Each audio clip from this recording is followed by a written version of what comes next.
All of those things are so uncertain. And the more we think about them, the more anxiety that brings up. Brooke Bendick, social worker running Therapyology. Thanks for your time today. Good advice. We've always understood the importance of creating a safe environment for families, right? That took on really new meaning around the COVID-19 crisis. Stuart Landisberg, CEO and co-founder of Grove Collaborative, which specializes in natural cleaning essentials, saw the challenge schools were facing. Now, more than ever before, school districts would have to keep their facilities free of germs and COVID-19. Knowing the products created by Grove Collaborative would help, the San Francisco-based company decided to donate 100,000 products to schools across the country. Hopefully relieve some of the financial burden of reopening and also keep their classrooms clean without using some of the harsh and harmful chemicals that are found in many conventional cleaning products. We just want to thank you for your action, knowing the need of schools across the country. We really appreciate your donation to Jalen Rose Leadership Academy. Wendy Lewis, principal of Jalen Rose Leadership Academy, one of the 3 Detroit charter schools welcoming the generous donation, was able to personally thank Stewart on our joint Zoom call. On Tuesday, Grove Collaborative dropped off boxes of everything from hand sanitizer and paper towels to cleaning products and toilet tissue. We're extremely grateful for it. We know that our budget could definitely be hit hard this year due to COVID. Schools across Michigan face cuts of $500 to $1,000 per student. And so for our school, that could equate to about $250,000. With so many schools experiencing a lack of funding, Grove Collaborative is hoping other cleaning supply companies follow their example, donating what they can to help students and their teachers make the safest transition into this school year. I have so much gratitude for what all of these schools do.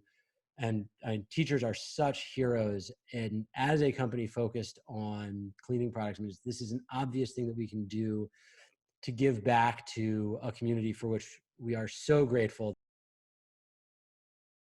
Whether kids should go back to in-person learning or continue online this fall is at the front of every parent's mind. But for some parents, this is about more than just sending their kids back to class in person. For some, it's also a safety concern.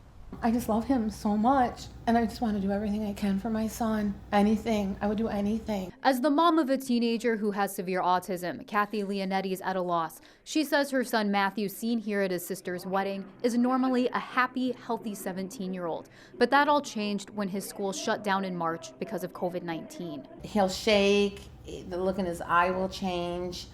He'll come at you. He'll throw things around the house. Leonetti's son goes to school year-round at the Macomb Intermediate School District. She says Matthew not having his routine led to destructive behavior, a mental breakdown, and a 2-week stay in a hospital. I don't know what's going to happen if schools don't open soon. Is he going to end up in a home? Is he going to end up back in a mental hospital? I just don't know. Now the Frazier mom flips through school worksheets Matthew refuses to do. Leonetti's also waiting to hear if he can go back to class this fall. It's critical as much as possible to be able to have that face-to-face instruction with our students with disabilities. The assistant superintendent for special education hopes students with disabilities can get back to face-to-face instruction. He says their classes are usually smaller, so it's easier to practice social distancing and personal protective equipment is ready to go. Our students in our center programs have significant disabilities. They love their teachers. They love seeing their parapros, their bus drivers. MISD hopes to offer in-person and virtual learning for all students. They say plans should be announced in the next few weeks. Now as schools across the state decide how to approach learning, Leonetti hopes kids who have special needs don't get left behind. They're not thinking about the whole picture here.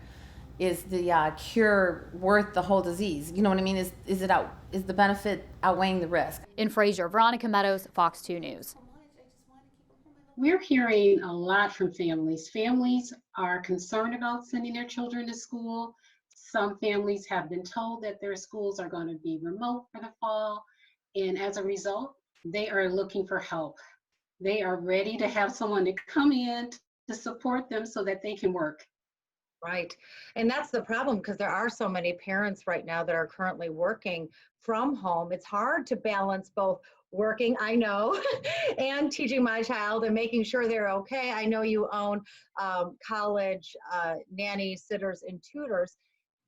what sort of things are available through this company to help make the lives of parents a little bit easier? So we're offering families nanny and instructional support.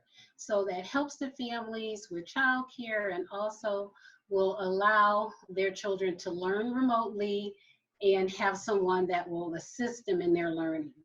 And so we're offering both of those options for families, and we're also offering nanny share options as well for families. And this is all throughout Southeastern Michigan, correct? Yes, it is.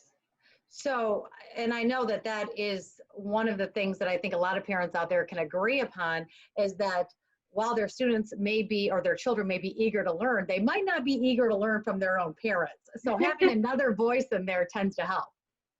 It certainly does. And, we are very interested in their learning too, right? So sometimes we can add a little stress as we're trying to support our children. So it's always a good idea if we can to have someone else to come in and support. And that's where we come in at College Nannies, Sitters, and Tutors. Do you have enough right now? Or are you always looking for more nannies and tutors? We're always looking for nannies and tutors, Taryn. At this time of year, this is the busiest time for us under normal circumstances because parents are looking for their before and after school care typically. But now with schools being undetermined in some of our school districts, they're looking for full-time or their core working hours, which are typically 9 to 3 p.m. Well, and that's key too, because there are still not any final decisions with a lot of school districts in Southeastern Michigan. Is this something that parents can book now and either cancel down the road, or what sort of commitment needs to be made now to make this happen? Yes. So parents can book now and they can make changes once schools are announced in their areas. It's important for them to connect with us now if they think they may need help, because we want to be able to help them with providing a caregiver and an instructional support person in their home. Teachers have a tremendous challenge as schools get ready to reopen. Joining us now is Dr. Annette Anderson with Johns Hopkins University talking about those challenges. She's a professor of education. And Dr. Anderson, it's good to see you. Thanks for joining us today. Let's talk about what teachers will have to deal with. Things are going to change for them right away. For teachers, what they're seeing is that now they're being asked to do things that they have never had to do before, like measure out desks and consider what social distance classrooms actually look like, to think about wearing masks all day and asking third graders and fourth graders to keep masks on for 6 hours and policing that. So on top of the planning that teachers have to do and the amount of professional development that they engage in over the summer, they're also trying to plan for fall where they're teaching in a new norm. Yeah, Dr. Anderson, we talk about responsible strategies for opening up school again. What does that look like to you? I would say first, I think districts need to be sure to get the community transmission rates under control. That's a huge ask and a huge lift in many communities right now. And so the first thing everyone needs to do before they reopen the doors of the schoolhouse is to just make sure that the transmission rates are low enough to go back physically in the building. The other thing I would say is that even as schools begin again virtually, what you're seeing is that school is a place, it's a physical building, but it's also a set of common experiences. And so as the doors open in the fall to virtual learning, you can still open the schoolhouse to have small classes for special interest groups, for example, for after school clubs to meet. So there are ways to use the school building even in a virtual learning environment. Yeah, Dr. Anderson, you're a professor of education. I wanted to ask you specifically about these school pods, these academic pods. It's a concept where kids get together, even if they're not in school, to have that sense of community. Talk about how that would work and what your thoughts are about that. I think it is helpful for those parents. Parents are driving a lot of the conversation right now. I feel that parents are not satisfied by the conflicting guidance that we're getting at the federal, state, and local levels. And so they're taking matters into their own hands. And these pandemic pods are just an example of that. The challenge with the pandemic pods, however, is that it exacerbates existing inequities. And so we've got to be careful to guard against that. Dr. Annette Anderson with Johns Hopkins University, we thank you for your time today.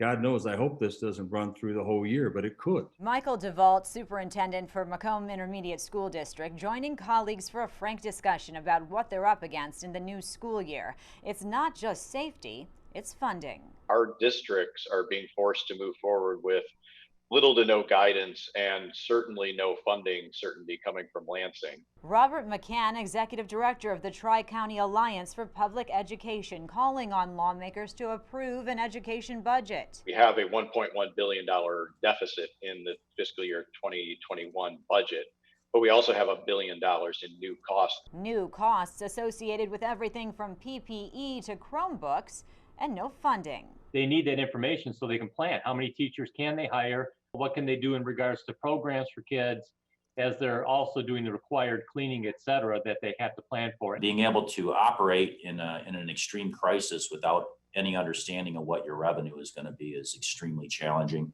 Robert Shaner, superintendent of Rochester Community Schools, says the district has $5.5 million in added costs due to COVID-19. In our district, just in custodial costs at this point, we've spent in excess of $900,000 and continuing to climb. And that's without in-person learning. Imagine what it would be if the kids came back to class. We are also in desperate need of support from Lansing and Washington, D.C. But with Congress unable to come up with another stimulus package, the Tri-County Alliance is calling on the state to transfer money from the general fund to the school aid fund immediately.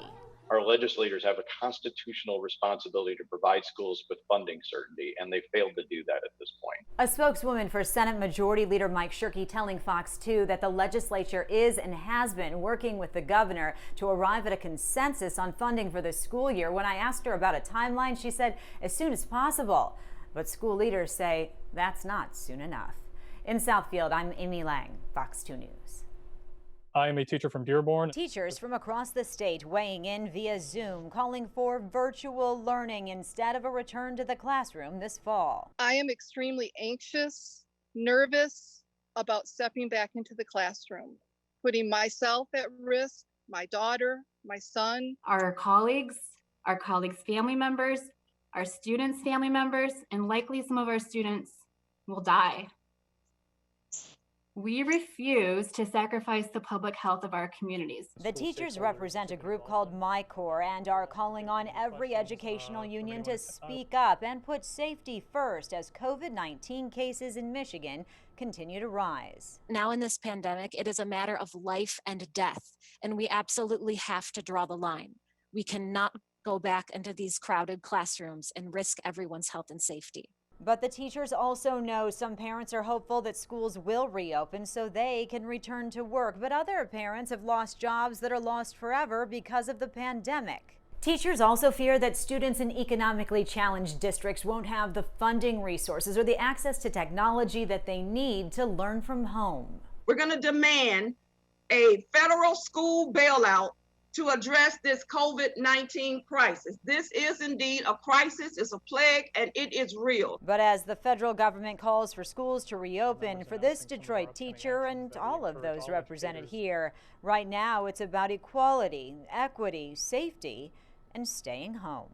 We must fight to ensure that all students have equal learning opportunities regardless to where they live. As I said, regardless to where they live. Kids' education is important, but they first have to be safe and feel safe. And under the current conditions, we are not safe to return to in-person instruction. In Southfield, Amy Lang, Fox 2 News.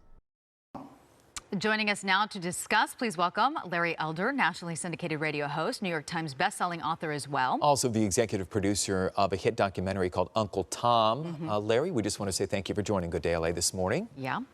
Having me. Appreciate it. Good morning. Yeah. So, Larry, we're going to talk about this documentary, but first I want to ask you, last night one of the things we saw, racial justice, obviously a major topic. What's the impact of having someone like Herschel Walker come out and defend the president against allegations of racism?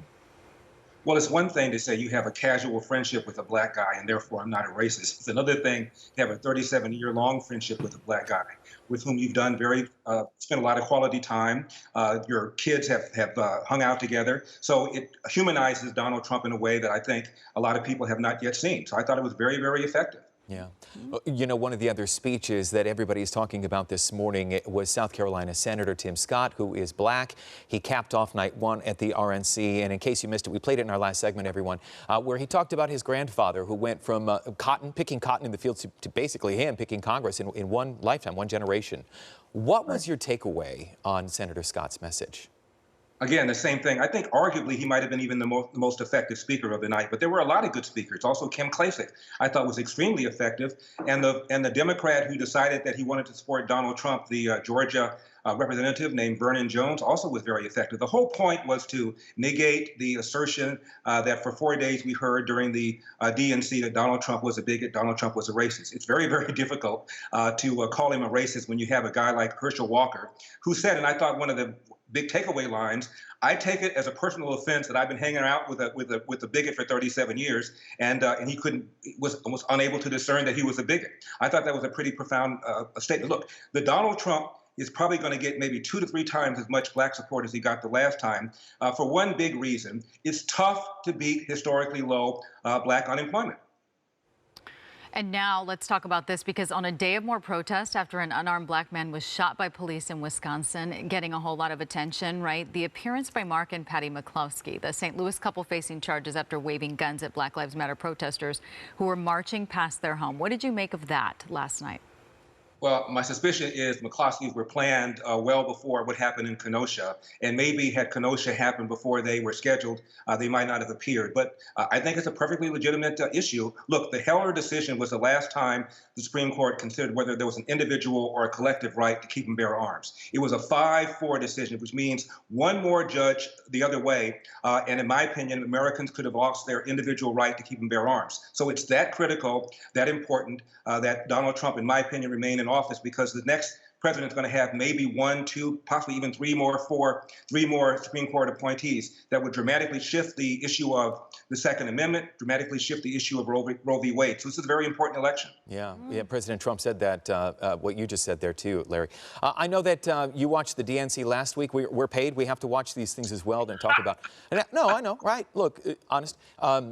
It felt to me like last week the theme of the DNC was unity. They were trying to bring together the Bernie Sanders sort of wing and the Joe Biden more moderate wing of the Democrat parties. And as we're talking about last night, there were a lot of minorities and people of color. They were featured and in prominent roles. One was also Maximo Alvarez. He was a Cuban immigrant who offered a passionate warning about socialism. So obviously the Republicans are making an outreach to those minority communities. What did you think of Maximo Alvarez? Blew me away. He had me in tears. I mean, this is a guy who came from Cuba, appreciates the country the way immigrants escaping from communism can only appreciate. So I thought it was, again, a very effective speech. But I want to quarrel with your assertion of the DNC. I thought the theme for the DNC, there were 3 themes. Donald Trump is a racist. Donald Trump is literally personally responsible for 177,000 COVID deaths. And Donald Trump almost literally executed George Floyd. These were the themes over and over and over again in the DNC. And I thought that the opening day, anyway, of the RNC effectively rebutted all 3 of these allegations. Larry, were you at all surprised that they didn't talk at all about the coronavirus, the number of deaths as far as vaccine, where we are with that? Do you think that maybe we need to talk about that later this week? Absolutely, we need to talk about that later on this week. Until and unless people feel comfortable. Hey folks, we are going to transition out of this interview, a taped interview. We're going to take you out live. We have the New York City Mayor, Bill de Blasio, speaking right now here on News Now from Fox.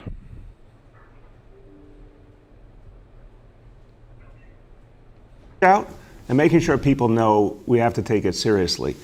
So we have 31 states still where the COVID-19 infection level is still too high. So anyone coming from those states has to fill out that traveler health form, has to quarantine. Now, we have been able to keep the infection level low here, but we are watching very carefully and with great concern the number of travelers start to increase. And right now, we think about 20% of the COVID-19 cases in this city are associated with people who have traveled. So I want to be clear. Sheriff's Office is going to be out there in force. They've done 3,000 vehicle stops already. They'll be doing a lot more. They're getting a lot of compliance from motorists, and I want to commend everyone. Everyone's paying attention and doing the right thing. There's only been a need so far for 2 summonses. And at the same time, what the really good folks at the Sheriff's Office are doing is handing out masks for free. So they're educating people, they're reminding them of the law, they're helping them to stay safe. And if someone won't comply, then they're ready to provide the penalties. Now, I just want to say to everyone, since we all know the most important thing we can do together is beat back the coronavirus, The best thing to do is, if you don't need to travel to one of those affected states, just don't. Don't do it now. Wait till they end up in a better situation. But if you do need to travel or you have traveled recently, please follow the rules for the good of everyone, yourself, your family, your community. And again, Sheriff's Office will be out there reminding people how important it is and making clear people understand it is the law. Now, let me go back to our kids and the challenges they face, and not just the kids, the entire community, and that means parents, that means as kids go back to school, educators, school staff, everyone's feeling the pain and the challenges of the last 6 months. And that means we have to address the mental health needs of our school communities, starting with our kids. And we have to remember that there is no health without mental health, something our First Lady reminds me all the time. When we talk about keeping people safe, we talk about keeping people healthy, we need to see that as not just protection from the coronavirus or physical harm, but protection for people's mental health as well. And so today we announce the Bridge to School Plan. And the Bridge to School Plan makes clear that from the very first day of school, the mental health needs of our kids and our school communities are going to be front and center. And it's support for students, teachers, principals, for the whole community. And I need everyone to understand, when we talked earlier in the week about the comparison of New York City's approach to opening schools with the entire world, we looked literally at examples from around the world. We took the best, strongest practices from different countries, combined them into a gold standard here to make sure our schools are healthy and safe. When we looked at that, we put mental health right there in the mix, because we knew our kids couldn't be healthy unless they were getting that mental health support. So that gold standard continues to be built every day. And here to talk about what we're doing to support our kids, someone who I think everyone knows has been a champion for the mental health needs of all New Yorkers, and has reminded us every single day that we have to focus on mental health. It's been swept under the rug for too many years, and now it's getting the attention it deserves. And that's in large part due to our First Lady, Chirlane McCray. Thank you, Bill. When we brought social and emotional learning to every New York City classroom last year, it came from a really simple idea. Children learn best when they're healthy in every way, and when they have a sense of emotional well-being. Now, most of us adults remember that when we were in school, we didn't have math or science on our minds all the time. Our young people today don't either. They're learning to manage relationships and thinking about their friends, their siblings, and their parents. On the first days of school, some of our students are going to feel upbeat and joyful. Some will feel lonely. They might be afraid of getting sick. Some may be angry or are afraid about not having their usual school activities. Many students are worrying about whether their families will have a stable place to live, or if there'll be enough money for a new shirt or sneakers. And in New York City, we know that educating our kids, really educating them, means helping them deal with all those feelings that are part of their life. It means helping them process their emotions positively, constructively. It means helping them build relationships and resolve conflict. It means helping them grow into healthy, happy adults. Social and emotional learning means creating a curriculum where learning those skills is just as important as learning how to read or learning how to do math. As simple as it sounds, that is a radical idea. By bringing social emotional learning programs into every classroom, last year, we created the most comprehensive program in the nation. We saw, even in less than a year, the amazing difference that it made to teach those skills, how children were more engaged in learning, how they improved the classroom environment, and how it improved the academic performance of the children. And now, after what our children have been through during these last 6 months, social and emotional learning is more important than ever. Most of our youngest and middle schoolers have been isolated from their friends and have gone without the usual school activities. Our high schoolers are witnessing our country have a long overdue reckoning with racial injustice. Many are participating in it themselves, challenging our country to be better. And sadly, many of our young people are in pain, grieving the loss of parents and loved ones to this virus. So on the first day of school, our students will be carrying more than the usual weight of their backpacks. They'll be carrying the weight of myriad emotions experienced over the last 6 months. Can our educators ignore those feelings and just pull out a textbook? No, it's not enough. It's just not enough. That's why today we're releasing the Bridge to School plan to support students, educators, and parents all across the city. It expands on the groundbreaking work we've already done, and I thank Chancellor Carranza and the entire DOE team for leading the way.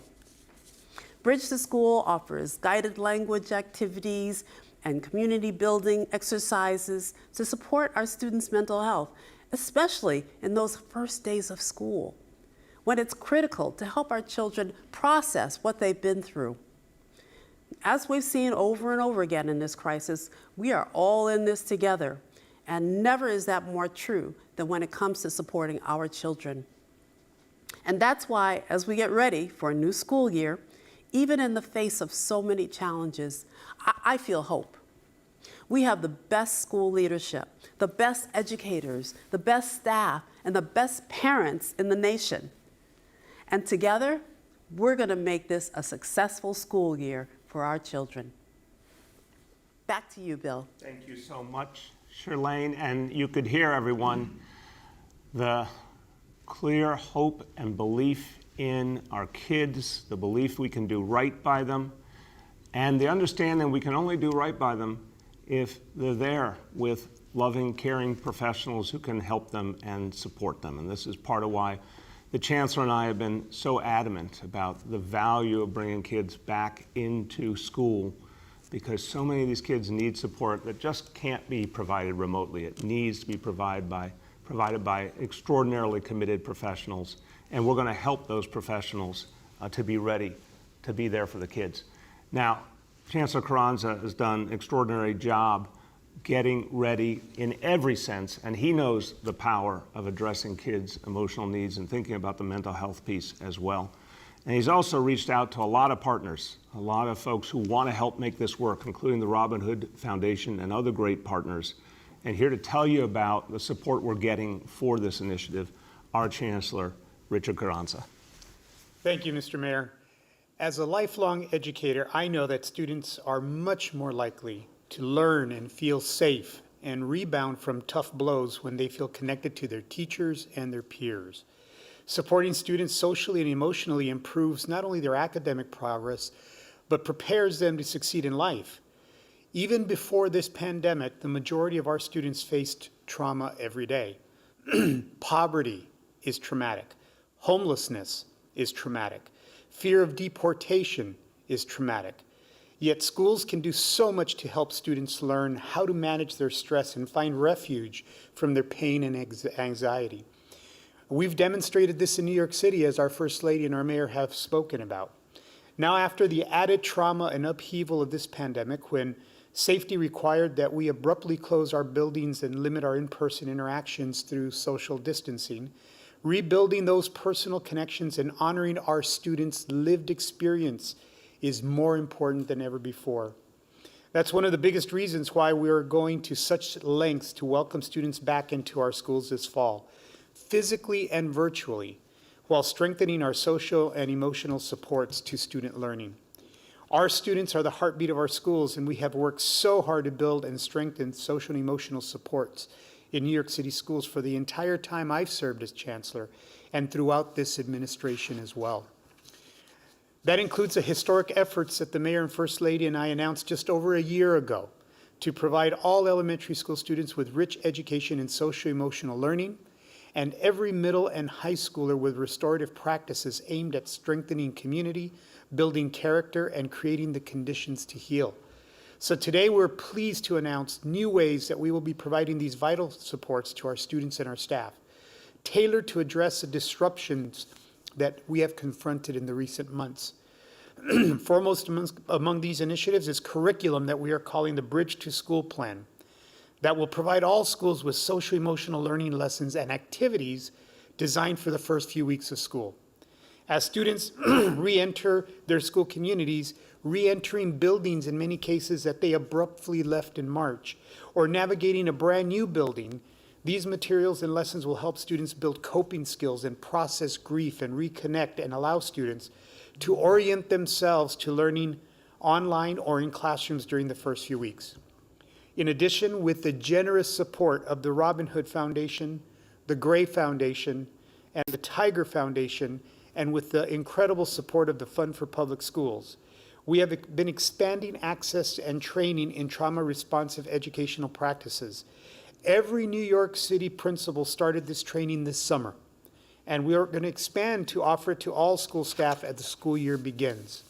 Finally, in partnership with Child Mind Institute, we will launch a helpline for educators and school staff to call to consult on best practices and classroom strategies for assisting students with their mental health and wellness. Staffed by mental health professionals, this hotline will help schools get immediate answers to urgent questions and concerns that they have for their students. So together, through these efforts, we will build and we will strengthen our connections to restore our school communities this fall, whether students are on site or online, to help New York City school students build a strong and healthy future. As the largest school district in the country by far, and the only major urban school district in a position to reopen its public schools, our focus on SEL is another way in which we are setting the gold standard during this unprecedented time. Thank you so much, Chancellor, and thank you for all the work you and your team are doing, and thanks again to all of the partners who are giving us so much support in this crucial moment. Now again, it all comes back to the extraordinary effort in this city to fight back this disease. And every New Yorker is participating in some way, and that's why we have gotten as far as we've gotten. And what we're focusing on now is neighborhoods that need particular attention to make sure we keep the infection levels low there. And we've seen that when we apply focused efforts of our health department and our test and trace core, it makes a huge, huge difference. So I want to talk to you about a couple examples lately. And obviously, a week or two ago, I talked to you about Sunset Park, Brooklyn.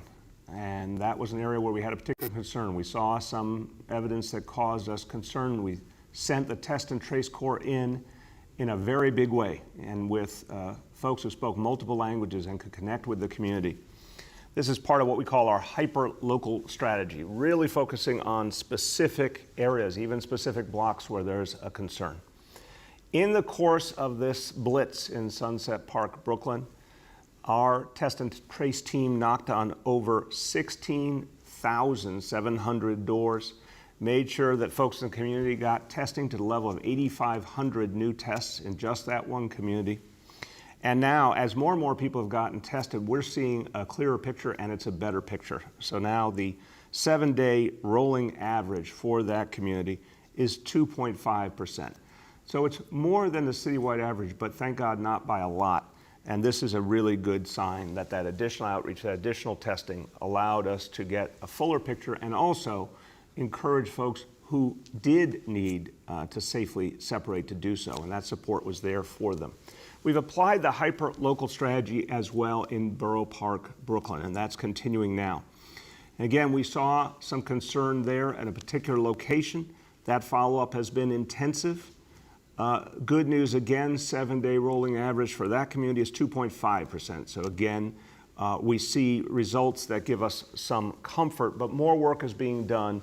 There have been a number of cases identified, and so the test and trace effort is going deeply into that community, and free mask distribution as well to make sure everyone knows how important it is. So 2 examples that are working, a lot more to do. But again, they work best when we go deeply into communities, engage people often in their own language, and get people to join us in being vigilant and following through for the safety of all.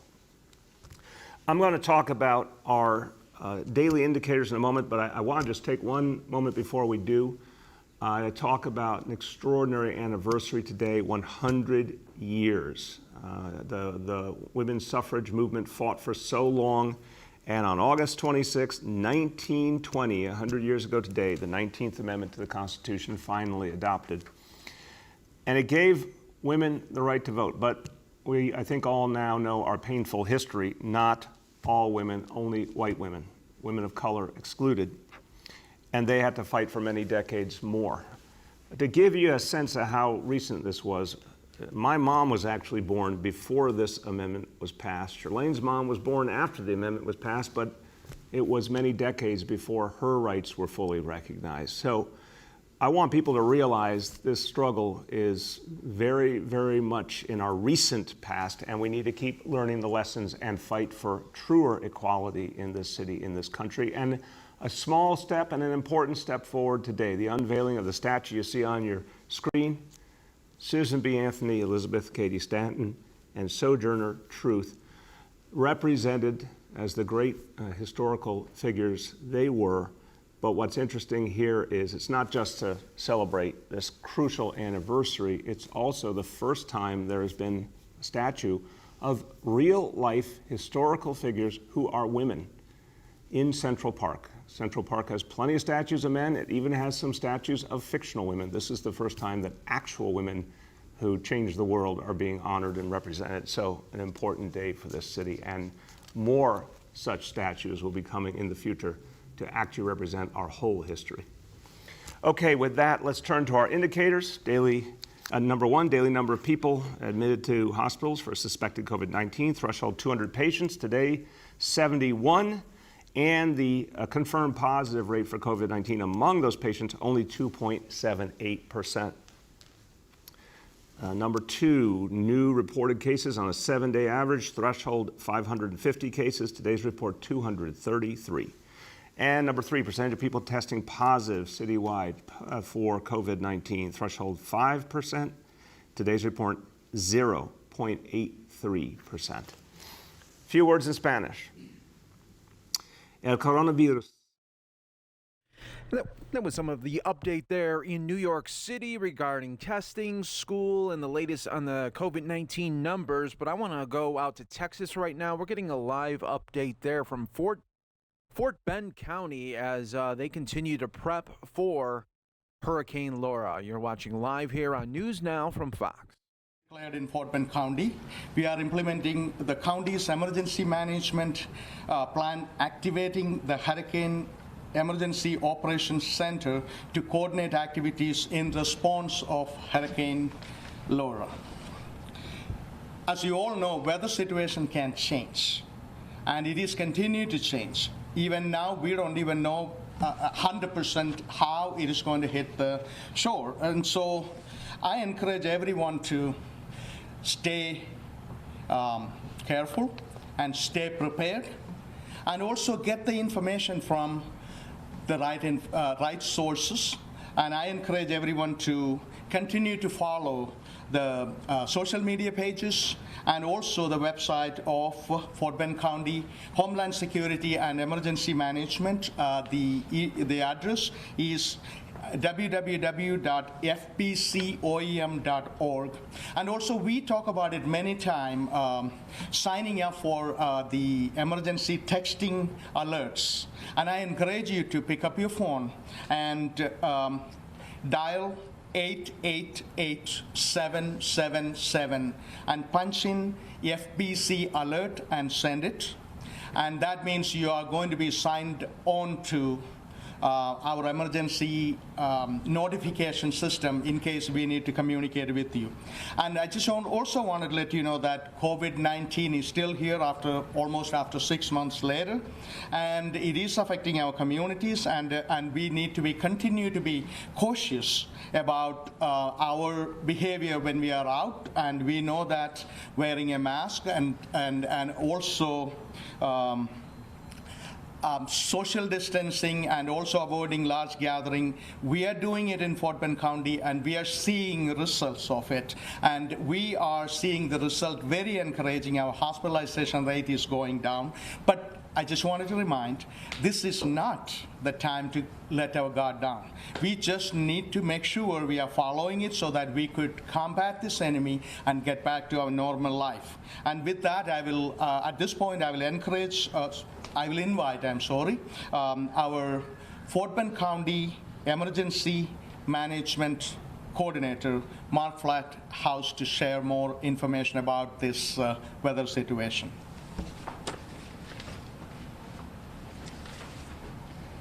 Good morning. Over the last few days, we've had a lot of storms in the Gulf moving this direction. We know that Laura, over the last 24 hours, has had landfall everywhere down from Freeport all the way to the Texas-Louisiana coast.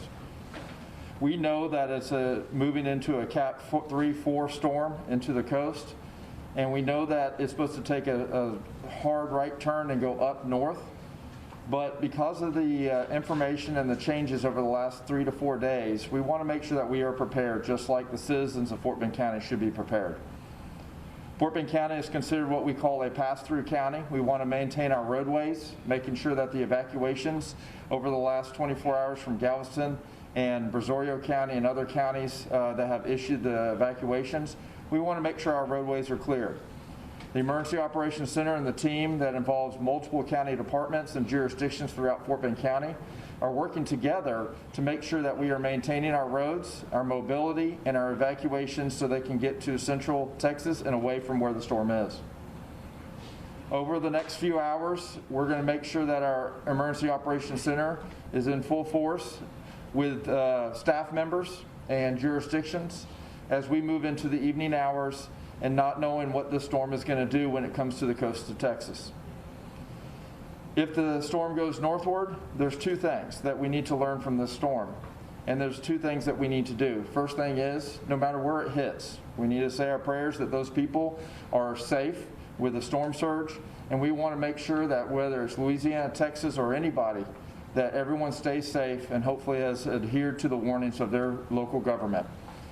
If it comes all the way to the left and hits the Houston, Harris County, and Fort Bend County area and Brazoria, we're going to be ready. And that's what we're doing, is that we're preparing ahead of the curve to make sure that we are, if the storm decides to make landfall on Galveston, we will be impacted by the wind and the rain.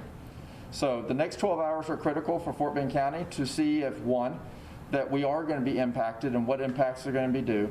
And the other thing is if it does not impact us directly, that we are here for all the other citizens on the coast and throughout Texas. We want to make sure that this is a very strong storm, very fast-moving storm. And I know we're on the heels of the anniversary of Harvey and other storms that have impacted our citizens. But with that being said, this one's a little different because it's a very fast-moving, strong winds, where Harvey was a rain storm and dumped a lot of water. The predictions is that this one will be very high wind with a Cat 4 with 120 plus mile per hour winds, no matter where it hits. So with that being said, be prepared. Regardless of if it's sunny outside right now, 12 hours, it will change. So with that being said, we'll be ready and we're pushing out information from FBC Alert, what the judge has just mentioned, or on our websites, our social media. Make sure you get it from the right source, and we'll be ready. Hopefully you are too. Thank you. Since any hurricane can possibly lead to flooding, and I just wanted to invite our Drainage Director, Mark Vogler, to give an update. Mark? Thank you. I'm going to give just a brief update on the conditions here in Fort Bend County relating to drainage. The conditions really couldn't get any better than they are right now. The ground is relatively dry. All our channels are empty. The Brazos River is low. Barker Reservoir is empty and has full storage capacity available. The direction the storm is predicted to go is up to the northeast, but if it changes and heads up to the northwest, the reservoirs along the Brazos River watershed are all empty and have full storage capacity available on them.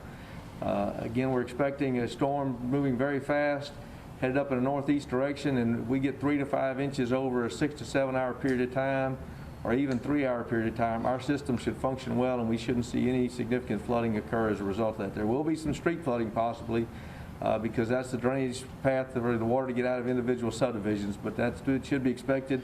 and is nothing that's out of the ordinary. Thank you.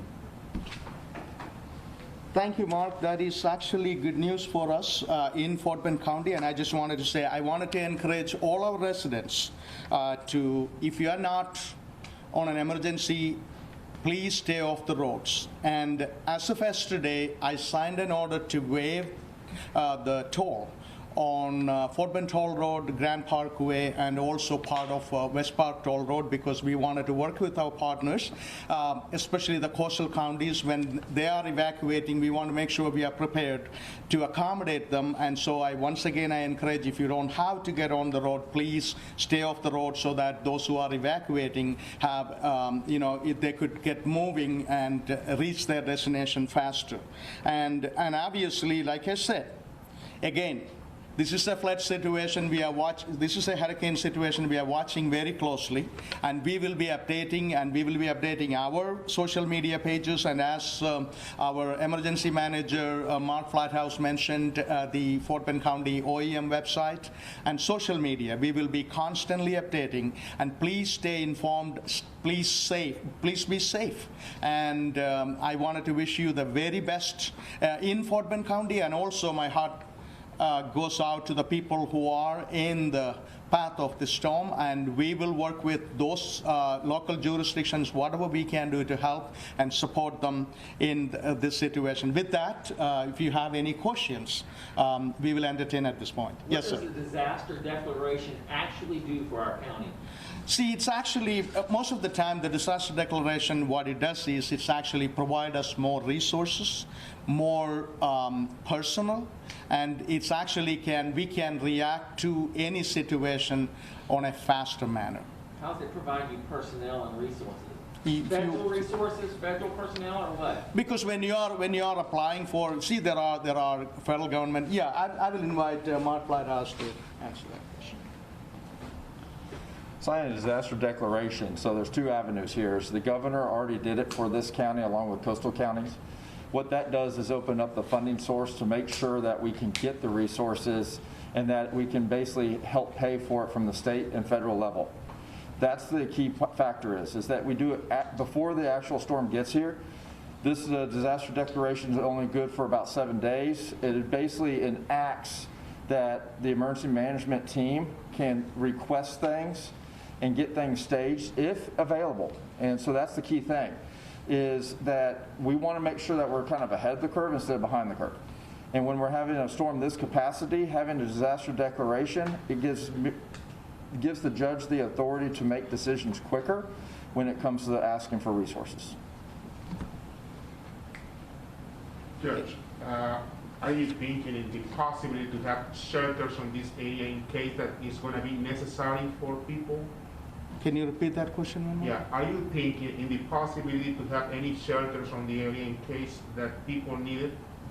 Any shelters? Yes. Yeah, absolutely. I will ask Mark to answer that question. Thanks.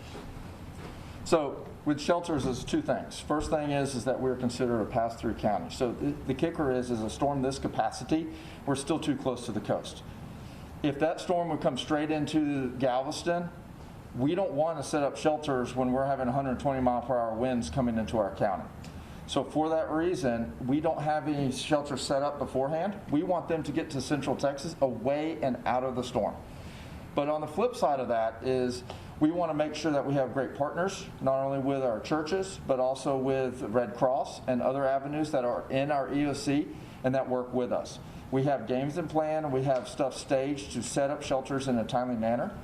And the way that we kind of work with shelters and give an idea and understanding is if people can evacuate or anything along those lines out of Fort Bend County, then we'll enact that. Right now, we haven't, the judge has not issued any evacuations for Fort Bend County, so therefore the shelter plan has not been enacted. But we are proactive, and we have plenty of, because we also know that we want to be a regional partner, and we want to make sure that if another county, as in Galveston County, Brazoria County, Harris County, does get impacted by this, that we can assist and help out with their citizens.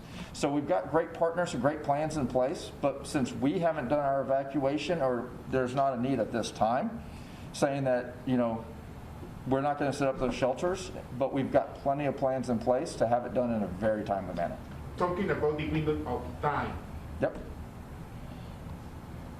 which is going to be the less time that you have to consider to issue an evacuation order? Well, there's two things, is that we take the recommendation of what the region and the National Weather Service, and those things is the judge can implement an evacuation, and we can get that plan and enact within minutes. We can push that information out, work with our law enforcement partners, work with the social media and everything else getting out there. It doesn't take that long because we got a great team and great partnership throughout this county. We met with all the mayors virtually, of course, but we've been in constant communication through the judge's office with all the mayors and all the other jurisdictions. If those orders do come in place on any future hurricanes, evacuations, those things, it doesn't take long for us to get the plan in place. And before we push it out, we've got all the planners within the Emergency Operations Center to put that together. Do you consider, Judge? Yeah, thank you. And I also wanted to reiterate, Mark just mentioned, we are in constant contact with, and we are coordinating with our local mayors and also our other jurisdiction, Mud District, Lid District, and all that. And we had meeting a few days ago with Red Cross and other partners. So we are, as rightfully Mark mentioned, in case if we need it, we are ready to act. But at this point, we don't see an imminent need, so we are standing by. And even Red Cross is standing by if in case we need it. So they're actually even leaving personnel in Fort Bend County. Of course, they are going to go to the east of our county, but they are actually, if in case, they assured me if in case we need it, they are ready also for Fort Bend County. Do you consider that we are better prepared right now that when hurricane just hit our region?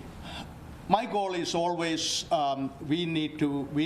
It's okay to prepare more than we need, and you know, I honestly believe we are better prepared, and we have an evacuation plan in place. We have parts, point of distribution, that all we have on the paper, so that if we need to enact any of that stuff, we have it ready. And we are working very closely with our, the emergency manager and other team in Fort Bend County, our regional partners, our nonprofit partners.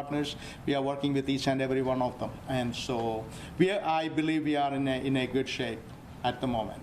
Yeah. Just to follow up on that, I was just curious what the level of coordination is, if at all, with the National Guard that the governor recently mobilized. I'm just curious if there's any involvement on that end with your office, or. Can you repeat that one more question, one more time?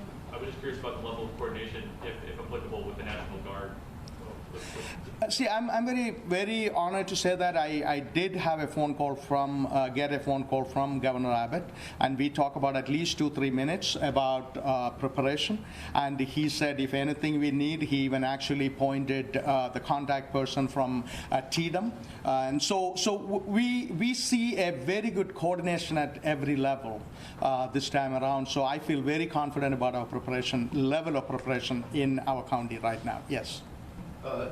About the COVID-19 situation here, you talked about the hospitalization rate going down, but obviously with the storm, there's a lot of people going to be panicking. Are you worried about maybe people, like you said, losing their guard and lowering their guard with this virus, and worried about another possible spike? Yeah, I am concerned about it, because what happened is we got two things together, and so when you're running for your life, maybe the last thing you're worried about social distancing, so that's why I was mentioning, and I was making sure I point out it is important, it is very important we continue to keep let our guard stay and be careful, and all this, because it's clearly visible that we did masking. We did social distancing and not large gathering. It is working, and so we wanted to continue to work. Answer your question, sir. It is a concern, but I have full faith in our citizens, and I know that they behave very responsibly under the circumstances. We have almost 14,000 positive cases here in Fort Bend County, and you say cases go down right now, hospitalization cases go down right now. But my question is, we are still under the red light on Fort Bend County? Yeah, and so that is also, we are evaluating our red alert, the threat level, and you will be hearing from us pretty soon probably in a positive way we are moving. So at the moment, I don't have an announcement, but we are evaluating that too, and threat level possibly can go down in the coming days. And so overall, when it comes to COVID, I believe we are in a much better shape than maybe 2-3 weeks ago, maybe a month ago. And so so we are actually focusing on that, but let's focus more on the hurricane because that's an imminent threat. And so we will be working with both situations together. With that, I really appreciate you all are being here, and I appreciate your time. And thank you for telling the story to the people. And once again, I want our residents to know that we are doing everything possible to support and help. And we will continue to do that to make Fort Bend County a safe place for our citizens. Thank you very much. That was the update there in Fort Bend County. We will have coverage for you all day today and tomorrow regarding Hurricane Laura and the impact that it is about to be happen for Texas and Louisiana. Full coverage right here on News Now from Fox. Let's continue. More live events happening right now. I'll take it back out to New York City right now for a continued update on schooling amid a COVID-19 crisis. This is even more critical at this point because if you think about what happened in March, children left their school in March and have not seen their friends, have not seen their teachers. In some cases, probably still have some of their materials, their backpacks or a book or something at the school. Think about students in the transitional grades that finished in March in one school and are starting at a different school this school year. That's traumatic for children. So the ability to be able to not only talk about that, but to be able to work through those emotions and have principals and teachers that are trained in being able to facilitate those conversations is just critically important for students to make this kind of transition. And that's why we're so excited about this announcement today. You kept it under 1 hour. I'm impressed. Go ahead. Next up, we have Katie from the Wall Street Journal. Hi, good morning, everyone. My question is for the Chancellor and if the Mayor wants to comment. So Brooklyn City Councilman Mark Traeger tweeted a little while ago that he's heard from different administrators at schools, and they said that the ventilation inspection is actually, the teams, they're actually just putting toilet paper on yardsticks to test for ventilation. I guess you could see if there's air flowing, but I just wanted to see if that's correct. And if it isn't, could you explain a little bit about what does it look like when someone goes in and tests for ventilation? If you could just explain that a little bit. Chancellor, and then Dr. Choksi or Dr. Varma might want to add in as well. Go ahead. Sure. Thanks, Katie. So there are a number of different processes that are happening to check the ventilation. We spoke yesterday about the teams that are going in. These are licensed, certified engineers that are using equipment. They're looking at CO2 levels. They're looking at airflow. They're looking at what the HEPA filters look like. We also have Department of Facilities and SCA that are making sure windows that have previously not been able to open or on purpose were locked down are now operable. You can open those windows.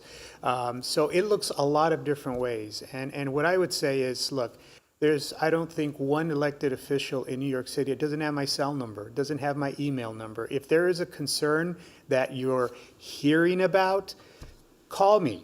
Send me an email, and I guarantee you we will be on it.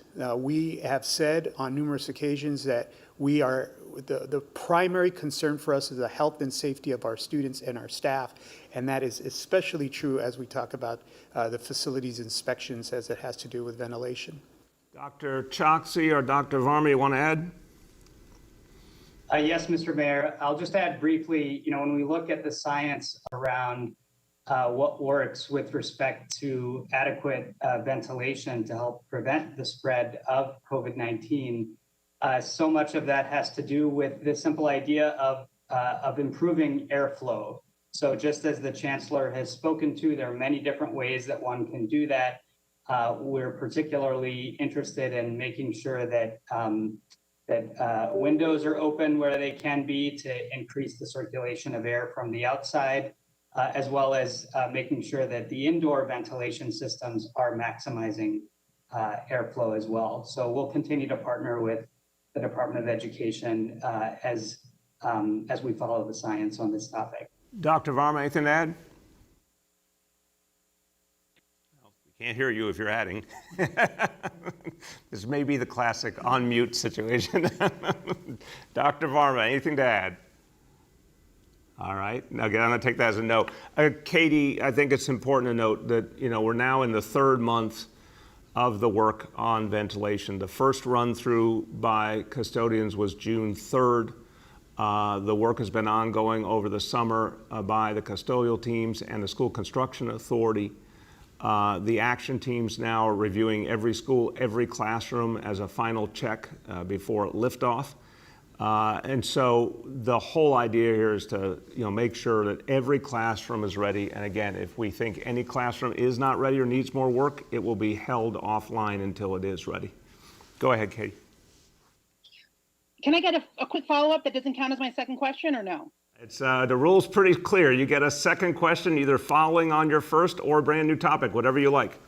Okay, I don't want to pile on about the toilet paper, but I will ask instead about perhaps a more important question about a little bit more details on the training for teachers, specifically for the social emotional trauma that children and teachers have experienced as well, given how many teachers died of COVID. But when will that training happen? I know that you began part of it last year, but will it look different? Is it separate? Because I just reached out to a bunch of teacher sources. They haven't heard anything about it yet. So if you can give a little update on when they can get specifically trained, and also how this will look with remote, hybrid, mixing that. Yeah, good question. I'll start and pass to the Chancellor. The reality, Katie, with so many of these things is we start immediately, but it is ongoing by definition. It's constantly crucial, and there's no profession where there's constant professional training, updating of the training more than in education. And we certainly value that here in the city. And we're going to make sure that these resources are available to teachers whenever they need them. Go ahead, Chancellor. Yes, so Katie, principals have already been trained. All 1,600 principals have been trained over the summer. Teachers are on summer break, so it's not surprising they would say they haven't been trained yet. They will be trained. There is training that happens before students start. So teachers will also be trained. They will have access to the curriculum. That curriculum will be available on day one with a resource guide.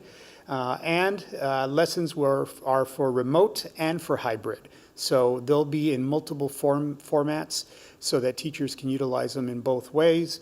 And we're going to continue to train not only teachers, but we're going to train in school staff as well. So teachers, this is coming. The materials are ready. Principals have already been trained. And this is going to be hand in glove with what we're doing academically this year with our students. Shirley.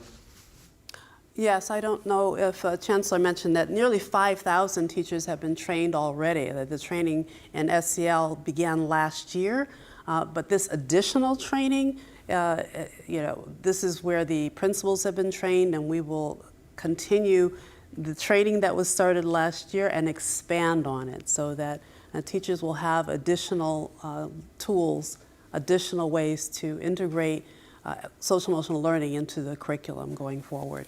Thank you. Go ahead. For our last two questions, we'll start with Jake from Gothamist. Hey, good morning. I have the first question is about policing. You've said repeatedly that you want the NYPD's disciplinary process to be more speedy, more transparent, but it's been 4 months since Officer Francisco Garcia was put on modified duty after assaulting a New Yorker while enforcing social distancing. That was in the Lower East Side. What is happening in that case, and is this length of an investigation acceptable to you? Yeah, Jake, as I understand it, it's the first case up as the disciplinary process, the trial process resumes. We obviously had a huge disruption. I mean, everyone saw it in everything. And the normal process of disciplinary trials couldn't happen the way it would. Now it is starting again. That case will be adjudicated. I expect it to be adjudicated quickly. It's an important case and one that I think was very troubling to a lot of New Yorkers. So I think you can expect to see results on that relatively soon. Go ahead. Okay. I would be curious when exactly that process is resuming, but I also have a question on testing, which is that the latest data from DOH indicates only 50% of tests are coming back within a 3-day median period. And so is the city considering using the rapid saliva tests that the NBA and Illinois have tried, like especially within congregate settings such as schools? It's a great question. I appreciate it. I'll start and turn to the doctors. Jake, first of all, Dr. Choksi and Dr. Varmo confirmed the last I heard that we were coming in under 4 days as an average for the city in terms of test turnaround. They can give you the latest on that. Clearly, we've had to date, faith that the diagnostic tests have been the best quality tests available, and when we have quick turnaround, that's been the optimal choice. We are hopeful that faster tests could be reliable, and that's really been the question. Could we depend on them and believe in their results? So that picture is improving for sure, and that could make it part of the strategy more and more going forward. So Dr. Choksi, Dr. Varma, why don't you give an update? Yes, sir. I'll start. So the median test turnaround times most recently have been around 3 to 4 days. What I'll say about that is just to echo that it is something that is a focus with respect to ensuring that those turnaround times continue to improve, because that's very important for controlling the spread of the coronavirus. As part of that, again, as the mayor mentioned briefly, we are looking at every single option available with respect to testing innovations. It's very important that we ensure when we do that, we use rigorous standards of review to ensure that, that the tests that are used while getting us faster results, faster turnaround times, also adhere to, to quality standards with respect to the performance characteristics of the test. So all to say, we want to continue our expanded testing approach, continue working on addressing turnaround times, and looking very closely at a series of testing innovations, including saliva and other ways to bring innovations to bear. Dr. Varma? Are we having technical difficulties there? I guess that's a yes. All right, we heard him earlier. We can't hear him now. Let's fix that for tomorrow. Okay, go ahead. For our last question, we'll go to Ravane from Hamodia. Good morning, Mr. Mayor. We've been hearing for a long time now how much New York needs a bailout. You've also been a frequent critic of President Trump on other issues. This president is considered to be someone who takes revenge on critics and really falls for flattery. I'm wondering if maybe now would be time for a more conciliatory approach toward the president. You are a diplomat, sir. I think the fact is, I've said it before, I truly believe it. This is not about whether you're nice to the guy or not, or say nice things. You're right, he does love his flattery, but this is not about that. The entire stimulus reality fell apart, which is just shocking. Think about it. The entire country needed help on so many levels, and the president never used his power to move a stimulus, nor did, of course, Mitch McConnell. They chose not to. It was a very, very conscious choice. It didn't have anything to do with whether I was nice to them or not. They, for the entire country, chose not to provide a stimulus, which I'm shocked by. I don't understand it on any level. So no, this is, don't get caught up in the hype that it's about flattery. For some reason, they have strategically decided they don't want to do a stimulus. Go ahead. Again, the rising crime figures. You've repeatedly mentioned that it's about dislocations due to the coronavirus and the court closures. Of course, the coronavirus pandemic is not really in your control, but I would like to ask if you can point to specific things that you've done to stem the rising tide of crime. Thank you. Yeah, sure. Thank you for the question. I mean, across the whole spectrum, I think, first of all, one of the most crucial ways to address the crime situation has been to keep fighting back the disease. We have a perfect storm. It is a absolutely verifiable fact. We have never had a pandemic, an economic crisis, a budget crisis, a social justice crisis, all wrapped into one, all in the space of a few months. And when you see so much dislocation in the normal operating of things, like the fact that the criminal justice system is nowhere near full speed, you've got folks with no jobs, you've got kids out of school, it's all come together. So that says very clearly the number one thing to do is fight back the disease and bring back more normalcy. Get the disease low so you can open businesses, get people back their jobs, get kids back to school, recreate what we had before, make it healthier so the court system can function better. All of the above. And then on top of that, heal the relationship between police and community in every way we can. Get police and community working more closely together. And you've seen that in recent months. I've been out in communities all over the city, Harlem, East Harlem, Bed-Stuy, many others where people are doing this work together now. And then the pinpointed application of putting officers where they're needed most, moving officers off of desk jobs and other specialized jobs into communities. That is clearly having an impact, and the increase in gun arrests as well. So all of that has been my strategy, but we've got to do a lot more to continue to push back crime and get ourselves back to a more normal place. All right.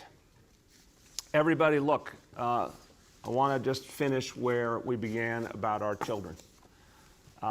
As a parent, I can tell you this. And Charlene and I went through so many times when you could feel the emotions of your child. And when your child is going through a lot, parents, family members can feel it, and they want to help, and they want to reassure, and they want to give kids a sense that things are going to be all right. That's now for all of us to do for the children of New York City. It is so important to show them that we can overcome this crisis. It's so important to show them that they will be able to move forward with their lives, that their education is coming back, that the love and support that they get in the school community will be there for them. Kids are very, very perceptive, and they can tell when something's wrong. And they can also tell when the adults around them have confidence and hope. And so it's up to all of us to let our kids know that it is going to be all right, that we are going to fight back together, and that we will always be there for them. That's for every New Yorker to do for our next generation. Thank you, everybody. That's the update there in New York City. Let's continue to bring you the very latest. Now we're going to not go very far. We're going to go out to New Jersey for this school funding announcement. Take a listen. By 1892, our high school opened as a 2-year program. So going back to the administration of Franklin Pierce and James Buchanan, Somerville has been an important and integral part of education here in New Jersey. With that in mind, I'd like to introduce the governor of the great state of New Jersey to talk about education today, Governor Phil Murphy.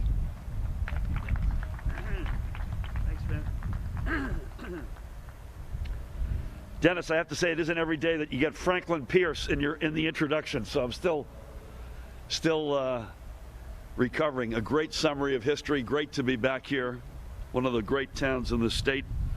Thank you for having us. As Andrew Zwicker reminded me a minute ago, 2 days in a row on a football field. This time in the end zone, which I think has got some poetry associated with it. So hello, Pioneers. Again, Dennis, it's great to be back here. And thank you for your leadership and your friendship.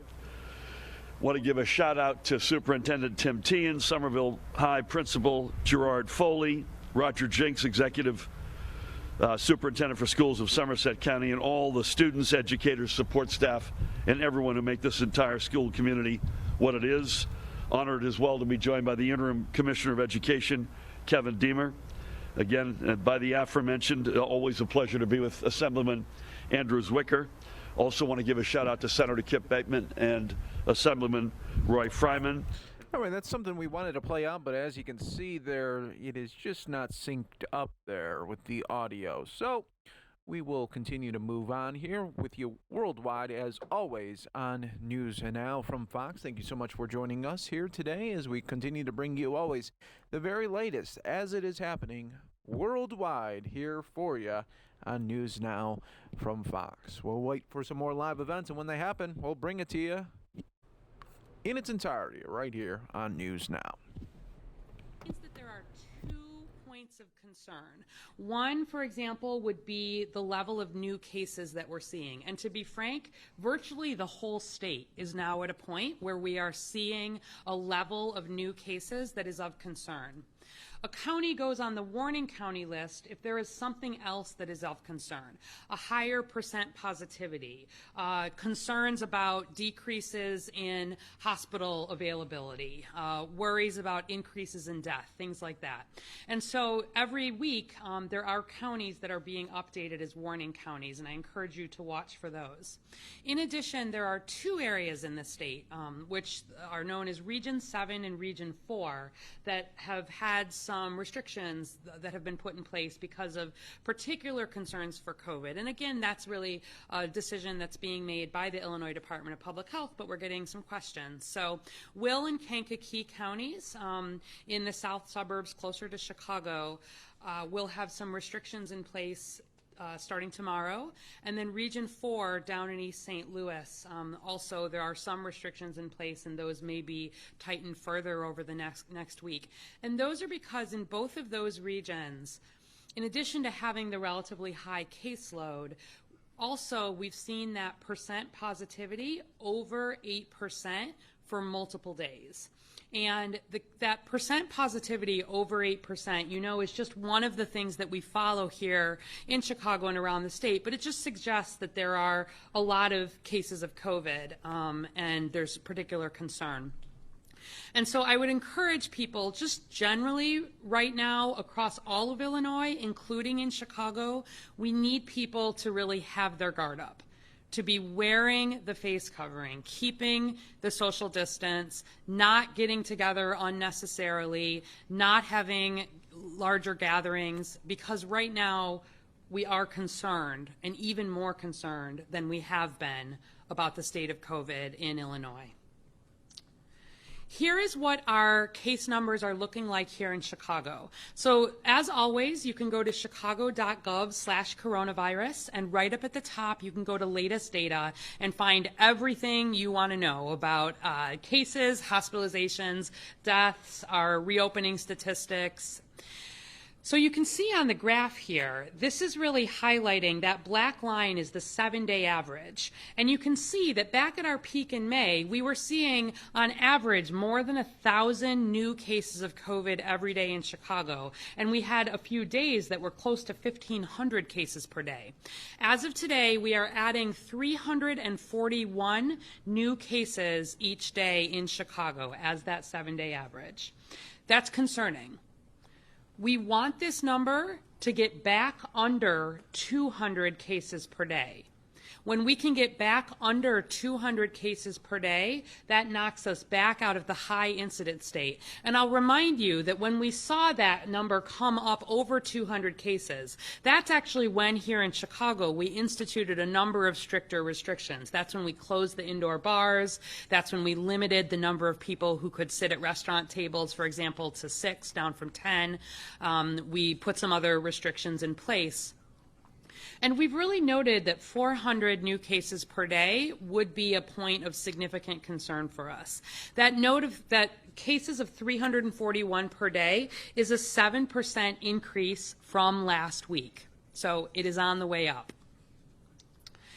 Where we look at our test numbers and our percent positivity numbers, our testing numbers are also up in Chicago. So we are now performing an average of 8,157 tests per day. That's really high, the highest that we've seen. That alone is a 6% increase from last week. And so I've had people say, isn't that increase in cases just because you're doing more testing?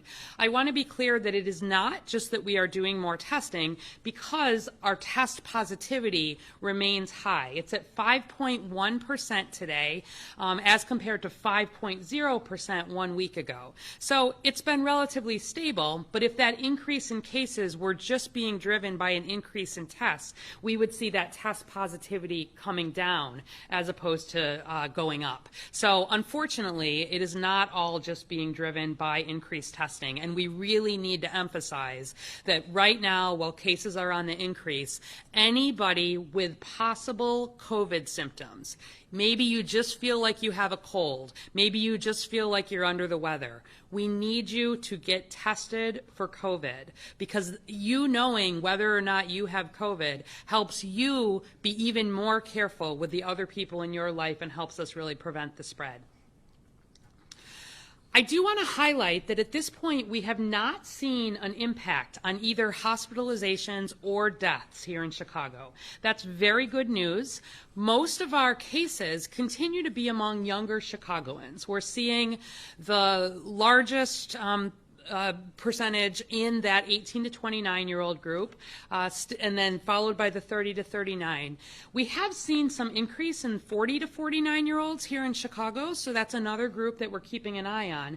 But as compared to earlier on in our outbreak, where we were very disproportionately seeing cases among people in their 70s and 80s, at this point it has been more still in younger Chicagoans. And that's good news, because younger Chicagoans, by and large, are less likely to have the underlying conditions or less likely to be hospitalized or to die. Although I want to be clear that it does happen, and we do see young Chicagoans getting seriously ill and hospitalized. But some of the reason we've not seen the major impact on hospitalizations or deaths is, I think, that different demographic pattern.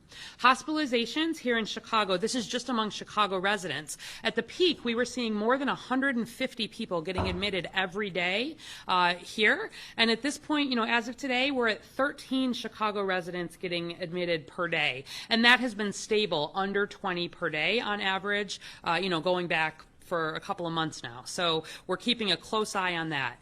Deaths, similarly, among Chicago residents, we were close to 50 Chicago residents dying every day at the peak.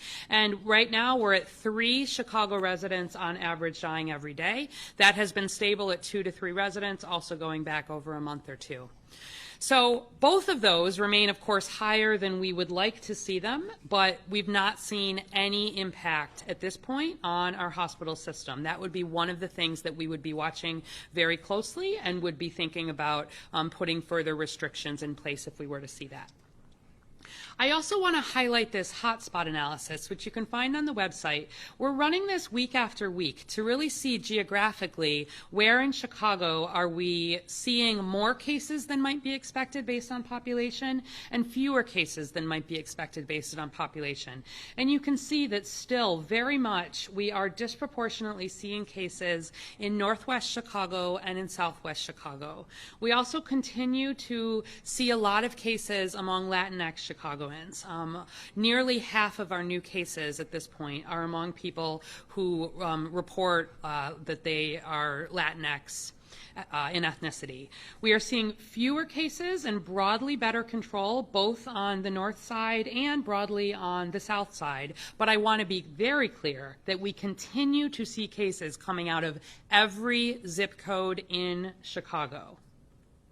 On the southeast side, that's been an area that we've been making some progress in. It had been a significant hotspot, and we're seeing some good progress there. But we really are continuing to push testing resources, education resources, community outreach resources to the areas of significant concern. I do want to highlight, in addition, just a few stories from our case investigators. We've heard that sometimes it's hard to really think about what's happening just from the statistics. And so pulled some of the data just from the last week or so that our case investigators. As a reminder, every single person diagnosed with COVID who is a Chicago resident gets a case investigation and gets contact tracing. We continue to hear travel as a significant theme. People returning from Wisconsin and Texas and Puerto Rico and Mexico bringing back COVID.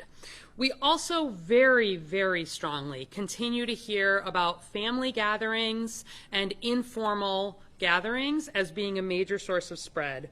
We hear stories about a 17-year-old and a grandfather who both attended an out-of-state wedding where there were 90 to 100 people, some mask wearing, but not consistently, and significant spread within that wedding. We continue to hear about birthday parties and funerals. We hear about people playing basketball together in the pool or soccer together in the park. We hear about spread between boyfriends and girlfriends. We hear about family barbecues in the backyard. We hear about people sharing e-cigarettes or sharing drinks, and teenagers just hanging out with their friends.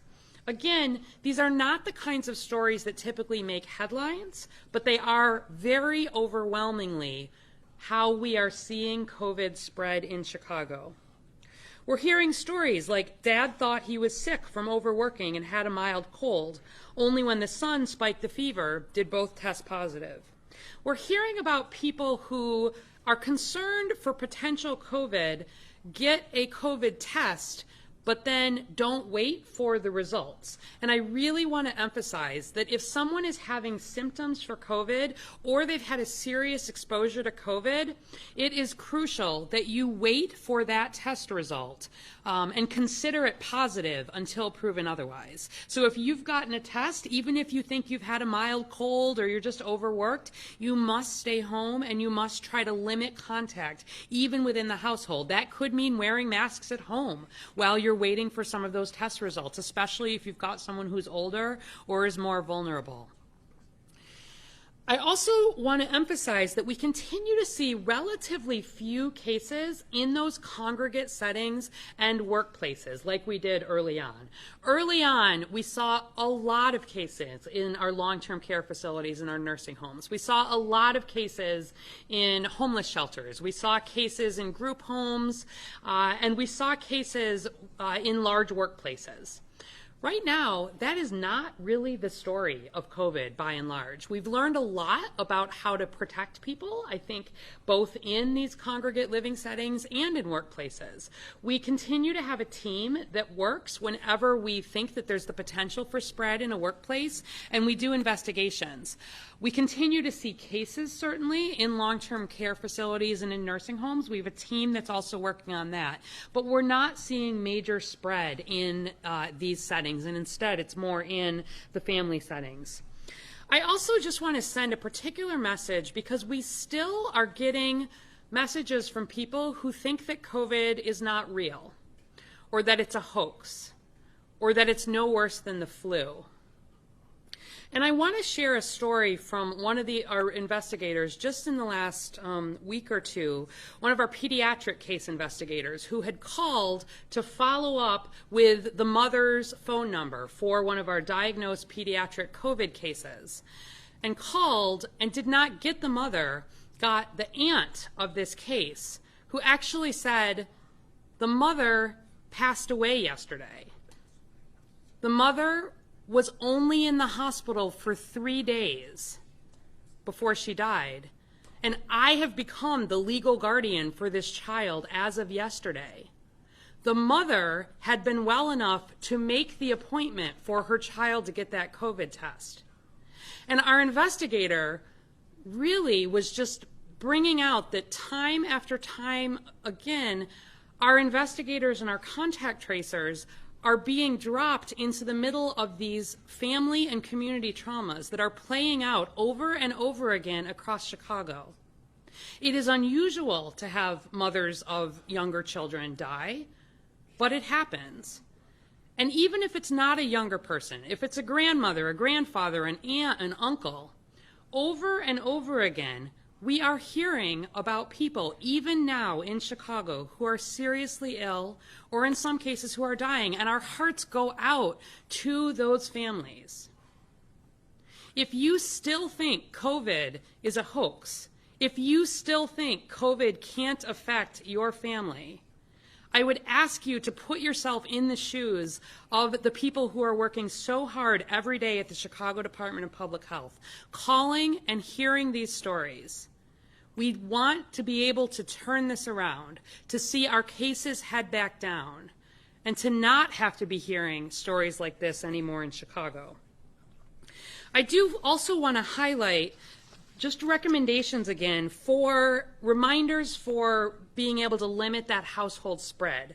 So first of all, as a reminder, if someone is sick, you must stay home, except to get medical care. You need to stay away from others as much as possible. And in a household, that means isolating in a separate room if you can.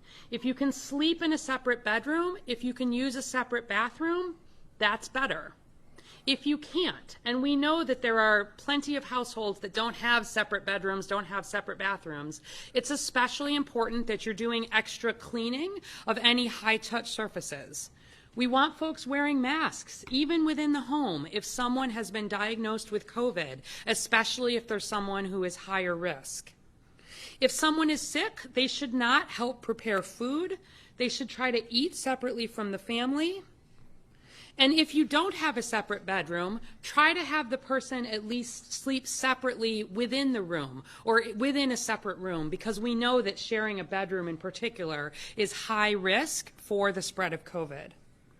Similarly, if we think about the other people who are within a household, if there has been someone diagnosed with COVID in your household, your whole household is going to be recommended to quarantine for that 14 days. A negative test does not get you out of quarantine if someone has been diagnosed and you've been that close household contact. And you should really choose one or two family members who are at lower risk if they need to be going out to run errands, if you can't have someone bringing food and other things in.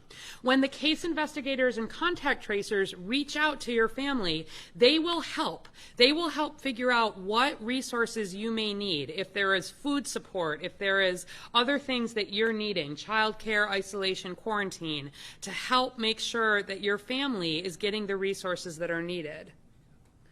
You want to be able to teach children to be washing hands, and as much as possible, even again, if someone is sick, young children can also be taught to wear masks. And those everyday preventive measures do work. We know at this point what can help prevent COVID. It's just about making sure that we keep it in our minds. Everybody wants COVID to be over, but unfortunately it's going to be with us really for a long time to come. The last thing I want to note is really a positive note, which is that yesterday, the University of Illinois Chicago launched the first vaccine trial here in Chicago.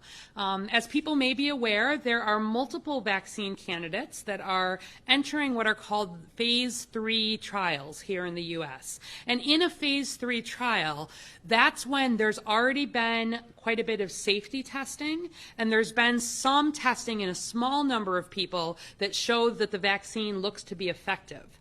The phase 3 trial is when you trial the vaccine in thousands of people across the U.S. or across the world. And you trial it in people of all different ages and different backgrounds. And at the most fundamental level, you basically give half the people in the trial the vaccine, and half the people in the trial what's called a placebo or a dummy vaccine. And it's double blinded, which means the person does not actually know whether they've received the true vaccine, and neither does the person who's giving the vaccine. And then what happens is we follow forward all of the people in these phase 3 trials, and we follow them forward for months or probably even a couple of years. And we look to see, first of all, make sure if there is any concern for side effects that didn't come out in those smaller trials. You want to be absolutely sure before a vaccine is approved that that safety profile is very good. You also, though, want to make sure that the vaccine is effective. And so we follow people until a certain number of people who are in these trials have gotten COVID. And then you unblind the trial and you do a comparison. And hopefully, if this vaccine has worked well, almost all of the people who have gotten COVID would be in that dummy vaccine side or the placebo side. And the people who do not get COVID have been on the side that got the true vaccine. This kind of double-blind randomized trial is our gold standard for testing vaccines, for testing new drugs here in the U.S. And these trials are the way that we will know that a vaccine is safe and effective when it is approved. So it's exciting that the first people, the first two folks, were given the dose yesterday here in Chicago. And University of Illinois at Chicago will be enrolling up to 1,000 people here in Chicago, and that's part of about 30,000 people that will be enrolled across the U.S. They and all of us would like to encourage people to volunteer for these trials if you're interested. We're especially interested in making sure that these trials reflect Chicago. So we would like to encourage people who are over 65, who would be higher risk of severe outcomes, to think about potentially participating in the trial. We'd like to encourage people with pre-existing health conditions. We'd like to encourage people who live in multi-generational homes or are healthcare workers, may have other risk factors. And we'd like to encourage people who are living in communities that are experiencing disparities. At this point, most volunteers for these trials have been white. And that is true for the volunteers for most trials generally. And, you know, in a lot of ways, that's not a surprise to me. Where you look at the history of what some of the trials have looked like, you know, historically here in the U.S. and around the world. But there are a lot of safety precautions that are in place. There are a lot of informed consent procedures that are in place. And University of Illinois at Chicago was really chosen because they are a place that is known to do safe vaccine trials. So it is always a choice if you want to enroll in a trial. If you're interested, you can go to coronaviruspreventionnetwork.org. This is the national website set up for anybody who's interested in participating in vaccine trials. You can put in your information, and University of Illinois at Chicago may reach out if you're fitting their criteria. Northwestern University is also enrolling. They'll be doing a trial for a different vaccine, probably starting in early September. But this is a good way if you're potentially interested. Signing up only means that you will get more information and if you decide to participate. But regardless, it's exciting that we are talking about phase 3 vaccine trials, because that means that we are making real progress toward a safe and effective vaccine. I remain optimistic that we will have a vaccine likely approved, I would guess, very near the end of this year versus the beginning of 2021. I do expect that it will take a year probably for that to roll out entirely across Chicago. My expectation is probably children, for example, will not be in those early stages of who has had the full safety and efficacy testing. They'll probably be in some later stages of rolling out the vaccine. But the fact that we're talking seriously about a vaccine with all of the safety precautions in place, and that the important testing is going on now so that we'll have full confidence in a vaccine that's available is really important. I will be absolutely at the front of the line when a vaccine is available, and we will continue to keep you up to date on COVID vaccine progress. In the meantime, I'd like to remind everybody that we are heading into flu vaccine time. You can go to chicagoflushots.org if you want to see places in Chicago where you can get a flu shot. Pharmacies are starting to have them available. Your providers, your physicians and pediatricians are starting to have flu shots available. The Chicago Department of Public Health will be having some free vaccine clinics available.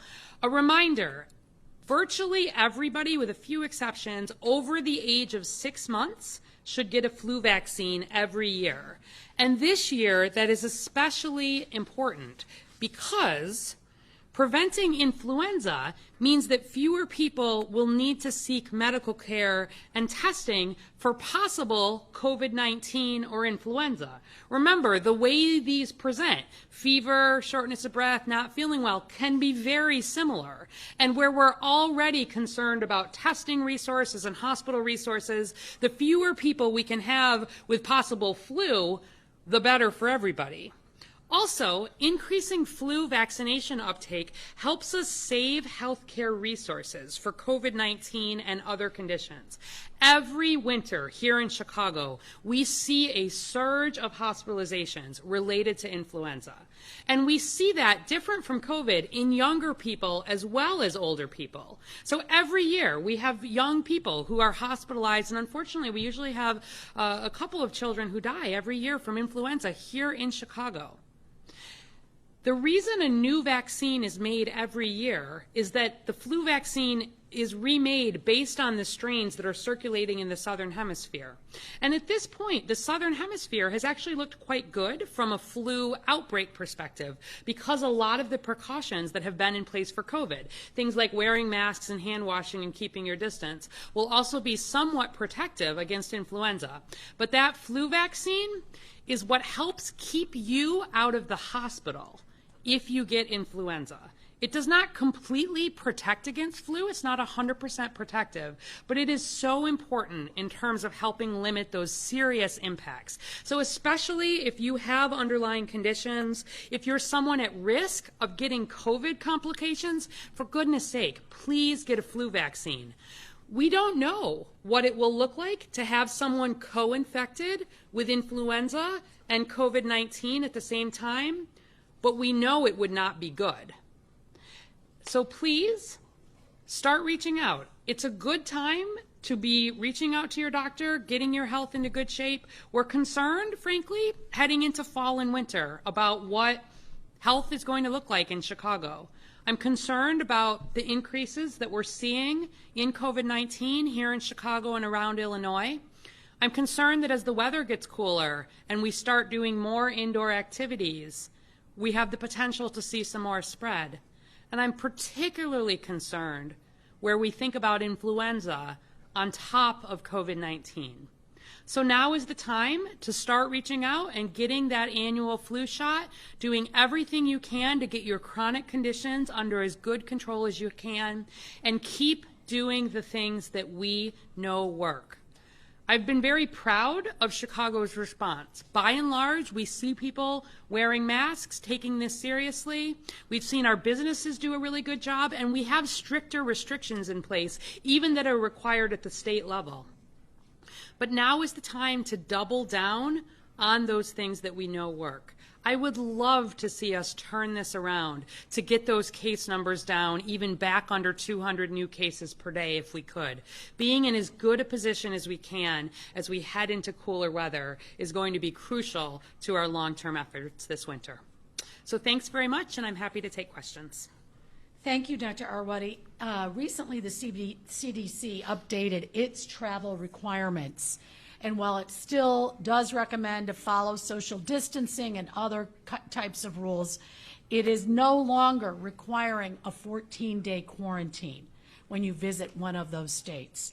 Could you react to that? Yeah, sure.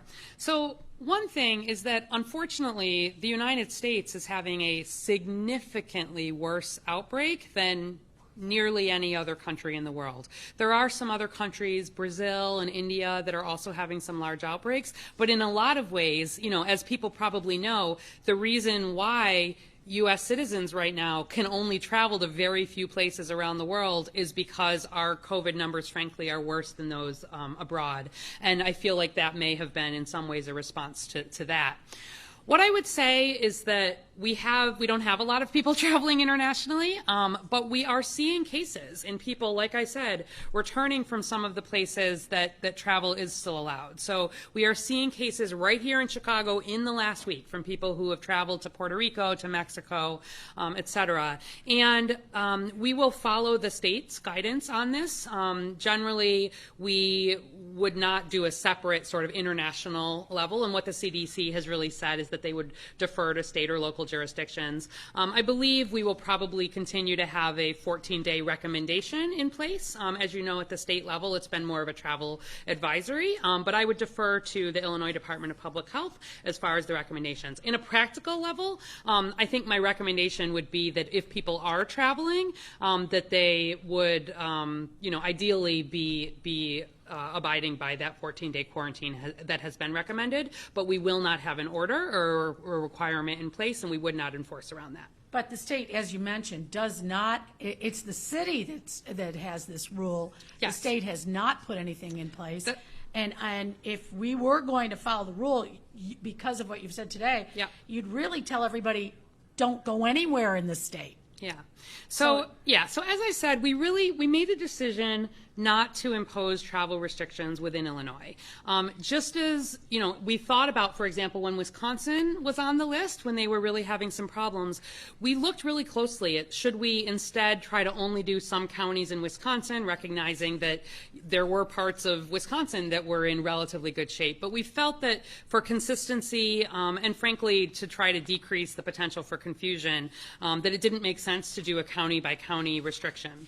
Within Illinois, we know that we have people who are commuters. We know that we have people who travel, and realistically, we didn't feel that it made sense to try to enforce any sort of quarantine restriction within Illinois. And frankly, when Illinois is having a problem, we're all having a problem. And so I think what we want to really emphasize is that right now, it is true that Chicago is doing a little bit better than some other parts of Illinois, but none of us in Illinois are really in a place to brag at the moment. Places that we have the quarantine order in place for states are places that are broadly even more out of control than Illinois, right? Illinois is right at that sort of 15-point something mark, and we still are seeing states that it is significantly higher. So we didn't want to take off the existing travel restrictions to other states, but we didn't feel realistically that we were in a place to put quarantine orders. My message really at the end of the day is that if people can avoid unnecessary gatherings really of any kind, it's a good time to be doing that, right? In Chicago, in the state, it's a good time to be limiting travel to places that are of concern. And so, in Chicago, I really, I'm not going to be imposing sort of on my I talk regularly to the other local health departments. Everybody is working hard in terms of trying to get this under control. And frankly, some of the requirements that are going in place in some of the places that have had higher concern, a lot of them are actually restrictions that we already have in place here in Chicago that we've proactively put in place. And so we're, pleased to see people taking this seriously, as I think they are broadly across the state. And the hope is that we will turn this around. Can we get your thoughts on today? Governor Pritzker reinforced the idea that restaurant customers should be wearing the mask basically at all times other than eating. Yeah. So obviously I am in favor of that. We've been explicit about requiring masks, obviously, in indoor settings. That's been a long-standing thing, and that making sure people are wearing masks when they're entering the restaurant. And previously, it had been a requirement that you needed to wear it while they were seated. And now, with this in place, it's really reminding people that when you are dining with people without your mask on, those people have entered your bubble, basically, like it or not. If you're sitting within 6 feet of them and you don't have that mask on, there is the potential for spread. It's one of the reasons here in Chicago, once we got over 200 cases, we had dropped that number of people who can sit at a table from 10 back down to 6. And I think where we think about protecting the workers in the restaurants, it is appropriate to be sort of putting that mask on when you are interacting with your server. So I am very much in favor with it. Again, if people are going to restaurants, have that mask, have the mask on when you're interacting with the server, take it off just when you're eating, and then put it back on. And I think, it's a sort of common sense recommendation that if people are just doing what they can to think about how can I limit the potential that even though I feel just fine right now, I could still have COVID because I could be asymptomatic. And I want to be fair to people who are working and people who are out and people who have not chosen to come into my bubble. So I'm very much in support of it. In New York City, the mayor there is recommending that classes be held outside as much as possible.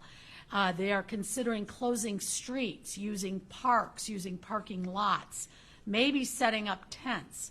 Is that a good idea? So we know that the risk of spread outdoors broadly is less than the risk of spread indoors. That said, we do see spread outdoors, so I don't want people to think that just because they're out of doors, they don't need to keep the 6-foot distance, wear the mask, etc.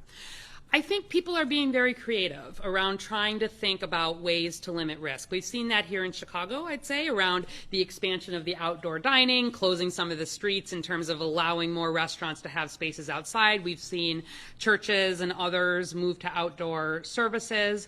And frankly, I think while the weather supports that, in places like New York and Chicago, it makes sense to think about creative ways to potentially limit the spread of COVID. I think when we were really working with Chicago Public Schools, and we've obviously continued to work with CPS as we think about what things look like going forward, CPS had already looked a lot at its ventilation plans indoors, and I think those are also really important. So as people are planning or thinking about having out-of-doors opportunities, I think that's in conjunction with thinking about really making sure that ventilation is part of the thought as you move into the winter.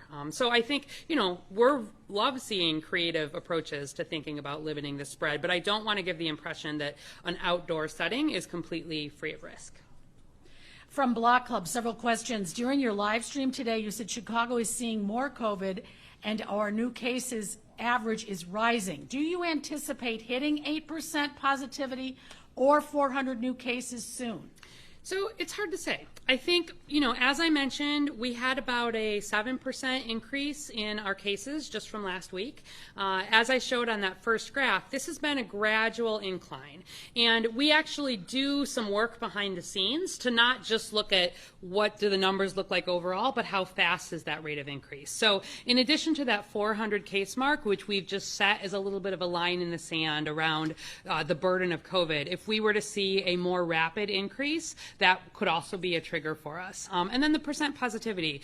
The fact that we are doing more testing here, frankly, is part of what is helping keep that number down. And it is really, that percent positivity to me is most useful as a way to direct testing. The testing resources that the Chicago Department of Public Health stands up, we look week after week, which neighborhoods are we seeing high percent positivity or increases in cases, and we really work to try to drive additional testing because parts of the, and that's as true in a city as it is in a state, parts where you're seeing that high positivity lets us know that you need to increase the testing because you're seeing an increase in cases. So I'm concerned. I'm not horrified by the increases, but week after week, I've been up here really saying we're up again, we're up again, we're up again, we're up again. And even if the rate is a quarter as fast as it was the first time around, you still get to the same place in 4 weeks. And so we are certainly concerned. I'm glad that we put the restrictions in place when we did, just when we got over that 200 cases. I think that's part of what has kept our increase relatively slow. And frankly, I'm watching the hospital numbers really closely. For me, certainly if we got to an 8% positivity, that would be a major concern, and we would put additional restrictions in place, as is being done at other places around the city. But I don't just look at one thing. I look at the number of cases, the percent positivity, how quickly things are increasing, and are we hitting the health system? And we start seeing problems in any of those, that is when we may need to put some additional restrictions in place. Another question from Block Club. Young people make up the bulk of Chicago's new cases, but some universities and schools are having in-person class. Yep. Are you worried about a surge related to college campuses? Yeah, so certainly we are working very closely with our many colleges and universities, and have been here in the Chicago area. This is such a difficult time for everybody in education, I think, and in a lot of ways, higher education in particular. Places, especially if they have dormitory living or other congregate living, there are some particular risks around that. And I think we've had some very creative and thoughtful approaches here among our colleges and universities, really thinking about testing strategies and quarantine strategies and, some of the same pod and restrictions.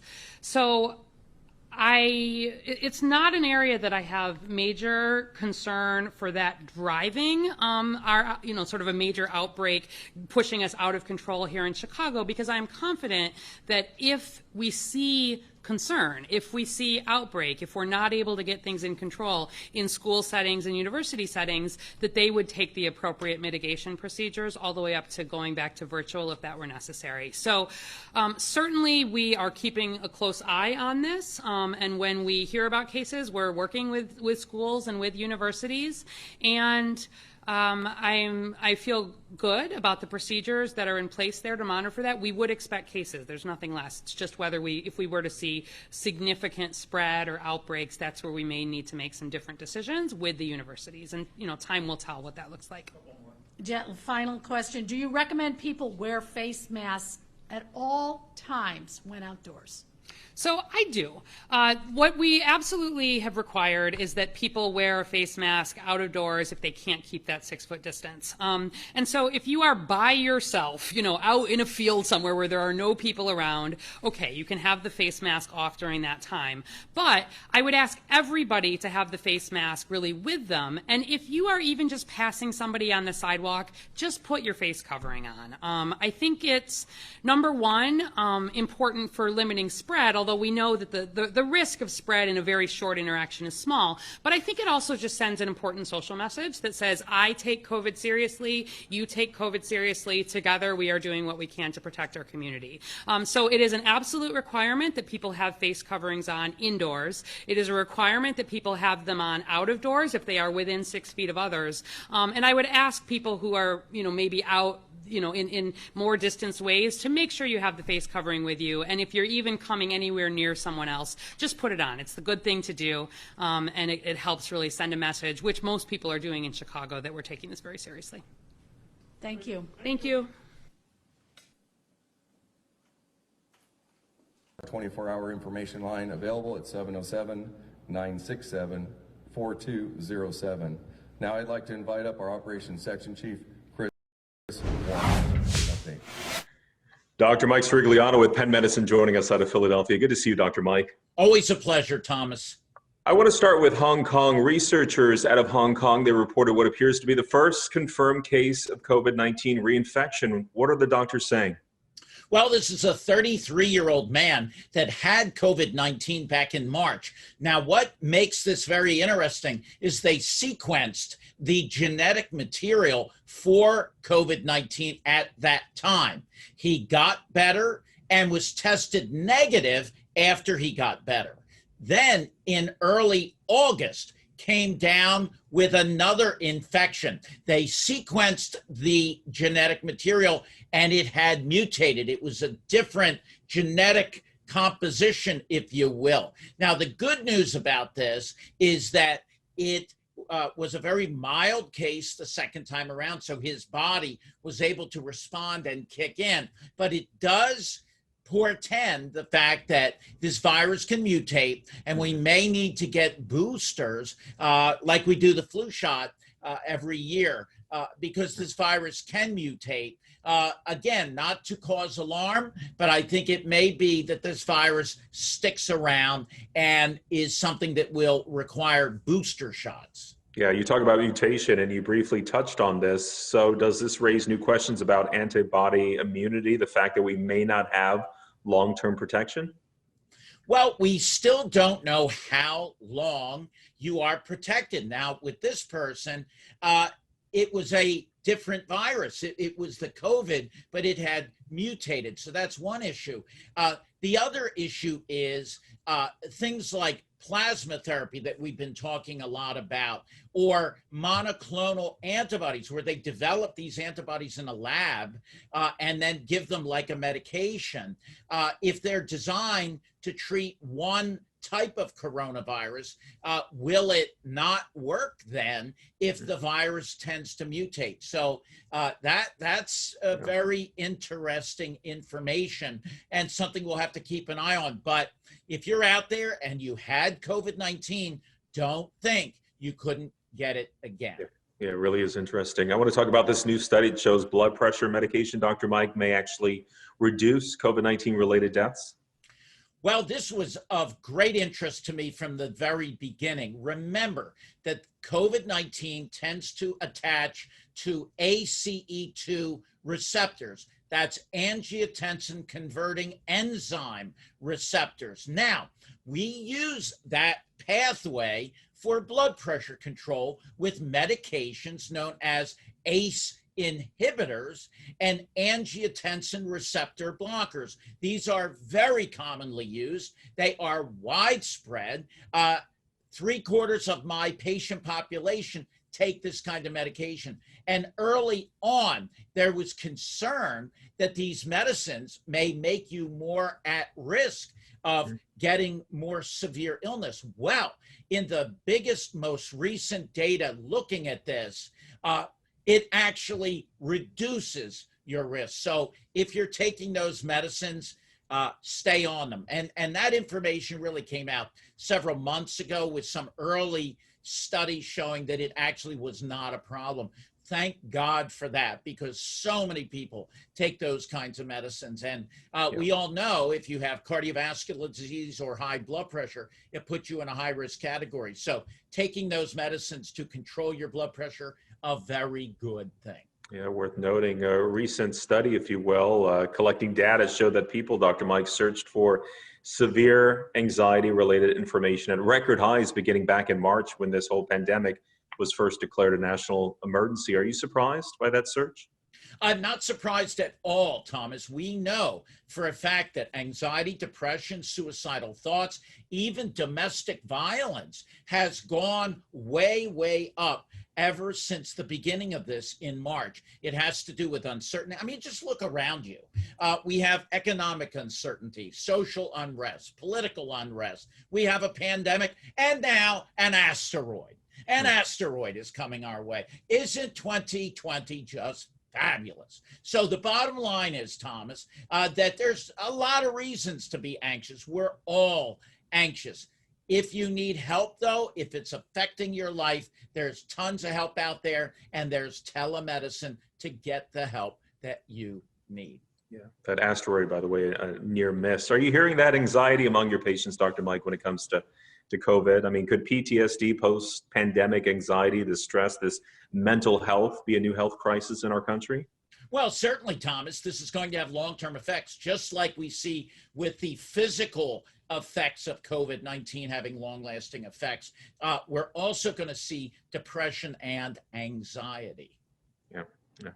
WHO, Dr. Mike, says 172 countries are now engaged in a global vaccine plan, working together here. If another country does develop the vaccine first, what would be the process in obtaining the data and approval for a rollout here in the U.S.?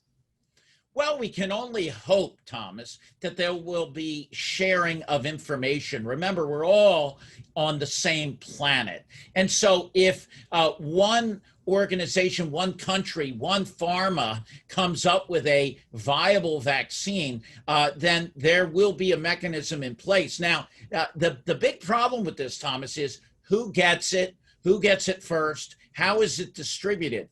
The good news is that there are many, many candidates out there for viable vaccines. And so if one is able to show promise, that may not be the only contender. And so I'm optimistic there will be many vaccines available out there. The big question is going to be, how do we vaccinate a planet? How do we get this around the world so that everyone, because remember, we're all in this together. And if we only vaccinate certain people, it's not going to help us globally. We are a smaller, shrinking planet, and we all have to be able to get through this, all of us.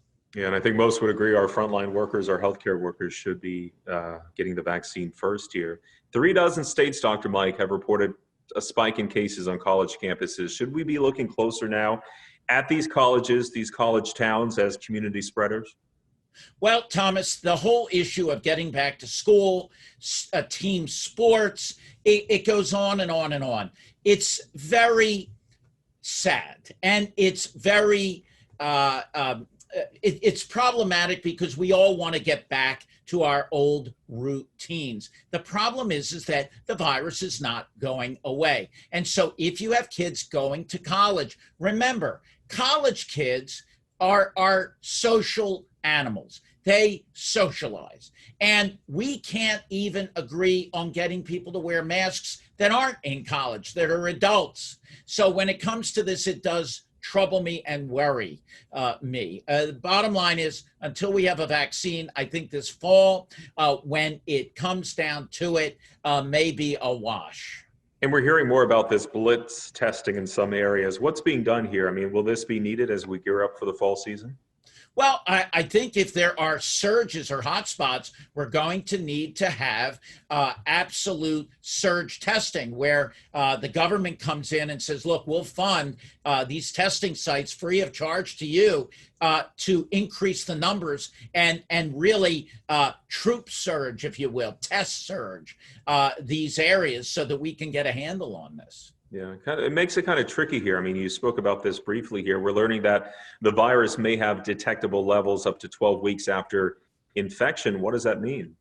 Well, if someone had the virus and gets over it, there certainly can be non-viable viral particle material around that can set off these PCR tests. And so it may look like they're positive, even though they are not infectious. And then you throw in the asymptomatic nature of many people with this virus. It's a nightmare, yeah. But we will get through it. What we need to do is get a vaccine, and then we will be on our way. So before we get there, I mean, how do you know if you're no longer contagious? Well, what we do is we go by the rule that if you were diagnosed with the virus, we go by 10 days. And that includes about 72 hours of having no symptoms. So if you're asymptomatic and you've never had symptoms and you test positive, what most people would recommend is that you then quarantine for those 10 days. And by the end of those 10 days, if you're asymptomatic, maybe you were asymptomatic from the beginning, but since we don't know that, you still have to self-quarantine, and then you would be free to roam the country. And there are more reports that show younger people, Dr. Mike, developing blood clots. What's causing this? Well, again, we've seen this. The virus attacks endothelial cells. Those are the cells that line the arteries of blood vessels. And so what happens is they get damaged. There is tremendous amounts of inflammation, and that leads to the production of clotting, and that can be life-threatening. I had one patient that had a stroke. Luckily, he survived and is doing okay. And hallucinations also being reported. Well, this virus can cause inflammation and does cross the blood-brain barrier. We know that for a fact, and it can affect brain function. The long-term effects of this, no one knows. We'll have to wait and see, but it's certainly possible that it can not only cause hallucinations, but also depression. Yeah. And when it comes to respiratory, some people are being placed on a ventilator. Do we know the long-term effects of being placed on a ventilator? What's happening? Well, there's what we call post ICU syndrome. If you were on a ventilator long term and your lungs have taken a hit, it can be long-lasting effects. You can have significant issues regarding scarring, and I'm seeing this with patients who have recovered. I get scans on them and pulmonary function tests to see how they are progressing. Time will tell. All right, Dr. Mike, our daily reminder on staying safe. We need to stay the course. We need to make sure that we wear masks, we socially distance, and that we continue to fight the fight. Every day, Thomas, we're closer to the time when we get a vaccine and we can start to dig out of this hole.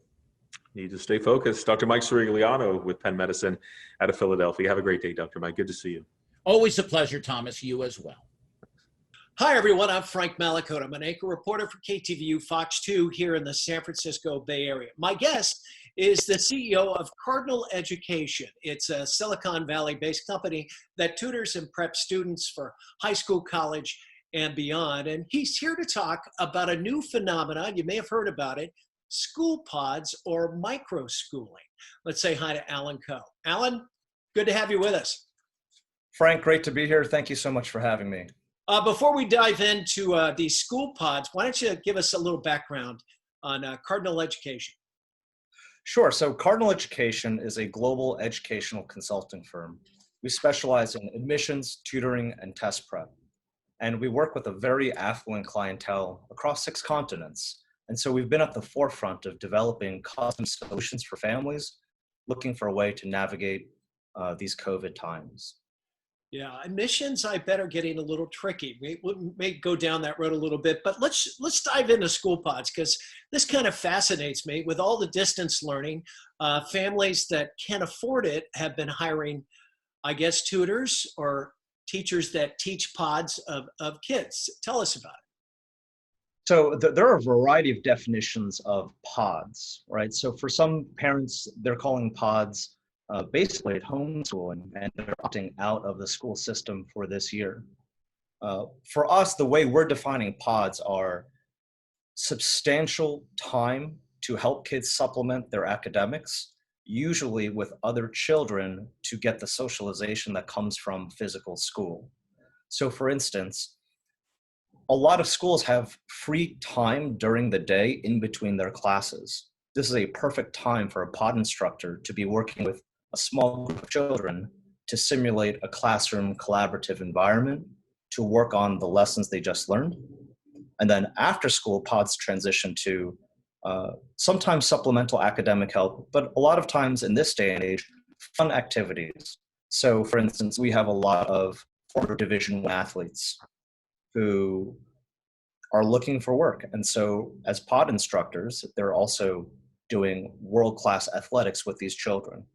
And so different families have different needs. Some families want people who are well-versed in the arts, for instance.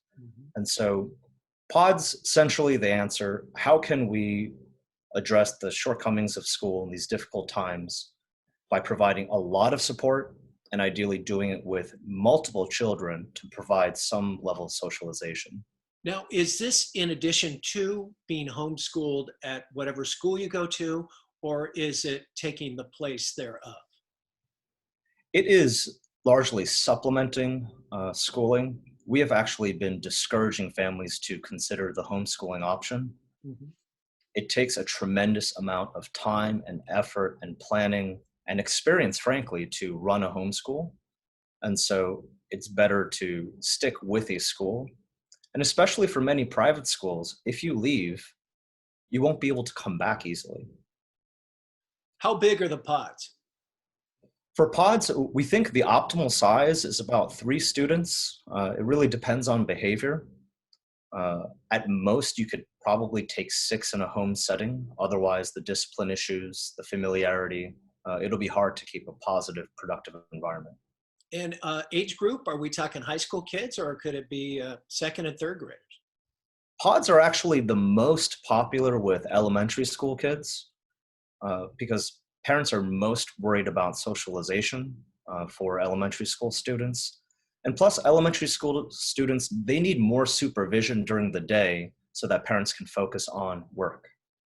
And are they normally kids from one community, or could, I guess with Zoom, you can bring them from all over the country together, right? So Frank, we're actually implementing 2 kinds of pods. There are virtual pods, and then there are physical pods. So for virtual pods, we actually want to engage with students with at least 2 cameras. All right, this prevents distractions like cell phones and things like that. And for physical pods, though, what we're doing is we're basically quarantining. We're finding families and we're matching them with our consultants and our tutors who have similar values in terms of social distancing and, similar thoughts on COVID. Gotcha. Now, how about the teachers? Who are these teachers, and where are they getting them? We have an incredible range of people applying right now. We have teachers and substitute teachers who want to opt out of the system because they don't feel that their school district or school system is going to protect them adequately. We have some people who don't really have experience in education, but have a lot of experience in related fields, such as like STEM or psychology, or a deep-seated experience in a certain field. And we're And we're specifically recruiting a lot of former collegiate athletes because a nightmare scenario that is happening right now is sports are being canceled effectively for the rest of this year.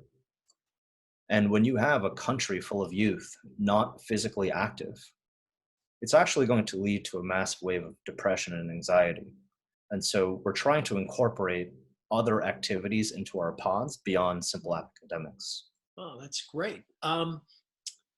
Let me ask you this. I have a friend who lives down on the peninsula. She was a substitute teacher, pseudo-retired. She threw it up on Nextdoor. She had over 100 people call her or email her to become or be interviewed as a pod teacher. So these are pretty popular, I guess. So they are very popular. You know, I would caution people who are running these pods to understand what they're getting into.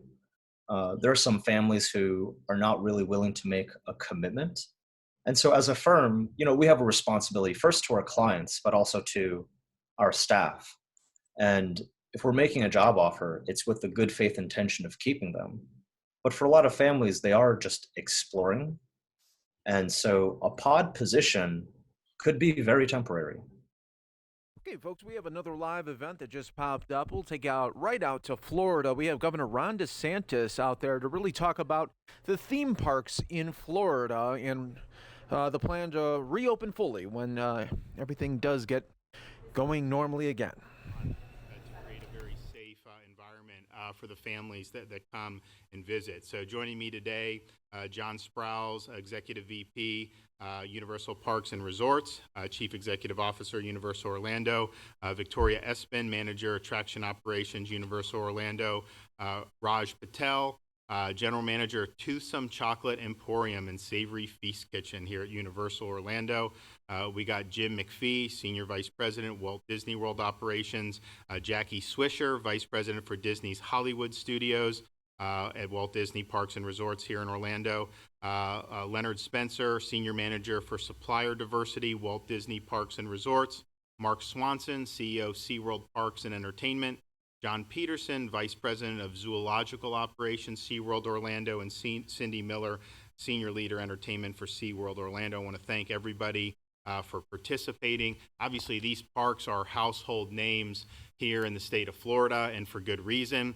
But I think what we saw when the pandemic hit was a radical change in what was going on in Central Florida. The parks really, in an unprecedented step, closed in the third week of March and remain closed until I believe we started to see some of the initial openings of some of the restaurants and stuff in May. And then obviously June and July, they've continued to do that. But here's what I think the region has faced. If you look statewide at unemployment, it's hit everywhere, at least somewhat.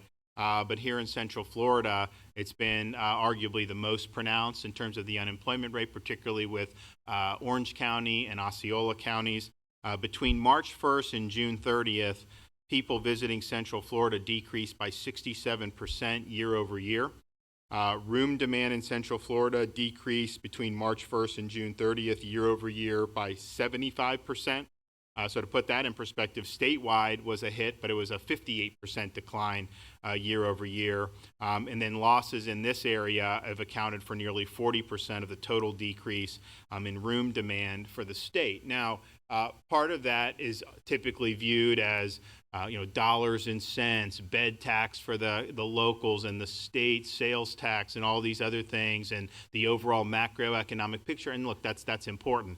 But I think what some folks may not appreciate until you really understand these operations is just not just thousands, not just tens of thousands, but really when you talk about these operations, hundreds of thousands of jobs that are connected to the operations here. Yes, who Universal Disney SeaWorld actually employs, which is a lot of people, certainly tens of thousands for each company, but also for everything else they do, how that impacts the local economy, small businesses, and the people that they employ. So you have a ripple effect that can be very positive, obviously, when things are going well. But when things slowed down, when they stopped and then slowed down, the ripple effect went in the other direction. And so that had a huge impact on employment in the area and on people's small businesses. And so, we're here today partially to discuss one, what I think has been a success story. You had all these folks, many of them have been able to bring back, I think, over 90% of their full-time employees are back. Now, they don't have quite as many of their part-time because we're not at full demand yet. But that's been something that's been successful. I know Universal SeaWorld opened in June with the parks, Disney, I think, at the beginning of July. And as Disney came online, Florida was at its apex in terms of coronavirus infections, and then it's gone down. We've seen declines in all the key metrics since the middle of July. And so I think that's testament to the lengths that they've gone at these parks to create safe environments. I think that if you look, I can show you examples of outbreaks being triggered in certain areas. You haven't seen these parks being major drivers of that, and I think it's because they're really going. So the operations have allowed thousands and thousands of Floridians to get back to work, but it's also provided safe environments for thousands and thousands of families, not just here in Florida, but throughout the rest of the country. And if you look at the picture of what we're seeing here in the state of Florida, I think we've seen consistent declines across the major metrics in terms of number of cases, the positivity rate averaging. If you look at the hospitalized patients who are COVID positive, we're down well over 50% in the last month, and the ICU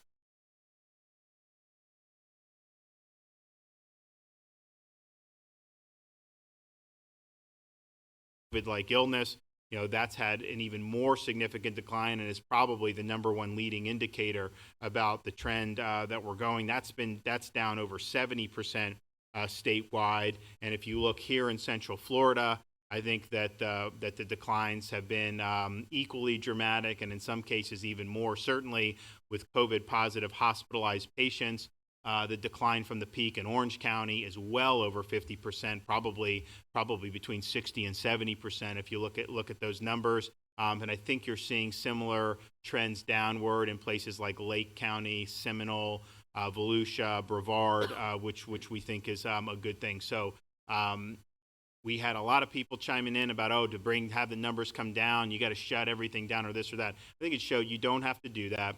You need to keep society functioning. These are examples of how that can be done safely and productively. And we were here in Central Florida a week ago talking about drug overdoses and opioids. And incidentally, for opioid response, I just talked to the Secretary of Labor this morning. It's going to come through there, through our Department of Economic Opportunity. But obviously having these parks open gives people enjoyment who can come. I think it makes people feel better. The employees, huge for them and their families, but also just having a functioning, strong society is really important as we look to see the fallout with drug overdoses, with depression, with loneliness, with some of these things. Those are problems we're going to have to continue to deal with. And I think the more that we're thriving and getting on our feet, I think the easier it is going to be for us. And I want to kick it around the table and let folks talk. So John, do you want to kick it off? And appreciate you guys have been very thoughtful about your approach here, and I think that you've had a great deal of success. So we appreciate it. Thank you, Governor, and thank you for supporting our industry from the beginning. As we got into this in March and April and May, you and your staff have always been focused on the importance of our industry doing things right, but making it safe and showing that, after we dealt with the beginning punches of it, to come back and to understand that we can deliver a safe environment for our guests. and get people back to work. And we think we've done that. You know, I spoke early on in the task force talking about safety, and safety from a couple of perspectives. One, safety that we could deliver a safe environment for our guests. And I think everyone at this table has done that. And I think we've been able to demonstrate that it is very, very safe for you to come and visit any of our parks. The second part of the safety is now convincing people that we are safe so that they feel comfortable taking advantage of the opportunity to come to Central Florida and experience it, because they're going to be safe. They're not going to be exposed. In fact, we're probably some of the safest environments anywhere in the world in terms of employment. We are outside. We are safely distanced. We have all of our protocols in place. We have layers upon layers of protocols. So hopefully we can start to get that message out so that people feel more comfortable and come back to Central Florida, and we can continue to try to get people back to work here. Great. Victoria, thank you. Thank you. Good morning, Governor. So to piggyback really, what John said, so my role as a manager in attraction operations, we talk about the front line in our industry, that's me. I have the pleasure, along with my peers, of spending about 75% of my work week out in the park.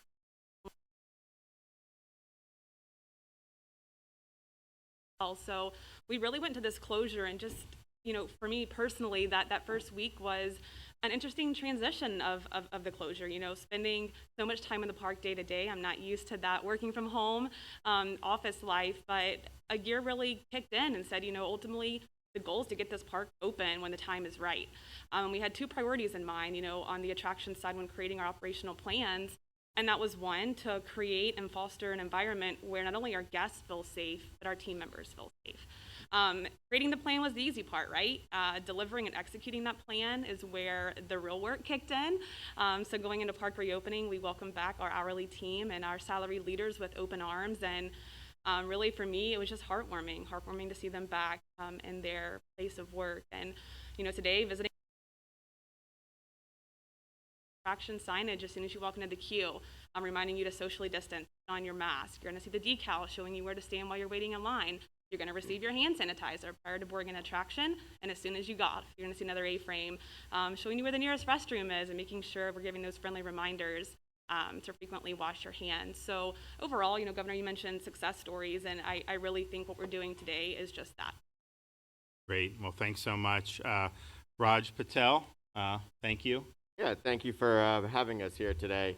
The excitement when we got the call to reopen, and being in City Walk, we had the pleasure of opening some of these venues first. And at Twosome, we were accustomed on the go, maybe possibly doing over 1,000, people every night. And now, our priorities changed, and the phone calls and emails that we got from our team members was just very exciting. Everyone was really happy to get back. Our tip team members were excited. But the very cool part was we've always been a team member driven company, but the united front between all of the divisions, because this was new for everyone. So we didn't have all the answers right away, and we all worked together and listening to everyone's facts. Hey, this works, this doesn't work. And our guests feel safe, and they see it, and they thank us for being open. People want to get out, and it's just the excitement around it has been just amazing. Our go is a little different now. It's more on the safety front, and now we're seeing some benefits from it. Great, I appreciate it.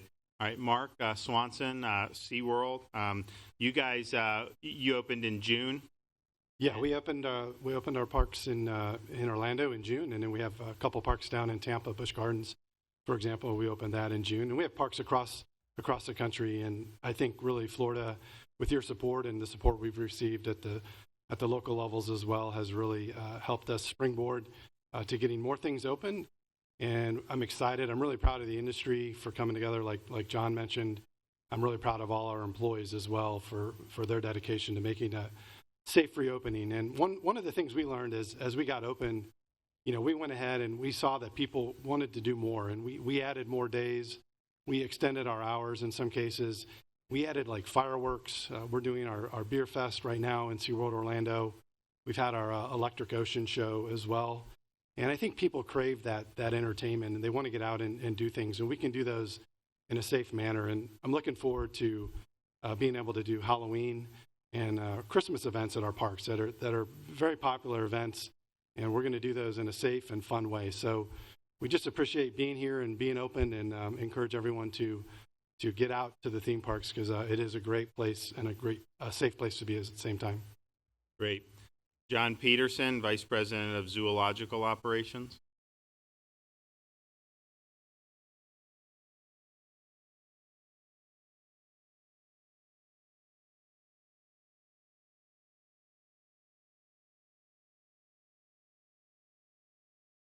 Outside the park, our teams working out in the fields have actually run into groups out at Blue Springs State Park and other areas in Florida where they've just excited to see people. They're excited to hear about animals again. They're excited to hear that they can actually come in and safely see these animals and talk with our staff. Our teams have done an impeccable job of making sure when you're there, one, we're safe for our animals, but two, we're also safe for our guests so they feel comfortable. To your point, people want to be out. They want to have fun again. So we've opened that venue again really nicely.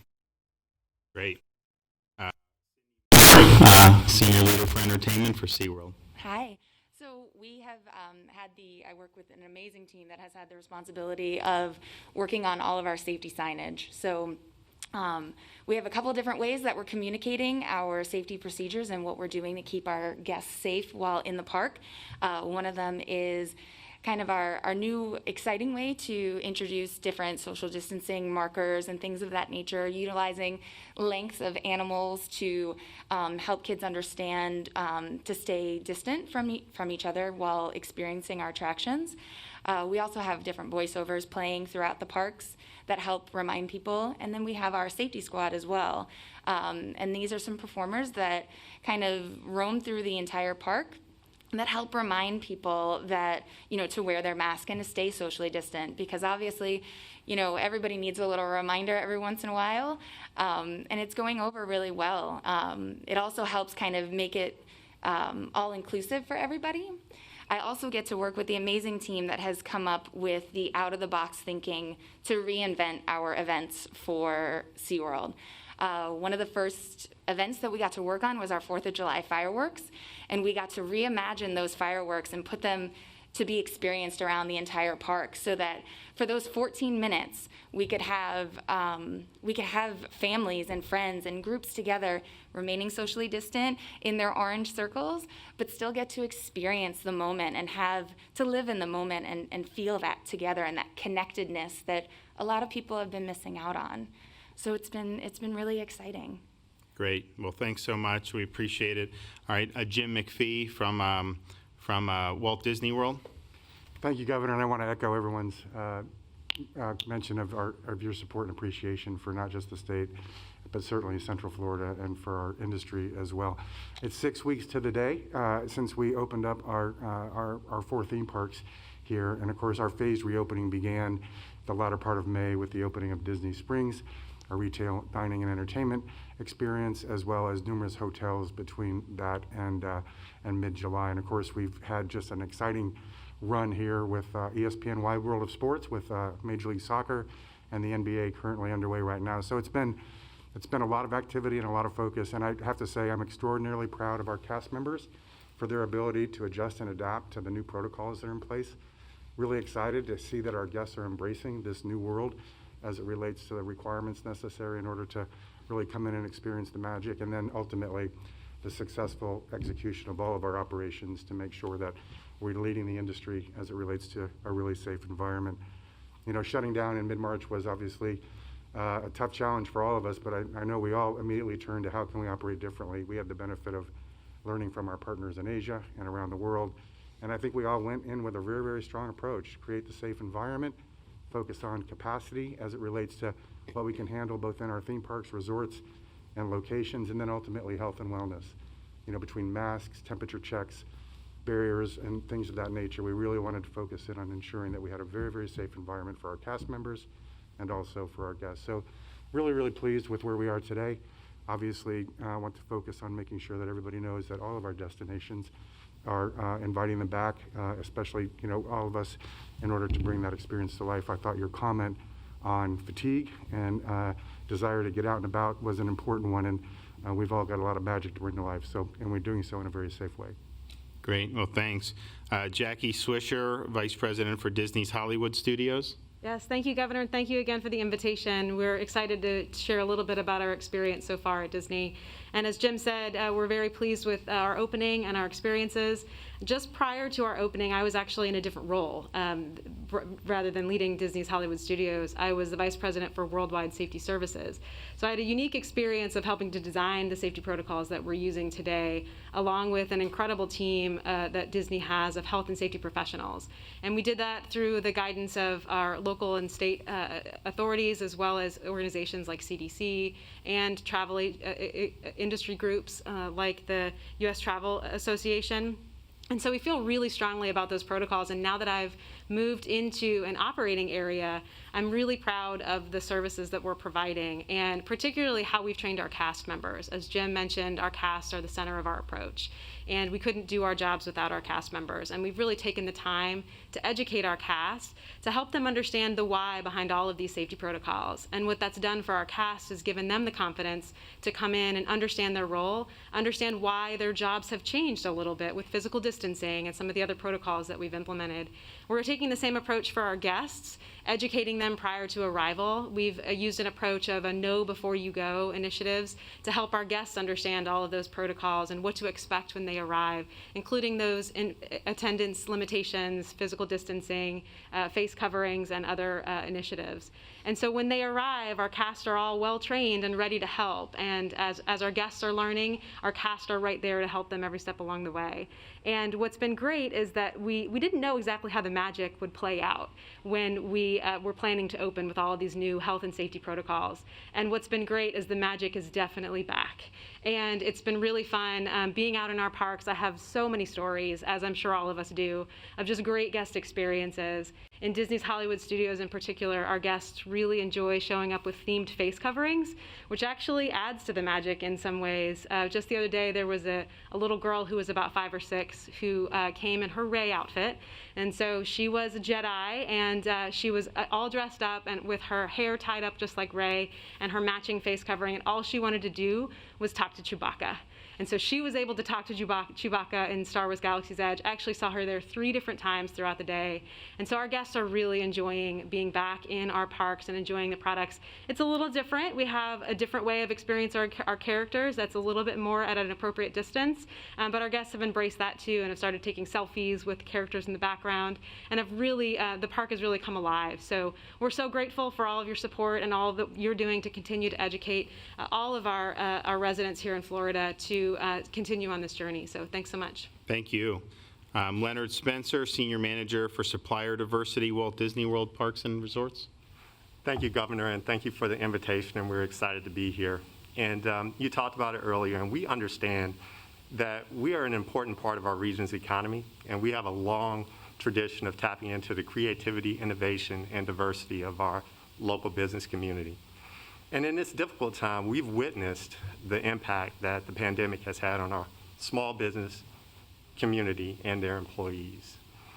As businesses across the country and our theme parks here in Central Florida have restarted, we understand that strong desire that small business owners have had in our region to get back to work, not just for them, but also for their employees. And we took a measured and thoughtful approach, as Jim and Jackie have talked about, taking into consideration guidance on how we can reduce risk. And I'm pleased to tell you that so far, our approach has been successful, and suppliers that we're doing business with are supportive of our measures. They appreciate the ability to once again get back to work and have their employees get to work again. And in the community, my team really has been investing in and working with economic development organizations that are supporting small businesses. They're providing services and other support that can help them grow in these challenging times. We work with these small businesses, and what my team tries to do is connect them to procurement opportunities across our company. And we've also facilitated small businesses connections so that they can actually keep their doors open. You know, in one instance, we were able to work with a supplier and help them work through the paycheck. Okay, folks, so we were listening to different theme parks and different officials from those theme parks, as well as state officials talking about Florida and reopening parts of those segments and entertainment sectors as those COVID-19 cases continue to go down. But right now, I do want to take you out to Louisiana. We do have the governor there speaking on the very latest as they continue to track Hurricane Laura continuing to pick up steam as it does head more inland towards the Gulf Coast. Ordered in Vicksburg, Mississippi. As you probably are aware now, last night Hurricane Laura began to rapidly intensify.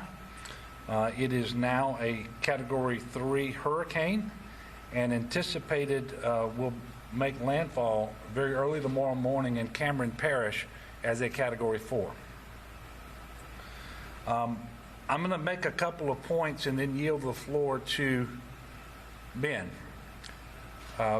We need everyone in southwest Louisiana paying very, very close attention to this storm and heeding the warnings that have been going out for a number of hours now. You're going to hear ranges of storm surge that we haven't heard in Louisiana since Hurricane Audrey in 1957. You're going to hear the word unsurvivable to describe the storm surge that we are expecting. And what we know is that the weather across southwest Louisiana and really across all of South Louisiana will degrade over the next several hours to the point where we're not going to be able to run our buses, for example, from the Lake Charles area to depopulate individuals, transport them to shelters. And at some point, a couple of hours after that, mid-afternoon or so, it won't be safe for anyone to be on the road down there. So people need to heed the warnings they've been given and to evacuate. And if you think you're safe because you made it through Rita in southwest Louisiana, understand this storm is going to be more powerful than Rita. It is gaining strength. It is not losing strength as it approaches the southwest coast. We know that the storm surge values are higher. The wind speeds will be higher. And so even if you built back stronger and you're up at 15 feet elevation, understand the storm surge is going to be expected to be 18 to 20 feet in that immediate area where this storm comes and makes landfall. We also know that it's going to hit overnight.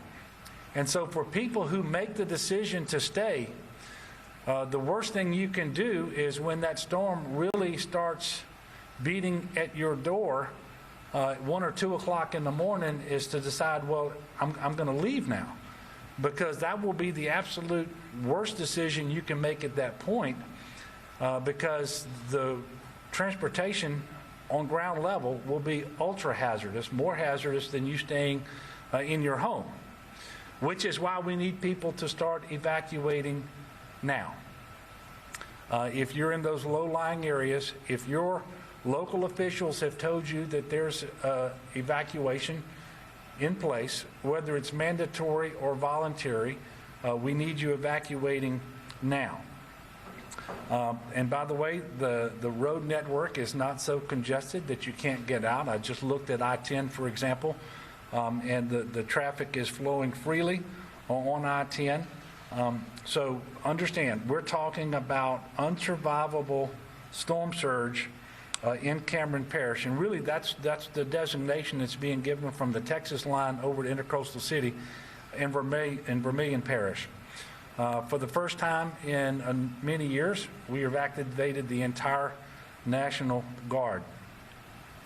And so at this time, I'm gonna give the podium to Ben so that he can go through the weather. He's got some slides for you. I'll come back on the backside of that and speak for a bit, and then we'll have Sean Wilson from DOTD give you an update as well. Thank you, Governor. And with that, make sure we get started here. So here's just a quick overview of Hurricane Laura. It is currently a strong Category 3. At landfall, it will be forecasted to be a Category 4, as the governor mentioned.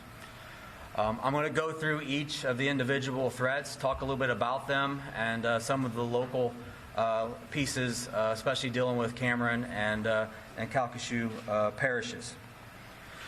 So here's the current track from the National Hurricane Center. You'll see right now, the thing that I want to point out is, see the two little circles that are on the map around the X. Those are the current tropical storm and hurricane force wind fields. I bring these up because this is a very large storm. A lot of times people get enamored by what's in the cone is where it's most dangerous. And this is a great example of that's not always the case. With this being a large and deadly storm, you can see the tropical force winds are already almost reaching to the southern Louisiana coast. And the hurricane force winds at landfall will likely extend out more than 60 miles. So you don't have to be right near the eye, you don't have to be right near the center line to see significant winds from the storm. Again, as mentioned up there, it looks like it's going to make landfall with winds of near sustained levels of 145 miles per hour, with gusts up to and over 170 miles per hour. I don't know if anyone has seen that type of damage locally in quite some time. A good example of what the winds can do would be a recent example of Hurricane Michael, though it was upgraded to a Category 5. Understand that it had amazing damaging winds in almost a 20 or 30 mile wide stretch that reached inland all the way from the Florida coastline into Georgia. So I think folks in southwestern Louisiana and western Louisiana need to understand the wind threat here is serious. Speaking of that, again, the tropical force winds will cover a huge portion of the state, could linger from anywhere near the Atchafalaya Basin, Baton Rouge area, and extend well into Texas, well off to our west. Again, this is a very large wind field with this storm, so there will be even impacts further away from the main area that we'll be talking about here in just a bit when it comes to the unsurvivable storm surge. When you look at the hurricane force winds, it's expected for those to extend maybe as far in as Alexandria, as far to the west as Lufkin, Texas, and make its way right to the doorstep of Shreveport. So again, we're talking a large area of hurricane force winds possible across southwest Louisiana, and I think the damage from this will be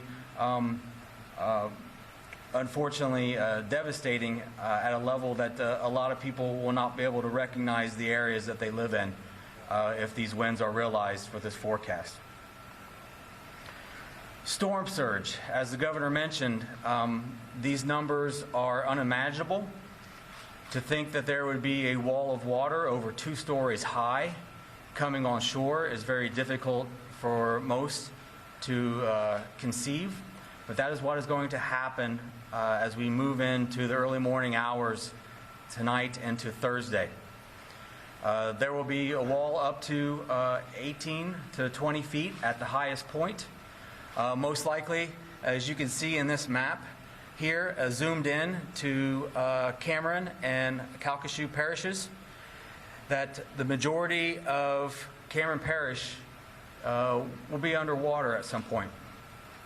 And, you know, that is very troubling in the least. The red areas are 9 feet or greater of inundation. So I want everybody to kind of get a look at that map and understand what I'm saying here. So you see almost the entire parish shows possibly 9 feet of inundation from Hurricane Laura. That works its way well in to Calcasieu Parish. And there'll be places within Lake Charles that will see flooding that has not seen flooding before. Neighborhoods, businesses. The one thing that I want to point out from this is, again, that is if the track holds exactly as we see it. The strongest surge will be dictated by that track, but as we look at it right now, this is the most dangerous zone to be in when it comes to storm surge. And the word unsurvivable is not one that we like to use, and it's one that I've never used before. So this is what's most likely the worst case for southwest Louisiana. As we branch out, though, I do want to show that, again, this storm has wide sweeping impacts well outside of the most dangerous zone that we just talked about. There will be life-threatening storm surge as far east as Morgan City. So even interests that far east, people that far east, need to be concerned if you have anything to do with what's going on at the coast right now. And there'll even be some coastal flooding and some issues of a more minor nature across southeast Louisiana and into the tidal lakes. Unfortunately, the maps that I showed you do not account for rainfall. Those are just storm surge. So on top of the inundation that is possible from Hurricane Laura as it comes on shore, we are looking at up to 10 with localized amounts of 15 inches of rain possible along the coastal areas of the state.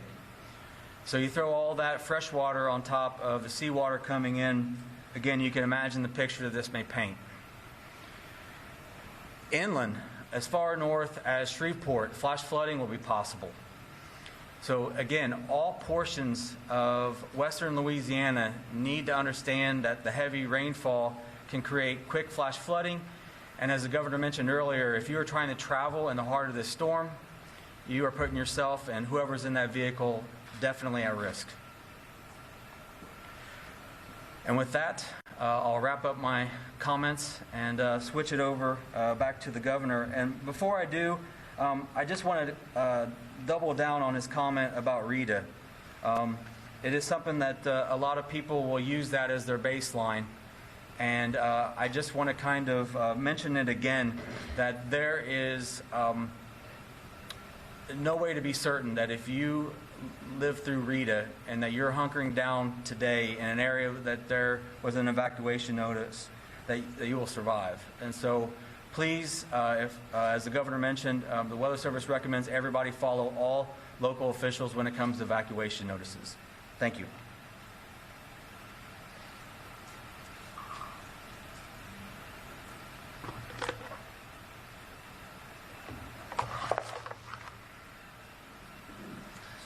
Thank you, Ben. And one of the things that we've been told to expect and we're already seeing is the ability for this storm system to produce tornadoes. And in fact, that area of concern will extend through southeast Louisiana. If I'm not mistaken, just before I left the Overwatch room, a warning was issued for capital area parishes with respect to tornadoes. So that's something we have to be paying close attention to today and tomorrow as well.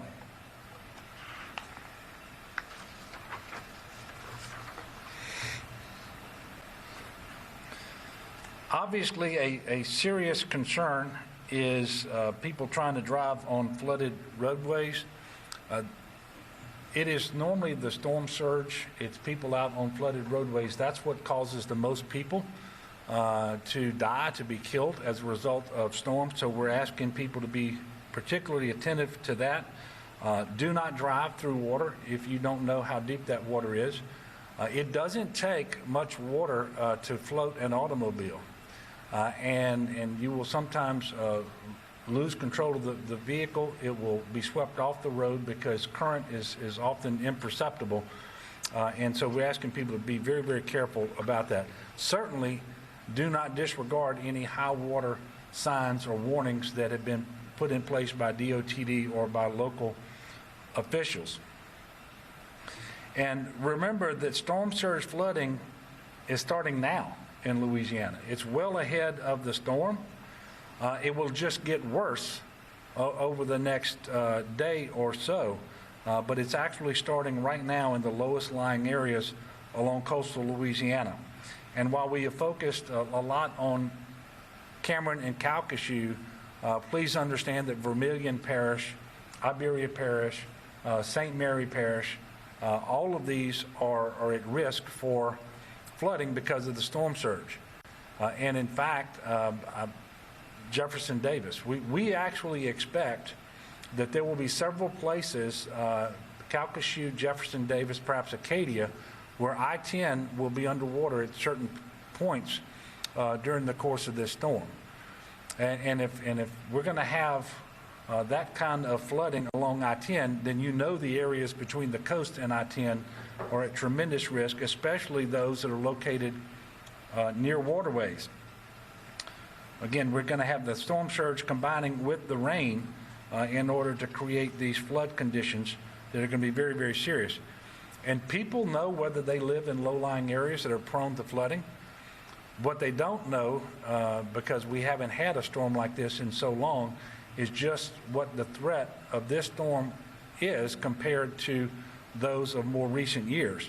And you can only contrast this storm to recent years. You cannot compare them.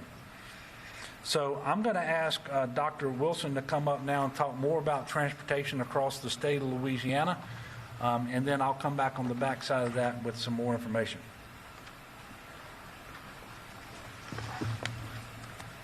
Thank you, Governor. You know, to highlight the point you just made about storm surge, we have sections of LA1 in the southeastern portion of the state of Louisiana with standing water already, and it's not raining. So you can imagine what we're going to expect. And if you reflect back to the National Weather Service slide that showed Cameron Parish completely underwater, it's about 180 miles of roads that the state is responsible for in Cameron Parish alone that will be underwater. So this is a very serious incident we're dealing with. From a traffic standpoint, we have begun detouring commercial traffic north to I-20.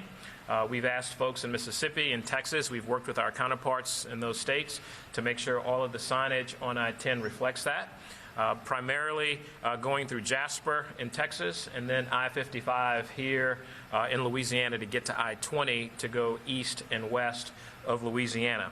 And that's to prevent us from having to use precious resources to try and evacuate folks that are trapped on the interstate when, not if, but when we see water there. So that's a very important factor. If you have to travel, we expect folks to move very quickly in this evacuation, and we would want to keep as much capacity as we possibly can on I-10. With regards to evacuation, that window is closing, and it's closing very rapidly. The governor has worked very hard to make sure that we have all of the bus assets on the ground with staff at DOTD, and those buses are limited to 45-mile-per-hour winds. And before we left our UCG, they had their first gust coming from the first weather band. And we're going to maintain those buses as much as possible at the Burden Center to then evacuate. But pretty soon, there will be very few assets to get folks out on the buses so that we can use those buses to rescue people and then repopulate from New Orleans and all points east of Lake Charles. We are actually moving our parish-wide assets, the people, out of the Cameron Parish District and the Calcasieu Parish District offices into Acadiana to ensure that they have all the materials and equipment they need to work their way back in because of the winds. And that'll give you an idea that we normally hunker down in our warehouses and our facilities, and we're asking them to step out to be able to be brought back in safely. And then the last thing I want to share with you is that we're transitioning to the damage assessment phase, working with our federal partners to be able to assess the damage once we see this to try and reopen all of those places. We expect some serious damage along 27 and 82 in Cameron and South Calcasieu. 511 is still available, 511la.org. You will be able to find all of the road closures that are related to water, inundation, and when they reopen. And then we also will have our MAP patrol, our motor assist patrol, that will continue to work for 24 hours a day. And so to echo what the governor said, we want to maximize our resources. We don't want to have to rescue you, so we would evacuate you now, and we would encourage everyone to please take full advantage. Be careful when you do that so we can get you safely back home once this incident is over. So with that, Governor, that's some comments on transportation. Thank you.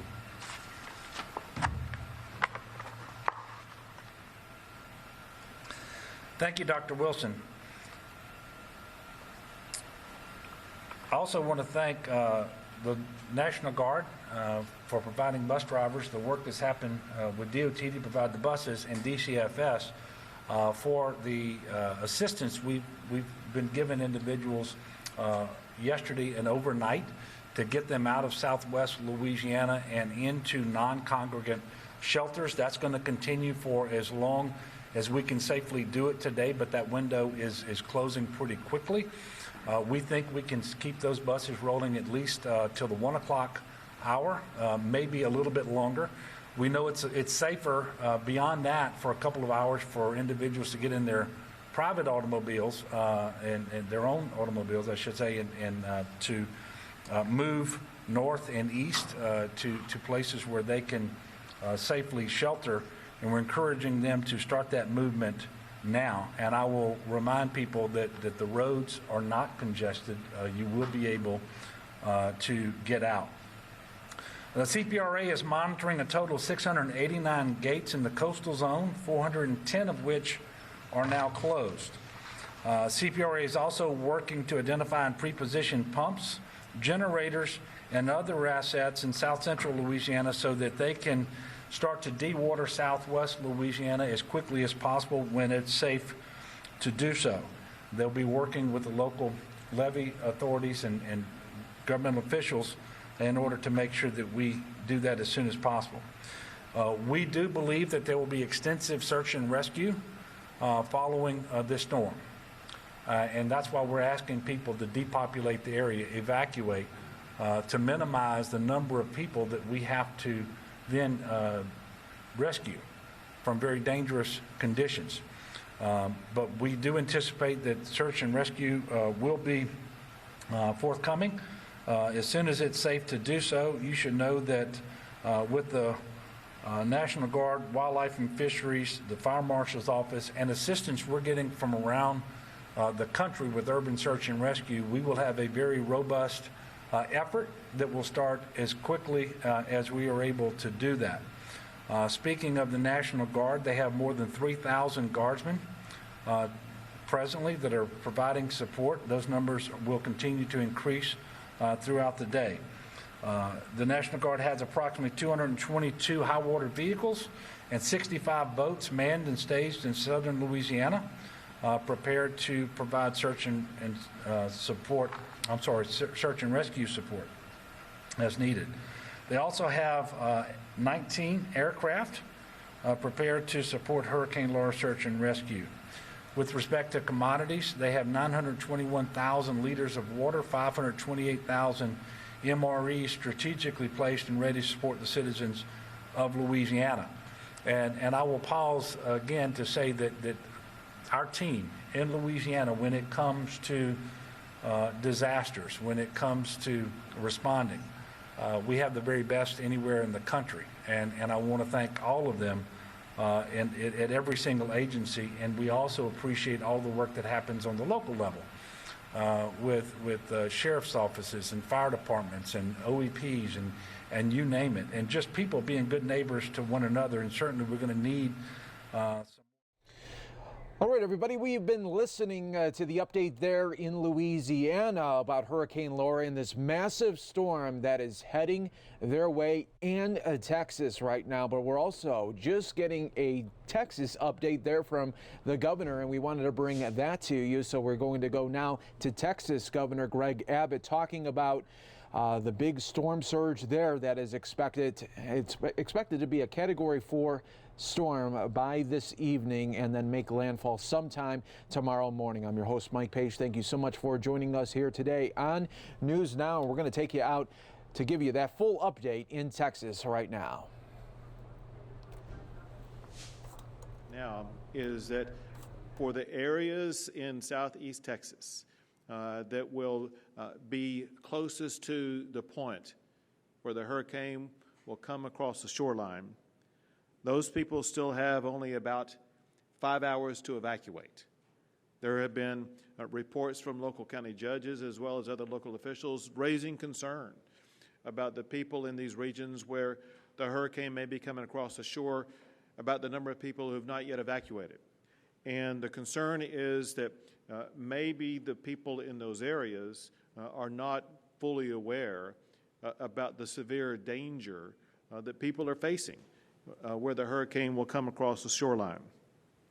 We anticipate the onset of the tropical storm force winds to hit Texas around 7 p.m. tonight, and then landfall of Laura should occur around 1 a.m. tonight, and people in that area will be dealing with the ravages of that storm for about a few more hours, but we do anticipate the storm being out of Texas by tomorrow night.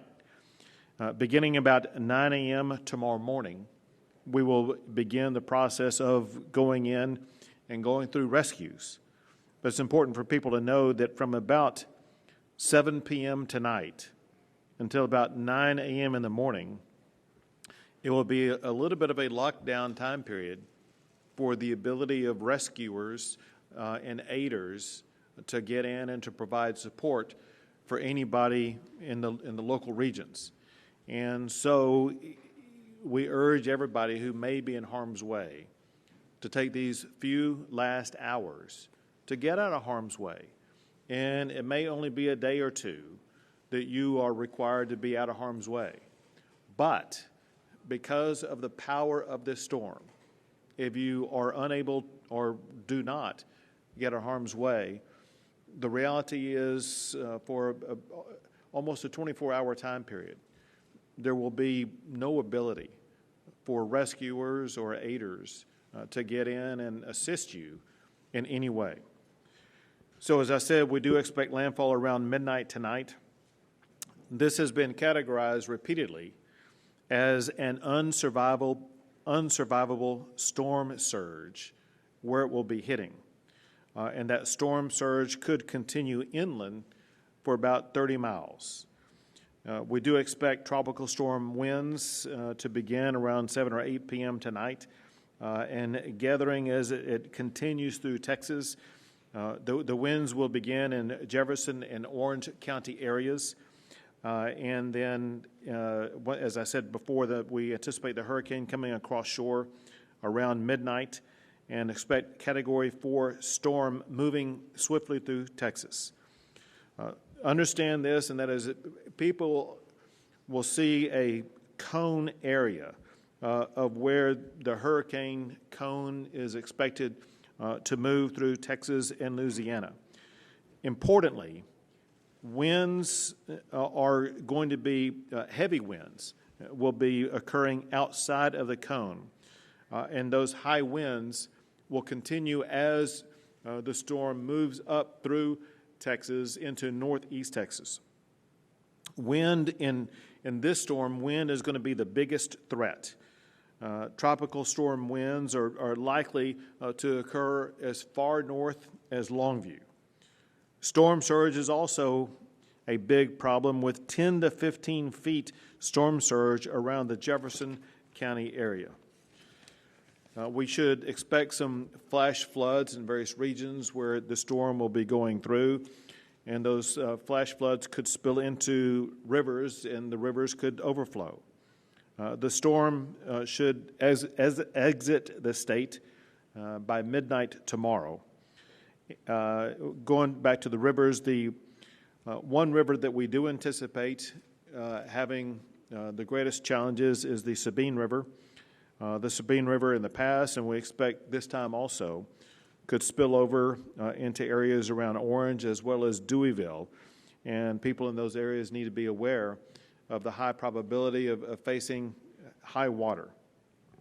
We do expect power outages in the areas hardest hit. I want to make a very important point about something that we have experienced in the past that's caused the loss of life that people may be unaware of. If you lose power, it's very important that you do not bring your generators inside a home. That can lead to carbon monoxide poisoning. You need to leave those generators outside of your home. A couple of updates. First, a recap that I'm going to add to this recap. On Sunday, I declared a disaster in 23 counties On Monday, the President granted an emergency declaration for these counties. Yesterday, I added 3 counties to the declaration. And yesterday, I also asked the President to grant Texas's request for Category B assistance, and he granted that request yesterday. Today, I added 3 more counties to the disaster declaration: Camp, Ellis, and Tarrant counties. The reason why Ellis and Tarrant are added is because they are serving as sheltering locations.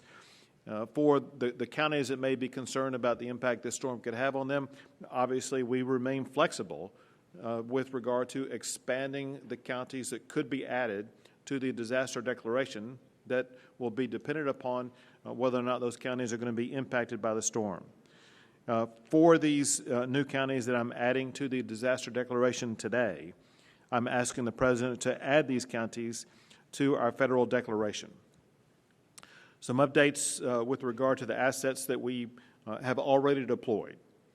We've already deployed 400 buses, 38 aircraft, 82 boats, 202 high-profile vehicles, and 60 ambulances, with an additional 75-plus paratransit vehicles that have been ordered that will be available to be provided to assist in the movement of people.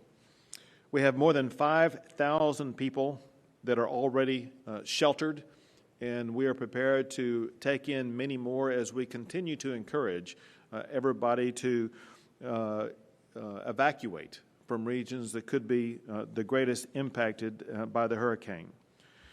We're already preparing for the recovery. So the update on the Disaster Recovery Task Force is this. The Texas Division of Emergency Management Recovery personnel are in place for deployment post-landfall. Damage assessment teams for local jurisdictions have been developed, and they are being distributed for timely reporting on local damages after the landfall. Volunteer organizations active in disaster are currently staging resources, and personnel are ready to deploy as the affected areas are cleared for reentry. And we have developed and distributed an online platform for disaster survivors to request assistance and provide their damage information. And that is all for my report right now. Chief Kidd, would you like to add? Mr. Governor, so thank you. And I need to reemphasize the danger factor of this storm. It's been a while since we've seen Cat 3, Cat 4 winds in Texas. We know the damage that does. Power restoration, Governor, will be longer in what we would normally expect because of the high winds. You said yesterday that this is not a Harvey storm. We completely agree with that. The rainfall will be different, but the winds will be very important for us to watch. Even though more people lose their lives during surge or flood events, in this event, I'm really worried about the wind just as you are.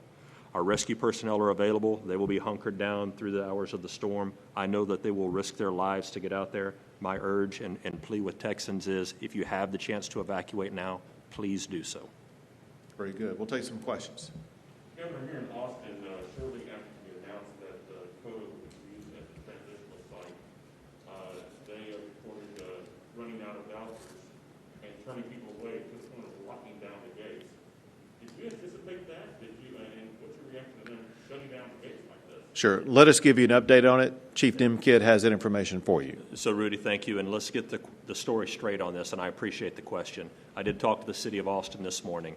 Here's their explanation of what happened. They had booked hotel rooms and reserved them through the process. But because we have been asking people to evacuate, some people went straight to hotel rooms. So while we had believed that we had rooms reserved, those rooms were being filled up by other people that were evacuating. At 5 o'clock this morning, City of Austin shut down CODA. They reopened at 10 a.m. this morning. And if we have to open up the convention center here, we've already talked to them about having a place to temporarily put people until we stabilize out the local hotel rooms. Now, we're also using hotels in Hayes County and in Williamson County, and we'll probably be pushing some up into Bell County as well. So there are still plenty of hotel rooms available. This is trying to balance out the load right now of regular people driving their own cars and reserving hotels, as well as those that we are trying to work on people coming to us for locations. So we'll get this balanced out. We will have plenty of places for For instance, in Dallas, they're only at 39% occupancy right now. There are plenty of hotel rooms across the state of Texas, and we're just going to keep load balancing this out as we get people out of harm's way. But if they lock the gates, people are still coming and being told to come, and with no explanation other than just keep on moving down the road, that couldn't have been the plan. And I don't mean to be one quarterbacking here in 2020. Yep. Is this a lesson learned that don't lock the gates, just use it as what they're doing now? Rest stop and figure it out. Yeah, and Rudy, and we'll keep talking to them for the decisions that they made, and they've been great partners to us. We're not going to bash the partners right now. The cities that are helping us with evacuees are doing great work, and we're going to continue to support them as much as we can. Thank you. This actually, I consider it to be a good sign in this regard, and that is what this means is there has been a large number of people who decided on their own the need to evacuate, and they did get out of harm's way. The math behind this is it means there are more people out of harm's way. Go ahead. Are we going to see contraflow traffic? If so, when? Sure. Chief? So contraflow takes about 42 hours to set up. Whenever we think about the logistics that go into shutting down lanes, getting people off of roads, reversing traffic, setting up law enforcement and TxDOT at every location. So the window for contraflow has closed. We're too close to the storm for that. Now, we may use additional service roads. We've got DPS aircraft that are flying, checking for checkpoints right now to put additional folks in to move people through intersections. But at this point, the window for contraflow has closed. Do you plan to be anywhere near the damage tomorrow, or is your schedule kind of in flux on that? Could I get you to repeat? I missed the first part of the question. Do you plan to be surveying the damage tomorrow, or are your plans in flux? We will be surveying the damage as quickly as possible, and we do not want to get in the way of those who are either in danger or those who are providing immediate rescue. And so the timing of my visiting the areas that were hardest hit will depend upon facts on the ground.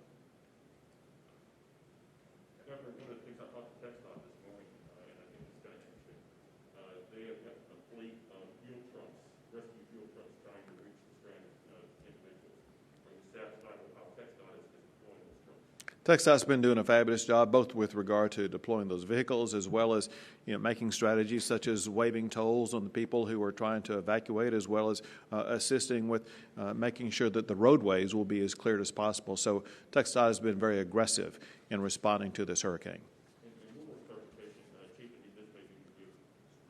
You mentioned yesterday that a lot of the people who are evacuating now are just going to get COVID testing that's going to do that. How's that going to be coordinated? Are their names that they need to use the online service that the governor mentioned? How do they get tested? Yeah, Rudy. So again, thanks for the clarifying question. I want to be clear about this. If it's a family that stayed together and they've traveled in their car together and they're going to a hotel together, unless they have signs or symptoms, there's no need for them to be tested.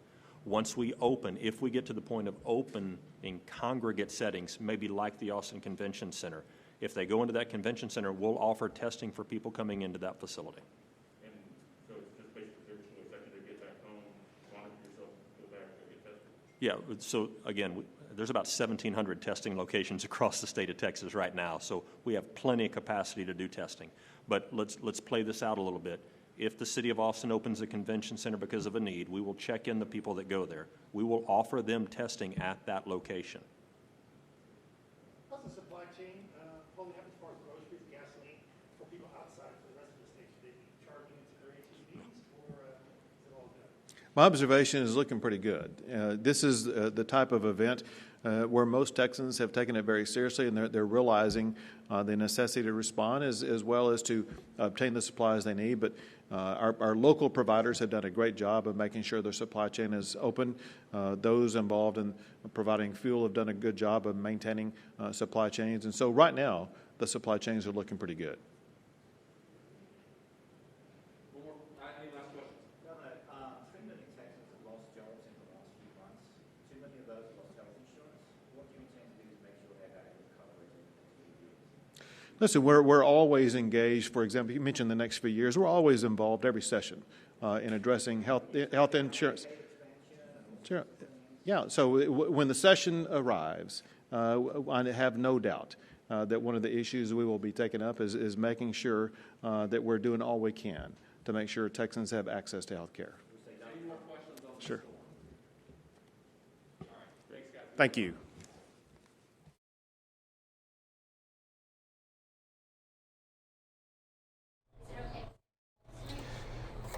Okay, that's the update there from Texas as we take a look at the current track right here. Wow, it is going to be, unfortunately, a major storm there with Category 4. Once it does hit that level, it will hit 145 miles per hour. And you heard from the governor there, they're most worried about that surge and then also the wind. They don't think it's going to be like a Hurricane Harvey event where it just kind of was a slow-moving storm that really just jumped a lot of rain. It's going to be what they said. It was going to be a little bit more fast-paced. That's the good thing, but the bad thing is it's going to have a lot of that wind there. And that could be cause for some potential strong surges here. So we'll keep a definite eye on this here for you. Stay with News Now from Fox as we always try to bring you the very latest, and we'll have full coverage on this as the storm gets closer to Texas and Louisiana. While we just heard from Texas, let's go back to Louisiana right now as we are still getting that update from them about this massive storm heading their way as well. Over 170, it's easy to have over 100-mile-per-hour winds 50, 60 miles inland, and then maybe a 20, 30-mile swath.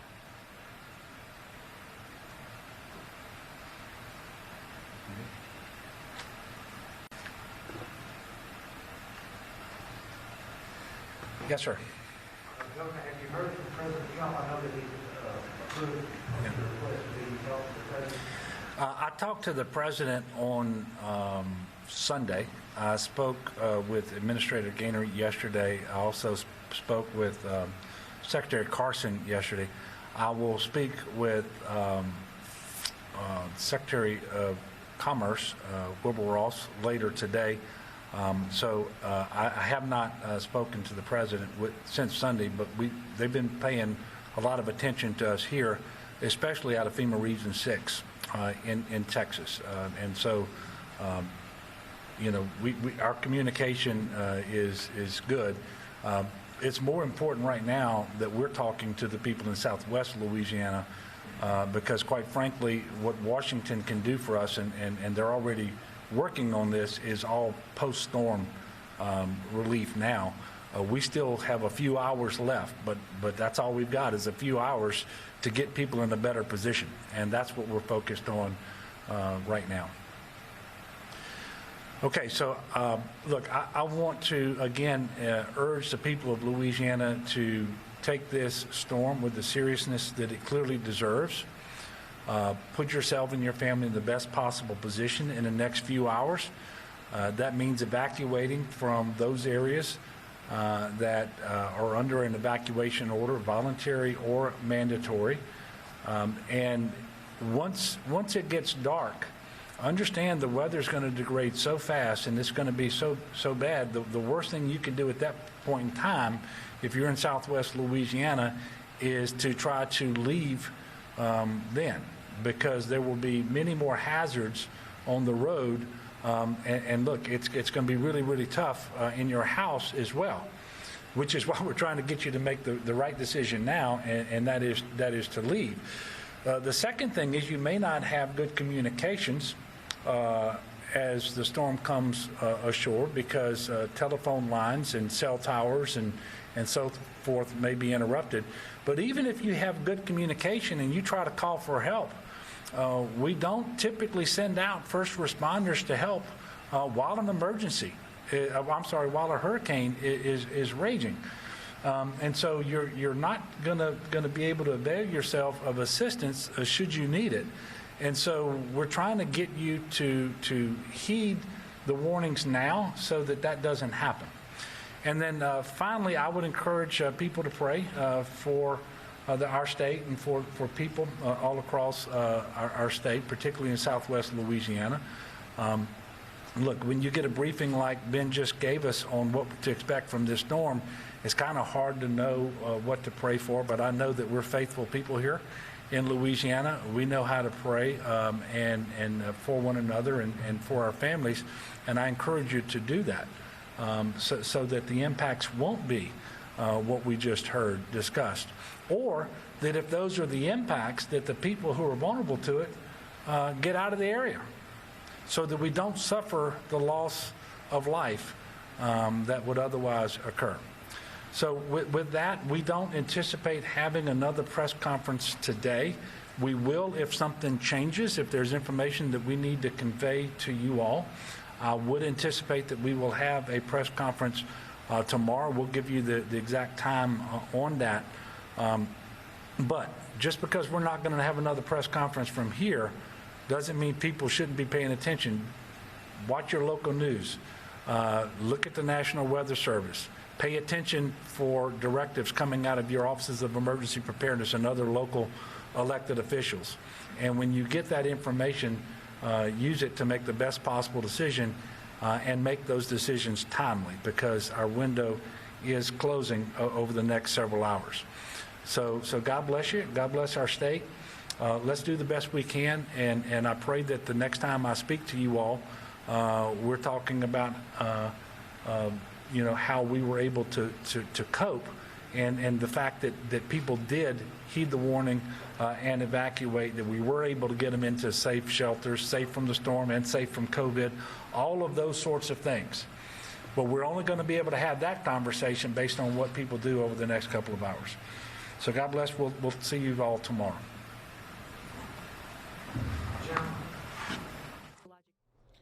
All right, so that was the update there from the governor in Louisiana. We take you to a live shot right now in Louisiana as we continue to bring you just the very latest that is happening, and just showing you just what it looks like right now with the wind conditions that you are seeing at this moment. This is in Lake Charles, Louisiana, and we've been providing you with the latest information from both Texas governor and the Louisiana governor there, as you're seeing those winds right now pick up steam, and it's going to unfortunately continue to get worse. This is expected to be a Category 4 storm by sometime this evening, so we'll definitely keep an eye out on this here for you and provide you any more details and updates throughout the day right here on News Now from Fox. We got you covered here, and you'll see all those news conferences always in their entirety when we do bring them to you. So we'll continue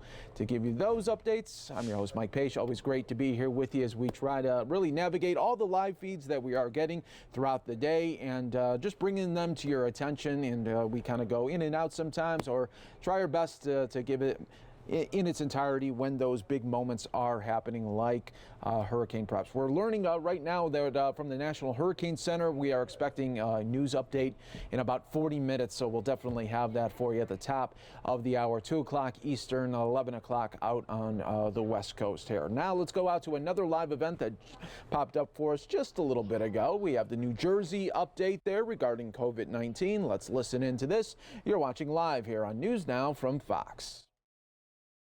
Again, this is not ideal, but it's if there are pennies out there we can gather in dollars and send them to folks who need it most in our state, I know we will do it, and you will lead that. What's your guess in terms of how long the application turnaround time looks like? The application turnaround time has been pretty quick. We'll have it in here today. I'm guessing we'll probably be approved the next day or two. But then the harder part is getting all the information and contracts set up for the actual process. And to give folks an idea of how unusual this is, Rob has had to work in partnership with Dan Kelly, for instance, who oversees you've heard Dan's name before, oversees, and Pat works with Pat all the time on things like storms. So Dan's been in government and has been in an emergency seat since Superstorm Sandy. And in fact, he's the guy who's setting up the Office of Accountability to make sure we track every dime of federal money we receive. But this money's coming, Pat, from FEMA. This is coming from a completely unrelated source than from the Department of Labor. So it is not an easy lift. So thank you. But if it's a lift, if we think it's worth it to get more money into people's pockets who need it the most, we'll take the lift. Thank you. Thanks for being here. With that, please help me welcome the woman who needs no introduction, the Commissioner of the Department of Health, Judy Persichilli. Thank you, Governor, and good afternoon. I think we all recognize how important exercise is for good physical and mental health. So we're excited to offer residents the opportunity to get back to their gyms. Given the risk of transmission, however, associated with exercising indoors, it is important that both gym owners and customers abide by health and safety guidelines very closely. We know that the virus spreads through the air via respiratory droplets, especially in confined spaces. And when people are working out, they usually breathe more rapidly and deeply, which causes them to expel more droplets. Additionally, when exercising, we are often sharing common spaces and using common equipment with others and have used the equipment before us, such as free weights or cardio machines. CDC released a study earlier this month that examined cluster of cases in South Korea that stemmed from fitness dance classes, which demonstrated that intense physical exercise in densely populated sports facilities could increase the risk of infection. In total, 112 persons were infected with COVID-19 associated with classes at 12 sports facilities. The study concluded that the characteristics that might have led to the transmission among attendees included large class sizes, small spaces, and the intensity of the workouts. The potential for transmission in a fitness facility is why it is extremely critical that owners adhere to the strict guidelines that the department will be releasing. In order to protect clients and staff, there needs to be frequent disinfection of surfaces and equipment and enough space between customers for people to safely practice social distancing, and everyone must wear a mask. Customers must also be mindful of practicing social distancing, good hand hygiene, and staying home when not feeling well. Please do not go to your gym if you do not feel well. Moving on to my daily report now, as the governor shared, our hospitals reported 425 hospitalizations with 72 individuals in critical care and 40% of them on ventilators. Fortunately, there are no new reports of multi-system inflammatory syndrome in children. We have a total of 56 cases in our state. The children affected have either tested positive for active COVID-19 infection or had antibodies associated with COVID-19 exposure. The ages of the children range from 1 to 18. The race and ethnicity breakdown is white 14%, black 36%, Hispanic 40%, Asian 6%, and other 4%. The governor reviewed the new cases and deaths. The new deaths by race and ethnicity are white 54.1%, black 18.3%, Hispanic 20.2%, Asian 5.5%, and other 1.8%.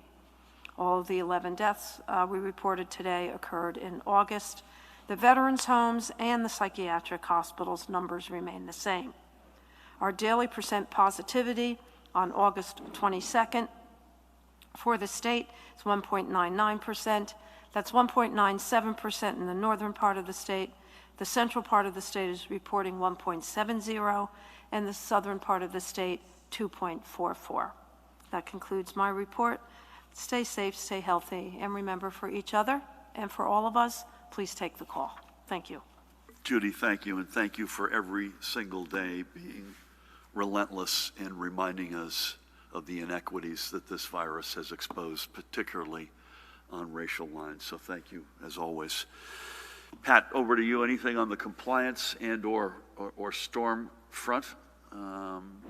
I know you're happy to hear that the South Korean, the dance classes are back in session there, so you'll be able to participate hopefully sooner than later here in New Jersey. That's right. Anything else you got? Thank you, Governor. Good afternoon. On the compliance front, in Elizabeth, the Bambaleo nightclub was cited for indoor dining in violation of the executive order. The Lakeside Diner in Lacey Township, Ocean County, that owner continues to be charged with the 4th-degree contempt for violating Department of Health's closure order. And just one thing I'd like to stress about that. One is the reports of hate mail coming into the Lakeside Diner, as well as to other establishments with a similar or same name throughout the state. And whether it's the one in Lacey or any other establishments, I would just ask that everybody refrain from the desire to send hate mail to these establishments and just let law enforcement handle that. On the storm front, Governor, yes, everybody sees the momentum that Hurricane Laura has picked up across the Gulf. At this juncture, our urban search and rescue team has not been activated because FEMA is going to use teams that are closer from Tennessee, Missouri, Indiana. But we closely are monitoring that. That'll probably end up being a rain event for us in about 3 or 4 days.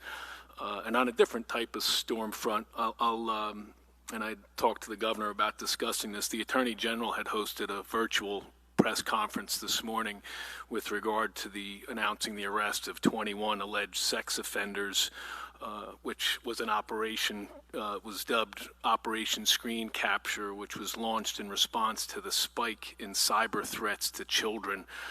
The National Center for Missing and Exploited Children have reported a 50% uptick in reports, and that's a March 1st to July 31st time period, with a disturbing trend of 7, 8, and 9-year-olds being the victims. It's not lost on any of us that this pandemic has driven students and children to electronic devices, from not only from remote learning, but from connecting with family and friends, online game platforms, apps, and this certainly serves as an opportunity for parents and guardians and the students themselves to be aware of this new definition of stranger that lurks online and views electronic devices as an opportunity to take advantage of our most vulnerable. And that, coupled with not being in school around teachers or not being in sports around coaches, is a sad combination, and certainly creates a lot of opportunity for child predators. So I just will give out our Internet Crimes Against Children tip line, which is 1-888-648-6007. Again, that's the Internet Crimes Against Children tip line, 1-888-648-6007. The Attorney General's press release also has awareness and tip information, and I trust in the next week or so, Governor, that the Attorney General's office, state police, Department of Education, Children and Families, and Human Services will continue this messaging, especially with the start of schools, whether they're all remote or in that hybrid fashion, because we have to make sure that we keep our kids safe. Thanks, Gov. Amen to that, and to you and the Attorney General, thank you for leading it. And you hear 7, 8, 9-year-olds being stalked. The bottom of your heart falls out. But sadly not surprising, given the sort of remote, isolated environment that we all had to go through, and you add to that what was already a fire, and it just flames more. So thank you for your leadership on that. Brenda, we're going to start over here today. Before we do, a couple of things. Tomorrow, we're with you virtually. Friday, we're actually not going to have a press conference, but I'm going to be in Middlesex County at another event, and I will put on my shoulders, Judy, to give the overnight report on Friday, and we'll miss you, but you'll be with me in spirit, I know, as will you, Pat. And again, more details on that. That'll be Friday in Middlesex County, and then we'll be going back to the regular routine of virtual over the weekend and back in person on Monday. There is a White House VTC on Monday, so I don't know that we have a time yet for Monday, but we'll make sure you all know that plenty in advance. So with that, Dustin, good afternoon. Good afternoon. Does your order allowing indoor amusements include American Dream? Can you confirm or deny the September 14th or 15th as a target date for some form of indoor dining? Do you have any comment on the increasing number of districts where school districts where administrators say they want to reopen but may have to go all remote because so many teachers are requesting leave? For the commissioner, exactly how long would it take to rework the state's back-end system or complete any other work before it can distribute the extra unemployment funds? And do applicants have to do anything in order to receive the money? Governor, how can you talk about systemic inequalities in your budget speech, but at the same time you're proposing cutting money for clean water, the lead safe home renovation program, money for childhood lead outreach, and the $500 million you proposed last year for lead pipe replacement won't be on the ballot this year? Thanks. I missed your question about schools, Dustin. Do you have any comment on the increasing number of school districts where the administrators say they want to reopen, but they may have to go all remote because so many teachers are requesting leave. American Dream will need to speak for themselves, but does this cover American Dream? The answer is it does. When they decide to open, obviously, is a decision on their part, but it does include and cover them. If I heard you right, September 14 or 15, I hope it's before then. As I sit here today, Judy, today is the 26th of August. I hope that we've got some indoor dining before then. Again, I'm not hanging my hat on it. I'm not trying to make news, but that's not a date that I'm using at least. The only comment I would have is that these plans remain fluid, and we're quite impressed. I was with Kevin Deemer this morning in Somerville. We had a really good event to sort of underscore our commitment to education at all levels, and each of the districts, Somerville's a hybrid district by example, and that's the majority. I think each of these districts, the superintendents, the leadership are putting the plans together with the realities that they face in their particular district, and their plans reflect that. And before I turn it to you, Rob, I mean, we have the budget does include a big slug for lead pipe, lead water line removals, but the broader point, Dustin, is we literally took the entirety of, I think, $800 or $900 million of new programs that we have great passion for in the budget I presented in February, and literally took the entirety of those items and put them to the side. Do we want to get there? Please, God, we want to get there. But we have to accept the fact that we are in the most unusual time we've ever been in. We've tried to the best of our ability to preserve, and in some cases, as I mentioned, further invest more deeply in things that address and shrink inequalities in our state. Baby bonds, I announced yesterday, there is lead pipe removal money in there, but we're doing the best we can under an extraordinarily challenging hand that we have been dealt. Rob, your answer on how long is it going to take to get the back end organized and together to deal with the different stream of money? That's related to his second question, Governor, which was, will applicants have to do anything? That's what we're still waiting for guidance for from both FEMA and U.S. Department of Labor. It's a very strange situation. They have to deal with both these places with their own different regulations and rules about applicant eligibility. But in general, I'm going to say it's probably going to be October, to be honest, before somebody gets their back pay. I don't want to say back pay, before they get their funding for this. Your point is that your point is it's likely to come in a one lump. Right. I mean, given the limits of this DRF fund and the projections we have, to try to get it ramped up to have weekly payments when it's going to end is sort of, quite frankly, silly. Yep. and be more difficult for the claimants themselves. Different claimants, which is part of the problem, are going to have to certify to different things. Not to get too in the weeds, but the program is mandating that it has to be a COVID-related reason for the unemployment. So, for example, people who are on PUA, the Pandemic Unemployment Assistance, they've already self-certified to that to be on PUA. But other regular unemployment claimants or claimants who are on PUC or extended benefits, they have not done that. And whether or not, and we, obviously the COVID has been very impactful on unemployment, but not everybody is unemployed because of COVID. So the FPUC, the 600, was for everybody across the board. This is where they're going to be slicing and dicing and picking winners and losers. Yeah. I mean, this is something we've talked about before, but this is, in what is an extraordinarily unusual period of time, this is an extraordinarily unusual program. And, we all know this, but to repeat the obvious point, Congress has to appropriate. So Congress, the Republican Senate, went home. That phrase, go big or go home, they chose door number 2, they went home. They did not appropriate anything. So I can't get inside the president's head, but in the face of that, he looks at, okay, what do I already have that's been appropriated? And one of the few pots of money that fits that description is FEMA money, which is pre-appropriated to sit there to deal with overwhelmingly natural disasters, storms, etc. We've got a very good working relationship with them, largely through the Office of Emergency Management, under Pat's leadership, in the governor's office, with Dan Kelly's leadership, but completely and utterly, until this moment in our history, completely unrelated to unemployment. And so that's the reason why this is really, really complicated. Thank you. Brent, good afternoon. So you mentioned indoor dining there, about a target date. What about movie theaters? Do you have a target date goal, if not September 14th or 15th for either of those? Are there special rules for gyms with pools? What about gyms that sell food like protein shakes? Will people working out at gyms be allowed to use showers there? And are there any other rules for gyms? And two more. So you mentioned American Dream. Would also iPlay America and other, is this like indoor amusement parks that are allowed to reopen?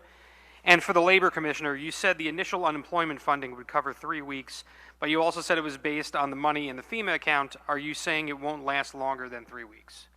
So I'll take a first shot, Judy, but I think I'm going to need you to come in here and help me out. No news to report on indoor dining or movie theaters, and my guess is, if I had to predict now, they will move at the same time, whenever that is.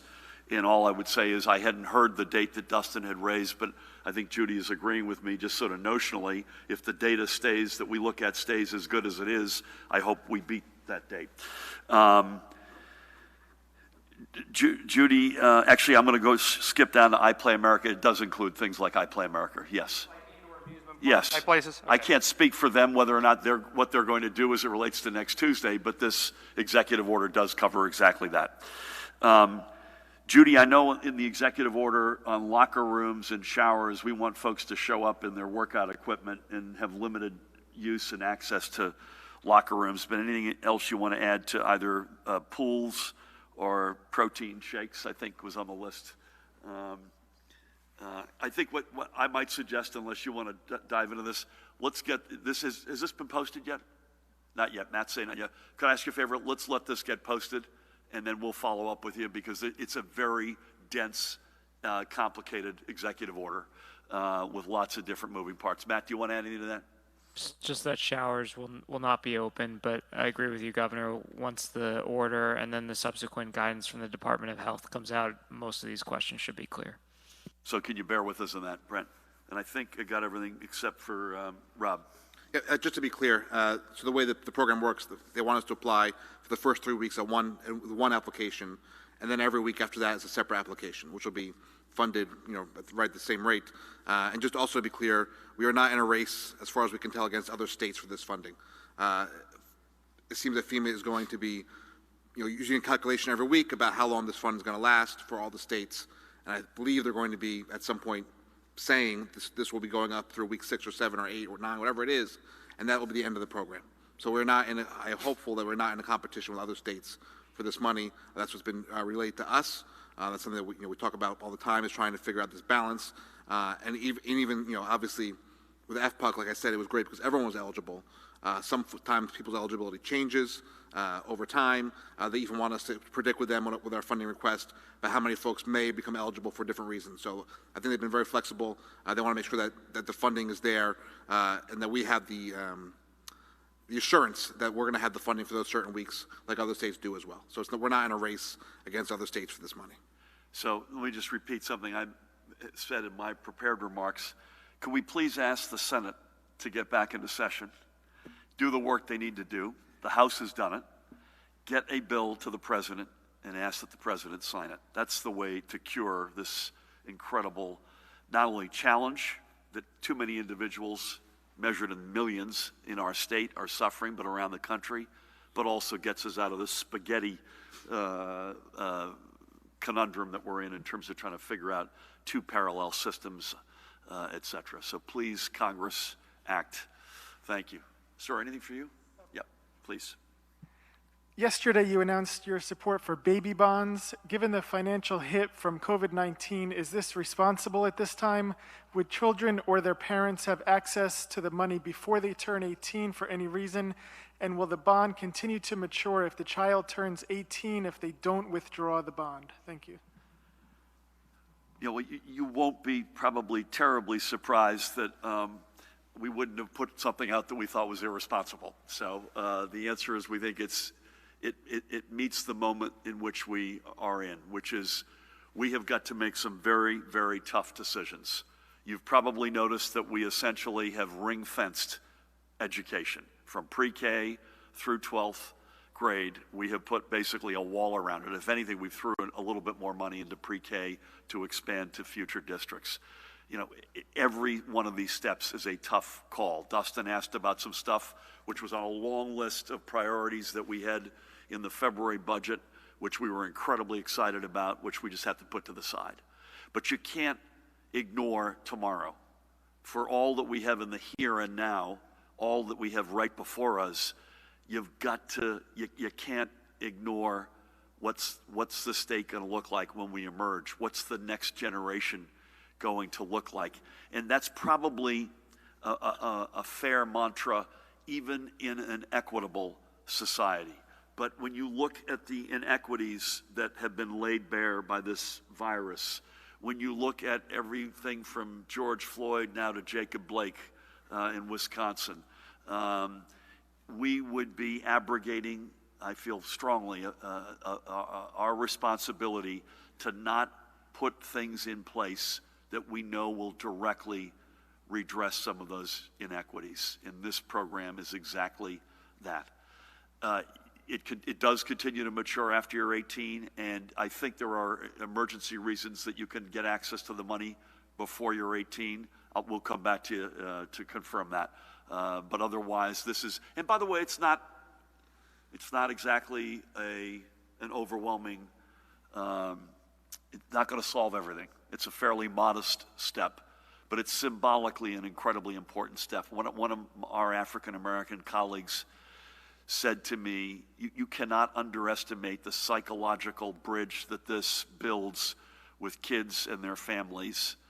I guess the kids are not born yet, but the families who just are, you know, in too many cases, particularly in communities of color, economically disadvantaged communities that are underbanked. The notion of an account being there for anybody, let alone a kid on day one, is psychologically, in addition to the financial elements and aspects of this, it psychologically puts a family into a different place. So thank you for that. We'll go up back and then we'll come down to you, Daniel. Hello, Governor. I have one from Michael Hill for you and the Colonel. Is there a specific strategy to curb the violence in Trenton and other major New Jersey cities that have seen an uptick in shootings in recent weeks? And then one from a viewer. When will the DMV going back to, when can we expect the DMV to go back to normal where all locations are providing all services and not just some locations providing certain items? I don't have an answer for you on the second one. Matt, do you have, we'll come back to you on that, I think, in terms of the DMV going back to normal at all locations. I think we got to get through we're continuing to chop through the tsunami of the backlog. And it certainly isn't normal, and folks are frustrated. I don't blame them. The folks there are doing a great job, and I have to repeat, once you get inside, it is really, it's a finely tuned Swiss watch, including from hygiene and social distancing and all the protocols you'd expect. But folks, you know, are frustrated. I don't blame them. The employees there are doing everything they can, but this is not where it needs to be yet. But I don't have an answer for you on that, Dan. Make sure we follow up if there's a date. I don't believe there is. I would just say on violence, and Pat, I'll turn it over to you. It's sort of it seems to me the perfect storm of a lot of stuff coming together, a lot of folks unemployed, a lot of folks really, you got the Toronto Raptors considering boycotting a playoff series against the Boston Celtics. People are mad as hell and they're not going to take it anymore. How many more people can we see shot in the back, in particular persons of color? I mean, people have had it. And then you add that to unemployment, pandemic, stay at home, all the mental health stresses, warm, hot weather. I know one thing we've done and we continue to do, I guess two things, and Pat, I'll turn to you. One is we want to be the nation's safest state as it relates to gun safety, and we've made an enormous amount of progress on that front. It's quite clear we have a ways to go, and please God, the nation could take some steps that would make it a lot easier for us here in New Jersey and safer. And secondly, deepening, and Pat, and if nothing else, the Colonel and the Attorney General, their legacy will be in so many respects defined by the deepening of relations between law enforcement and communities they serve, and continuing to walk in each other's shoes and understand the burdens that each side and responsibilities have The more of that we do, the better off we will be. And that's not just in Trenton, where we lost, listen, the 5 of us lost a colleague to gun violence last Saturday. This hits close to the bone. So, but it is not sadly only in Trenton. Pat, anything you want to weigh in on? Yeah, thank you, Governor. I'll just add what we refer to as violent crime initiatives. We work with county prosecutors, the local police departments, the county prosecutor's office, the U.S. Attorney's office. It's a multiple-pronged approach. We have in Trenton, for instance, we have marked patrols from our tactical patrol units in Trenton a few days a week. We have plainclothes detectives working shoulder to shoulder with what we call our crime suppression unit. I think even preventative-wise, I think the intervention programs that have to happen in schools to break these cycles, the tendency for victims to leave an emergency room and be a shooter or end up another victim again, the numbers are staggering in that regard. So it is a multiple-pronged approach that we, to the governor's point, we want to be the safest state in the United States, and the efforts are daily, 24/7, with federal, state, county, and our local partners. And by the way, you never pat yourself on the back on this one, but I don't think any state in America has the level of engagement between law enforcement and the communities they serve as New Jersey does. That does not mean it's a perfect picture, and that does not mean that more progress must be made, and it must and it will. But we start in an extraordinary moment in our nation. We start in a better place than most. But please, God, I'll go back to the question about baby bonds. That's not going to solve next weekend in Trenton. But there are a lot of kids who were born 18 or 20 years ago who, if they had a little bit more wind in their sails from moment one, a little bit more, some helping hand that could have put them into a different and better spot, who knows what would be happening today. So if nothing else, for 18 or 20 years from now, that's one. It's not a huge step, but it's a modest step that, God willing, can put communities into better places. Daniel, good afternoon. We're coming at you. Hi, Governor. For you, with the bonding, why put away half the money into a rainy day fund with half the $4 billion? We've been hearing this a lot from readers, but why not borrow more rather than enacting these proposed tax increases? For the Labor Commissioner, what do you mean when you say the state's Department of Labor can't use state resources to apply for the federal unemployment? Are you saying there are people who might not see their money coming in until October, and will there be people who got $600 checks that won't be getting that money, this new form of money? Also, with your workplace safety standards through the executive order, are there holes in your department to make sure that those standards are being enforced? COVID-19 related standards for essential and non-essential businesses. Is the current system of divvying up the complaints from the EO violation form and sending them to individual county prosecutors and health departments, is that actually effective and working? And what are the exact areas that need improvement within that current system? Is that it? Yeah. I'll do the first one, Rob, and I think the rest of them are over to you. Listen, we're trying to strike a balance here. We're already, per capita, one of the most indebted states in America, so I don't wake up reflexively wild about borrowing, but we have no choice. And I'm grateful to the legislature to helping us allow us to that, and to the Supreme Court's decision, unanimous, I might add, because this is a period of unprecedented fiscal crisis compared only to the Great Depression and the Civil War. So that's not company you want to keep. So it's a balance. It's also a one-off step. We need recurring both revenues that make sense and recurring expense reductions. And the majority of the expense, as we've discussed already today, some of them are very painful. The majority of the expense reductions are recurring, and we have put forth a series of revenue items that will also be recurring, and we need that. We have made a lot of progress chopping through our structural deficits, and I view this as a moment in time that is not back to old habits. This is just, we have no choice. I'm going to be speaking to the rating agencies tomorrow. That's a theme I'm going to express. that this was a balanced solution to an extraordinarily challenging reality, including recurring revenues, recurring expense reductions, bonding now, but with a plan to deal with that. And by the way, not yet scoring a dime for federal cash assistance. And I would just repeat that we and not just New Jersey, every American state is desperate, red and blue alike, for direct federal cash assistance. So it isn't just to undo the Rubik's Cube of unemployment benefits, but it's to states directly as well. Rob, with that, on the several questions that Daniel asked. Hey, Dan, I appreciate the questions, first of all. On the workplace safety, as you may know, we don't have private sector jurisdiction here in New Jersey. So right now, all those guidance actually is handled by my colleague, Commissioner Persichelli's office. So I'll leave that to her if she has a follow-up.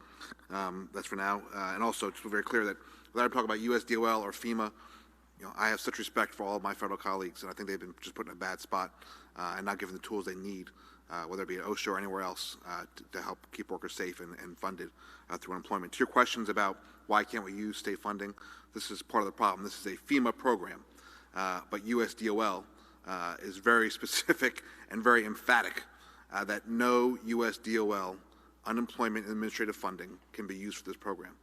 Now, why does that matter? Because every single person, every claims adjuster, every administrative person, every IT professional, every phone bank person are all funded 100% through UI administrative funds. Even the folks we brought in from other departments who might work for Treasury or for our wage hour department or for our workforce development department, the second they start doing UI work, they are 100% funded by the UI administrative fund, and they cannot be working on this FEMA lost wages program.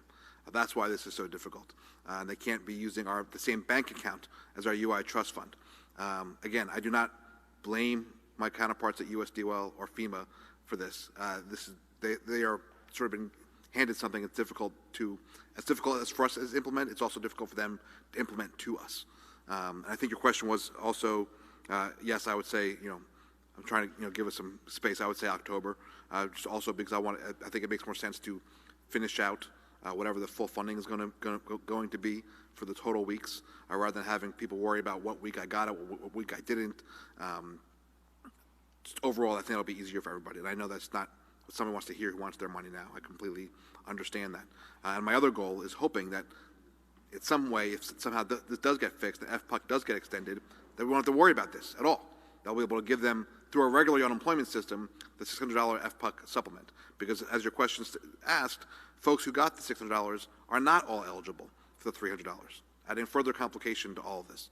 Because one, they might not have make $100 for a weekly base amount, or they might not have certified or to a COVID-related reason for their unemployment, or maybe whatever application.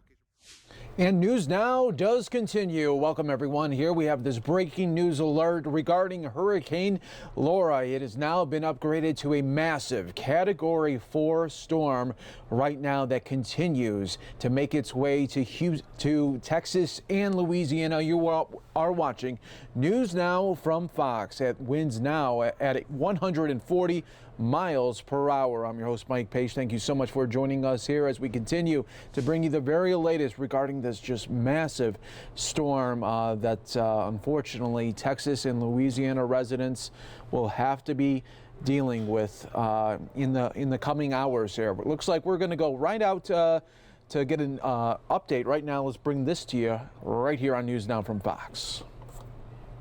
You can see how clear it is inside that eye. A large storm, lots of convection, strong storms right around the center, but the rain bands, we've already got rain bands already entering portions of Louisiana, and some of these actually have prompted a few tornado warnings. So you look at the eye on the radar. This is the actual Lake Charles radar right here.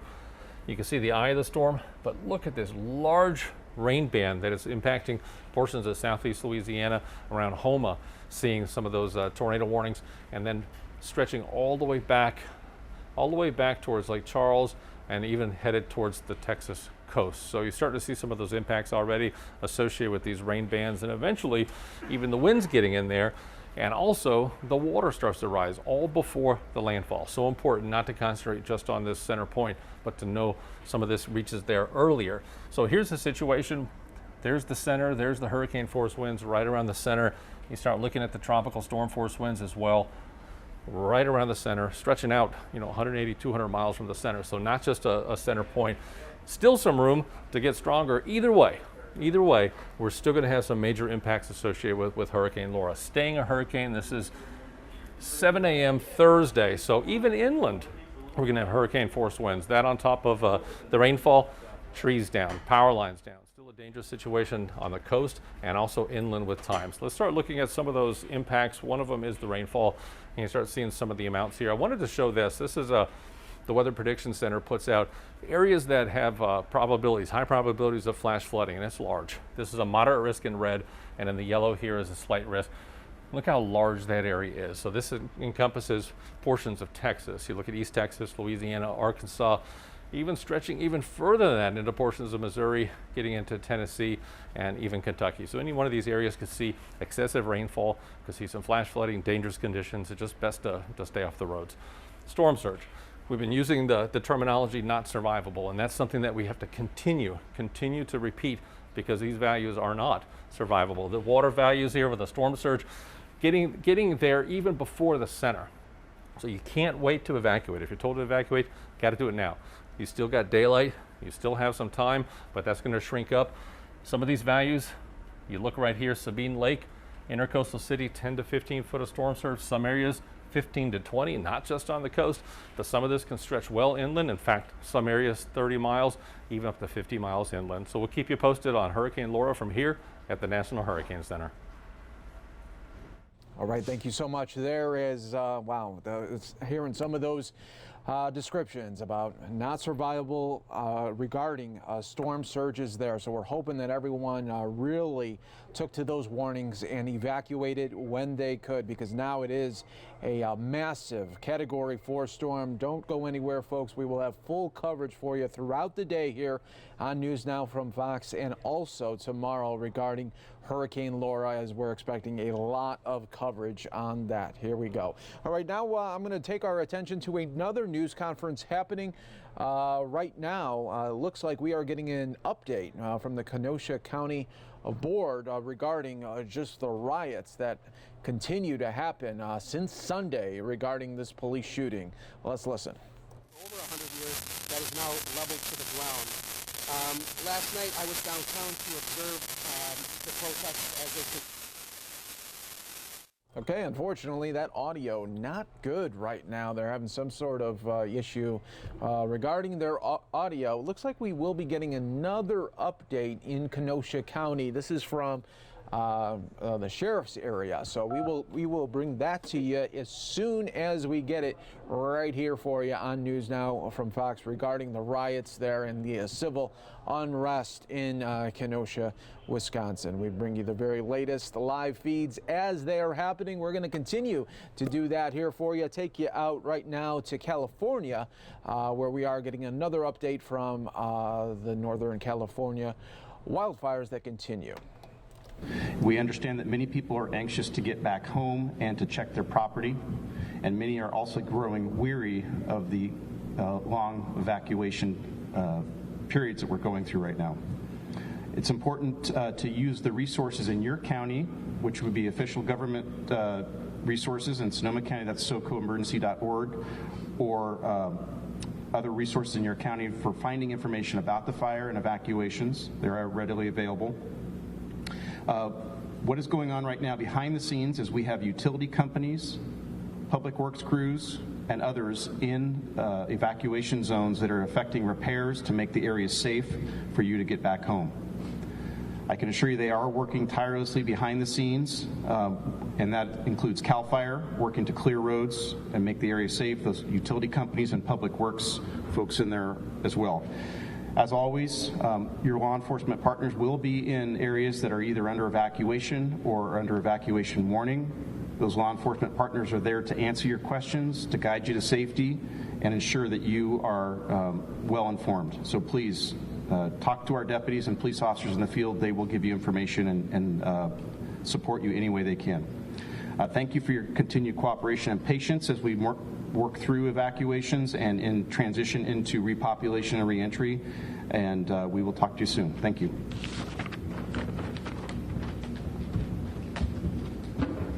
Thank you, Sheriff. Now I'd like to invite up our Unit Chief, Chief Jones.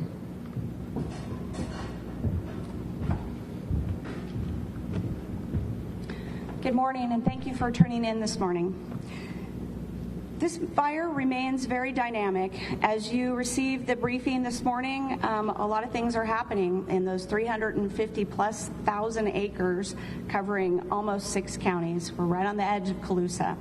There's a lot of work that's being done, and I know that all of you are growing concerned about the time that it takes, and can you get back into your home, and when will the smoke clear?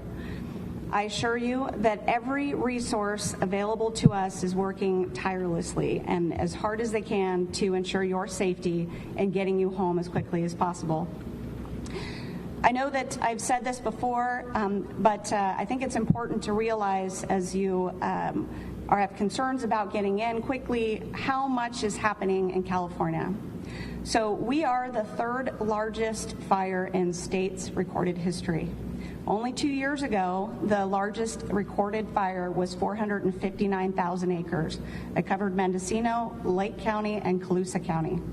So fast forward 2 years, we're number 2 behind Santa Clara Complex, just to our south.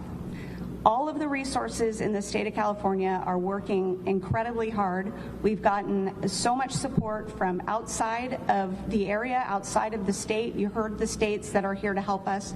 I just want to say thank you to everyone, including those that are supporting our evacuees, our communities, to provide them help for getting back into their homes. Unfortunately, homes were destroyed in this fire, and folks are going to need help with getting back on their feet.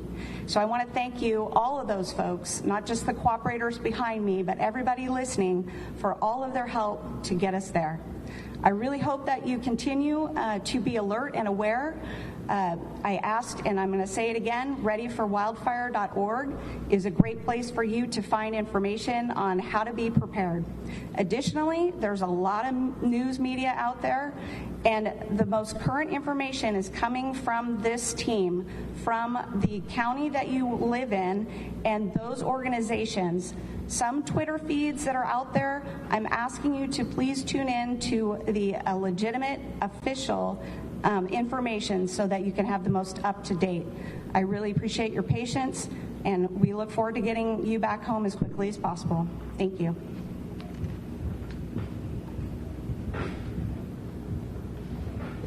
Thank you, Chief.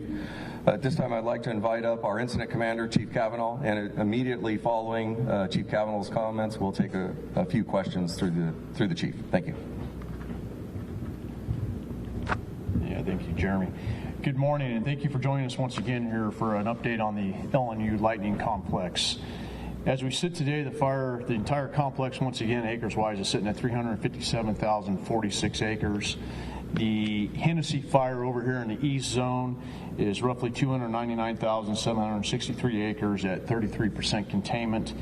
The west zone over in Sonoma County with the Walbridge fires at 54,923 acres at 19% contained, and the Myers fires is still at 2,360 acres and 97% containment. We're hoping that'll be moving forward. We're feeling really good, as we keep saying every day about the Myers fires as we move forward.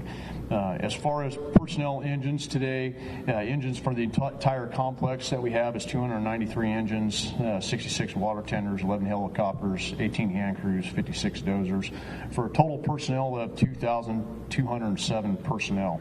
To give a little context to this, the size and geographic area that we have, if you take that per person that is assigned, that's roughly 162 acres per person that is on this incident. Now, that's just not everybody on the fire line. That's actually counting me with all the staff that we have here at the base camp. So just a little bit of perspective, it is a very large incident with a lot of ground that has to be covered by the folks out on the fire lines.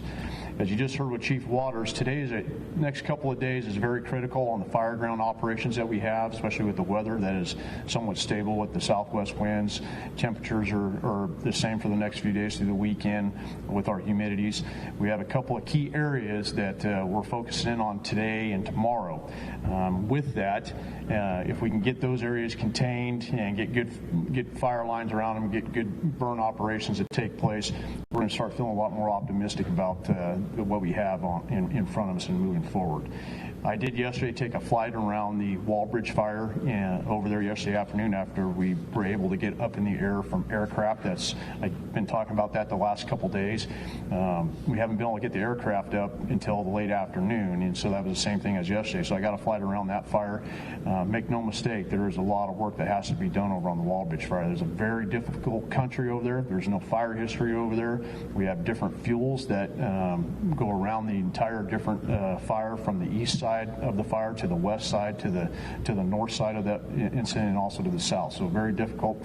But what I can tell you is there is a good plan in place. The folks over there are working tirelessly every day in that section, on all the sections of the Walbridge fire. So those are some critical pieces that we do have moving forward. We do have the cooperation with the weather right now, which is important for us to take advantage of that. We have to be optimistic or opportunist when it comes to the weather. Also for repopulation, yesterday we were fortunate to be able to repopulate multiple areas on both zones of the entire complex. That has been a priority of ours. With today, as we move forward, we still have those plans in place over the next 24, 48, 72 hours to start trying to do more repopulation. But we have to be very diligent, and we have to make sure that the lines are running good, that we can get people back in their homes safely. That's same down within Solano County as we're working down there. There's areas over our next 72-hour plan to start getting people back in their homes after all the cooperation, all the utility companies, make sure the fire's safe to get people back in their home. So that has taken place, and it continues to be an utmost priority for all of us. Coming in today, as I talked about yesterday, we do have approximately 250 California National Guard service members that are coming into the incident today, hopefully this afternoon. Those service members are going to be used they've been trained for fire line. That's their mission, is to be used out on the fire lines. That's with all the tools that we use, just like a hand crew that we use. That is, I want to make sure that I'm very clear about what their purpose is here. We're thankful to have them in those areas where there's different types of crews that we can use on the fire line.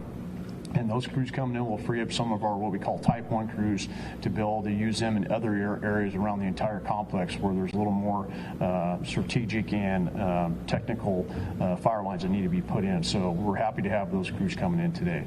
Overall, I appreciate everybody turning in. It's very important, as we've been talking about, to have the correct information out there. We're in 6 counties that we're working in, and there's just a very large, complex incident with a lot of information and lots of people that are evacuated their homes, and we want to make sure we're getting that information out there to you. With that, like I said, we're feeling optimistic about where we're going, and we have to take advantage of the few situations with the weather we have now. With that, I would like to ask if there's any questions. Okay, well, I appreciate it. Thank you, everybody, for joining us. Oh, excuse me, I'm sorry. I was just hoping you could give an update on the statewide numbers, acres burned, those kind of things across the entire state. Do you know right off the top of my head, Chief Jones, do you have any numbers off the top? I'm not sure if we do. It's on my phone, it's at 1.5 million. I'm sorry. I think we have. Just one second. Yes, I can. Let me look. I had that up here. Let's see. So far right now, combined year to date, as of yesterday, we've had 7,099 fires for a total of 1,603 acres or 1.6 million acres as of yesterday. I think Chief Jones has talked about that in the past. Yesterday at this time, I think we had a total combined acres of 55,000. So you can see the dramatic increase here in just the last, really, it's been the last 6 weeks here in the state where fire season really kicked off. And back to your question, I've talked about this. We were only in the 3rd week of August, and As we know, we move in September, October. We keep talking about it here. The fire history here from the Kincaid fire last year was in October. The fires from the Atlas and the Tubbs in 2017 in these areas were, in the October area. So I ask everybody, we are a long ways from fire season being over. And the strain and the pull on the resources throughout the entire state, it's really good to see these folks coming from out of state to help, because we do have a long fire season. And you never know when it's going to end. Just a few years ago, we were down in Southern California with 5 of the 6 CAL FIRE teams out of the 6 clearing in December. And so those are things we have to look at. It's all about, resting our folks, because you never know how long it's going to take. Is there any other questions? Okay, thank you very much for joining us.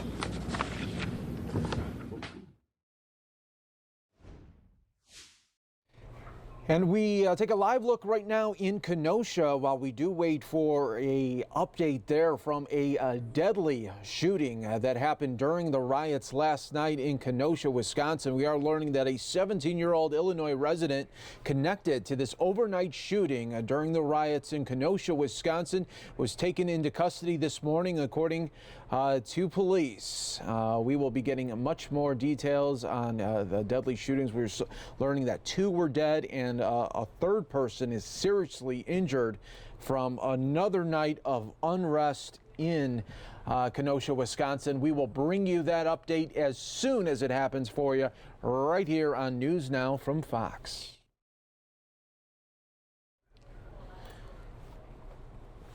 And in the meantime, everybody, we are going to continue to give you updates really throughout the day regarding anything from COVID-19 to the very latest with this massive storm, Hurricane Laura. You can see it has been upgraded to a Category 4 140 miles per hour storm right now as it continues to barrel towards Louisiana and Texas. More updates will be coming on that very shortly, but right now we do have Dr. Mike on deck to give us an update on the very latest on what we are seeing from this COVID-19 pandemic. Dr. Mike Srigliano with Penn Medicine joining us out of Philadelphia. Always good to see you, Dr. Mike. Always a pleasure, Thomas. Here we are a day later. We're getting more reports of patients, one out of Belgium, the other the Netherlands, who may have had a second infection of the virus. What does this tell us, Dr. Mike? Could there be some type of mutation? Well, that's what we're thinking, Thomas. As we reported earlier this week, we saw a case where a gentleman in Hong Kong had the infection, COVID-19, early on in March, and then got better. They analyzed the genetics of that initial infection. Then he went on to develop another COVID-19 infection, and they found that there had been changes in the genetic makeup of that COVID-19 virus, making it what we think was the first documented case of reinfection of COVID-19. So we are now starting to see that this virus may change a bit, and we may need to give people booster shots as time goes on. So we're learning more and more about this every single day. Bottom line is we may be getting our yearly coronavirus vaccine, just like we do our yearly flu shot. And could this be the beginning of answering the question that whether or not we may have long-term protection against the virus if first infected? It's certainly giving us a lot more information, Thomas. No longer, I think, can we say, well, you had the infection and you have antibodies. You are now protected for life. Go forth and prosper. Don't wear a mask. Don't socially distance. That's not the case. Even if you had the viral infection, you might get it again. So you need to be prepared for that by socially distancing and wearing masks. I feel like I'm learning new medical vocabulary every single day, Dr. Mike. Apparently there are different types of immunity. Can you tell us the difference between 2 types, sterilizing immunity and functional immunity? Well, I have to tell you, Thomas, I'm in the business. I'm a physician, and I'm learning new terminology every single day. So functional immunity refers to the fact that the body tends to remember whether or not an infection occurred. So let's take into consideration, you had a different kind of coronavirus in the past. And there are many. There's a number of them out there. They usually cause mild illness. Now, if you're out there and you had one of these, and then you are exposed to COVID-19, theoretically, you may end up with a very mild form of COVID-19 infection, or you may not have many symptoms at all because of the T cell or T cell memory that occurs in the body. And what that does, that functional immunity, will allow the body to go after cells that are infected. Now, that's different than sterilizing immunity, where what we try to do is get antibodies to neutralize the virus so that it does not get into cells and replicate. And so what that means is that you will develop antibodies either through a vaccine or perhaps a recent infection, and then your body develops antibodies which go over after specific proteins of the COVID-19 virus. So listen, there are many, many, many types of immunity, but the bottom line is that if you did get it, there is some immune response and memory that the body has. So it's not all bleak, but if the virus changes, then you may need to develop a new set of antibodies, and we may need to give you a new vaccination. So that's where that's coming from. Very intriguing. I do want to revisit two studies out of Germany that examined the effects of COVID-19 on the heart, Dr. Mike.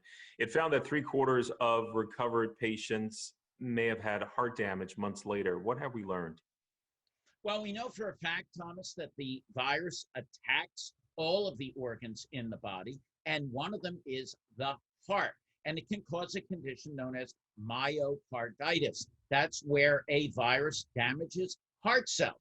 Now, unlike the liver and some other organs, you do not get a regeneration, if you will, and this can lead to damage and cause congestive heart failure. In fact, when I was a younger man, in the cardiac care units, we would see patients who had had a viral infection and developed a viral cardiomyopathy. That means they suffered enough damage to the heart that it led to a enlargement of the heart, and that cardiomyopathy prevents the heart from pumping properly, and many of them needed a heart transplant.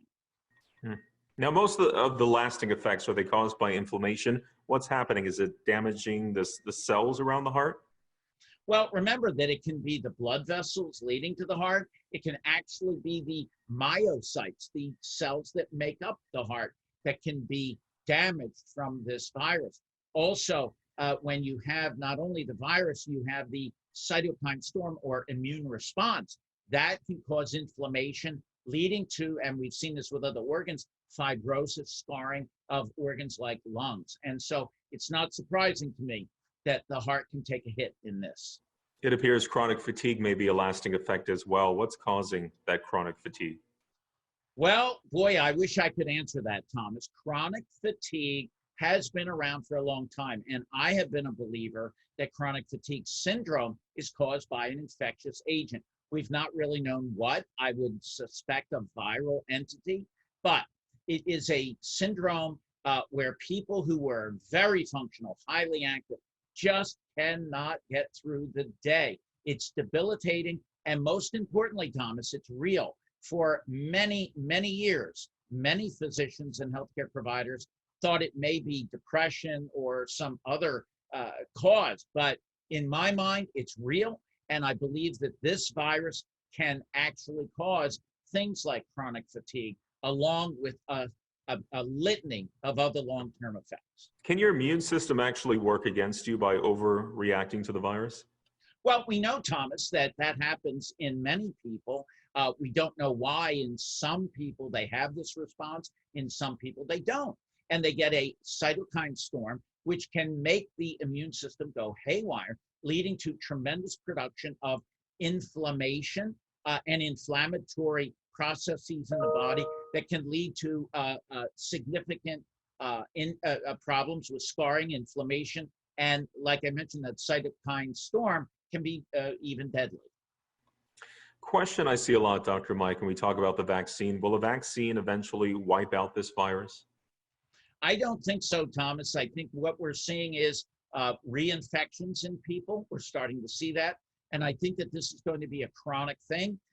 We still, however, have in our armamentarium the ability to fight it with vaccination. It may be, though, that we will need to give yearly vaccinations to people. And when we talk about vaccines, Dr. Mike, I know we still don't know about this particular vaccine, but will this vaccine be safe for everyone to take, or are there certain groups who would be exempt from receiving this vaccine? Well, certainly, Thomas, if certain people have an allergic reaction to vaccinations, that's a reason not to give it. Some people with conditions like Guillain-Barré, which is a rare side effect from immunizations that can lead to paralysis and significant problems, they would not be a candidate for this. I would say, though, that for the vast majority, it will be something you need to get, and you need to do it when it is available so that we can get to herd immunity and protect all of us. I know childhood vaccinations have plunged since the outbreak, Dr. Mike. In some states, I believe they're down 45%. Is there a concern that children will be at risk of other infectious diseases besides coronavirus? Well, I got to tell you, All right, looks like we are about to get the update there in Kenosha, Wisconsin. Let's listen in right here on News Now from Fox. We're going to get started. I'm Sheriff David Beth. We have Mayor John Antramian, County Executive Jim Kruger, and Chief of Police Dan Miskinis. So I'm going to kind of go in that order. I'm going to start with Mayor Antramian first.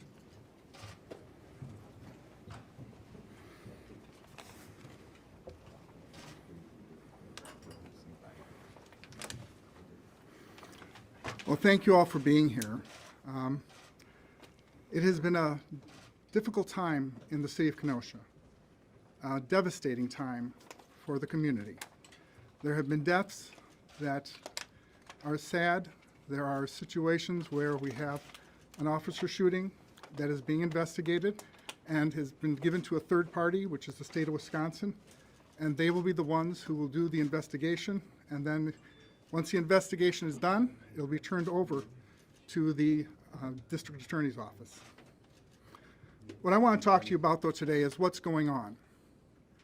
There are a lot of very good people in this community, and what is happening to them is wrong.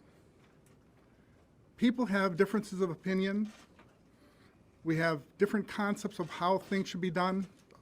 Those are all fine, but violence in the community is not acceptable. Violence to property, violence to people, absolutely unacceptable. And it is up to us to make sure that that does not continue. We have called on many groups for support. And one of those I'd like to thank at the moment is Mrs. Blake, who came out and said, stop. This is not what her son wanted. And so I want to give a heartfelt thank you to her because she cared about the community and what was being done in her son's name. And that is appreciated. But we still have so many things that we have to deal with, and a lot of misunderstanding of what is being done in this community for the safety of the public and the safety of the community. And I want to just kind of walk through a little bit of what occurred after the shooting. The city made the request to the state for support, and Governor Evers granted the Guard, National Guard, to come in. We have continually talked with them about the Guard, and the Guard has continued its numbers into the community to help us deal with the looting and violence that has occurred. We also have had the situation where we have called for a curfew, which is 7 o'clock to 7. And that curfew is there to protect the public. We need to make sure people are off the street so law enforcement can do their job. And I think sometimes people forget that they think that because you call a curfew, it's there so you can give tickets to everyone. It is not. It is there to protect the public. And that is so, so very important at this point in time. Kenosha is a community that in the long run will recover. We will work together to resolve our issues. We will work with the minority community to continue to move forward. And we will make this a better place to live. But it will take time. It will take healing. It will require us to reach out to all parties of the community and actually have honest dialogue. So I'm here today basically to, number one, inform everyone that we are not planning on letting this violence continue. Number two, we are going to work together to resolve the racial issues in our community, and we are going to make that work. The only other thing I'd like to add, which I forgot to say earlier, and I apologize because now I'm a little off topic, there's been a lot of talk about the support from Governor Evers. Governor Evers has been very supportive to the community, and I think everyone needs to know that. They also need to know that there's this concept that the federal government is not participating in Kenosha. They are. The FBI is here, ATF is here, and the U.S. Marshals are here. So it's important for everyone to know that this has been a activity where everyone has been involved in trying to make things better. I want to leave you with one last thought, and that is there's an adage that I've always used in all my elections and campaigns, and it's going to sound a little hokey, I suppose. A community is only as strong as its weakest neighborhood. As a country, we are only as strong as the weakest city.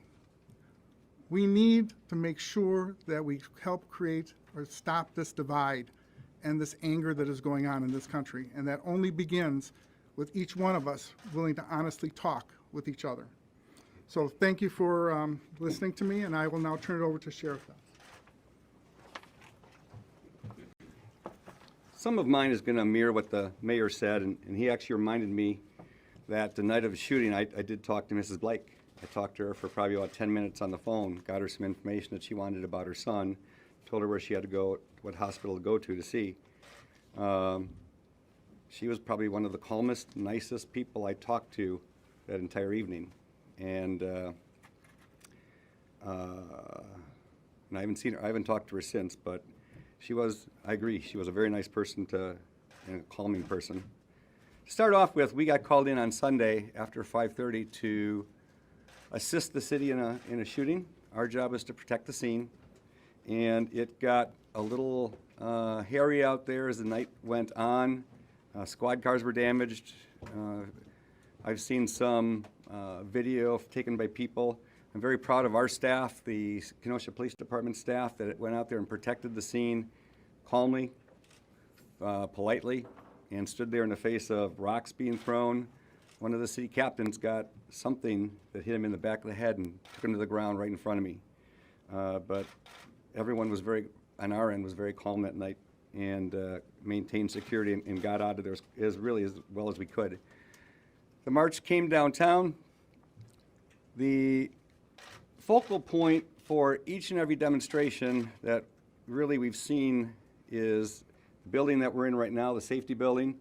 I think that's because law enforcement, the city police department, the Kenosha Sheriff's Department is stationed here. It is to some people it's, you know, we're the bad people, and to the majority of the community, we're the people that go out and help save and protect. The other part of it is the courthouse. The courthouse represents justice, and I know the people are looking for justice. Whatever it is, there's justice in where we're found guilty and when we're found innocent. So I'm sure that'll come out in time. On Monday, the numbers grew. Our resources also grew. We put out an all-call throughout the state to local sheriff's departments and police departments, and they showed up in numbers, in the hundreds. We put it out to, we also put it out there to, Monday, we thought we put it out to the National Guard, and we found that we had our wires crossed. We didn't actually request the National Guard on Monday night, or was it Sunday night? The first night, because we had our wires crossed. The second night, they did deliver people, and last night they delivered more. And we're very thankful for the National Guard. Like I said, we had sheriff's departments coming from all over the state of Wisconsin. They brought their personnel, they brought their equipment, they brought their armored cars, they brought things that we needed.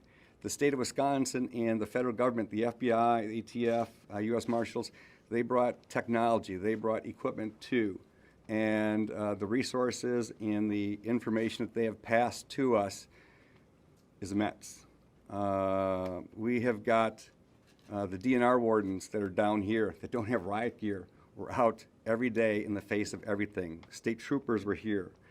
The local agencies here in Kenosha and around us couldn't be better brothers and sisters than we could ask for to come and help protect Kenosha. Tuesday, we put up a fence around this building. All of you were allowed to come in through the gate. And the reason we put the fence around here is, like I said earlier, this is a focal point for protesting, and it still was last night. The protesters want to come here, say their piece, which is wonderful. No one in law enforcement, no one Stand Up For Freedom Day has any issues with peaceful groups coming in here and protesting. We support that. I know that about a month ago, the mayor and I went over to one, and we kneeled for the Kneel for 9 with the group of people that were there. We were there supporting. The fence that's around these buildings, what it actually allows us to do, because this building holds inmates, and if somehow the structure got caught on fire, we can't move these people that quickly to get them to a safe spot. We have to protect the inmates. And we put the fence up to help protect this campus. The first night there was probably about $300,000 damage to this campus alone. And what the fence also does is it allows us to take the resources we needed to protect it, to move them out into the field on the outside of the fence and do an even better job of working with the people in our community. Last night, with the fence up, we were much more assertive in the way we handled things. Shortly after 8 o'clock, the curfew went into effect. At 8 o'clock, we moved out an armored car, and we basically said, you need to leave. Curfew's 8 o'clock, you're in violation of the curfew, and if you don't, we will be taken into custody. Then some left, several left. We watched on the screen, we watched several leaving. They followed the orders, and then we, when some didn't come, I don't know if I saw it live, but I don't know if you saw it, they started pelting the officers over the fence with stones and bricks, and the armored car was pelted. There were Molotov cocktails thrown. We gave them probably about another 10, 15 minutes, and then we did tear gas to help disperse the crowd. That was it's not something we wanted to do, but with the damage and the everything that went on Monday night, it was something we had to do. We had to disperse the crowd and get them moving out. The longer we let them go, the longer we let them build, the more dangerous the situation became. Tonight we're changing the curfew to 7 o'clock. We will gladly support all the peaceful protests that are really throughout Kenosha County up until 7 o'clock. And after that, we asked everybody to go home. Last night, I'm very proud of the people of Kenosha. Last night, when I moved from this building out to the command post, I drove down the streets and there was no one on it. The people of Kenosha let law enforcement and all our partners do our job. They let us do truthfully a much better job last night than we could do on Monday night. And the people stayed home. They moved their cars. They did everything we asked them to. And I want to thank the people of Kenosha for doing that. Tonight we're moving it to 7 o'clock. 7 o'clock, the curfew will allow us to disperse whoever's gathered. Maybe there'll be no one, and I hope that's true, but disperse who's ever gathered in daylight. So it'll help us to be able to see better. It'll help the people to be able to see better. They won't be dispersing in dark. And we also find that after dark, we have many more issues with violence and things that go on. Last night during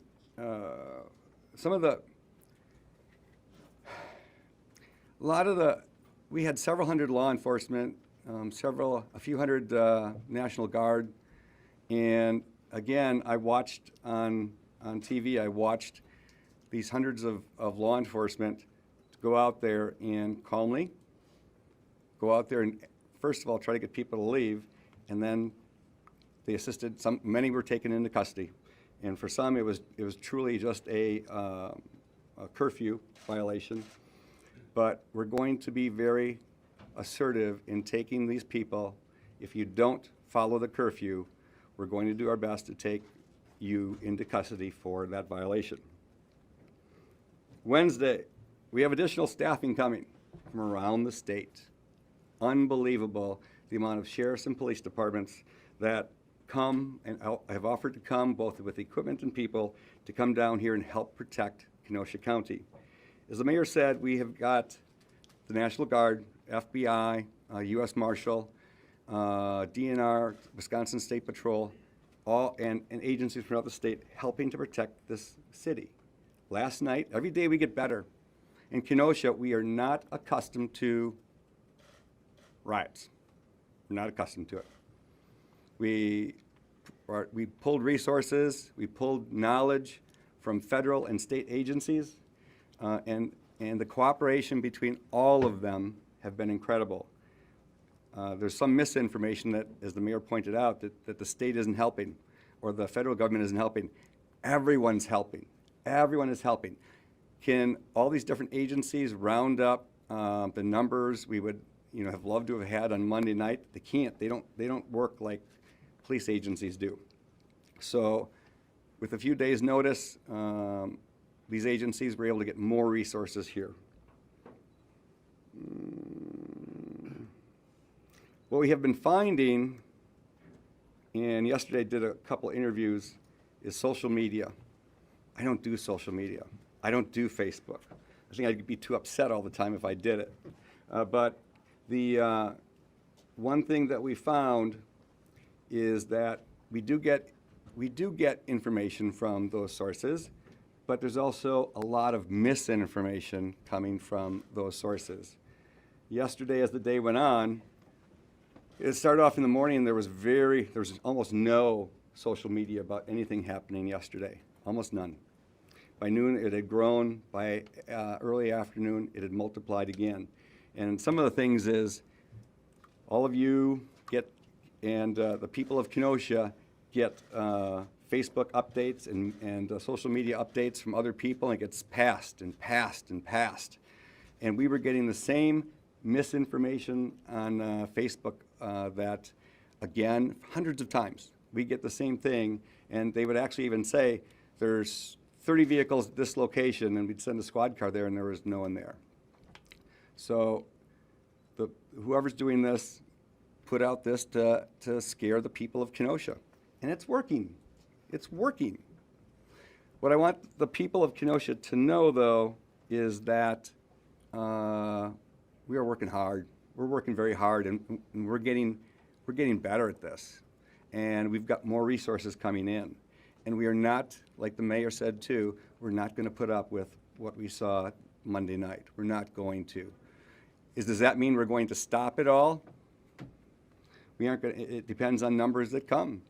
We're not going to be able to stop it all, but we're going to be assertive in helping to protect the city of Kenosha and Kenosha County.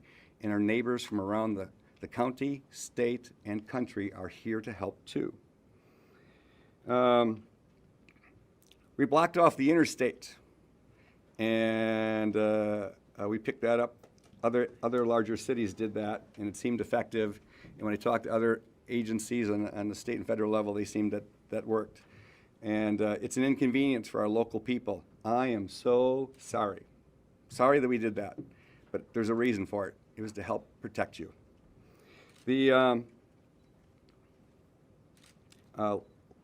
Yesterday, I had a person call me and say, why don't you deputize citizens who have guns to come out and patrol the city of Kenosha? And I'm like, oh, hell no.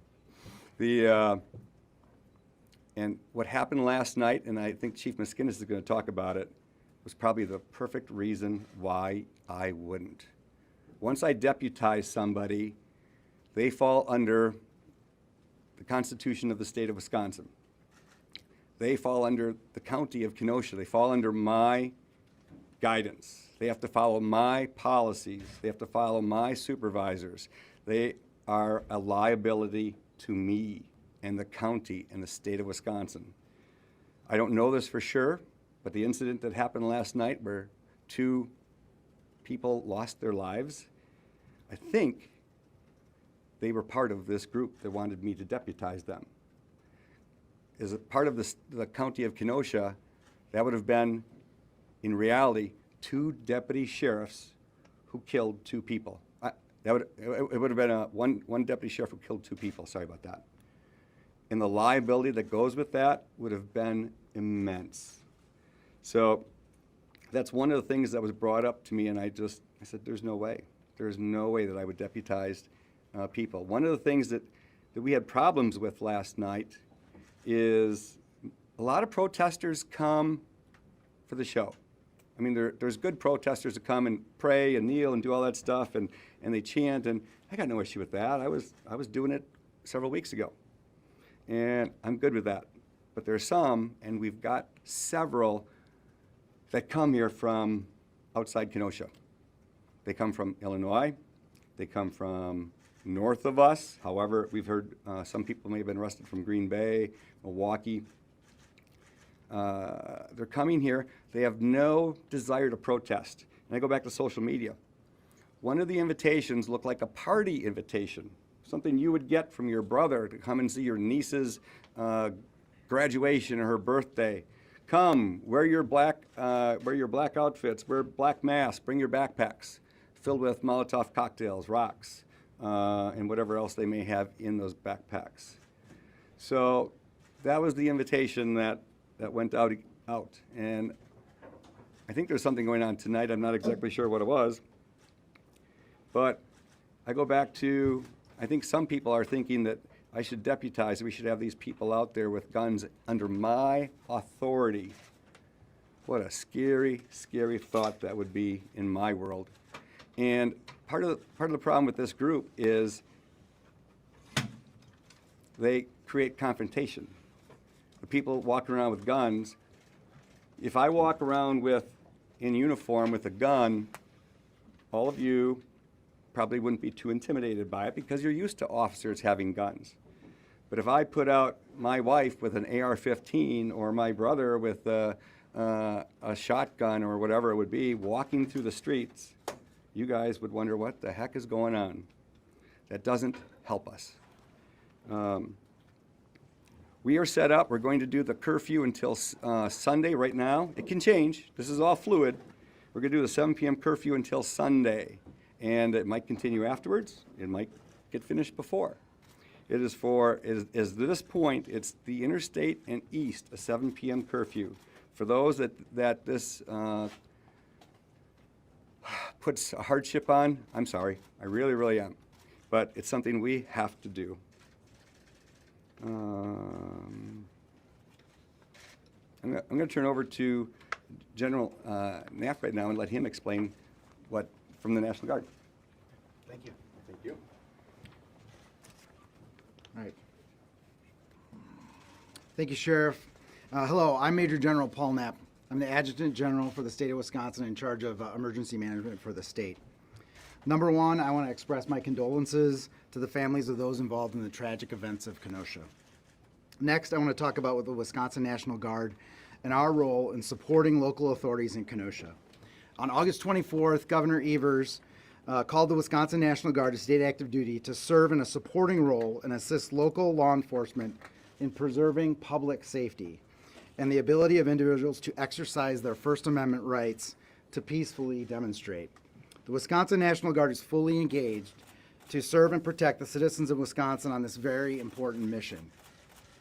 For the last 2 nights, we've sent soldiers and airmen to support local law enforcement in the city of Kenosha in protecting lives and property. We are working diligently to provide additional assistance, and we're committed to meeting all the requests that we receive from civil authorities. The Wisconsin National Guard responds to formal requests from county emergency managers, and these requests are submitted to the State Emergency Operations Center. And then with the approval of the governor, National Guard resources can be committed to support civil authorities. The Wisconsin National Guard does not self-deploy and always serves in a supporting role. We don't choose on our own where or in what capacity to engage. However, these are fluid situations and we remain responsive to requests with the governor's approval. When arriving on scene, the National Guard plays a supporting role to the local law enforcement who remains in charge of the mission. Guard personnel will remain on mission in Kenosha for as long as civil authorities require our support. For operational security purposes, the Wisconsin National Guard will not discuss troop numbers as it relates to this mission. However, we are mobilizing additional forces in accordance with requests submitted by civil authorities from and through appropriate channels. At the direction of Governor Evers, we're also working together via Emergency Management Assistance Compact, otherwise known as a EMAC request, to bring in additional resources from surrounding states to augment the military police forces as needed. The events in Kenosha are tragic, and our thoughts and prayers to all those involved go out to all those involved. The members of the Wisconsin National Guard are proud to serve the citizens of this great state. We stand ready to continue to support assistance to local authorities in times of crisis. The bottom line is we're your neighbors, we're your fellow residents, citizens of Wisconsin. We care about what happens here and throughout the state, and we are here to support the local authorities in bringing this to a peaceful conclusion. Thank you. I'd like to introduce Kenosha Police Department Chief Dan Miskinnis.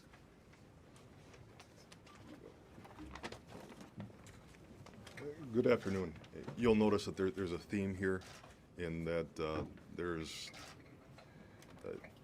concern for the public, for those that have been injured by the Kenosha Police Department, those injured by civilians, and the injuries inflicted upon the community itself by arsonists, Molotov cocktails, looting, all of the violence that goes on. So I want to be very clear with that. Everybody that stands before you is very committed to bringing a peaceful resolution to the issue at hand. We understand there are underlying issues that are driving this. We're not going to fix them overnight, but the commitment is here from the leaders here to do something about it. So with that, there's a clear understanding that Kenosha is full of good people. Kenosha is not a community of violent people. The residents here are sad, they're scared, they're confused, but they're not violent. Peaceful protests are welcome. It is a way, it has always been a way for the American public to speak their mind. We support that. I support that as an individual. We cannot support violence. When the line crosses from stating one's opinions to taking violent actions and hurting people, damaging property, and generally unruly behavior, that must stop. It not only is it bad for the community, it detracts from the message. The message here, the underlying message, is about racial tension and police violence. Whether or not that's a contributing factor, whether it is here in Kenosha and across the nation, those are issues that need to be worked on and addressed. When things become violent, that message is lost. It becomes all about violence. And that's clearly not what Kenosha is about. The people here are good people, and we're here to protect them. We've called in necessary resources to do that, and we will continue to do that to stand strong to protect all people here in Kenosha. So by now, everybody is aware that the Kenosha Police Department, one of our officers shot an individual here in the city of Kenosha, which is for lack of a better term, the event that triggered the unrest. Thankfully, Mr. Blake is alive and recovering from that incident. I don't have a lot of great details about the incident because I wasn't there. The state of Wisconsin has a statute and a procedure that removes the law enforcement agency involved in the use of force from the investigation. So you heard Sheriff Beth speak about how they came in a supporting role. They controlled the scene to control evidence, to protect the scene, to make sure that justice would be served in the end. No matter what that evidence showed, that was his job. The Kenosha Police Department steps back from that, and we become the people investigated rather than those doing the investigation. That is a recent change statutorily here in Wisconsin, one that I support, and I believe it adds transparency and a greater oversight by some. Unfortunately, what that also brings is what you see before you today, a chief who doesn't have details about the incident. So the Wisconsin Department of Justice Division of Criminal Investigation, or DCI, is the investigating agency here. They are the ones who are collecting evidence, interviewing all those involved, whether it's the officer, Mr. Blake, witnesses, any host of things. They're the ones doing the investigation to give it that outside view, that outside demand for justice. So I support that, and we will continue to participate in that cooperation. They will continue doing what they need to do, but again, I don't have details to share because of the way the system works. The support process here with DCI for us is very limited. The Sheriff's Department controls the scene. I, as a chief, have policies, we have procedures to cooperate, and that is what we do. We're not hiding behind what has been referred to by some across this nation over the years as a blue line of silence. It doesn't exist. We don't want bad cops. There aren't cops here who want to go out and hurt people, right? So I understand that there's a difference of view, and there may be some underlying political issues that, again, as I said before, are not going to be solved. I ask for everybody in this room, everybody listening, and the citizens here that are affected to allow for time for that process to play out. The decisions in that case will be made based upon evidence collected by an outside agency presented to somebody else to make that decision. The Kenosha Police Department will not come out and make a ruling one way or the other in that. So that process is in place. I believe it's fair, and I believe it's a good thing for not only the citizens of Kenosha, but those across this nation. Since the incident, there have been peaceful protests and prayer vigils. There's a lot of good people out there, and there are a lot of good people who want to draw attention to underlying issues, to draw attention for the need for change, and to draw attention to the need for the potential for police reform if necessary. And I bring that last statement into effect in that I think most people I've talked to believe that there may be the need for reform, but they're not racing to judgment. They will bring up ideas, and much of it is of what we've talked about or I've heard from citizens are at place. They do exist. There's just perhaps not enough communication. And today's meeting is somewhat about that. So you have my commitment that we will try to do our best to share more information. It's just difficult when you're removed from the process to do that. So I ask again, as we move forward, today's theme is about progress toward restoring healing and having a community that comes out of this stronger.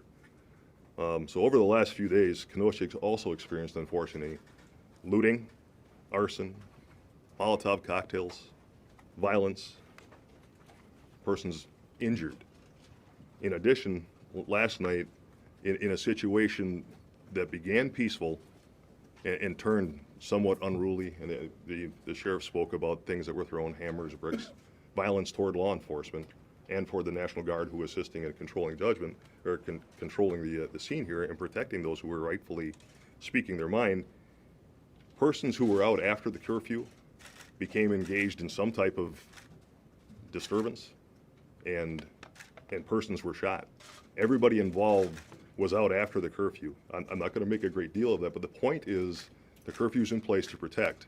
Had persons not been out involved in violation of that, perhaps the situation that unfolded would not have happened. So the last night, a 17-year-old individual from Antioch, Illinois, was involved in the use of firearms to resolve whatever conflict was in place. The result of it was 2 people are dead.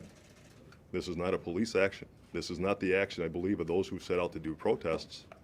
It is the persons who were involved after the legal time, involved in illegal activity that brought violence to this community.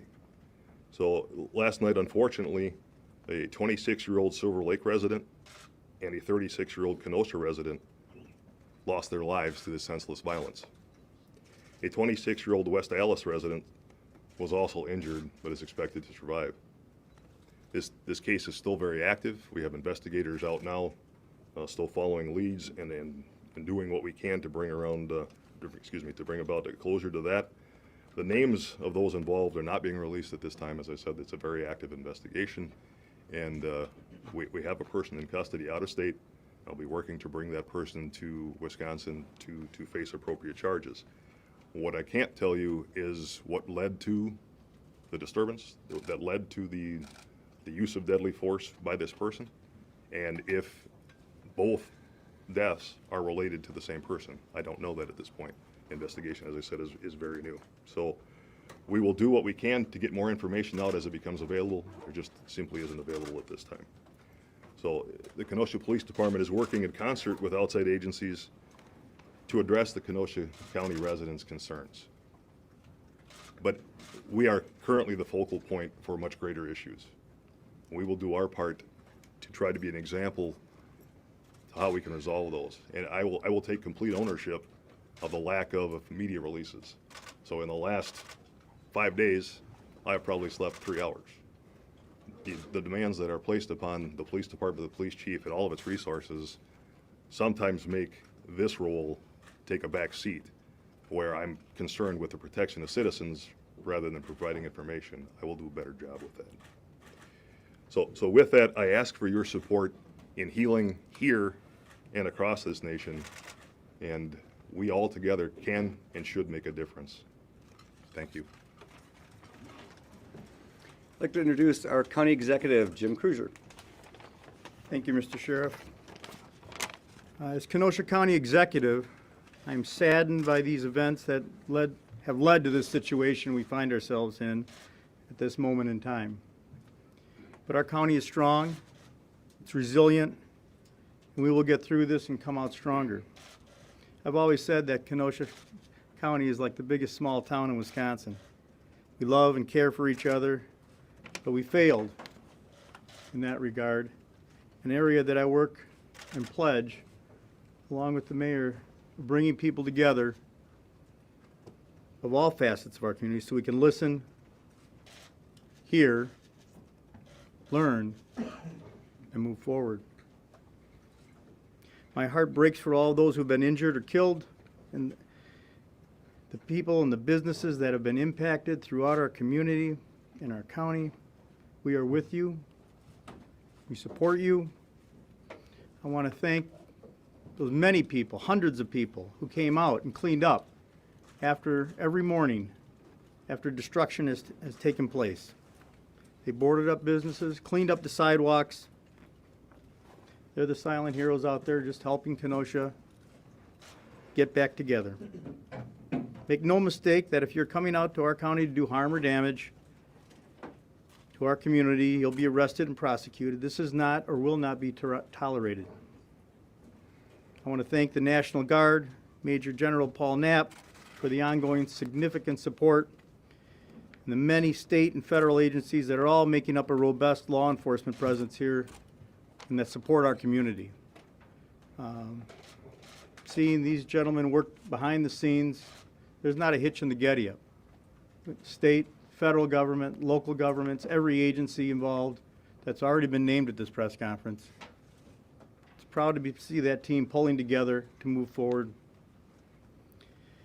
I want to urge everyone here and the good people of Kenosha to stay home after curfew and to keep the demonstrations peaceful. And let's show the world we are united, a united community that I know we can be and will be better in the future. May God bless all of us and those who have been affected by this incident and situation. Thank you. Now, some of you I know very well. Some of you have probably texted me through the night and when I was trying to get my 2 hours sleep.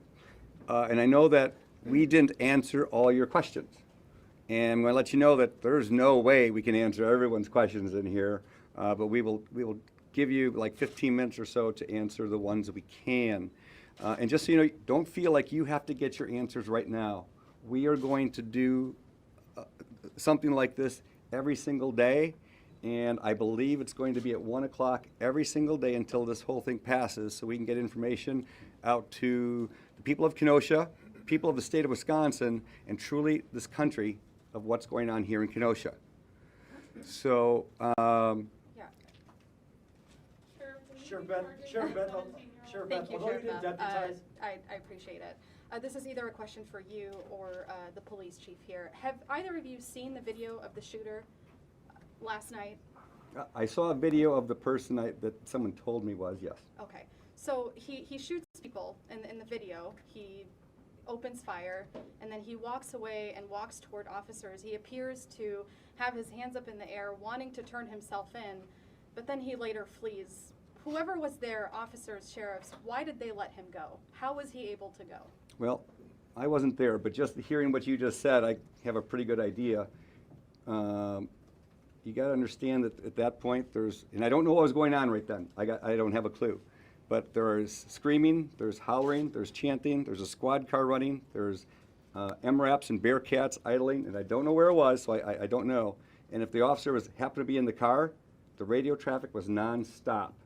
And there were people running all over the place. So to absolutely, and again, I don't know what was going through the officers that was there. I don't know if it was one of ours or someone else's. So I can't tell you for sure. But knowing what you just said, I can picture all kinds of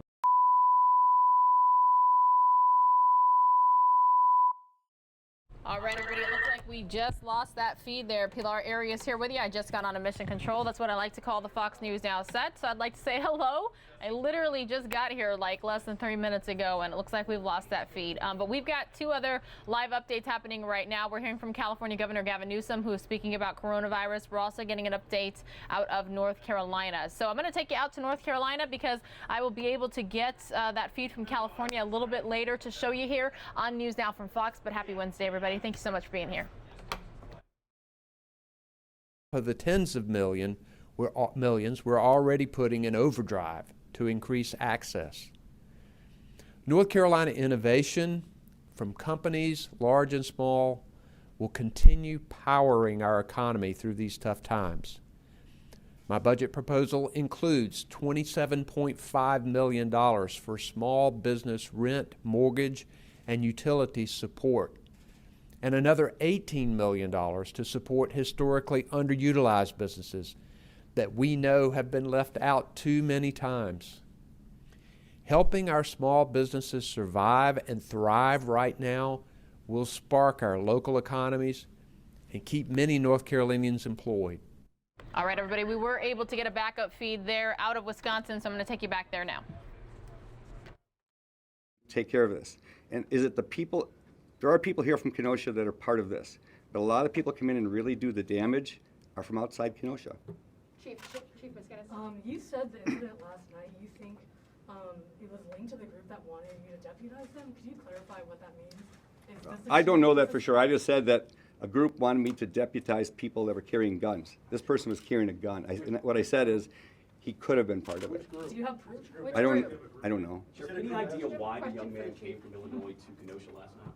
I don't even know the man's name. And Antioch is naming him. Why are you guys not naming him here? Because Antioch is actually giving us his name in an official press release. Because he's in custody in Illinois. He's not in custody here. Will he be charged as an adult? Miss?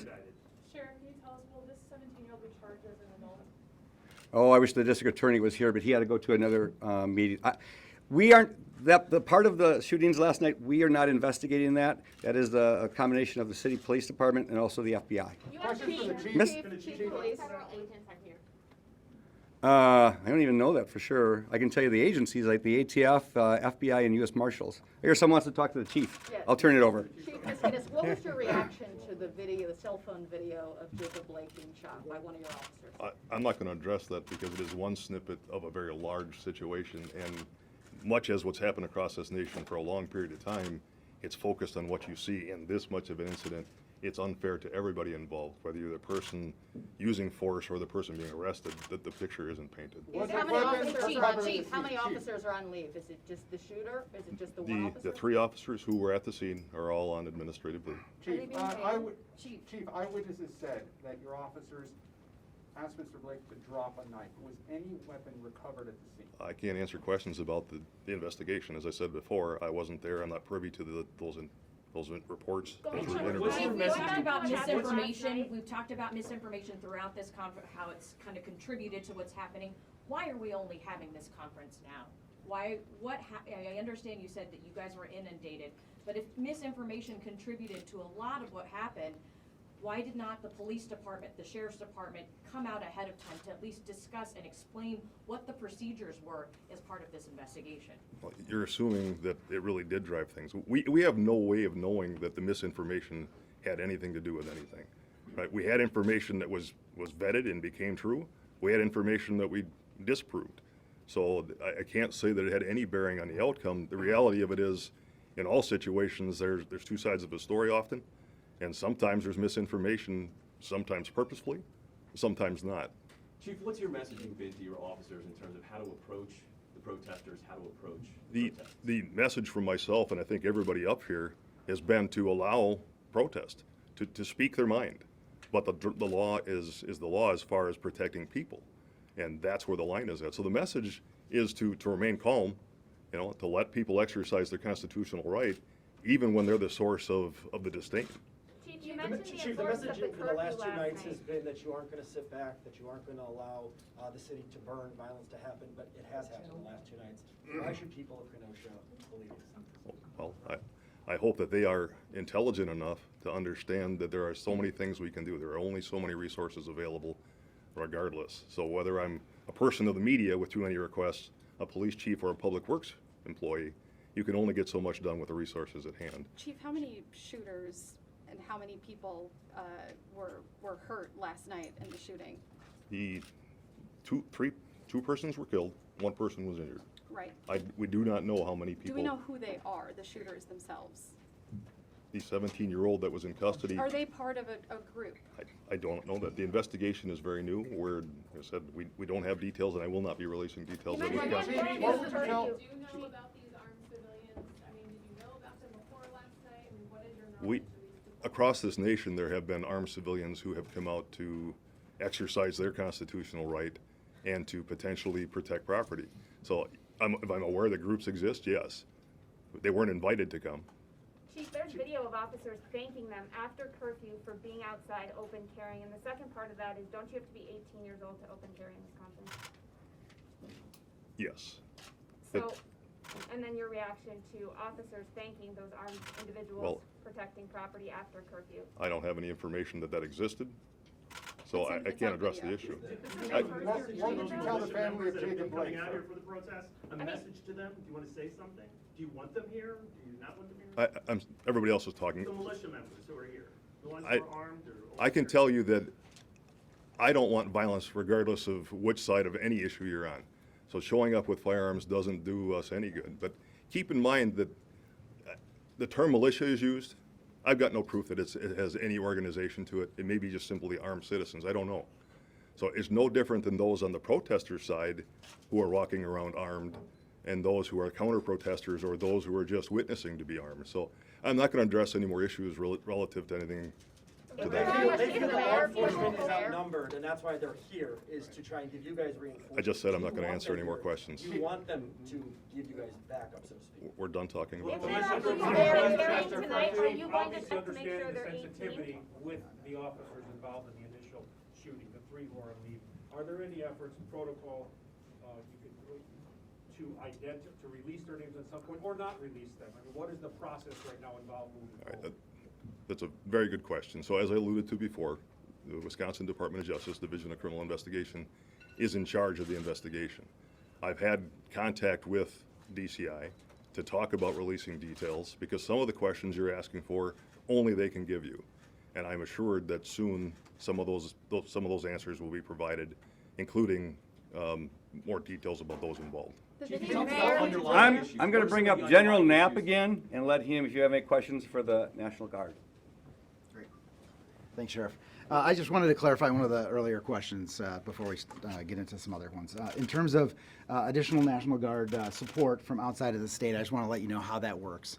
So I've been in discussions with other states in the National Guard Bureau for the last couple days since this event kicked off to discuss both equipment and personnel that we may need assistance with going forward. So when we talk about additional National Guardsmen coming into the state, the way that works is it's a governor-to-governor agreement, and those soldiers or airmen would come into the state under my command as the Adjutant General.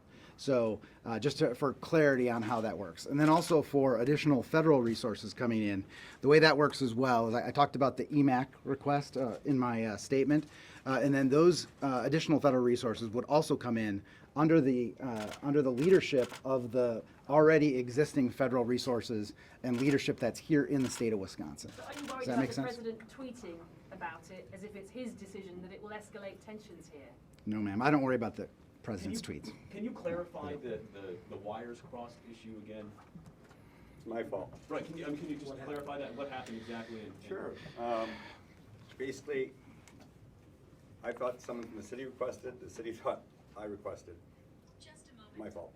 Yeah, we were in discussions that entire time, and we had, I appreciate the sheriff, owning that, but at the same time, we were preparing at the same time. So when was the actual request put in? I think it was sometime during the morning of Monday. 3 a.m. Right, 3 a.m. on Monday, and so it wouldn't have either way, whether it was 3 a.m. or 1 a.m. or midnight. We still had the requested support there on Monday night. When it was So, needed. yes. General Knapp, I know that your mission, is fluid and it For sure. changes as you had mentioned. There are some folks who say, you're saying that you're here. What are you doing here? What has the role been in the last? Well, as I mentioned, our number one role is in a support role for local law enforcement and civil authorities. One of the things that I tell my soldiers and airmen before they go out on a mission like this, and we've unfortunately had other missions earlier in the summer, is our number one priority is life safety. We're your neighbors. Wisconsin National Guard members are, they have jobs here in the communities. They're not normal law enforcement folks that have law enforcement jobs that can get in their law enforcement vehicle and drive to wherever they're needed.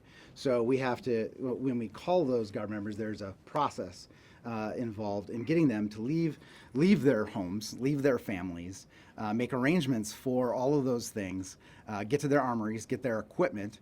We also make sure that all their training is current and accurate and up to speed. So any of the training that they may not have, and COVID has really been difficult because it has delayed a lot of the training, not just for the National Guard, but for all agencies across Wisconsin and the United States. So those are things that we're very careful about.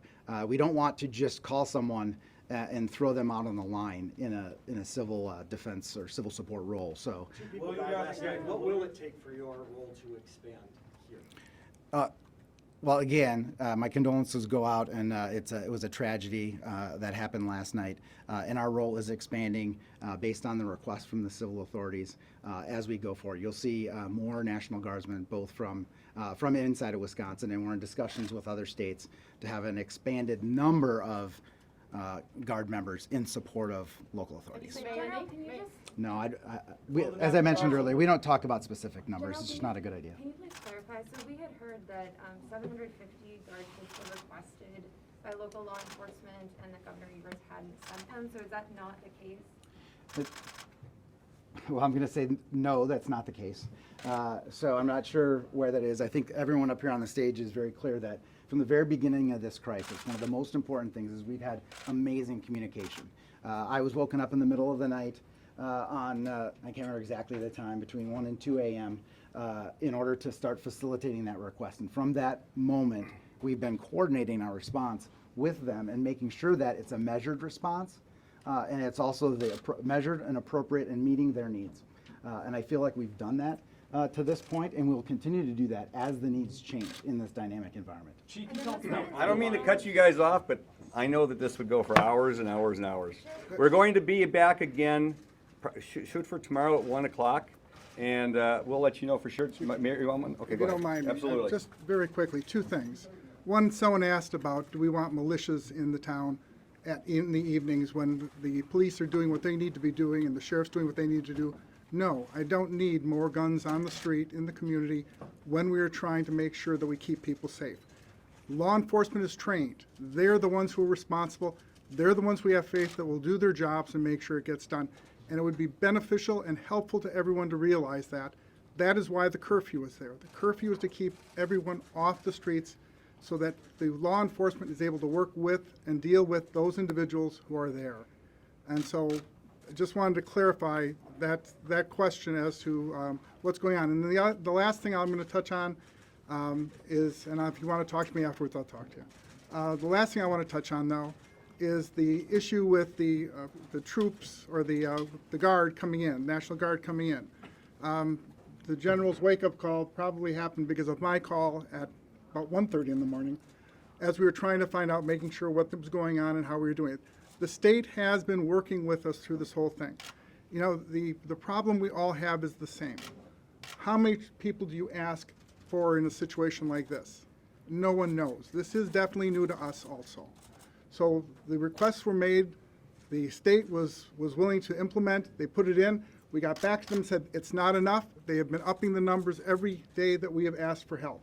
So I think it's important for everyone to understand that. I also want to make one other thing clear, and that is when you look at the joint ventures of all the different units out there, police, sheriff, all of the people coming from around the state to help us, it is appreciated and they've done a wonderful job. Is it perfect? No. Are we devastated by what happened in our uptown area? Absolutely. There are people who are who no longer have businesses.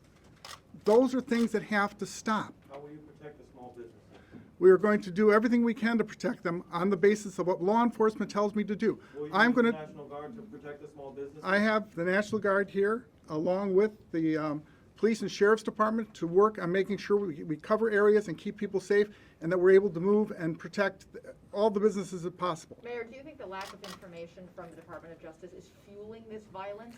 I think the lack of information, and I'm going to take some of the responsibility for that. I'm not good at this. I've been a mayor for a long, long time, but this isn't what I'm used to. So in all honesty, when we looked at things, we looked at it and said, okay, what do we need to do? Let's take care of it. Chief, Sheriff, I count on you. You guys know what to do. I have to do certain things. I need to call a curfew. I need to make the request for the Guard. We did those things. And at that point in time, we just move along, try to make it work, and do the best we can. And that's what's happened. And I'm going to leave it at this last thing, and that I think that everyone forgets that these are things that are different for us. Kenosha has been a wonderful community and a lot of good things happening in it. This is different. And we're going to learn from it, but hopefully the learning isn't necessarily the destruction and the death that occurs, but how we rebuild the community and how we create those relationships to make it a better place. So, what's your message? Thank you, everyone. We'll see you tomorrow, whoever's interested. What's your message to Mr. Blake's family? Sir. What's I your will be message to talking. Mr. I will be talking to Mrs. Blake. What's your message to them today, though? I will be talking with them personally. Do you have a message for them? Yes, I have a great deal of concern for them and sorrow for what has occurred. Are you frustrated the Department of Justice has released nothing on the Jacob Blake shooting? There is nothing I can do about that, and to be very honest with you, the best thing that can happen on this situation is allow the Department of Justice, which is an independent entity, to do their job. Mr. Mayor, can you tell us anything, any details about the arrest No. of the person? No, I cannot. Do you know if there was a weapon found? Thank you.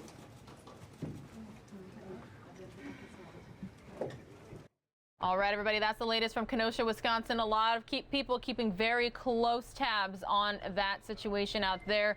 The other big story of the day is Hurricane Laura. She's expected to be a Category 4 by the time she makes landfall right along the Texas and Louisiana state line. And everybody, I have to let you know, as somebody who used to live in Beaumont, Texas, this is not good news. And this is the second time in just 3 years this region has been impacted by a major hurricane. Hurricane Harvey, was pretty much exactly 3 years ago to the day. So people are hunkering down. They are bracing for the worst. The first responders, they're ready to go for rescues. But you just heard Texas Governor Greg Abbott say earlier today that, hey, if you choose to ride this storm out, there could be at least 24 hours before we're able to get the manpower in there to rescue you. So people are expected to lose power. There's going to be storm surges. There's going to be road closures. closures.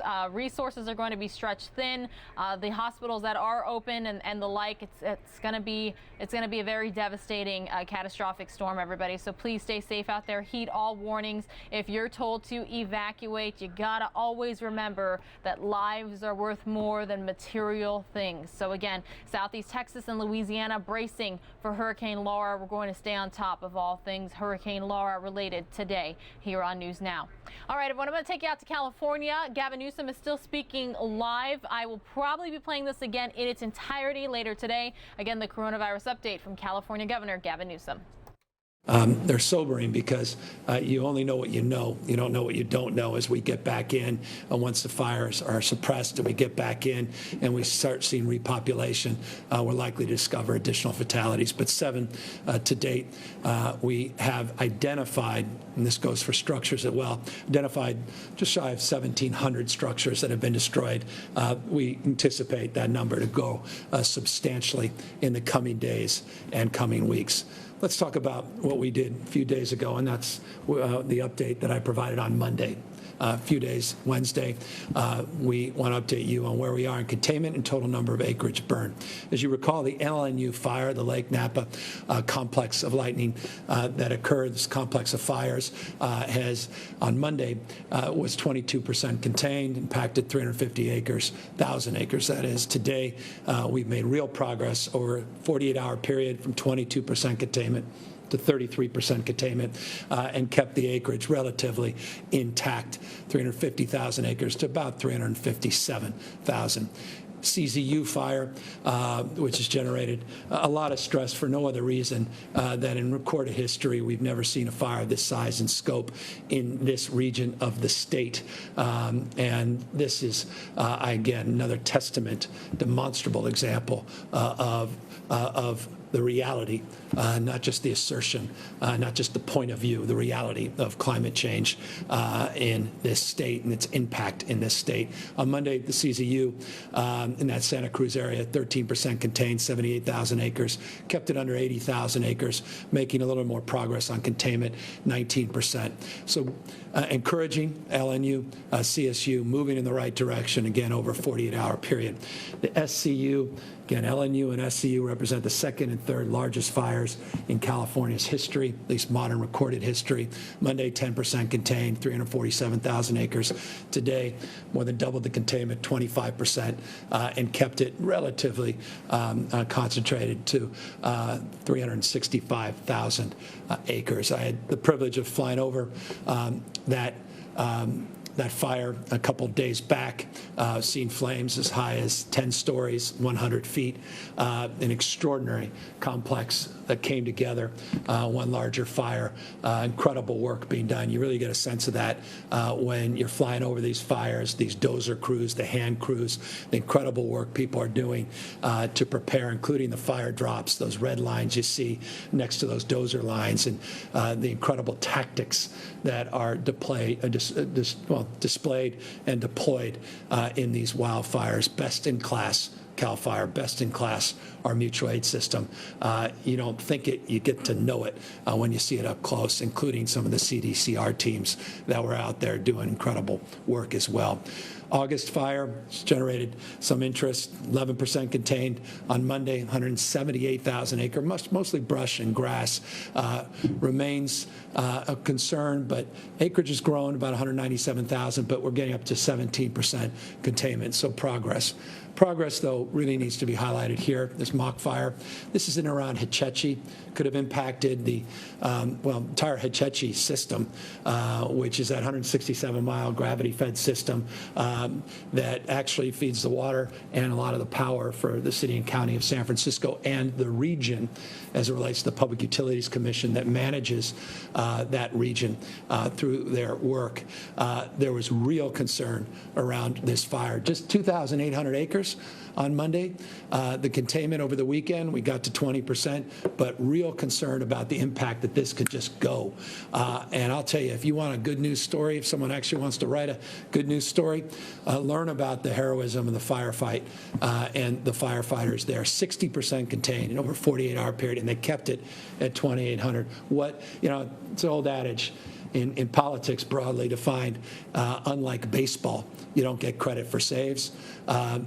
Let's hope that these firefighters get some credit for what they were able to produce at this fire.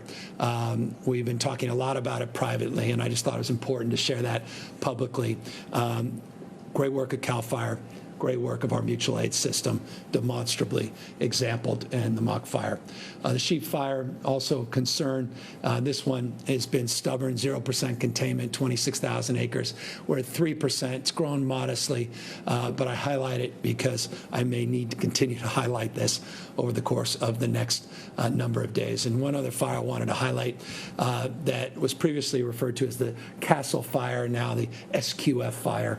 I know these are all hard to manage and to monitor, but we are managing to monitor all of them and wanted to socialize this more publicly with you. 0% contained on Monday, 5,000 acres. It's grown, tripled in size, about 18,000 acres. Still 0% contained as we pull more resources from Southern California, the Lake Fire and those other fires, and continue to make progress on these other complexes. We will be able to pull even more resources to help, and you'll see those containment numbers go up. But important fire to highlight, or complex, and I want to just again note that we are doing everything we can to get on top of that. Currently, we have just shy of 4,000 people have been evacuated in shelters statewide. Part of our emphasis and push in the COVID environment is to get people in non-congregate settings. And I wanted just to highlight this briefly.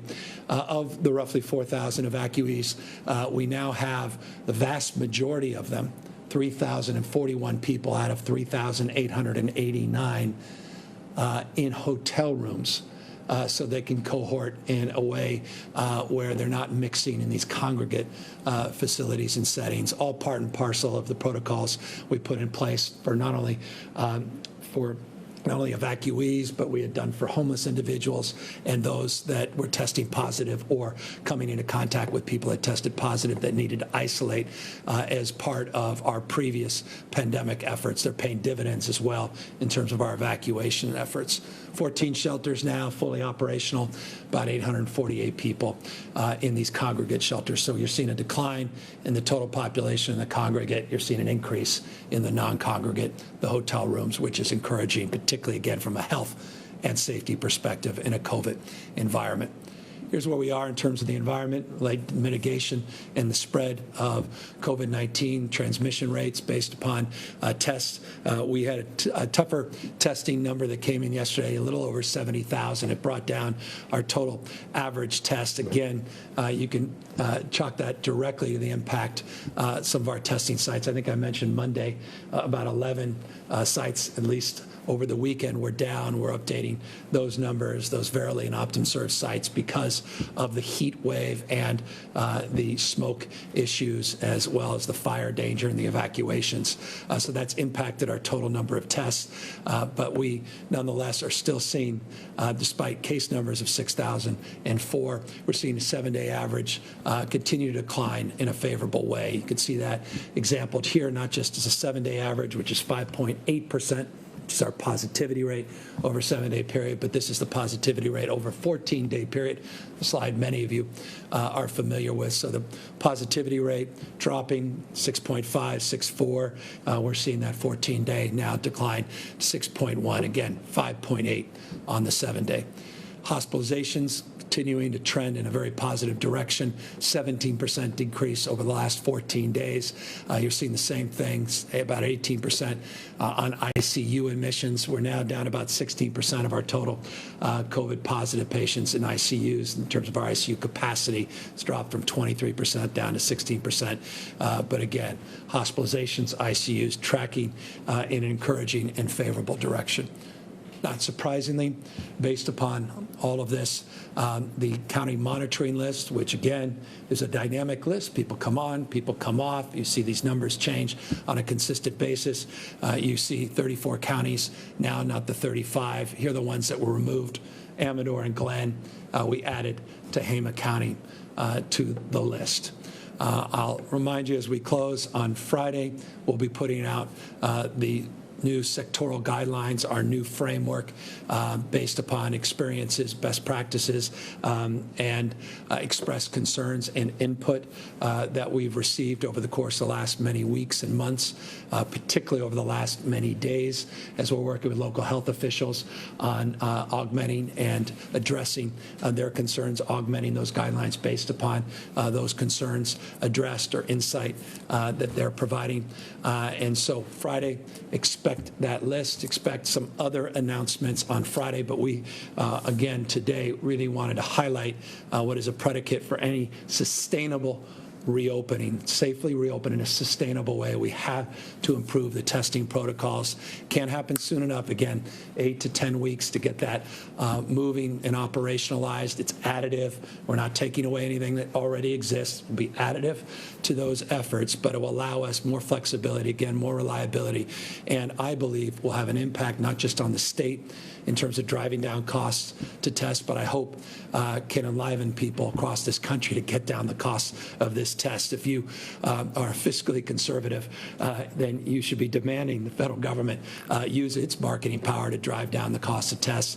In the state of California, we are doing our part, and we're hoping this can inspire others to do the same, and we hope to leverage these efforts, and we're also working outside the state potentially to include other states in these broader protocols and efforts if indeed that avails itself in terms of the success of this new partnership that we have formed. Always, and forgive me, but as they say, repetition's the mother of skill. Wear a mask, please. Physically distance where you can. Continue to practice the kind of hygiene that you all know from your early years when your mother and grandmother we're admonishing you for not washing your hands. That will protect you not only from spread of this virus or mitigate the spread, but also impact upcoming flu season in a meaningful way. And you'll see on Friday on the issue of minimizing mixing, we've got some new PSAs we'll be putting out around the issue of mixing and where we're seeing challenges. And so I cannot impress upon you more, though I will on Friday, the importance of doing what you can to minimize mixing when you're outside of your cohort and outside of your household, critical in terms of mitigating the spread. So that's the overview for today. A lot to share on wildfires, on the COVID updated numbers, previewing what we'll put out Friday, continuing to work very close on evictions with the legislature, working with the legislature to get through this last week of this legislative session. A lot of moving parts, but progress in many of these areas, and again, partnerships that are proving effective. And again, I cannot be more grateful for the Senator and the Assembly member for joining us here today in advancing that cause of partnership as well. With that, happy to take any questions. Phil Willen, LA Times. Hi, Governor. One thing I just want to clarify, the announcement you made today about the diagnostic testing, that's separate than actually testing kids. Is that correct? And I guess my question would be, will the state have, I guess, upward of 250,000, or the capacity of 250,000 testing kits per day that can get processed? Number one. Number two is, given some of the events today in the state legislature with some positive COVID tests, I'm just curious if you have been tested or members of your family have been tested, as well as your senior staff. Thank you. Yeah, I can't speak to the contemporary nature of tests, but after, as you know, I visited prisons and felt it was appropriate in the environment that we're in to get tested. I was tested negative. Now it was a number of weeks back, candidly, and I hesitated, full disclosure. I was rather consistent sharing this publicly to get tested until I felt everybody that needed a test was getting access to the test. I didn't want to put myself in front of the line for many, many months, so I delayed that until visit into prison where I felt it was appropriate around that time to do so. Accordingly, my family was tested in that capacity as well. As it relates to the issue of the supply chain, all the reagents, all the fundamental ingredients. And again, there's 20 component parts in these PCR tests that are required, are part and parcel of this contract. And the reason we chose this particular company, not only is it a public company, not only have been partnered with this company for over 3 decades, not only is it very familiar with every parent out there that has one of those genetic tests that are mandated in the state of California for every newborn. We kicked the tires, all these other companies, and many of them had a lot of the components, but not all of the component parts to get us to where we are, save the logistics, the third-party billing, which is our responsibility, and some of the swabs and the viral transport media. We currently have 13.8 million in our inventory. You can take a look at our dashboard that we put out on the COVID-19.ca.gov website. You'll see that 13.8 million on that dashboard, and that's our current inventory. We're getting millions a month more new swabs and viral transport media. That will be on us to procure, and we have all the confidence, our capacity to do that as we are moving forward much more aggressively and much more effectively in that space, and have already stockpiled millions and millions of swabs and the viral media for transport. Alexei Kosev, SF Chronicle. Hi, Governor. You mentioned this would be driving down the cost of testing. Is that because you have locked in this processing price that you mentioned through the contract, or are you expecting federal aid that would further offset other costs that the state is expected to pay? Can you clarify a little bit more about how this is driving down the cost of the testing? It's just using your market power, using your purchasing power, using business-like approach to leverage that marketing power to drive down costs in a more effective and efficient manner. And so we negotiated. We had conversations with many different providers, but we negotiated best price here and favored nation status if indeed this contractor negotiates with another group even lower prices, that will get that same matched lower price. But this is a volume discount. It's the best way I could describe it, based upon expectations in terms of total number of tests conducted. The more tests, and let me go to this slide, the new cost breakdown slide. You'll see a slide. The more tests, lower the price. Less tests, a little bit higher price. But again, the price up to 40,000 tests is, again, a third of the lower end average cost of current tests.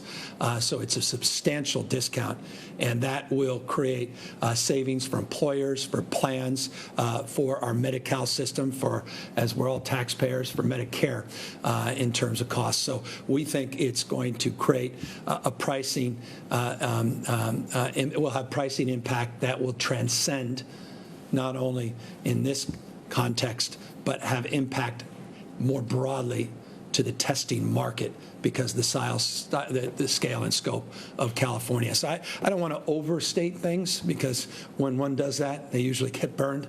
But I don't want to understate the significance of our capacity to drive down costs and the significance of the costs of testing. Again, it's jaw-dropping. We've done 10.83 million tests in the state of California, averaging $150 to $200. Literally, as I said, do the math on that.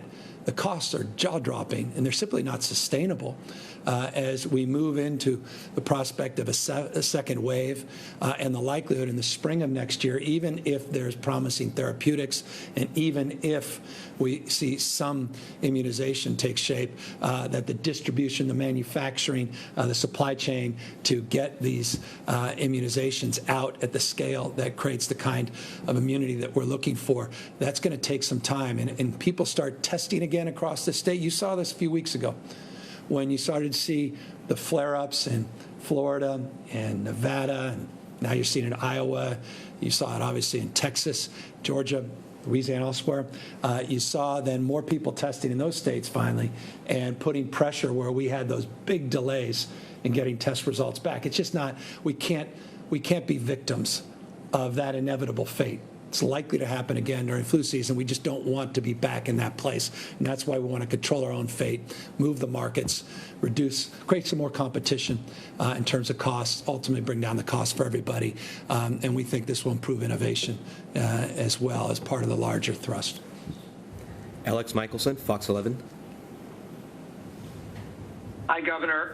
Since nobody has asked this yet, I will jump on the grenade on behalf of everybody. You don't have to. You don't have to. I'm curious if you are watching the RNC and if you had a response to your ex-wife who said in prime time the other night that California is a land of discarded heroin needles in parks, riots in streets, and blackouts in homes. This may leave you wanting, but let me first acknowledge that I appreciate you landing yourself on the grenade, and let me just extend appreciation for your effort to get my response, and I respectfully defer to the next question. Rachel Bluth, Kaiser Health News. Thanks, Governor. The legislature is considering, obviously, a bunch of bills being in session right now. Bills on PPE and contact tracing have languished or died altogether. What would you like to see from them to get to your desk to deal with the pandemic in the next few days? Oh, we've been working. Look, we've got hundreds of bills we're currently in discussions and negotiation with the legislature on an hourly basis, not just a daily basis. The prospects of success with amendments, the prospect of failure with the bills presents themselves. I'm not going to get in to the details of that. It wouldn't be prudent at this stage. There's so much that's happening in real time. But we are advancing a collective cause, one that unites all of us across the spectrum, across both houses of the legislature, and that is to make sure that we're more prepared going into the future, make sure that we replenish, not just replenish our stocks, that we set a new bar, a new standard in terms of where we are, in terms of our preparedness going forward. We're trying to find out where we land, what's the appropriate level, where we don't overly indulge. A lot of these are perishable. A lot of these have end dates. We have to look at what's feasible, what's manageable, and what's appropriate. And so that's the test to which we're engaged, test to which we continue to dialogue, and progress is being made in many instances. There are a number of different bills, as you noted, just on PPE. There's a number of bills more broadly across the spectrum related to this pandemic, and we continue to make progress in those conversations. Sophia Bolag, SACB. Hi, Governor. I'm hoping to get a little bit more clarity on the cost here for this contract or series of contracts. So the current average cost that you mentioned, that $150 to $200 per test, as I understand it, that includes not only just like the lab costs, but also the costs for personnel who are conducting the test, running the testing site, providing PPE for those people who are conducting the test.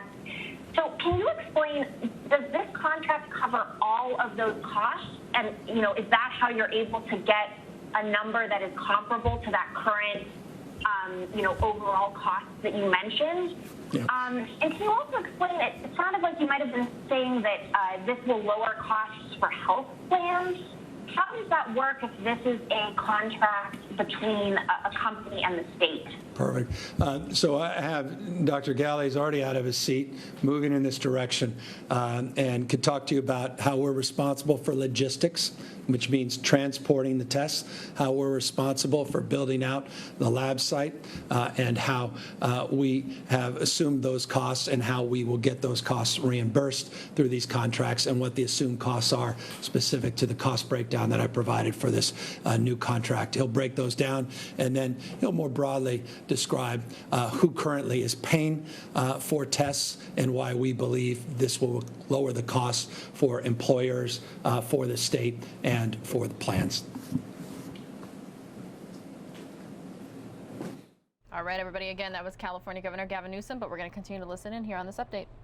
Indeed, the cost that the governor mentioned today, what that captures is the entirety of the costs of running the test. So when a specimen that's been collected in the community, so in a clinic, at a mobile site, at one of the drive-through sites, let's say in a school one day, or at a farm or another factory, once that specimen is collected, it goes to a lab for processing. And as soon as it hits the front door of that lab, the costs to get it processed and to get that result to our public health departments, to the person themselves, to the clinician who might have ordered the test, that's what's included in this price. So that includes the test kits, as we've talked about, reagents, all of the instruments that are required, the staffing, which is a very integral, important part of processing these tests, as well as the PPE for those staff to be able to run the test effectively. So all of that is what's included in this price. There are some other components, as the governor described. There is the entirety of the specimen collection. So the responsibility that we've taken to partner with partners across the entire state to get swabs out to those test collection sites. In some cases, as we have with the Optum Serve and Verily sites and many, many other sites where tests are collected, setting up those collection sites, working with partners across the state to get those set up, but really getting those swabs in the right quantity and number so they're not a rate limiting step is one of the important factors that we continue to work on and get out there. The governor mentioned the number of swabs and transport media that we currently have and increasing that over time. There's the entirety of moving the specimens to the lab location so they can be processed. That logistics contract is another part of it. And then on the back end, that ability to bill our insurers. This is a price that California has locked in for California, but we have planned to extend that.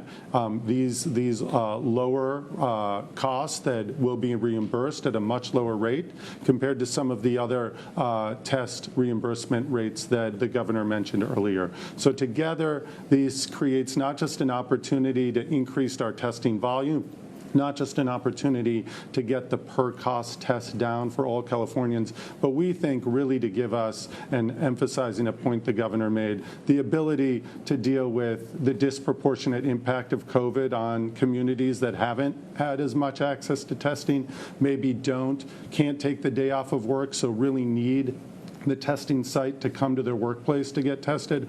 All of these opportunities are opened up in a way that they weren't before. So really leading with this equity principle, looking at testing as an important tool to address disproportionate impacts among population, focusing on the volume, as the governor said, knowing that we have faced before the dependence on the level of testing in other states to deliver our own testing. This creates a degree of testing independence that we haven't enjoyed till now. And then, of course, the cost piece, which is wrapped up in the original part of your question on what drives these costs. So, we'll be talking about this for days and weeks to come, partnering with many Californians to get this to help us move, not just schools, not just businesses, but really to create a level of insight into how the transmission of COVID-19 is moving in our state, allowing us to address some of the contact tracing opportunities to really reduce and tampen down transmission in places where we're seeing hotspots today, and hopefully no more of those tomorrow. Thank you, Doctor. And look, the bottom line is, and you've seen that in some of the incredible quarterly profits, some of these labs, I mean, we're well past the point where we need to call the question and we need to do something to lower the costs to taxpayers, to employers, to others in this space. And that's exactly what the state of California is doing. Stephanie Sierra, ABC 7. Hi, Governor. The CDC is now saying there is no need to test even if you've been in contact with someone infected with COVID-19. And we've heard Governor Cuomo criticize this change as part of President Trump's policy of denying the problem and wanting fewer people to take the test. My questions are, do you agree with that, and what's your response to this recent change in guidance? I don't agree with the new CDC guidance, period, full stop, and it's not the policy in the state of California. We will not be influenced by that change. We're influenced by those that are experts in the field that feel very differently. And so with respect to the CDC, no, that is not the policy guideline that we will embrace or adopt here in the state of California. Spencer Custodio, Voice of Orange County. Hi, Governor. Thanks for taking our questions. In Orange County, there's at least 5 state testing sites, and you had earlier mentioned that there's an average delay in tests from 5 to 7 days. Is there any concern by you or Dr. Galley that maybe that has artificially lowered the cases per 100,000 residents and maybe moved the county off the watch list a little sooner than it might have should have been? Yeah, I want to be careful in the response. Let me ask Dr. Galley to come back up, and he can talk more learnedly about what that delay may or may not have done as it relates to the monitoring list, the watch list, and where particularly Orange County has been in that space.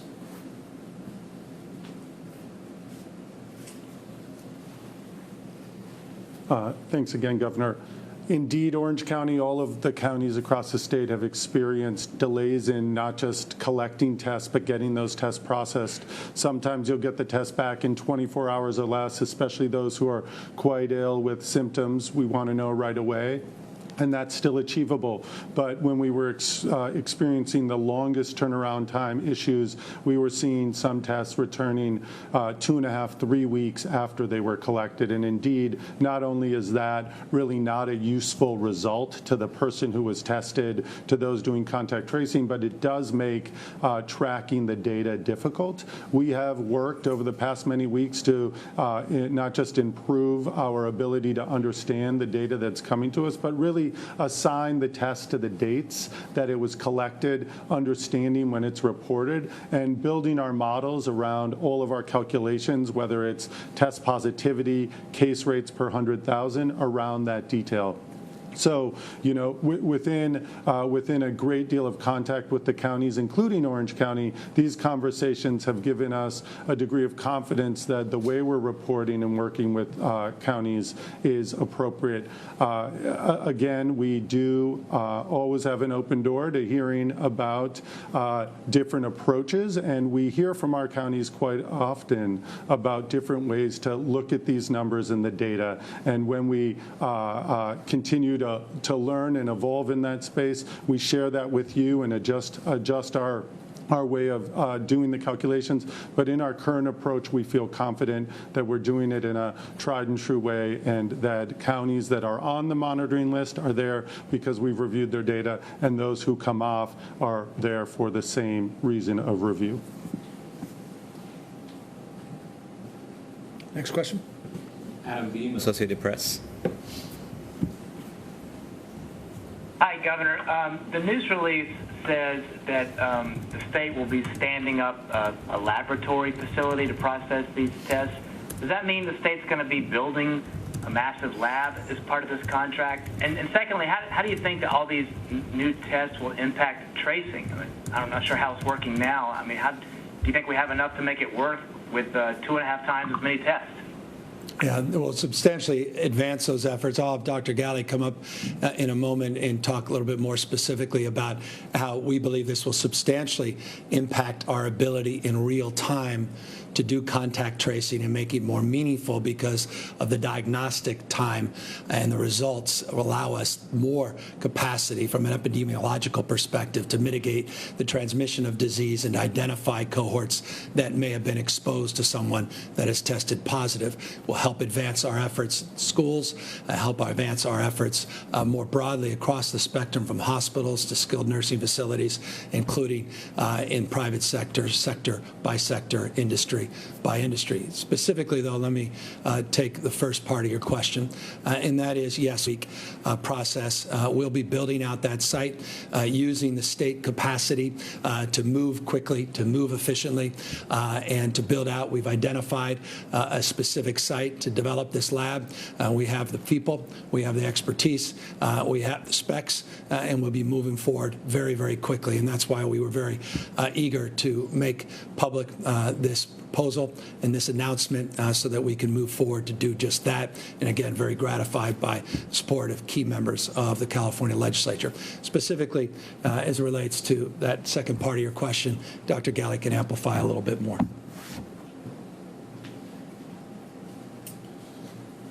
Yeah, thanks again. The governor's right on with the contact tracing approach. The availability of turnaround times of 24, 48 hours, our goal is to get it down to 24 hours, means that results get in the hands of counties, people doing disease investigation and contact tracing more quickly so that it's more meaningful. They can reach out to those who are positive, identify their contacts, and catch them at the point when they might be most effective to those that they're around. So we believe that this ability to identify cases earlier, more quickly throughout the state will actually enhance our ability to put contact tracing, make it a more effective tool than it has been, especially in those weeks and days when we were experiencing very long turnaround times. And by the time you got the result, somebody's already run through at least one full incubation period, and having them isolate at that point or reaching out to their contacts may not be as high yield as it would be to reduce infections that come out of that initial case.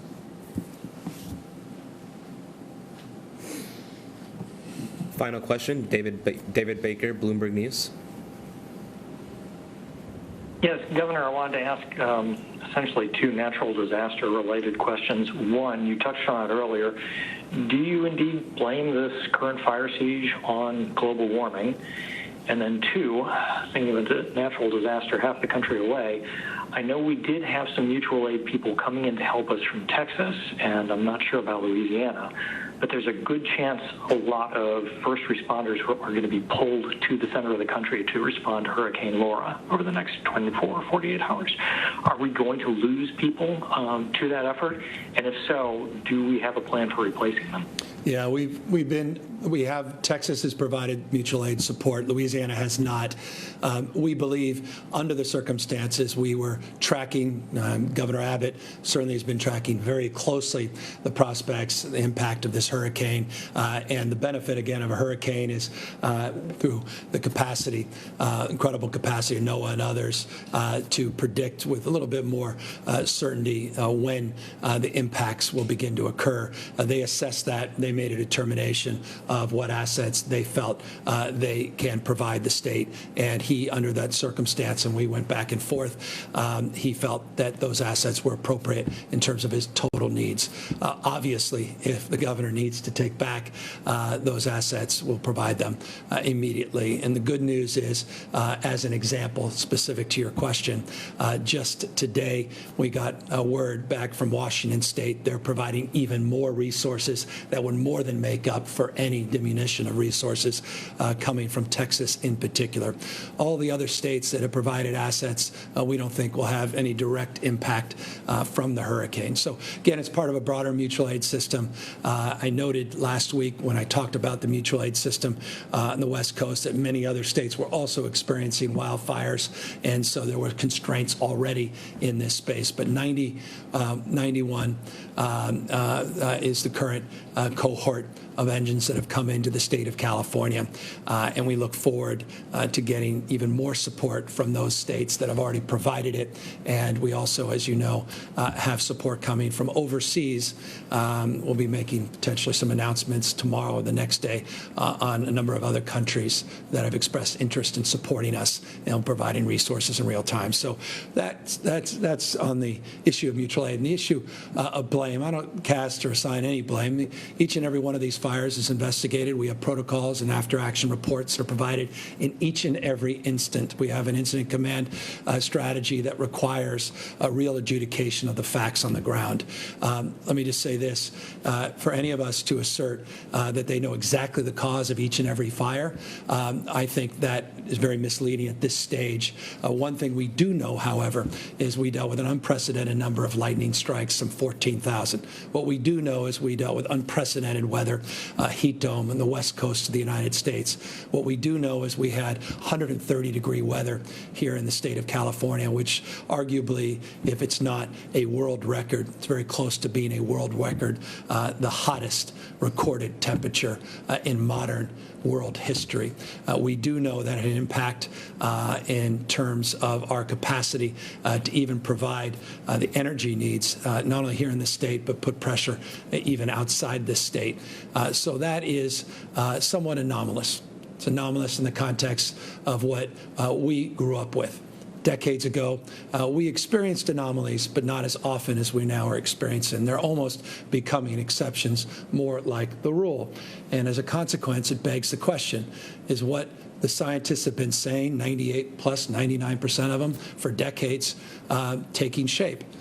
Is it in fact true that they no longer have asserted a point of view? They've proven their point of view. I would argue they have proven their point of view, where the hots simply are getting hotter. That's demonstrable. That's evidence-based, where the heat is such that we have fires, the likes of which we have never experienced in our lifetime. And that's also demonstrable in terms of the total number of acres burned this year, in contrast in comparison to previous years, and in the fact that we've had some of the most ferocious and damaging wildfires in modern recorded history.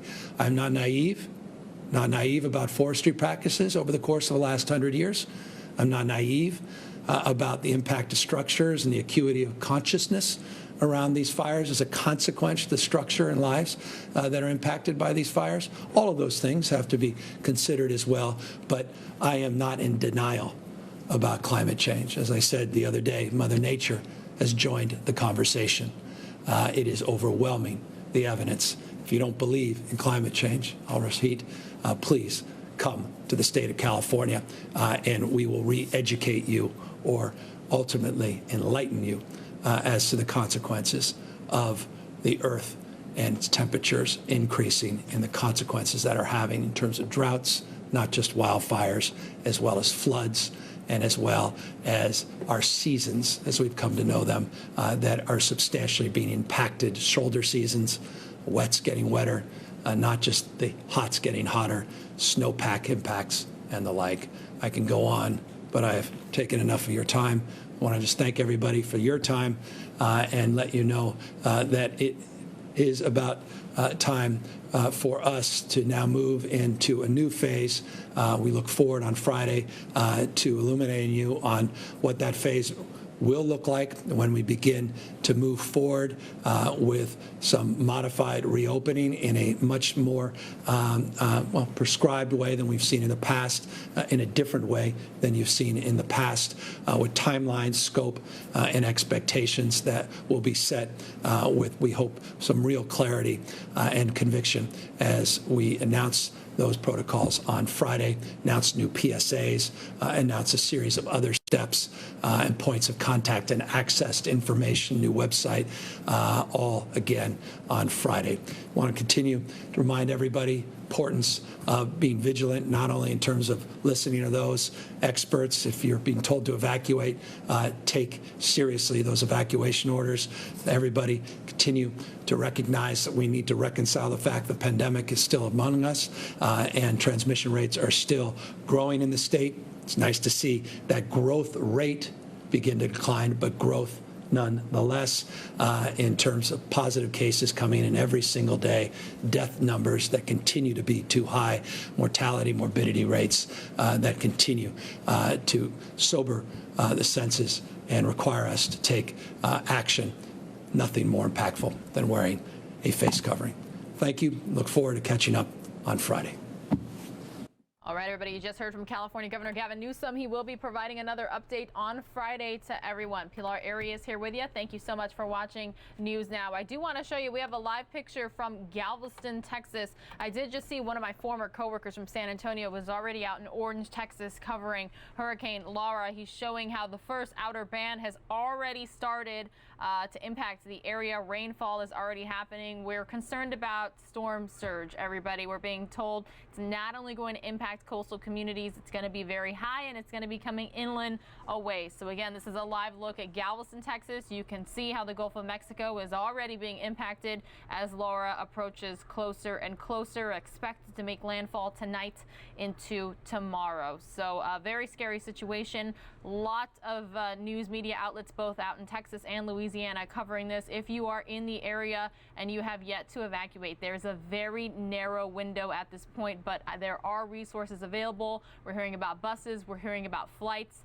But some of the things to keep in mind, though, is if you do use those evacuation resources, it's a smart idea to have a plan to return to the area once it is safely to do so, because I did just read in a news article that some of the flights that are taking people to the Dallas-Fort Worth area will not be providing return flights to Southeast Texas. So Hurricane Laura for sure, one of our top stories of the day that we are going to continue to follow right here on News Now from Fox. I'm going to take you out to Minneapolis next here, everybody, and that's because officials just wrapped up a news conference not too long ago about a change of use of force policy. But just as I'm speaking about that, we have an update from, I'm not sure, it looks like the city of Los Angeles, but it looks like the sheriff speaking. Let's listen in. Once I get more details, I'll certainly let you know.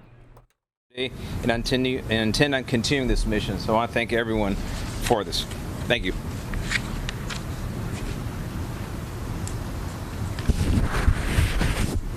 From the Los Angeles Police Department, Chief Michael Moore.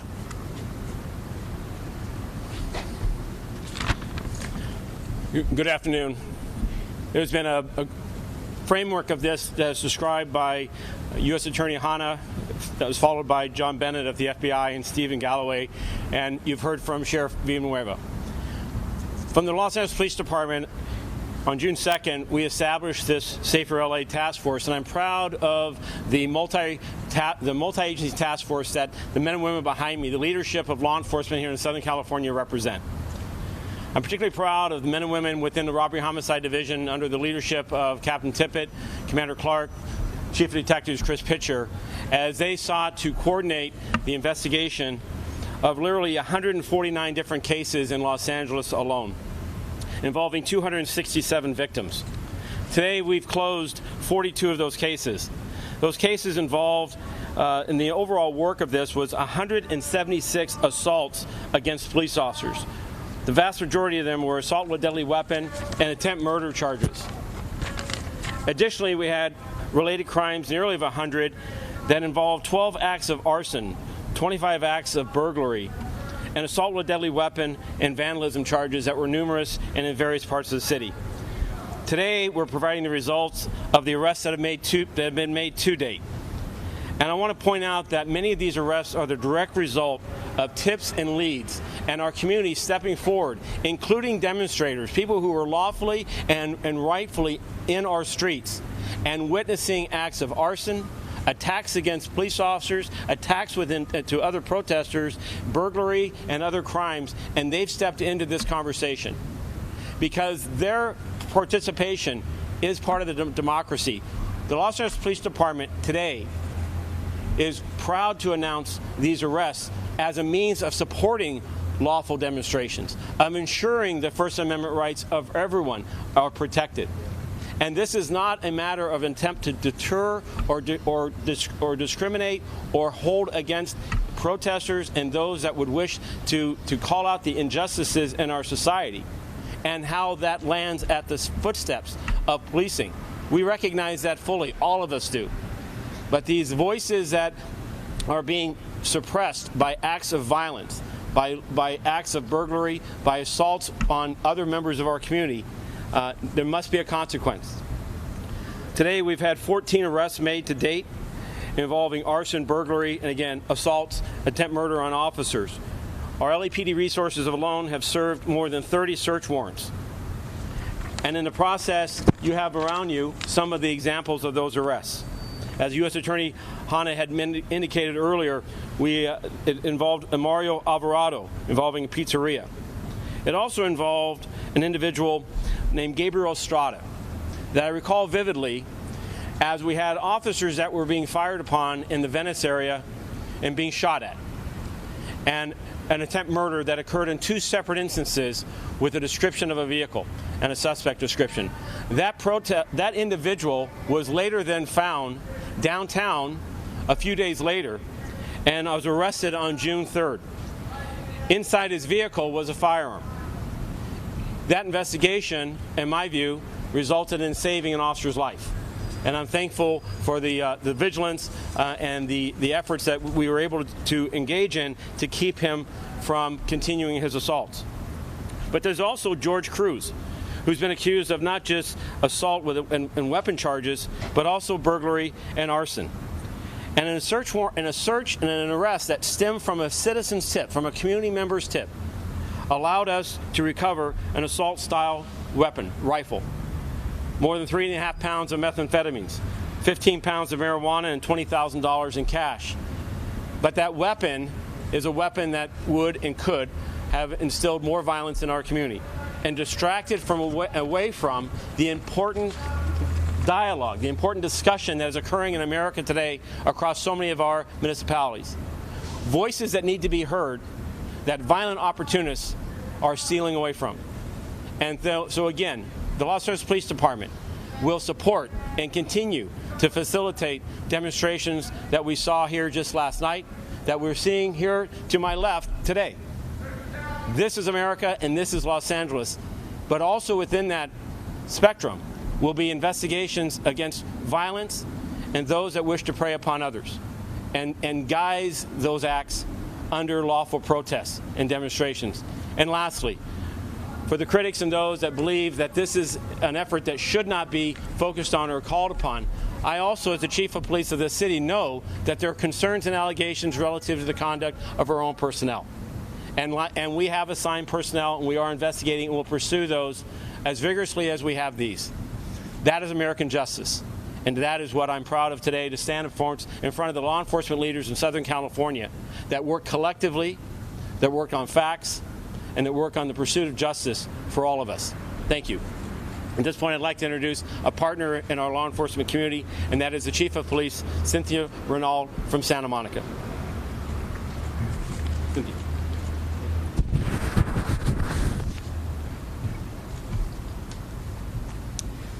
Good afternoon, everyone. Thank you for the opportunity to join you here today and be a voice for those victims who suffered from the criminal activity and looting that took place not only in the city of Santa Monica, but in several cities throughout Los Angeles County in the recent months. We stand with these victims in feeling their loss, and we are committed to working towards healing and recovery.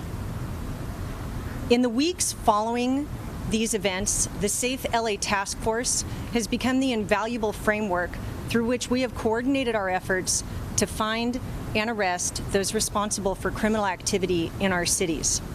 And the investigative work necessary to piece together this amount of evidence has been substantial. Investigators have reviewed countless hours of video surveillance, numerous social media, reviewed mainstream media posting from the days, and conducted many, many interviews. And in the course of that, what our investigators found is that individuals who perpetrated criminal acts in the city of Santa Monica also perpetrated criminal acts in the cities of Long Beach and Los Angeles. And we've also learned that those criminal acts were well coordinated, both before and during the events. Now, as you've heard the framework of the Safe LA Task Force and the work that we've done as partner agencies, for the Santa Monica Police Department, that has resulted in 28 search warrants and 19 arrests. One notable arrest has already been touched upon by ATF, and that involves the arson fire at the Saki House restaurant. Detectives reviewed video surveillance and identified suspects from that crime, but in furthering their investigation, they also found that those suspects had perpetrated looting activity in other parts of Santa Monica as well. In conjunction with the ATF, we served a search warrant on July 1st and arrested 3 suspects, finding evidence of the crimes at their location. The main suspect was taken into custody by ATF and will be prosecuted through the U.S. Attorney's Office for the crime of arson, and all 3 suspects will be prosecuted by the LA County District Attorney's Office for their crimes of looting. I want to express our appreciation to all the partner agencies here in the Safer LA Task Force for their commitment and dedication to this important work that needs to be done. While we've had successes and made arrests in very good cases, there is still more work to be done, and we are not finished. The Santa Monica Police Department still has open investigations with leads and evidence that we're following, and we will work to find and bring those individuals to justice and help our community to heal and recover from these events. Thank you, and I'd like to introduce Deputy Chief Eric Herzog with the Long Beach Police Department.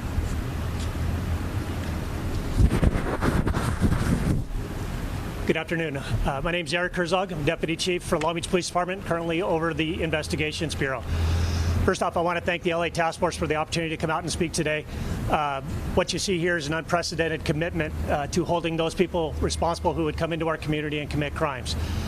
Before I get started, I want to specifically thank our federal partners, the United States Marshal, the ATF, the FBI, who never hesitated to offer the resources to help us hold those responsible. What you see here is a commitment from all of these agencies to go out and identify and hold those criminals responsible who chose to come out into our community to commit crimes. These were not people that had a legitimate social justice message. These were people who sought to take advantage of a situation and to distract from a message. So what you see here today is a commitment to identify those people, to share information, and to hold those people responsible for the acts of violence and the burglaries and such that they committed against the hardworking small business owners in our communities. So far to date, the Long Beach Police Department has arrested 23 individuals. We filed for criminal warrants in an additional 20 cases.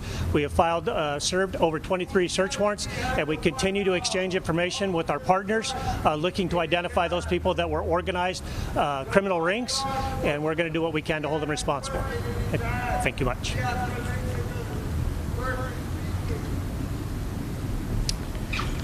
There are additional agencies and individuals that are part of the task force represented here today behind me that will be making themselves available for any specific questions that you have.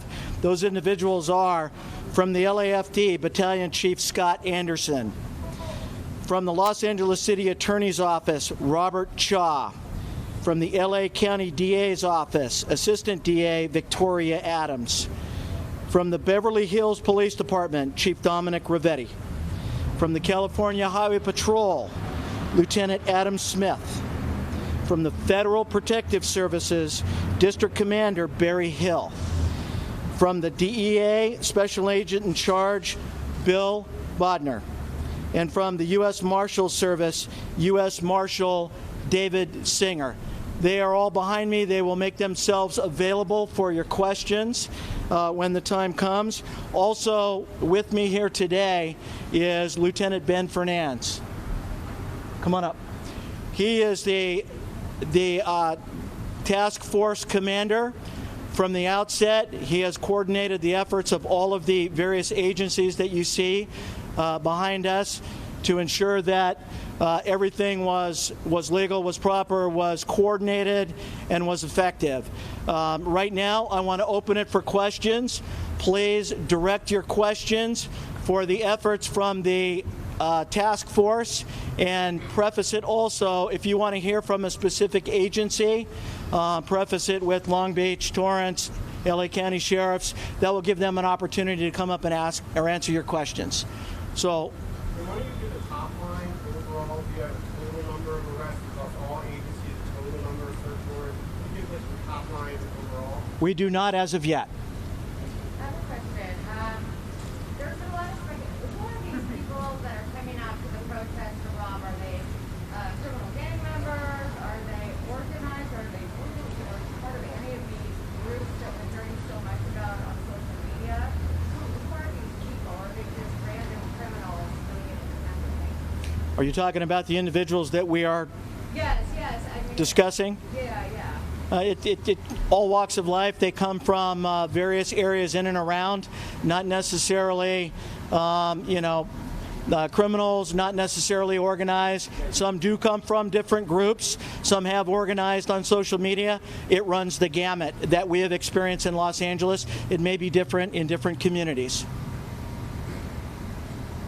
I don't know, Chief Moore, if you don't mind, You mentioned something a few moments ago, and for the sake of balance, can you tell us how many complaints are pending against officers as a result of these? Yes, about 110 total personnel complaints, and we have more than 40 personnel investigators that are assigned to this and are investigating each of those. There's about a number of those are excessive force or unnecessary force. Much less than 100. I believe that number is closer to 15 to 20 instances. And who's investigating that? We have a task force assigned under the Professional Standards Bureau led by Deputy Chief Robert Marino. And these are investigators that have been pulled away from other complaint or personnel investigations. And the level of investigation is not just a personnel investigation, but we're bringing in our forensic specialists. We're looking at collecting videos, video collections, and forensic level investigations of evidence to determine and identify the facts and circumstances of what has happened. The timeline is I expect those investigations to begin concluding and have findings available towards the end of October. We've already released 2 instances of investigations that started out as complaint investigations, and based on the information we've gathered to this point, they have transitioned into a categorical use of force, which has resulted in a release of video evidence and the information we have relative to the actions of the officers in the instances, without passing judgment as to the appropriateness of those circumstances. And what percentage of those were their body cams? I don't have that information. Many of our uniform personnel, typically all of our uniform personnel in the field, carry body-worn cameras and use body-worn cameras. In this instance, because we did mobilize and brought in detective personnel and others to work field assignments, not all of our personnel are equipped with body-worn video. Thank you. Those groups that you're talking about, not all the suspects, but among those that were organized and moving between the different protests, can you characterize that at all? Were they gang? Were they? There was an earlier question about whether or not the makeup of these individuals. And as Deputy Chief Pitcher indicated, these are individuals from various walks of life. Some of them who have been identified as being involved in gang activity, others with prior arrests, and others that are here from other parts of this region, and very few that are from outside this region. We particularly worked with our federal partners because, as you all know, there was many rumors and false information about the makeup of these violent opportunists, and concerns that there was an orchestration that was at a national level. To this point, the vast majority of arrestees, whether it be involved in acts of violence such as we've had here or otherwise, are from this region.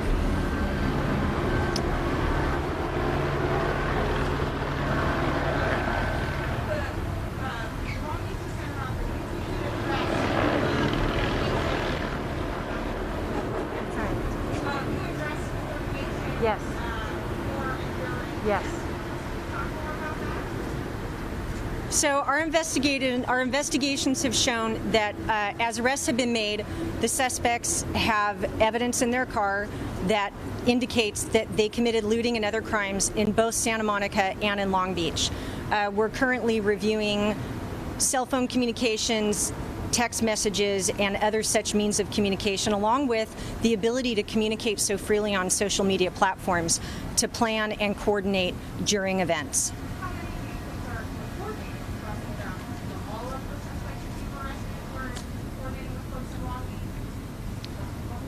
I don't have an exact number as to who is coordinating and who is not, but the evidence shows that it was prevalent that these were well coordinated. I don't have the specifics as to what they were saying, but there were clear plans.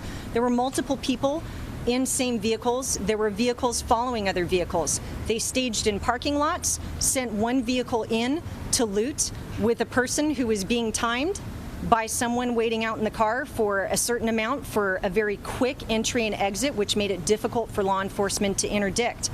They were carrying with them suitcases and large bags, indicating that they had pre-planned this with the specific intent of not engaging in the protest activity, the First Amendment right to free speech, and this nation's anger over systemic injustice and their ability to express that in their First Amendment rights that all of law enforcement stands to protect and guard them as they do that.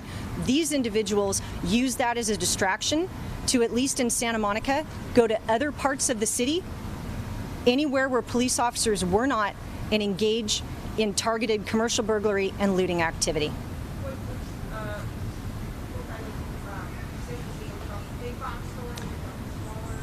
Big box stores, and as was mentioned previously, the smaller, what you would call mom and pop businesses, that this is just devastating for them. So it was businesses that provided an open opportunity almost in any form. I do not have a dollar amount, no. Okay.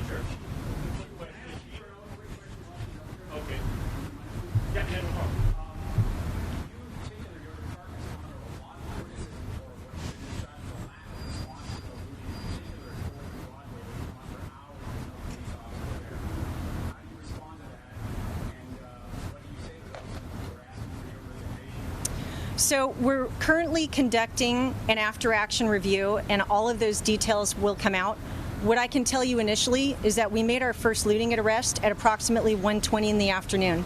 And while I know that media was focused on that intersection where no officers were visible, there were officers immediately to the west of them in the downtown area and very active in protecting businesses and locations as best as we possibly could while prioritizing life safety. Our radio traffic is replete with calls of officers and citizens who were suffering from life safety priorities. And as we dispatched units into that downtown area along the 4th Street corridor, we were constantly battling the competing challenges of responding to the calls for life safety, such as attacks on police officers and citizens, rocks and bottles being thrown, as many of the mainstream media captured that day, large concretes, blocks thrown at other people, incendiary devices. There was violence occurring. A few more questions before the breakout. Thank you. Chief Pitcher, all I wanted to ask is, when's the last time you've ever had a task force that's involved this many agents? From my perspective, it's been quite a while. We just love to see the collaboration that we're getting and working with each of the agencies, and how successful the efforts are in ultimately conducting the investigations, completing them, and bringing the individuals to justice. Can you recall the last time this many agencies worked together? I cannot. Steve Morris? Yeah. Unfortunately, when you're as old as I am, I guess you can recall just about everything. So the greatest level, most recently, I would classify as a Dorner investigation. A fugitive man who committed a double homicide and then began assaults against policing and against innocent people throughout this region. Many of the partners that are behind us here across this entire region. Before that was the largest arson investigation. Well, between that event and today was an arson investigation involving the arson destruction of the towers that are behind us here along the 110 freeway. And before that was the previous largest arson investigation in U.S. history, was across the course of the New Year's weekend in 2012, I believe it was, when an individual began an arson spree in the Hollywood area that spread across the city and destroyed hundreds of structures and vehicles. And effectively, it was the men and women of these leadership of these teams that coordinated, that allowed us to bring that individual to justice. So this is a region that I'm particularly proud of as we look at American policing today. The ability for multiple agencies, federal, state, and local, to work and harmoniously come together and be on the same page in the pursuit of justice. There's no place else in America that does it better. And I'm proud of the relationships that are here. They're built every day, and they're reinforced because we know that there are times that we see in our society where the system of democracy can be under threat, and they're here to protect that. Thank you. Last question before the breakout. Is the number of officers who are off the streets still from the LAPD still at 10? Is that still the number of officers who are leading investigations? That is, I think you're referring to the Metro investigation, and that is, that's a different part from this. You're talking about a different one? No, it was my understanding from your department that across the board, from all protest or unrest-related incidents of claims against officers, that 10 had been taken off the street. Yeah, let me follow up with you on that because I'm not aware of that number at this point. Specifically related, there was an officer-involved shooting that involved an attempt murder of officers, and per our protocols initially after that, those officers would not be assigned to field duty, which is standard our protocol. But others that have been quote-unquote benched or pulled from the field, we'll circle back when getting you that information. Okay? What role did facial recognition software play in any of the investigations? Did it play any role at all?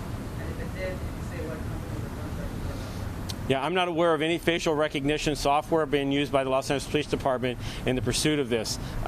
This is the result of community members stepping up and stepping into the safety of their neighborhoods, recognizing that what needs to be protected here is vital to our safety and our democracy, which is the expression of people's discontent and dissatisfaction with America and with American policing at this moment in time that others are unfortunately interfering with. But as far as technology goes, this is gumshoe detective work.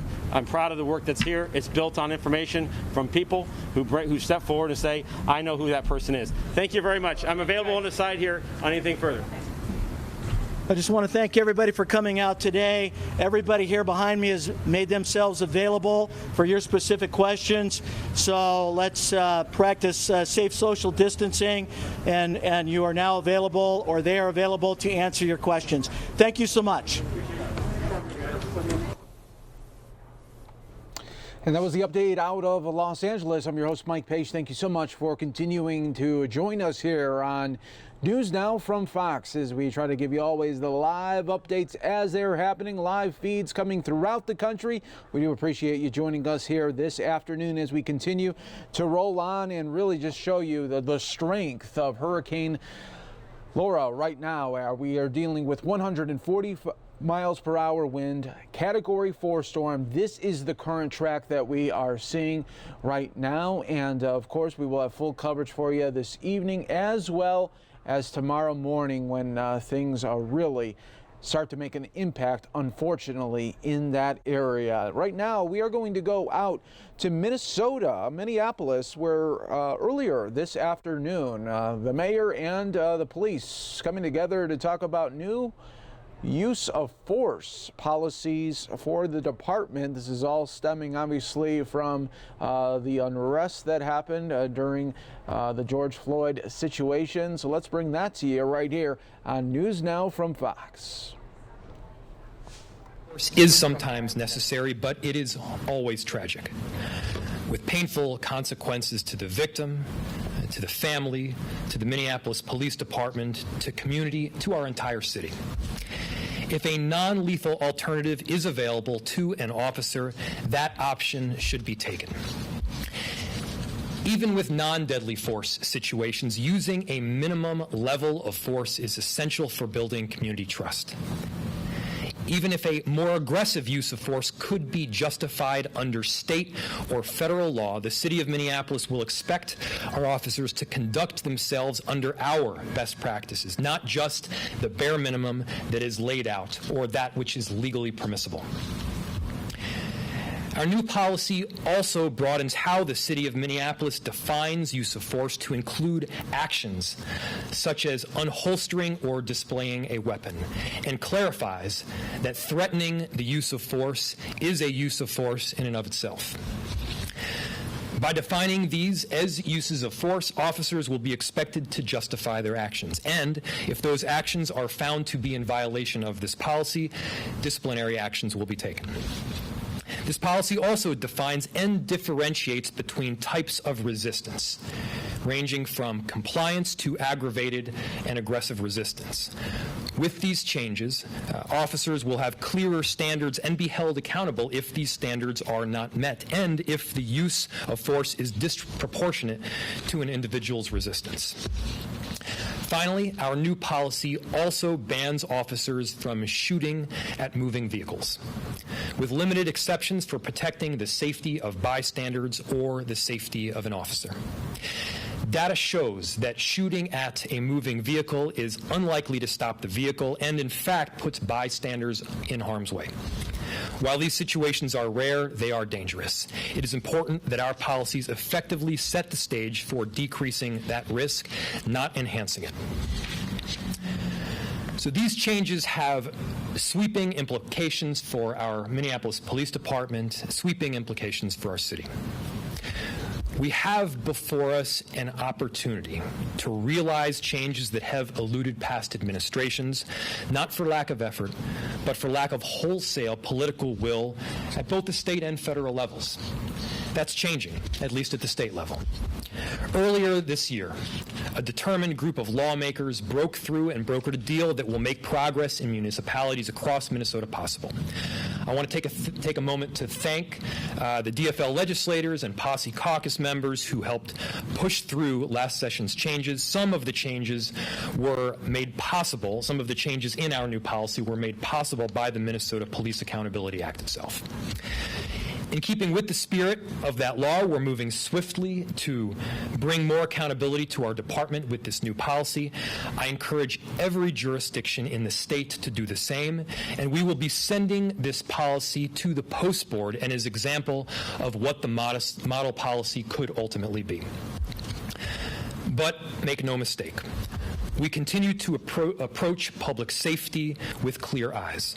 We know it's not possible to lay out a curated list of every possible action, of every possible reaction. There are no cure-alls to policing. There are no cure-alls in policing. Anyone who tells you otherwise is misleading you. Officers will continue to be expected to exercise sound judgment, even and especially in tense situations. And Chief Arredondo and I will continue working toward more deep, more structural reforms within the Minneapolis Police Department. I welcome ideas from the community, from our city council, from advocates, from anyone that has concepts that they can move forward to affect some of those changes and those ideals. But we also need to be able to remove police officers who undermine this kind of work. We can discipline officers who violate this policy, but it won't stick if an arbitrator puts them right back on the force after Chief Arredondo or I have made a disciplinary or termination decision.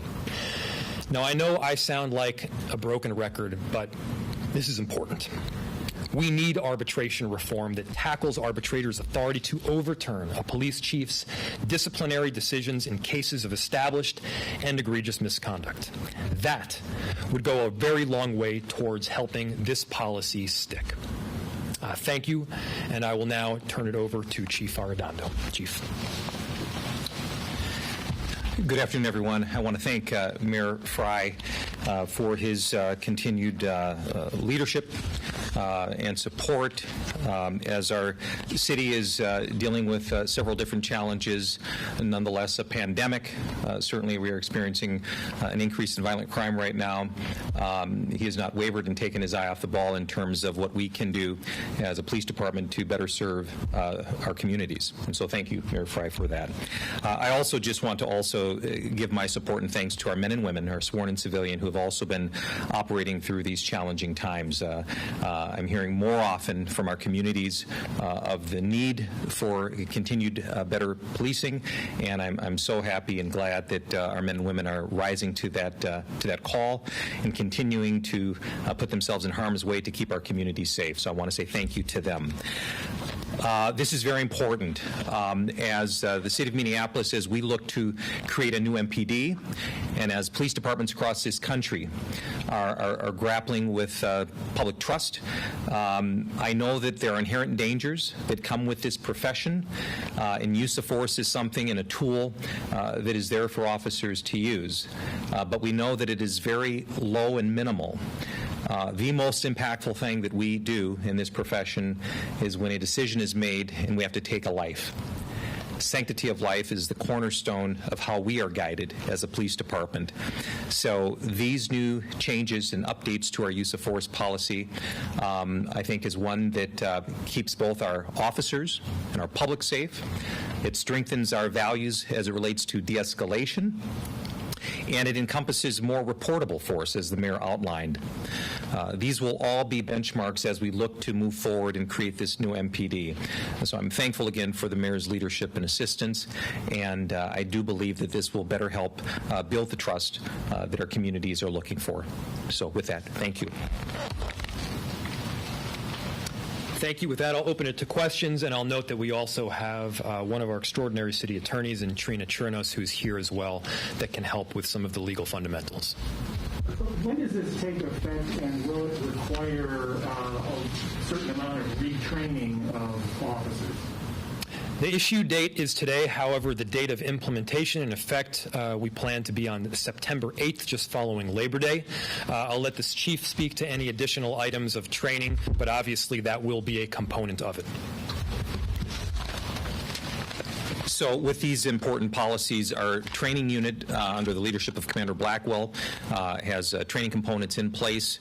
Obviously, in light of COVID, some of that training will be in person, some of it will be through video means, but we are certainly making sure that we can roll out training in alignment with this new policy. Chief, how does the training change? Are they taught now to use the most extreme use of force in an incident? How will this change? Well, some of the training, for example, the reportable parts of that, so we're working with our IT folks to make sure that officers are able to document that training right away through their computers, their MDCs. So that's a piece of it. Some of it is also muscle memory and training when we talk about the unholstering of weapons, making sure that officers are trained in making sure that they recognize that, document it. Our BWCs will be helpful in that to go through some of those as well to make sure that we're capturing what's reportable. So there's going to be different components along with that. Chief, is there one part of the use of force policy that's new that you've been really wanting to see implemented over the years? You learned its opposition internally? Well, thank you for your question. If there's one of these pieces to this new one, I would say that what I have heard from communities over the course of several years is the impact that when officers point their weapons at them, even if it doesn't result in an arrest situation, the trauma that can have. And as the mayor very validly noted, that's a threatening use of force, and we had not captured that ever before. And so it'll be new for our department members, but I think it speaks to trying to build that public trust. And so we are the largest agency in the state. Obviously, there are going to be a lot more times that our men and women will draw their firearms or unholster them in the course of their duties, but we need to start tracking that. And I think that the communities will feel better knowing that we're documenting those uses of force. And it also, as a teaching tool, we will be able to better look at that from a teaching perspective with our supervisors to make sure that we're in alignment what's right. Will this require any changes to the contract with the police federation? Let me touch. I wanted to answer one of the previous questions that was asked as well. So much of this is focusing on the sanctity of life and preventing tragedy, and in tackling those two goals, one of the pieces that was most important to me is explicitly stating within the policy that officers are to consider all reasonable alternatives before resorting to deadly force, and that we are to look for the least level of force possible under the situation and circumstances. Mayor, will there be civilian oversight to seeing this, to track it, or will it just be tracked internally? Internal affairs of the situation. Do you see some outside eyes on this? They're both. There's internal eyes as well as external eyes as well. We have a civilian oversight body, as you're aware. We also will have tracking internally through both viewing and training of our body camera footage, as well as the training that will be conducted going forward. When officers are found to have violated the new policy that goes into place, is that going to make it any easier for criminal charges to be brought? Because I think that's what a lot of the people are concerned about, is the criminality that they see when they proceed. I apologize. I always forget to repeat the questions for the live feed. So the previous question was what are the aspects of this policy that we perhaps have been looking to make change in the most over a longer period of time. The present question is, does this policy shift have a change on whether and if criminal charges will be brought? The answer to the question regarding criminal charges is no, the state law still applies. There is an existing state law. I will note, however, that this policy policy doesn't use the state and/or federal law as the standard. We didn't want to have the bare minimum be the standard through which our officers operate. And so one of the important pieces is that we're not simply relying on any Supreme Court or otherwise decision like Graham v. O'Connor to dictate the decisions and practice that our officers are undergoing. That was a very important piece. And I know there was a question before about the union, I believe. I did have a question about whether this will require any changes to the contract with the Police Federation. I know those negotiations have stalled, but will any changes be required? The question was whether these policy changes require any shifts in the union contract itself, and the answer is no. These were policy changes that were made specifically to our existing use of force policy. That being said, this policy has been sent through the normal concurrence process with the union for review. Can you just talk about morale among officers, these new implementations? The summer we've had through downtown Minneapolis and beyond the city. Just talk about morale among officers. Yes, sir. The question regarding morale, where it stands. The Minneapolis Police Department is not alone. Many of our police agencies throughout the country have undergone, probably more so, certainly in my career, that they've ever experienced. I mentioned, obviously, the pandemic. Minneapolis, like other cities right now, are dealing with some issues with violent crime on the rise.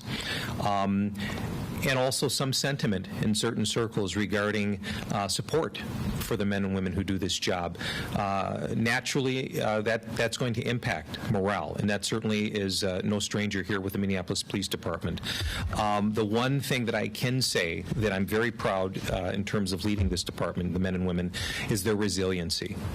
It certainly has been about 3 months since the death of Mr. Floyd, but for those men and women who continue to keep showing up, our sworn-in civilian who, amidst everything that I just mentioned, they want to do their best, they want to give their best for the communities, and so that is inspiring, that's hopeful. I'm hearing in more parts of our city where people are wanting to see more of our officers, they want to be seen, they want to support them, and so it's a testament to their resiliency, and I'm very proud of that fact, but I know that it's something that we have to continue to keep monitoring, and we have to do some work. Our communities, while they support policing, they also want, and I've heard it loud and clear, they want actionable reform, and so this is in line with the mayor's leadership and what we have to do and what our communities are demanding us to do. So I'll continue to support them in that area, but morale is very important that I do all I can to help support in that area. So thank you.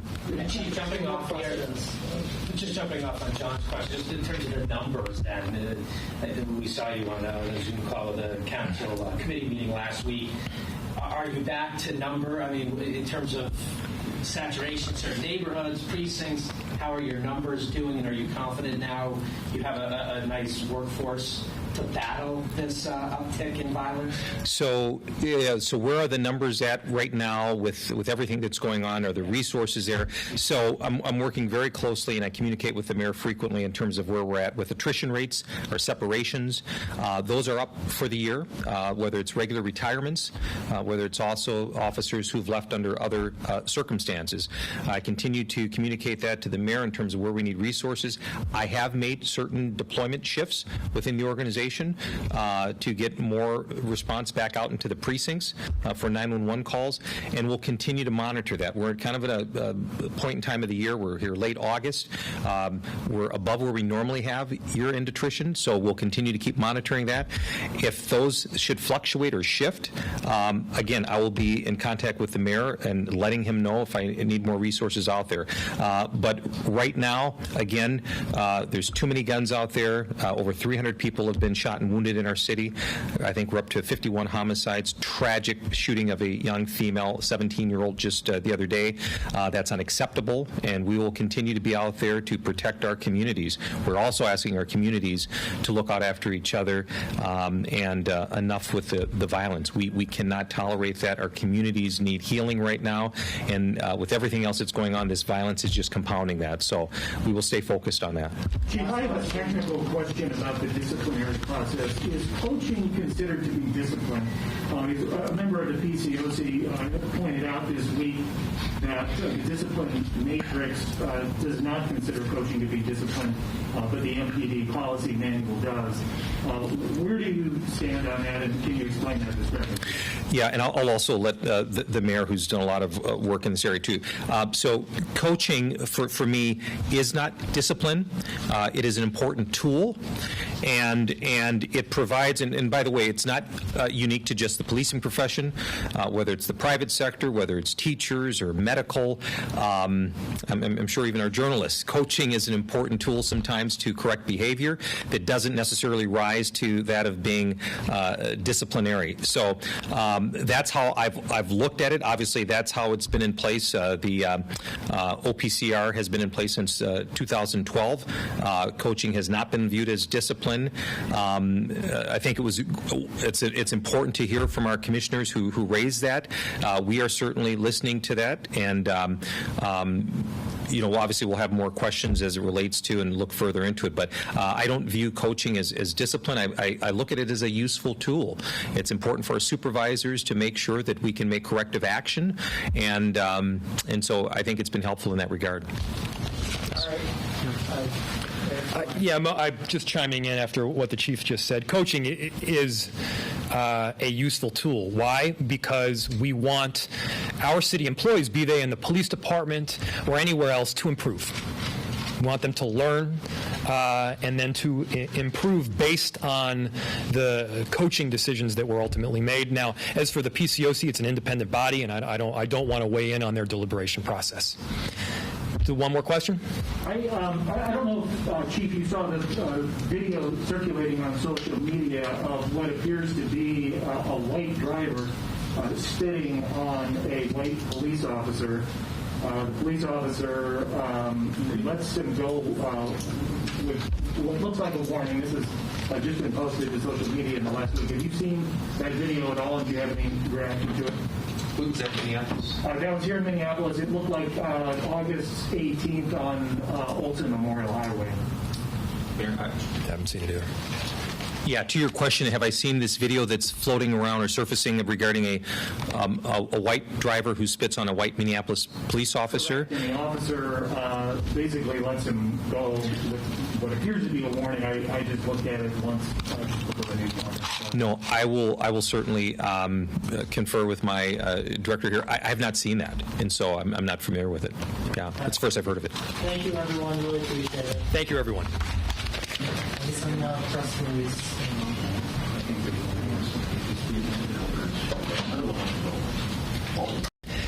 Deadly force is. And that was the update there in Minneapolis, folks, as we continue to track this here for you of Hurricane Laura. It's going to be a big one. Category 4 already right now as it continues to pick up steam in the very warm Gulf of Mexico right now as we continue to bring you these live feeds right here across the country. We are expecting in about 15 minutes an update in Houston from the Houston mayor and other city officials there as we continue to bring you the very latest here on News Now from Fox. We'll have full coverage for you this afternoon, and then we will have the Republican National Convention, Night 3, taking place later tonight, 9 o'clock Eastern. That will be happening.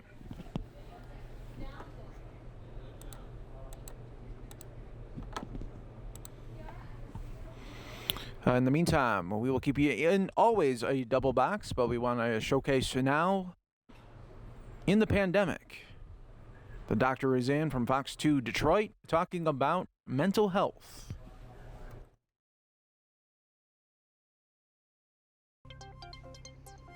Well, the pandemic is taking a big toll on all of us in ways that you might not even see or realize. A new government report found about 41% of adults surveyed in late June reported an adverse mental or behavioral health condition.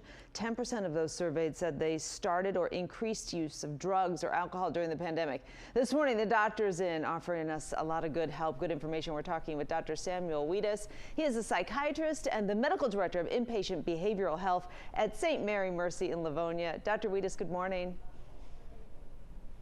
Good morning, Dina. Thank you for having me. Well, I'm so glad to be talking with you. Let's talk about what you're seeing. What are you noticing, how this pandemic is affecting our mental health? Well, we're seeing as much as this is a physical pandemic, it is also very much a psychological pandemic. Staying home, everybody being in the house together, the financial devastation, the unemployment, the not being able to go out and do the day-to-day activities we would normally love to do. It has taken its toll on people. So we're seeing a lot of anxiety, depression. People can't sleep. They're losing their appetite. They don't have energy. They can't get out of bed. We're even seeing quite a bit of suicidal thoughts as a result of the pandemic. And it's something we're keeping a close eye on here and taking very seriously. At what point, so we're looking at some of the symptoms, and part of the problem is you don't know on the spectrum of having a bad day, you don't know, am I just having a bad day? Am I having a bad week? Am I having a bad pandemic? Or is there something really wrong? How do you know when you need to see a doctor? It's a great point, because I don't know anybody who's necessarily having a good pandemic. Right. So the cues that you have to pursue mental health treatment, how is this affecting your functioning? So is a person still able to go to work, tend to the family, do their activities of daily living, or are they unable to get out of bed? Are they not able to eat? Are they not taking care of themselves? These would all be cues that professional help is necessary. Certainly the use of, or increased use especially, of alcohol and illegal drugs, that would be a good cue that it's time to seek professional help. And of course, if people are having thoughts of suicide or death, that is definitely an indicator that professional help is necessary. And this is something we don't only want to look out for in ourselves, but also in our family members and loved ones, including our children. Speaking of age groups, doctor, can you tell us when you have been dealing with patients who are talking about feelings of suicide or real darkness, is there a certain age group that is more at risk right now? You know, Dina, it's actually really affecting younger adults and also adolescents to an extent. We're seeing disproportionate increases in anxiety, depression, and substance use in young folks. Because if you can imagine, young folks in their early 20s are supposed to be having fun, going out, you know, getting their life together, that sort of thing, and they're kind of stuck at home right now. Yeah, the and isolation. It can be really, yeah, exactly. Doctor, let me ask you yes, about addiction, because there has been much talk about people who struggle with addiction and now being stuck at home are really struggling. What have you seen? We are absolutely seeing that, unfortunately. So it's very convenient when there's nothing to do to resort to a coping skill that may not be the healthiest coping skill, but is nonetheless perhaps effective in the short term. So we are seeing people escalating their drinking behaviors, escalating illicit drug use, binge eating, cigarette smoking, all of this. Because again, people don't have other things to do right now, and they're struggling. And I want to point out to anyone who's watching right now that telemedicine can really be a good resource for people. If you can't leave home, or you don't want to leave home, that's a really good starting point, right, doctor? Absolutely, and I'm glad you mentioned that, Dina, because here at St. Mary's we have outpatient telehealth available for mental health. We have intensive outpatient programs for substance abuse and alcohol, and we also have inpatient behavioral health as necessary. All right, so Dr. Weedis is going to stick around. He's going to join us again on the 9. So coming up in our next hour, Doctor, we're going to talk about building resilience. What can you do? How can you build that like you build a muscle? And also any questions our viewers have. Just hit us up on Twitter. Use hashtag the 9. The doctor is in this morning. Doctor, thank you. We'll see you soon. The doctor's in this morning. We're talking about our mental health during this pandemic. This morning, we want to touch on building resilience. We're talking with Dr. Samuel Weedis, a psychiatrist and the medical director of inpatient behavioral health at St. Mary Mercy in Livonia. And doctor, I want to just take a minute because we just had a conversation about racism, about police brutality. We know that research tells us that when people feel marginalized, people of color dealing with a lot of other issues in addition to what this pandemic has done, that also leads to greater risk of mental health issues. Can you reflect on that for a minute for us? Yes, Dina, as a matter of fact, we have seen a lot in terms of minority communities being targeted disproportionately by this mental health crisis that we have as part of this pandemic, which, as you mentioned, is also a racial crisis right now. So there's so many things going on and so many different directions, but we do see quite a bit of that at the end of the day. Let's talk about something that we discussed briefly in our last hour, building resilience. How can you take control? You know, our goal in life is always to control what we can. A lot of stuff right now that is out of our control. So how do we take control of the situation and maybe build up our mental muscle, if you will? Excellent question. So certainly, resilience is something that needs to be developed. We're all born with some resilience, but it is like a muscle that we do need to develop. And how do we do that? First things first, we do have to focus on our physical health. Our mental health is only as good as our physical health. So it's so important that we continue to exercise regularly, get proper nutrition, get enough sleep. These are things that are crucial for letting the body rejuvenate itself and be ready to address the adversity of our day-to-day lives right now in these trying times. So first is the physical aspect. Secondly, it's very important to have coping skills. And coping skills can be people, places, or things. It can be whether it's setting aside some extra time for yourself, setting aside some extra time for family, being around loved ones, giving to your community. It could be as simple as going for a walk or exercising. These are all very important things to help us transition to these changes that we're dealing with right now. Lastly, I would say it's extremely important in terms of resilience to know when we need help and when to seek that help and who to turn to, whether it's a loved one or whether it's a professional. Yeah, and I did want to mention, and we're going to bring Ryan in too, Doctor, to join our conversation, but getting help when you need it, and we say that all the time. I think it's hard though, Doctor, because people think, oh, this is normal. Oh, I don't want to be a drag.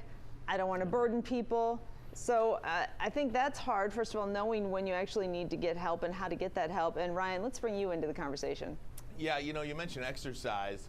What do we do when it's wintertime out there, right? I mean, because at least we're able to go outside now. I think of all those people whether you live with people or whether you live alone, it gets lonely, especially if you're alone. And if it's so cold out you can't go outside, what do? I mean, we're approaching that season now, Doc, where I know you might not be able to see it now with a 92-degree day coming, but we're getting there pretty soon. Right.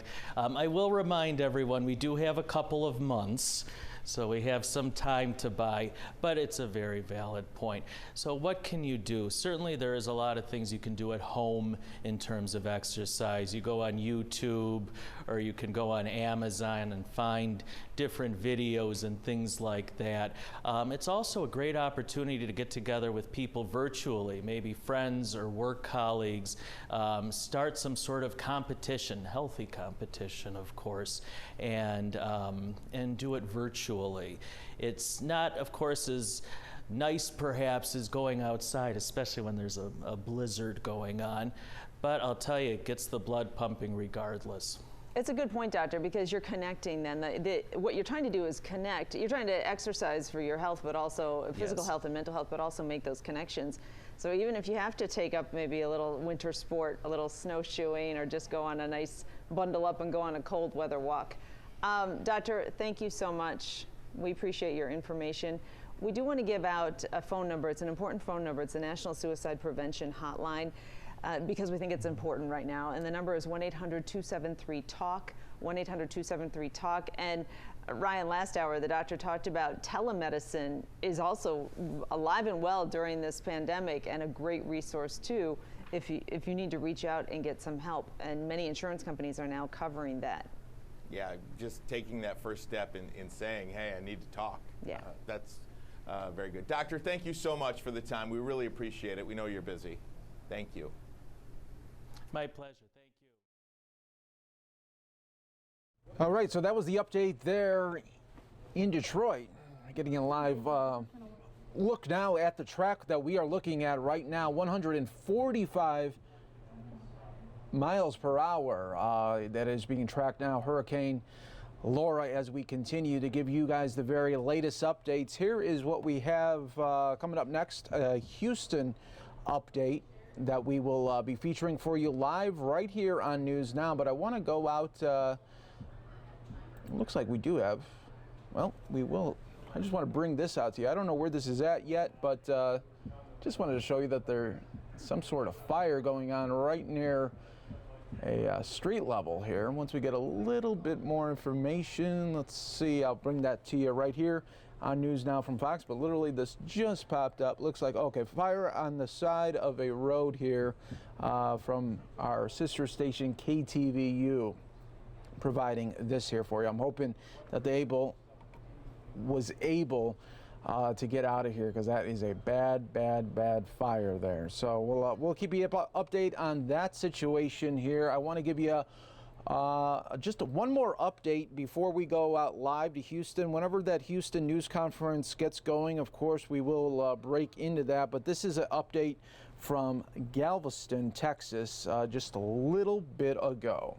We provided that yesterday and have moved those to safer housing conditions. Hey. And now we are prepared to wait for the storm. We have been working for a couple of days now, preparing our infrastructure. Our first responders have now rescheduled a lot of their activities to be prepared to support whatever happens as this hurricane comes. We feel that it's probably going to come ashore, and we'll start feeling the full brunt of it somewhere around 1 a.m. this morning. And one good thing, it sounds like it may be moving fast, so it may be out of here by the time the sun comes up.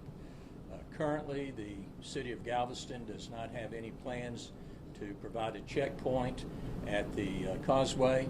We're going to leave that open. If it moves and we don't receive a lot of damage with this storm, then we're going to welcome our residents back tomorrow morning as the sun comes up and as things start to get back to moving around. It could be, though, if we have concerns, especially severe concerns on the island here, we may set up that checkpoint to monitor citizens as they come back. But right now, we are not planning for that. We do have crews that will be out all night. The only time they won't be, and they'll be coming back to our command center here at the San Luis, is when the conditions get to the point that it may be unsafe for them to be out.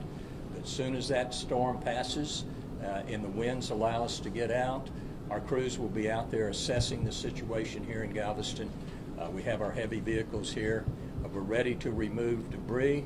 We're ready to barricade streets if we need to that may have down power lines. But even if the power goes down on Galveston Island, we're still going to let our residents back. So that's something here that we're waiting. We know we're going to take a hit from this hurricane. We just don't know how hard. So that's where we are at this point. I have two questions for Fox in Houston. What is your biggest concern as Laura makes its way closer to landfall? And I'm going to repeat the questions to make sure I understand properly. You're asking what's our main concerns as we're waiting for this to make landfall. Main thing right now is just seeing how severe this storm may happen and may occur. Storm surge is quite a concern here on the island, and if it comes back closer to us, we're going to have a storm surge that could probably inundate a good portion of this island, and that would bring a lot more concerns to us. The winds, I understand those winds could be at a sustained amount of 130 miles per hour. That could be quite a concern for us if those types of winds come in here. Right now, we're on the clean side. Hopefully, we'll stay that way, but if not, we're prepared to work with anything that happens. What is your message to the residents that are staying, that they're not leaving even though there's a mandatory evacuation order? Question is, what is our message to the residents that are staying once we issue this mandatory evacuation order? Our message is we wish you had gone ahead and evacuated, but if you have elected not to do that, please be safe, shelter in a place that you're safe. And we have told all of our residents that remain on the island that we may not be able to get emergency services to you because of the conditions that may come from this hurricane, and they have to be aware of that. So the strength of the orders have not changed, even though the hurricane has tilted a little bit to the east. This is still the same. The plan is still the same. Yes, sir, it is. The question was, have our orders and the plan that we set up remained the same, even though it's moved a little further east from us? The answer to that is they have not. And the reason is these hurricanes can make a last-minute turn, and we won't be feeling comfortable until probably tomorrow morning at sunrise. Do you have an account at this point or an estimate on how many people have evacuated using government sources? Good question. Question is, do we know how many people have evacuated? We do not. We haven't taken account of the citizens, and on our evacuation order, it's not the type of order that we are going to take our police officers and first responders and go door to door and see if people are in their houses. It's an evacuation order that I think everyone here, most of our citizens, know the importance of these hurricanes and the need to evacuate, and if they don't, we're leaving it up to their judgment on that. I would say, though, that those that needed assistance yesterday, we did provide transportation for them, and we had over about 400 people that we placed on buses, and they are now housed up in Austin. Dr. Brown, could you explain why there is a curfew in effect for the next couple nights? We put a curfew in effect tonight. The curfew is 8 p.m. and will be in effect until 6 a.m. And tomorrow from 8 p.m. to 6 a.m. The curfews were put into effect to provide security and safety to individuals that stay on the island, and security for the homes and structures of those that left. We feel that this city needs to be kept safe, even though there's not a lot of people here right now, and the curfew allows our police officers, gives them more support as they try to enforce orders and to check on people and make sure things stay safe. These curfew orders, though, if this storm comes through, if this storm is not provide a lot of damage here and we open back up tomorrow morning, those curfew orders will be rescinded and we'll cancel those immediately. The residents that were evacuated, they were only sent to Austin or also like San Antonio and Dallas area? No, they were sent, the way I understand it, they were sent to Austin. That evacuation with the buses and the housing and the management of that is not a City of Galveston issue. It's something that the Texas Department of Emergency Management, they are managing that. We've assisted them, and if you were down with evacuation yesterday, we had our police officers, firefighters, animal control officers, and other city personnel assisting these residents on the buses. But that's managed by TDM, and they are, what we understand, they're all housed in hotels in Austin. Are there any plans for the rescue efforts for tomorrow? For what? I'm sorry. Rescue efforts? Rescue efforts. We do, we'll have to take it as it comes tomorrow. We have all of our first responders. We're in the San Luis Hotel right now, and as you know, the halls are filled with firefighters and police officers. We have all of our first responders here. The park board has rescue personnel also. They're on the island. And we have contact with the state and the federal government if we need assistance with rescue. So right now, if something comes up and we have a devastating situation, we may be working with our state, county, and our federal authorities for assistance. What would you say to residents who evacuated and might be anxious to get back and see if there's any damage to their property? Well, for those that evacuated, I wanted to first say thank you. That assists the city very, very well. It allows our first responders and our personnel to concentrate on keeping everything safe and not having to necessarily put a lot of attention to individuals that may be in an unsafe situation. So thank you for those that evacuated. In your second part of that question, Carrie, I'm sorry. What would you say to those residents who are anxious to return in this day? And those that are wanting to return, we want you back. We are going to do our best, unless there's severe problems, to have you back on the island as the sun comes up or early in the morning tomorrow morning.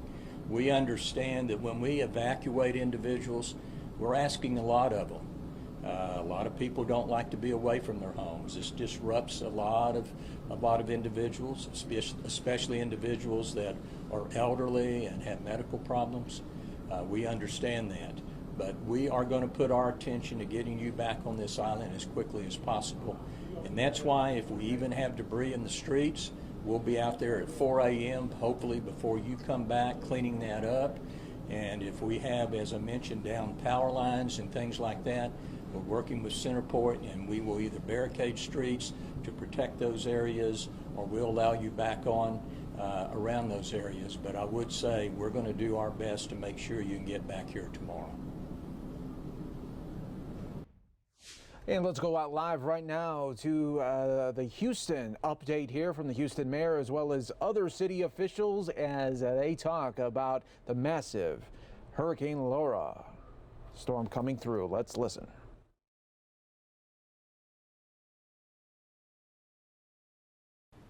Number one, let me thank you all for being here, and look how quickly things can change in 24 hours. And yesterday, I was with Judge Alina Hidalgo at TransStar, and we were talking about the seriousness of this storm, and it is still a very serious storm, and the concern that Houston could be a direct hit from Hurricane Laura. And in 24 hours, it seems as though the storm has moved slightly to the right. At least it does not appear that Houston would get a direct hit. Nonetheless, this storm has gone from being a tropical storm to a Category 1, now to a Category 4, a very serious storm, which reflects what we have seen over the last several years, and that is we're facing more storms more frequently with greater intensity. And one thing that I do want to underscore is the rapid intensification of these storms. In less than 24 hours, these storms, once they get into the Gulf, into these warm, hot waters, literally can go from a Category 1 to a Category 4, which makes it more difficult to engage in storm mitigation planning, and certainly makes it even more difficult to evacuate, especially a large region like the Houston-Harris County region. Nonetheless, we had really ramped up and was prepared for the worst, hoping for the best. I will tell you, until this storm clears and is out of here, we'll continue to be ready and prepared for anything that may come Houston's way. And so I'm proud to be here with the Mayor Pro Tem, Martin, Councilmember Abby Kamen, Councilwoman Sheila Jackson-Lee is here, and with the rest of Houston's team. So I want to kind of just go through quickly a few things. I still want people to be on their guard. We are cautiously optimistic, but until the storm has left, I don't want anyone to let their guards down. We are still asking people to be off the roads this evening at about 8 p.m. To be off the roads. And then because of the magnitude of this storm and the intensity of this storm, there will still be wind and there will still be rain. And so again, for people's safety and the safety of our first responders, because they will still be out there, I'm asking people to simply to work with all of us and to be off the road by 8 p.m. Now, there are a number of things that we are already doing to get in getting prepared for this storm and even then we'll continue to be prepared. And as you know, if you can remember from Hurricane Ike in 2008, the power went out for about 14 days, and the heat and the trees went down. And so we were anticipating, because this was going to be more of a wind event than a rain event, that we were going to be facing power outages. And I had my conversations, for example, with the CEO of Centerpoint on yesterday, along with his team, about making sure that we had ample resources available. The 2,000 employees that are right here in with Centerpoint here in Houston, and another up to about 7,000. And so Elizabeth Brock is here with Centerpoint. Since we still may be facing wind and outages and trees being down, Elizabeth, why don't you just come and tell us where the preparation that Centerpoint had already made to put us in the best position. Thank you, Mayor. Centerpoint Energy, good afternoon. Centerpoint Energy has been preparing for Hurricane Laura since last week. We have a highly skilled workforce that have been working very closely, monitoring the storm, and ready to begin restoration wherever the storm lands. We definitely have been preparing for the worst. We have 30 staging sites ready to respond. We have more than 6,500 resources ready to restore service when it is safe to do so. That number includes 2,400 of Centerpoint resources and more than 4,100 mutual assistance resources. The company's first priority is safety, which means we will address down power lines and restore service to key facilities such as hospitals, water treatment plants, public service facilities such as fire and police stations. Then the company will focus its repairs on major lines that will restore power to the greatest number of customers in the shortest amount of time. We will work until everyone's power is restored, and then we will turn our focus on helping our neighbors. I'd like to review a few items to note. If you have been designated a critical care customer or need to be designated, please make sure you contact your electric provider. Please remember that even if you are registered as a critical care customer, that does not mean you will not lose power. You should always have a backup plan. For questions and outages, please visit Centerpoint Outage Tracker. Please log on to our website, Centerpoint Energy/Storm Center, for electric and gas safety tips. The company's smart meters will automatically notify us when your power is out, so you do not need to call us for power outages. However, if you have a safety concern, please call Centerpoint at 713-207-2222 or dial 911. Thank you, and please be safe. I want to emphasize the importance. We are still in hurricane season. Regardless of what happens with Hurricane Laura, we remain in hurricane season until sometime in November. And so for our seniors and those who are on oxygen, please sign up with Centerpoint for the critical care program. That's very, very important. Now, we are still making preparations, for example, to transition people who are homeless off of our streets and to put them in a better position in shelters. That will continue, regardless of the status of Hurricane Laura. That will continue today. Mark Eichenbach. Thank you, Mayor. Currently, we have 12 outreach teams that have been operating and are on current standby. Several of those teams are working right now, focusing on the areas of the town that are most at risk for the storm. According to the Office of Emergency Management, we are focusing right now on the 45 corridor between 610 and Clear Lake. Working with the Harris County Sheriff's Homeless Outreach Team, we've been spending all week evacuating people on the I-10 East corridor, and those are the areas of town that are supposed to get the most wind, and that's where we're focusing on offering refuge to unsheltered homeless individuals. Additionally, homeless individuals with cell phones, which actually a lot of homeless individuals do have mobile phones, they are encouraged to contact 311 if they do need shelter. Additionally, HPD patrol units, as well as the differential response team, as well as the HPD homeless outreach team, are also out offering shelter to any homeless individuals that they encounter. We are hoping for the best, but we're also preparing for the worst. And during these COVID times, it is trying. We really appreciate the assistance of the county, the city, and Metro, and all of our homeless agencies and the Coalition for the Homeless that is part of the Way Home Initiative. Thank you.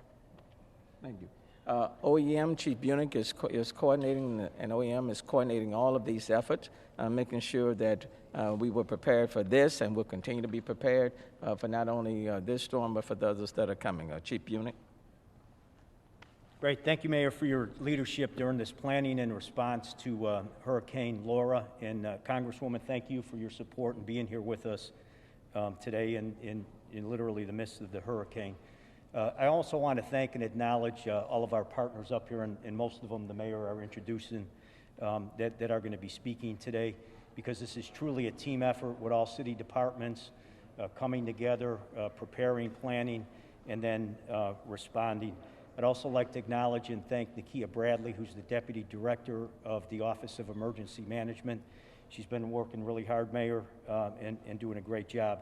There's some other folks that aren't here that I also want to acknowledge. The Red Cross has been doing a great job, and certainly CenterPoint Energy, we're glad that they're up here with us. The Office of Emergency Management was activated at 6 o'clock this morning, and we're going to continue our activation until the city's no longer in danger.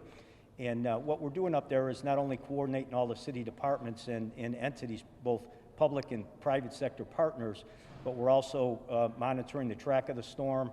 We're looking at the wind speeds. We're going to look at the rainfall amounts, and then also, since we have CenterPoint up there, we're going to be looking at all the outages in order to get the proper resources to wherever we meet. Thank you, Mayor.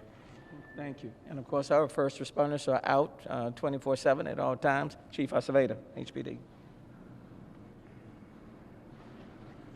Good afternoon. Thank you, Mayor. Thank you for leadership and guidance. The department staff has been adjusted as of 3 p.m. today to ensure that we have plenty of HPD uniformed members ready to respond to any eventuality across the city. We've actually had every single member of the department that is on duty report in uniform and ready to respond to calls for service. The Special Operations Division has pre-staged 20 high water rescue trucks across Houston, is ready to respond to high water calls. Tactical Operations Division has 9 boats with 20 technical swift water rescue trained personnel who can respond to rescue operations that are out and deployed already, Mayor. Our DOC, the Department Operations Center, has been active since 1 p.m. yesterday, and is quickly responding to any needs for resources, to move resources around. We also have deployed our officers and traffic mobility officers and traffic enforcement division throughout the city, monitoring locations which traditionally flood, and we will be putting up barricades. If you see barricades, do not be that person that decides to drive through them because they think they can get through. Turn around, don't drown. We said it before, we'll say it again. It is not a slogan, it's a way to stay alive. If you drive through them, not only are you breaking the law, but you're putting yourself at risk. We are ready to assist with any type of high-level evacuations across the city, anywhere in the city, Mayor, and we also have our Fusion Center that will be monitoring social media platforms to looking for people that may not be able to get through our 911 or any 911 system across the affected area here in the Gulf Coast.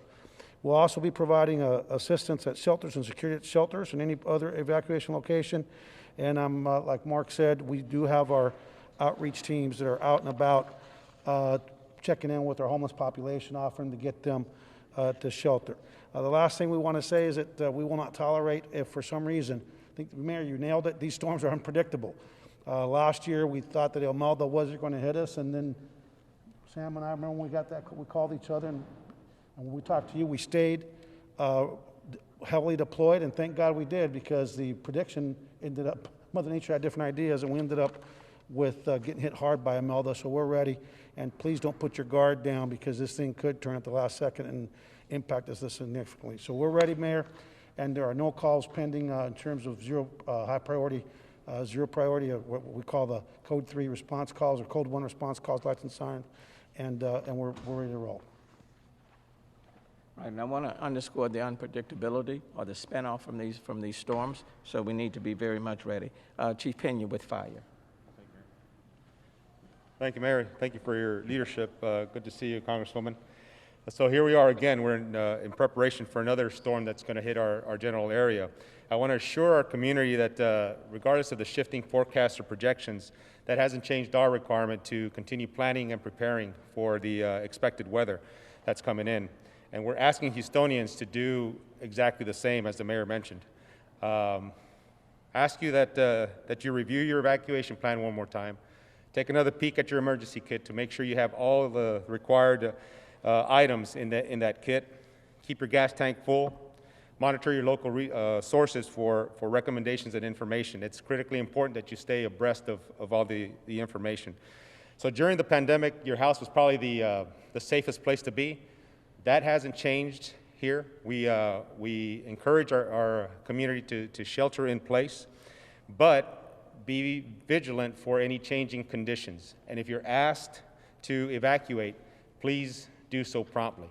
Don't let the Corona-19 or the COVID-19 issues prevent you from promptly heeding those evacuation warnings if they do come. The most important thing is to stay out of harm's way. So we are monitoring this storm closely. We encourage you all to do the same. Log on to HoustonEmergency.org. There you can have recommendations for preparation and updates on what the storm is doing and what the local officials are recommending. Also sign up for Alert Houston. There you can receive alerts and information as well. So preparations for the fire department. Once again, our first responders, police officers, firefighters, are going the extra mile to ensure that we're prepared and we're providing the necessary protection for this community. We are issuing PPE to be able to function in this COVID-19 environment. Supplies and equipment have been deployed to the fire stations. And as far as personnel, we are prepared to scale up as needed, but we are staffing up our Marine groups, our Special Operations groups, Marine groups, hazmat team. We do have 5 SAW teams that are available to deploy throughout the city. We have, again, our rescue team, and we're also going to be in support of the shelters as they come up, Mayor. So, and tomorrow, depending on what the impact of the storm is here in the city of Houston, we'll be prepared to pivot for assessments and provide surveys for any damage that the city may have incurred. We're primarily expecting a wind event. With that, we're expecting some down power lines, maybe some loss of power. Again, we need to be prepared for those items. If you're going to use generators, be cautious and follow the safety instructions on those generators to the letter. Okay? Those generators should not be used inside your home. Matter of fact, they should be at least 20 feet from your home to be used safely. Use flashlights and battery-operated lights instead of candles. Again, candles are very dangerous if they're left unattended. Stay away from flooded roadways if we get heavier rains in certain areas. As little as 18 inches is enough to float your car away. And again, we've lost too many people because people are trying to drive across flooded roadways. Be mindful of downed trees and power lines. Again, be cautious about your surroundings. Treat all intersections. If we lose power, any intersection that loses power, treat that as a 4-way stop, please. Vehicle accidents, and depending on what the road conditions are, any debris on the road, it may take us a little longer to get to those emergencies. So we ask you to be cautious about that. And in terms of preparation, again, you should have done that already. We recommend 1 gallon of water per person per day and have non-perishable food available as well. That's my report. Thanks, Chief. Carol Haddock, Director of Public Works. Thank you, Mayor. Houston Public Works, the 4,000 men and women of the department stand ready to support the city through this. We have converted 18 of our dump trucks to be ready for high water rescue. We've actually staged 10 of them with local fire stations. We're embedded there as we go. We've also put our skeleton crews out at our water and wastewater treatment plants. We actually have to make sure that those both function throughout the storm, topped off our chemicals, made sure that our Energy backup supply is ready to go, that CenterPoint is ready to go should we have any impacts to the energy supply to those, and have all those lined out.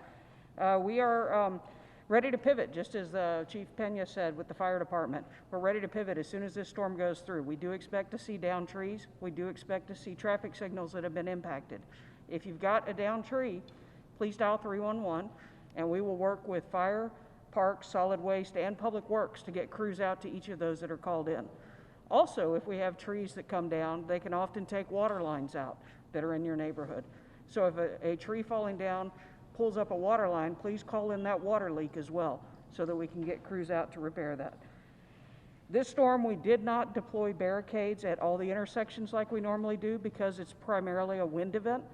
We do have barricades in trailers that are staged throughout the city such that after the winds die down, if we need to block intersections, we can. But please do not drive into water. Turn around, do not drown. Our signal crews will be out to evaluate the areas where we have signals that are either not have power or damaged as part of the storm, and we will get those back up as soon as possible, but please treat those as a four-way stop. We also have our building inspectors on call as soon as it is safe. If we have structures that are impacted, we'll be out to inspect the structural integrity of those and make sure before anybody re-enters the structure. And lastly, we have secured all of our construction sites to make sure there's no loose debris or anything that could impact as a projectile or the stormwater system. And we encourage everybody to make sure that you have done that both around your house and other construction around the city, make sure that's happening as well. Thank you very much. Thanks, Carol. There have been some questions in reference to the status at the Houston airport. So Frank Azio. Frank, did I get your last name right? Close enough, Mayor. Okay, it's Frank. Thank you, Mr. Mayor. So on behalf of the Houston airports, currently right now, the Houston airports are open and functioning. However, there are flights out of both airports, out of William P. Hobby and George Bush Intercontinental Airport, are either suspended or canceled, depending upon the carrier. Based with discussions with the carriers a lot, we're going to cancel everything through Thursday, and we'll reevaluate it by then. The carriers will look to see if it's safe to fly in, and we're looking at anytime afternoon on Thursday, operations will continue. We're asking that passengers please contact their carrier or go to www.fly2Houston.com to check the status of their carrier, and then also to check with their carriers to see if their flight has been canceled or not. Thank you. Thank you, Mr. Mayor. Metro, where's Metro? Did I miss Metro? Okay, solid waste. I know we're resuming garbage pickup on tomorrow. Harry? Thank you, Mayor. I just want to remind everybody about, yep, that's a little excitement. See, that's the first loose debris, and so that's a good lesson. And it allows me to start off the first thing that we can do to protect our neighborhoods. We've already done the notices to make sure that everyone who has trash service tomorrow, that they do not follow their customary practice of placing their containers out tonight. We know that on the east side, we're going to have these high winds, 40, 50 miles an hour. We do not want to, Congresswoman, trash our neighborhoods. We don't want to create projectiles. We do not want to spread waste around the city. And so we just remind folks, leave those containers in, put them out tomorrow morning, and we will be there to collect your garbage and recycling. If we are needed for major debris operations, we have our contractors who are on notice. We already have 2 of them that are here in town. The trucks are ready, depending on the amount of the debris fill that is generated. And we also have our own city crews and contractor crews that have been working with us for the past few months with our pandemic increase in waste.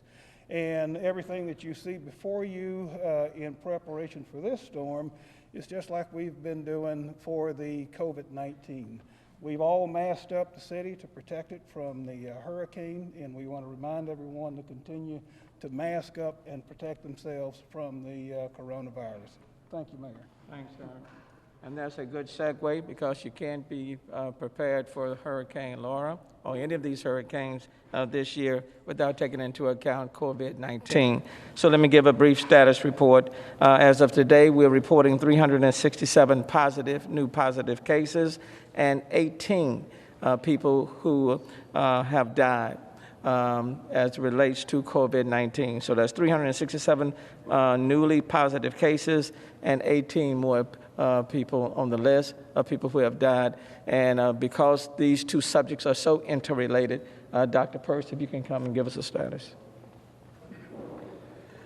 Thank you, Mayor. And as the Mayor points out, we need to all keep in mind that this weather event is occurring in the midst of a pandemic. The pandemic has not taken a break. The virus is still in our community. I want to congratulate Houstonians because we have done a great job in driving the positivity rate down quite a bit. We're down to just over 9% now, and it was at well over 30% just a few weeks ago. So that is a tremendous effort and a tremendous victory. Well, it's a tremendous advancement. We're not quite there yet. Well, we would like to get it below 5%, but that is clearly within sight. And that's going to be really important to getting schools open and the economy up and going again. So do not forget about the virus and all of the precautions that we have in place. So if you are someone who is sheltering at home with your family, and it's a small number of people, and it's your family that you live with every day, you know how your house runs, and you know how you're protecting yourselves. Should you find yourself having to stay someplace else, whether you're staying with family, friends, in a hotel, wherever you may wind up having to relocate temporarily, all the same rules still apply. So we still need to wear the face masks, right? And we still need to keep 6 feet from each other. And we still need to avoid getting into any sort of congregate setting. So it's very important. We don't want this weather event to have undone all of the great work that we have achieved in beating this virus down to that low positivity rate. If I could switch to my emergency medical hat for a moment, I want to remind folks, those of you who live in the community that have life-sustaining equipment that is generally electrical powered at home, that because this is a wind event, and we've already heard a conversation about we worry about power, that should you lose power, you have an emergency plan in place. When you got your equipment, you were trained on it. So a couple of reminders. Number one, make sure that your batteries are all charged and keep them charged. Number two, should your power go out and your batteries are starting to get low and you're getting concerned and you decide to move, remember to keep your batteries with you, even if they are empty, even if they've burned out. Bring them with you, because wherever you go, you can recharge them, which also means do not forget to bring your battery chargers. And this may sound like a silly thing for me to have to remind folks, but this is based on experience. A third thing is, as you move and you go from place to place, keep all of that equipment inside something which is waterproof. And along with your medical equipment and your batteries and the chargers and all of those sorts of things you need to bring, for those folks and for pretty much anybody else who has to move, when you bring your medications, again, make sure that you keep your medications in a watertight container as well, so they don't get wet when moving from one place to another, and then when you arrive there, they're not useful to you. And then the third thing, and then is I just want to remind folks, is that hospitals are not shelters. Hospitals have become very, very vigilant about containing coronavirus, and people who are not patients are not allowed in the building. So do not think that, well, if things go bad, I'll just go to the hospital down the street. The hospitals will not let you in. Hospitals will not function as shelters. So you need to have a different plan in mind as we move forward. Thank you, Mayor. Thank you. And then tomorrow, people may say, Mayor, this wasn't bad at all, and you all made too much of a fuss. Well, let me tell you, these storms rapidly intensify, and you have to be ready, and you have to go through the same steps, regardless of what the outcome may be. To the extent this storm remains on the east side, and we don't get a lot of wind or rain, or the storm surge, for example, then consider ourselves blessed and fortunate. But there is no substitute for preparation. So you have to prepare. You have to prepare. You have to prepare for the worst, hope for the best, and then if it turns out not to be as bad as we thought it could be, then that's a good thing. That's a good thing. So better to be prepared and not need the preparation than to need it and not to be prepared. The other thing is that assuming things stay to the east, and let me just tell you, 40 miles would make a big difference. If this storm had just come 40 miles to the west, it would be very disastrous for the 4th largest city in the United States of America. Because of the rapid intensification of this storm, no, you just didn't have the ability to evacuate literally hundreds of thousands of people in the city of Houston, if not a million more. So if it had just moved 40 miles to the west, could be catastrophic, especially with the rapid intensification. And so let's be grateful, let's be thankful, and then let's continue to be continue to be prayerful for those who will get a direct impact. And in that vein, I had a conversation, for example, with Nim Kidd over the Texas Department of Emergency Management, asking, for example, about the people in Port Arthur, in the Beaumont area, in Jefferson County, in Chambers, and essentially saying, please let me know. And I do know that there were some people that were not able to get out of Port Arthur, still in that area, and we stand ready to assist. We want to be good neighbors. And so, for example, we had worked with many entities to provide water and ice for Houstonians, for example, power outages, to stand ready to assist Houstonians. We'll stand ready to be of assistance to our neighbors to the east. The Beaumont, Portmont, Chambers area, it matters not, as we move forward. This is the first time when I heard a report that said it was an unsurvivable storm surge, which means this storm is intense and very dangerous, with a storm surge that literally can take a lot of people's lives and destroy a lot of property. We are prepared, ready. Every storm is different. But we certainly want to be prayerful for those who are in the direct line of impact with this storm. Congresswoman, you want to make a few remarks, then we'll have questions from anyone. Well, thank you, Mayor. I simply want to be sure to thank this city and this community of emergency managers for being prepared, and to let you know that the federal government stands ready. I want to thank the FEMA administrator who called me to indicate that they are standing ready, depending on what impact would hit this area and the entire southeast region. In addition, it's important to note that the Coast Guard is also standing ready. I'm sure if they are here, I want to thank them. Obviously, in the midst of the storm, Mayor, if we were to be hit directly, it's important to note that Coast Guard doesn't rescue in the middle of the storm. And so it would be important for all of us to be able to evacuate. I want to add my concern for those in Port Arthur and the Jefferson County, Beaumont area. We know that as of the most recent assessment that this storm will hit the Lake Charles area and go up in a northerly way. But the Mayor, you are very right that this detour could be taken at any moment. I do want to reaffirm comments being made that we expect the wind force here in this area of 30 to 40 miles per hour. I think you've already been asked to remove anything in the outside area of your home that might become a missile of sorts, and maybe you still have the time to do that, and follow instructions about being out this evening. For those who do not have to be out, 30 to 40 miles per hour wind is not anything to dismiss. We know that the surge expected in the Lake Charles area is a 9-foot surge, and as has been indicated, you can't survive that.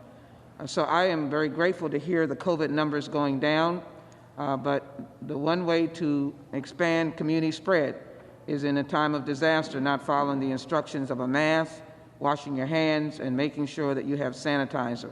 So Mayor, we're here as a federal government to make sure that you know that we are working to be alongside of you. We don't know what damage may come about with the 30 to 40 miles, nor do we know whether or not this will even if it's a fast-moving storm, we don't know whether it will accelerate, create greater damage for people.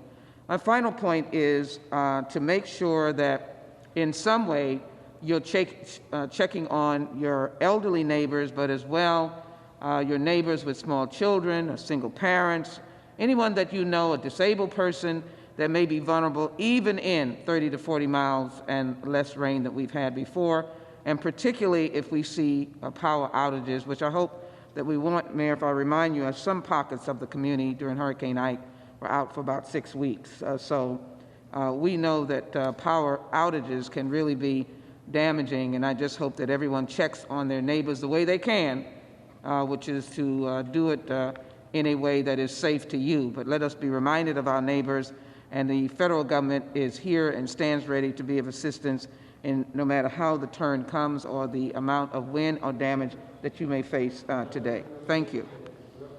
Thank you, Congresswoman. And Chief Pena reminded me we've already provided some assistance to our neighbors to the east. Chief Pena. Yes, sir. Thank you, Mayor. Yes, so to piggyback on what the Congresswoman was saying, we're looking at protection here for our community first, but we do have capacity to help our neighbors to the east who really are being impacted.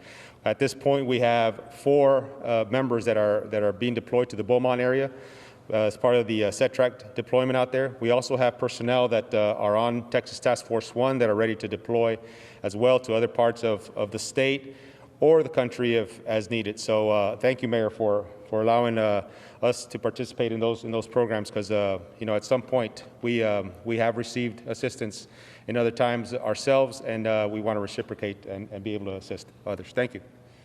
Thanks, Chief. And again, I want to thank Mayor Pro Tem Martin. And I know in respect to the Kingwood area, we've already lowered Lake Houston, anticipating rain, so to provide them more room there. And thank you, Councilmember Abby Kamen, who's the chairperson of Public Safety and Homeland Security. So thank you. We'll take whatever questions you have. Question for the Mayor Chief Unit. What storm conditions are you watching over the next few hours, just to assess, the scale of the damage we might see, any remaining uncertainties, and especially to assess the power outages that we might see?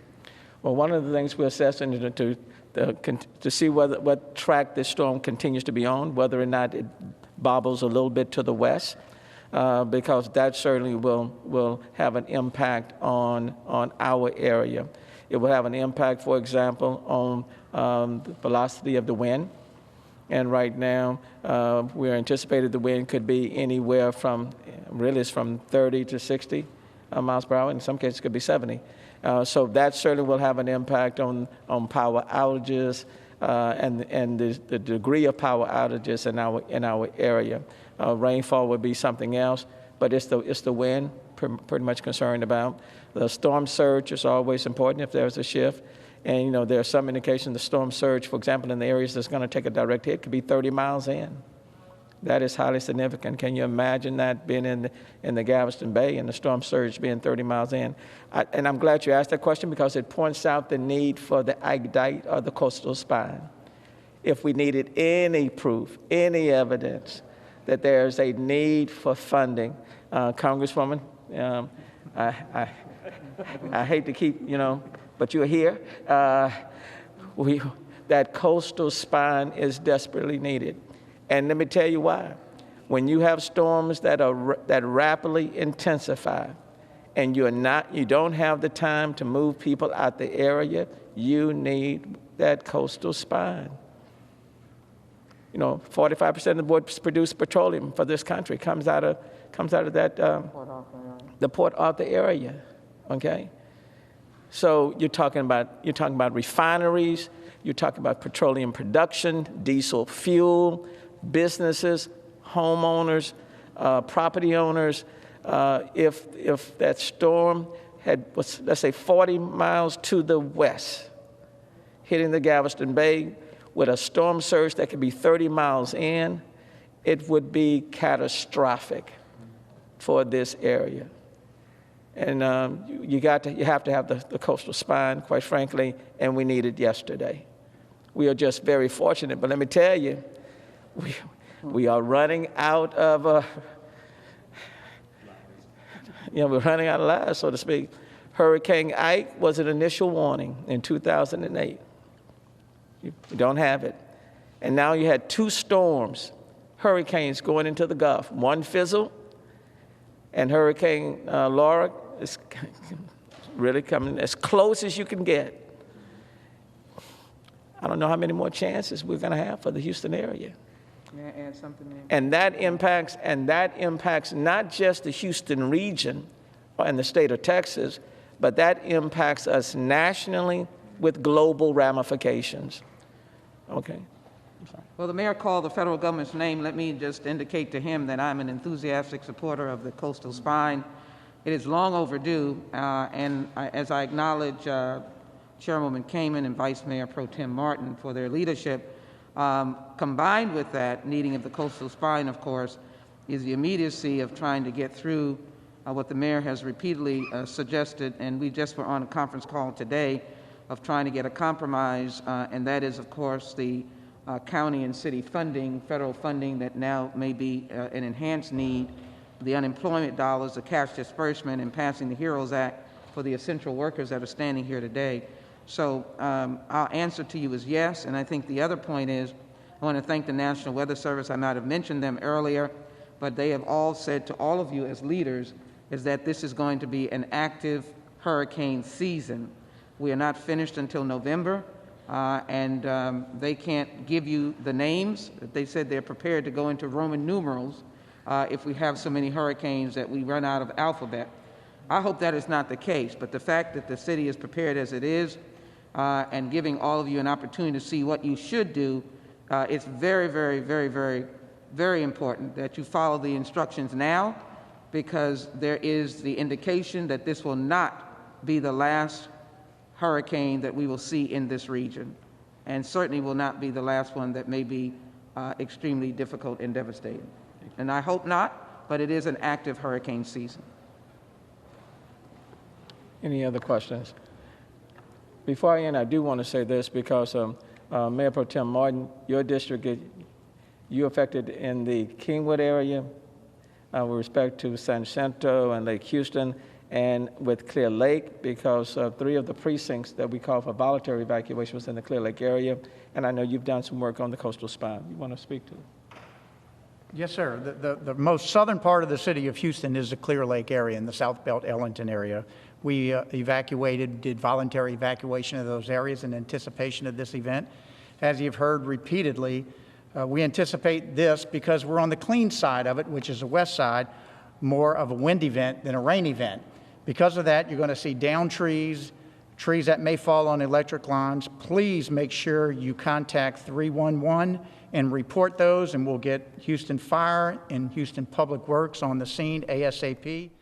But by all means, do not. You are right now listening live to the city of Houston and local officials giving an update ahead of Hurricane Laura as she now approaches her overnight landfall, aiming towards the Texas-Louisiana state line. The city reminding everyone that by 8 o'clock tonight, they want everyone off the roads. There will not be as many barriers to keep people away on off those roadways because they don't want projectiles. That's also something you could be doing right now. Make sure you have cleared anything, as this will be a wind event, is what we're preparing for.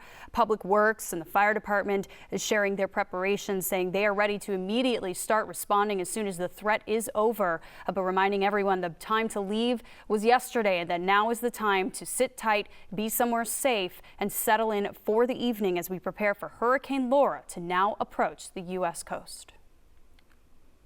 We urge people who are in mandatory evacuation areas to heed those warnings, knowing you only have a few more hours left to get out of harm's way. Texas Governor Greg Abbott calling Hurricane Laura an unsurvivable storm for some, warning Texas that we need to get out while we can. At this point, it's last call for those who haven't done it yet. Laura is expected to create catastrophic storm surge in some areas close to its path. Extreme winds are a concern, particularly along the coast. And then there's always the concern about rainfall and the potential for flooding. Fox 26 News at 5 starts right now.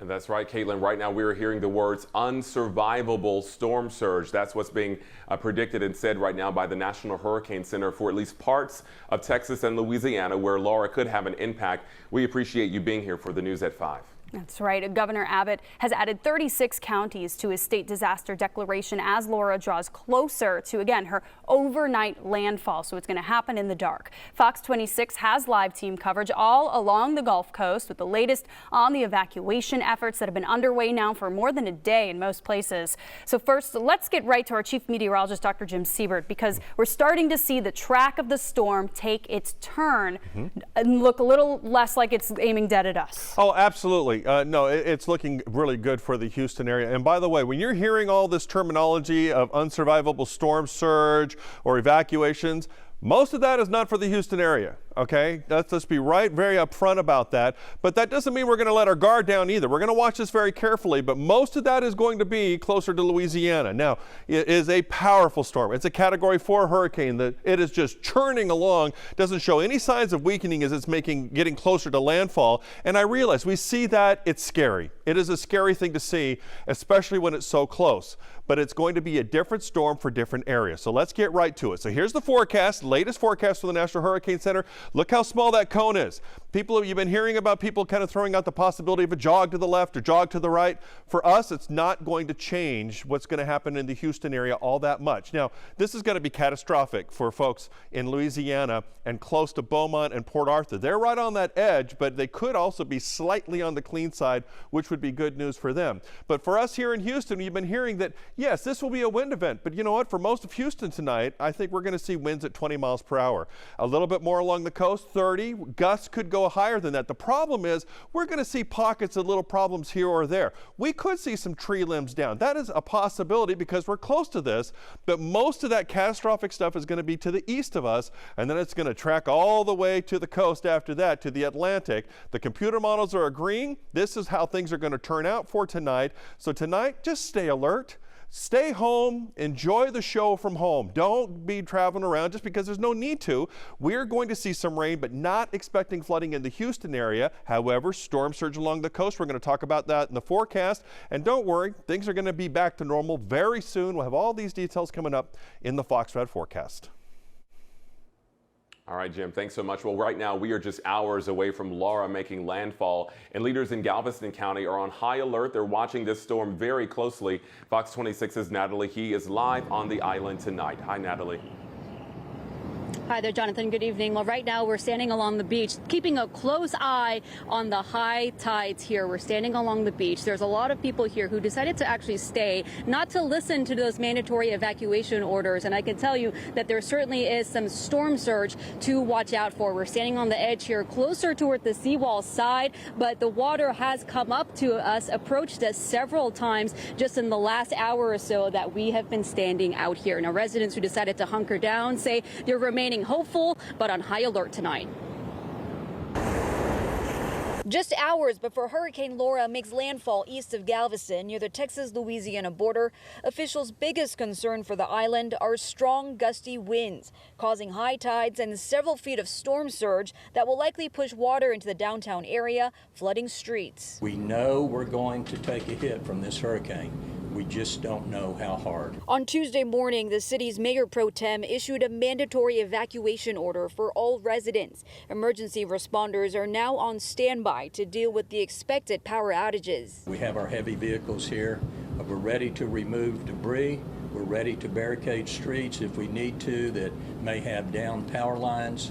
But even if the power goes down on Galveston Island, we're still going to let our residents back. Although forecasters predict Galveston will remain on the clean side of this monstrous Cat 4 hurricane, residents say they won't feel totally at ease until sunrise, for Mother Nature can always be unpredictable. I mean, you can only hope for the best, you know, pray for people to stay safe and stuff like that. I don't think anyone that's staying on the island is going to be sleeping too hard, you know, as Ike happened, it was nighttime as well, and, you know, it's especially dangerous then because you can't see anything what's going on, the lights go out.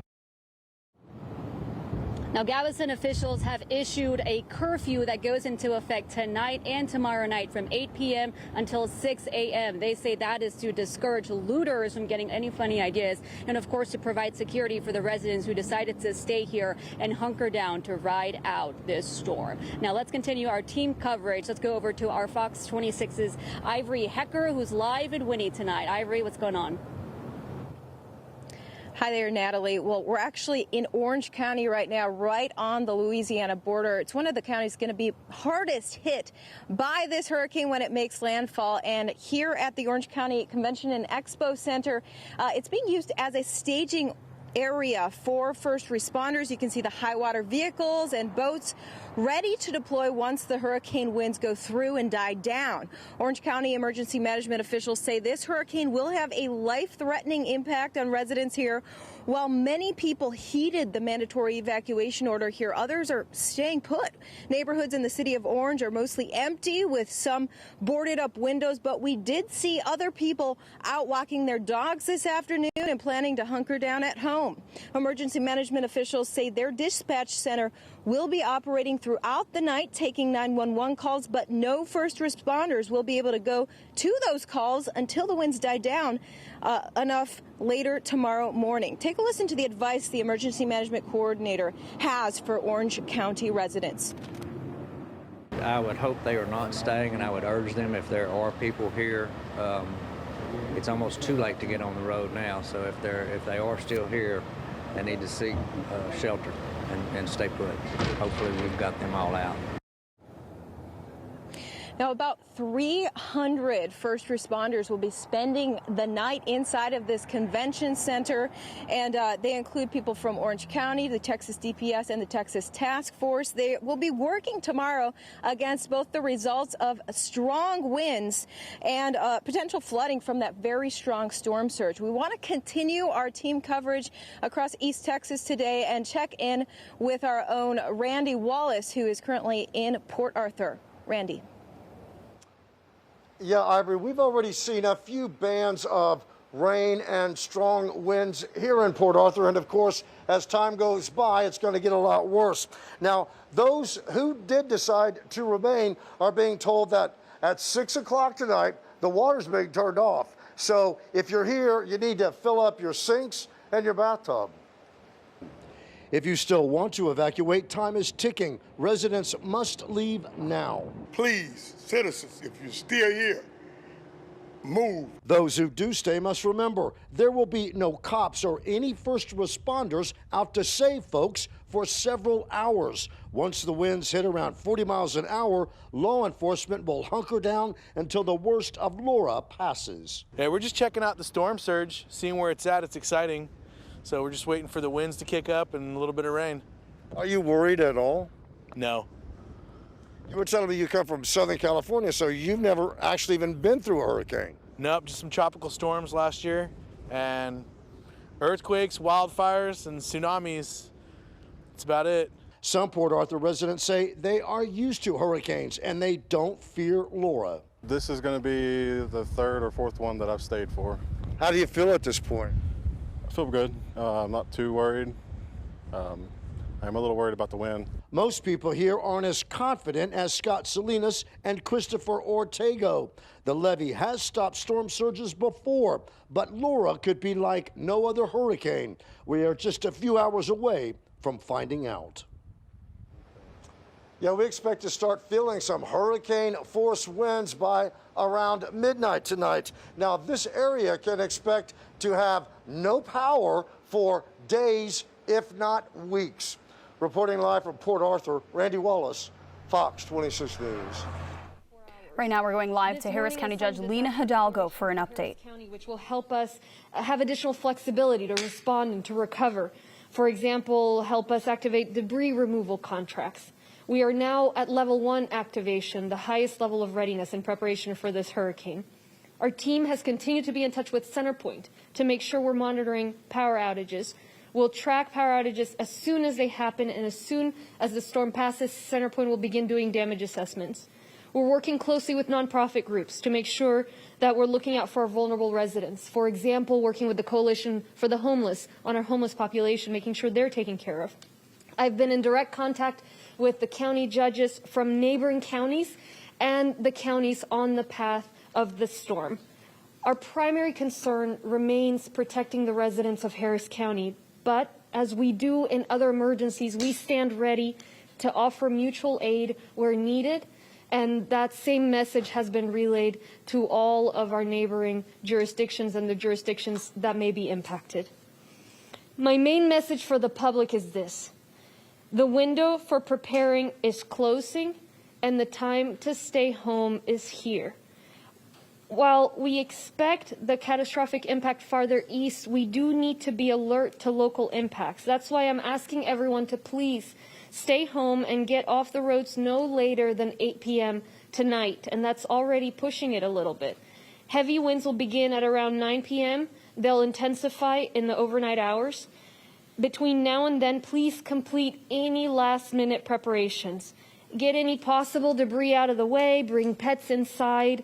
Make sure you have the supplies that you need to be prepared for power outages: food, water, flashlights with extra batteries, enough mobile phones that are charged, gas tanks full. Remember, you can check power outages at readyharris.org. That will link out to the Centerpoint website, and it links out to numerous resources that can be helpful throughout the storm. Finally, and here's what we do best: check on your neighbors, particularly elderly or vulnerable neighbors. Check on your family tonight. Make sure everybody has what they need. If you wake up tomorrow and you see impacts of the storm, check on your neighbors then. Show your kids what a great example it is to knock on the door and see how your neighbors are doing. If there's something you can do to help, please do. Texans helping Texans. No one person can do everything. But if everybody does something, many things can get done. As I've said before, this has been a tough year, but it's been an incredible honor to serve you through these times of crisis. I'm so grateful to the residents of the county who've stepped up to prepare and be ready. Now we just have to buckle down, keep our neighbors to our east in our thoughts. Let's get through it tonight, and we'll be in touch soon. I'm going to repeat my remarks in Spanish, and we have Mark Sloan here to answer questions, as well as Jeff Linder. Primero me gustaría darle las gracias a todos los residentes del Condado Harris por todo lo que han hecho para prepararnos. Harris County Judge Lina Hidalgo there sharing her remarks in Spanish after echoing much of what we just heard from the city of Houston. The city and county working very closely together to try to encourage people to stay home tonight. County Judge Hidalgo saying that the 8 p.m. cutoff for when they want to see people home and off the roads, she feels is even pushing it a little bit too close to when we're going to start feeling the impact of the winds expected in the Houston and Harris County area. And most of our area, again, it's the wind that is going to be the concern tonight. And so by 8 o'clock tonight, that is when they want everyone off the road. We continue to follow Hurricane Laura as she approaches the Gulf Coast after this break.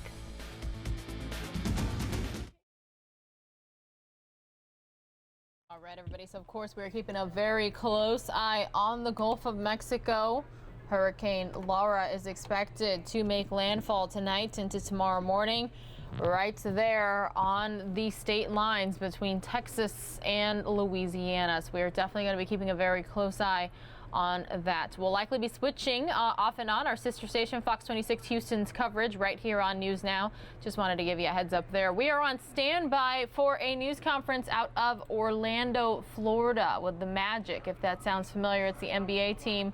We're being told that the news conference was supposed to start about 16 minutes ago. It has not yet, but it has to do with the boycott regarding the games. They're going to be discussing their decision. So again, we are waiting to hear about that. As soon as it gets underway, I'll bring it to you here live. But Laura intensifying, unfortunately, not the news that we want to hear. Those deciding to hunker down. Hopefully everybody stays safe. But Fox 26 Houston is back from their break, so let's continue to listen in. A Houstonian will be taking center stage tonight alongside Vice President Mike Pence for the third night of the Republican National Convention. And Fox 26's political reporter Greg Rugen All right, so they have moved on from other news besides Hurricane Laura there at our sister station.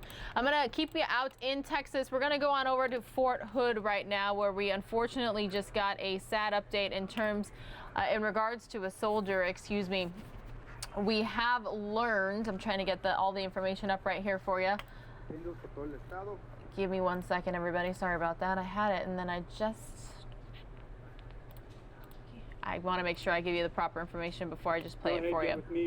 So we have learned that the attorney for the missing Fort Hood soldiers' family says Sergeant Elder Fernandez was found dead in a suspected suicide near railroad tracks in Temple, Texas.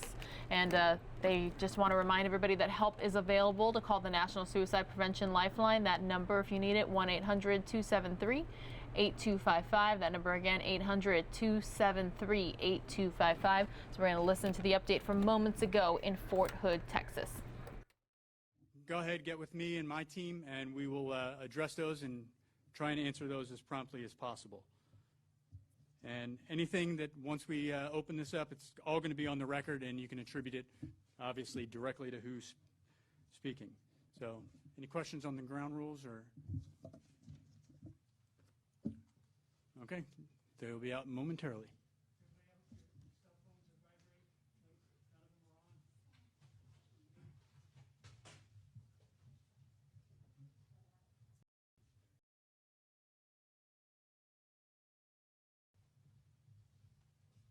Police Department, CID, and all the other community agencies that helped us with this search.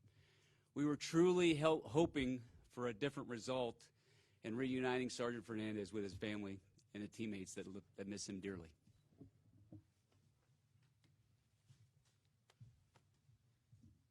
Good afternoon. My name is Justin Redfern. I'm the battalion commander of the 553 Combat Sustainment Support Battalion. And I just want to tell you that the Army family and the 553 family is grieving with Sergeant Elder Fernandez's family.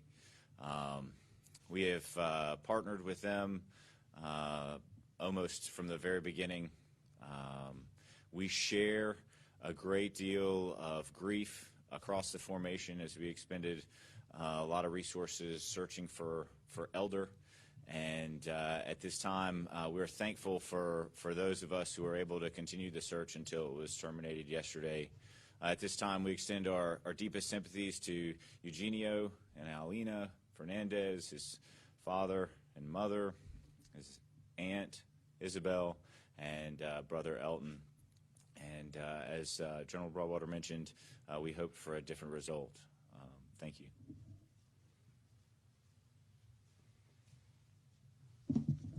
Ladies and gentlemen, I'm Special Agent Damon Phelps with the U.S. Army Criminal Investigation Command. We are deeply saddened to be here today. As you all know, this is an ongoing death investigation concerning the deceased individual located in the Temple Police Department's jurisdiction. The investigation is being led by the Temple Police Department, so I'll be very limited on what I can share.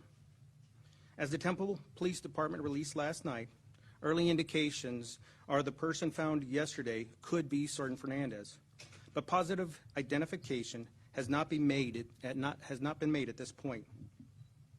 So I'll refrain from getting into further details until the identification is made. From my understanding, an autopsy is scheduled for tomorrow, and we should have a forensic ID later tomorrow. But again, the Temple Police Department is the lead agency. I can tell you we're working closely with the detectives from the Temple Police Department as well as the Killeen Police Department, where Sergeant Fernandez was last seen, to determine exactly what happened to the soldier and if it is him, to make positive identification. Thank you.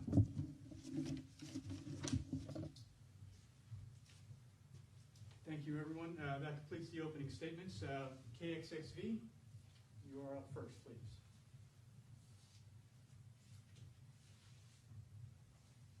Hi, my name is Paige Ellenberger. I'm KXXV, the EZ affiliate out of Killeen. My question is, this isn't the first time we've seen this, and he reported sexual harassment beforehand, and he switched units, and the mother has told me that she felt in the dark about the whole thing. Any comments on that? Why was she left in the dark? throughout the entire investigation? Paige, thank you for your question. I'd like to describe to you kind of what a unit is like, right? It's an environment where when things happen, they happen to not just one person in the organization, it happens across the organization. And so respecting the privacy of every member, whether they're a subject, a victim, or a close friend or teammate of the subject or victim, becomes the #1 priority for the organization. What that does is it creates an environment where the chain of command can be trusted with the outcome, and it offers an opportunity for the victim to get the help that they need. And so, as you mentioned, we moved units in order to meet those needs. And so I guess to answer your question as closely as possible, it's to develop an environment where people can come forward with issues. Those issues can be squared away, and they aren't necessarily individual instances in an organization. They're actually a thing that many people in the organization react to. Just to follow up, the mom, that's been the #1 concern, was her just feeling left in the dark and not really getting anywhere with anybody regarding the sexual harassment and regarding the change of unit. What can be done about that? What is said about that? From a unit perspective, we take very seriously the obligation to care for our America's sons and daughters. But they come to us as adults. They have their own privacy, and we have a responsibility to protect their privacy. And so that's the answer to that. Thank you. Yes.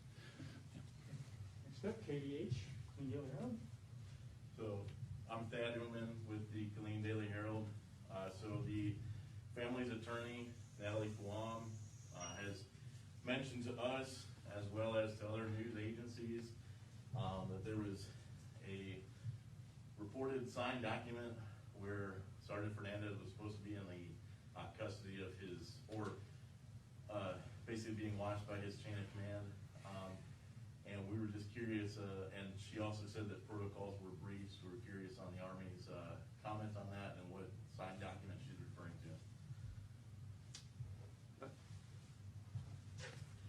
I would have to see the document in order to confirm or deny specifically of what was going on. But I will tell you that the unit did a fantastic job in terms of searching and looking for Sergeant Fernandez and the outreach and the care. We wanted him back. There are specific procedures that we have to ensure that care is understood, not only from when a patient is receiving that care, to when they come back into a unit, regardless of whatever the individual is in a hospital or where for. Those protocols that we've seen right now, they were transitioned properly to the best of our knowledge that we can see right now, between the hospital to the organization in here. But we will have other investigations that are going on to continue to make sure that those procedures were in place and that we have all the facts to the case. Fox 44. Kendall Green, Fox 44. According to Attorney Natalie Fawam, this is soldier number 13. And what can you guys say to the public? Can you say to folks to ensure that this doesn't happen again? This comes less than a week after Vanessa Guillen was memorialized in Houston. What can you say to folks who are, pretty concerned about soldiers and their safety here on Fort Hood?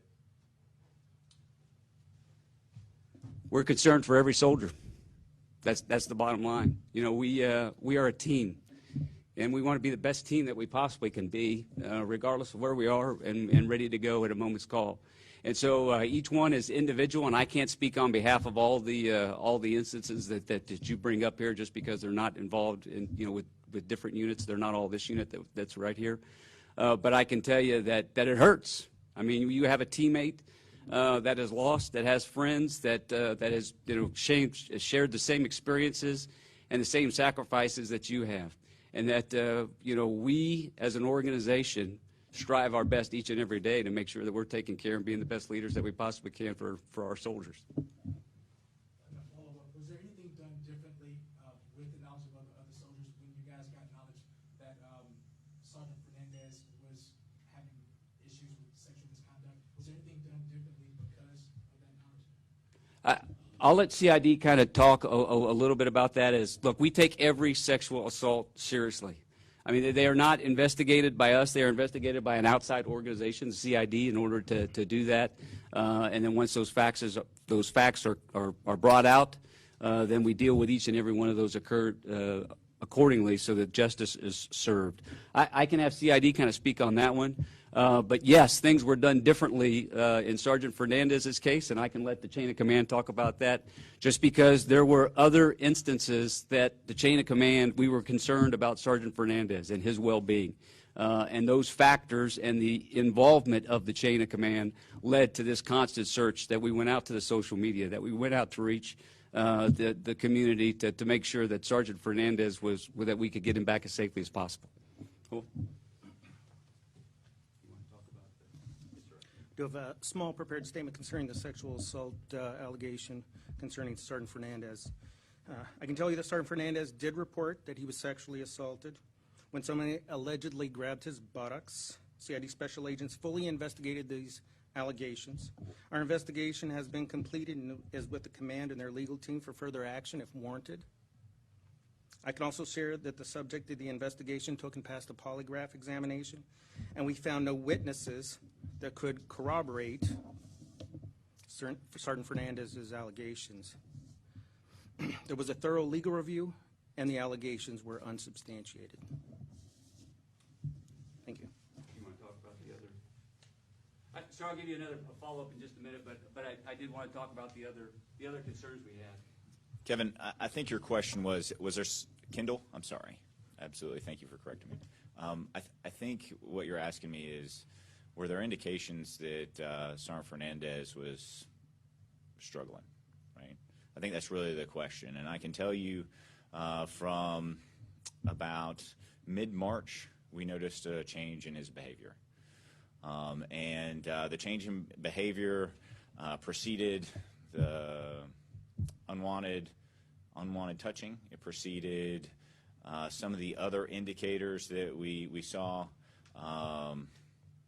And what I'll tell you is the chain of command was very much invested in this trooper. He was a leader in the formation.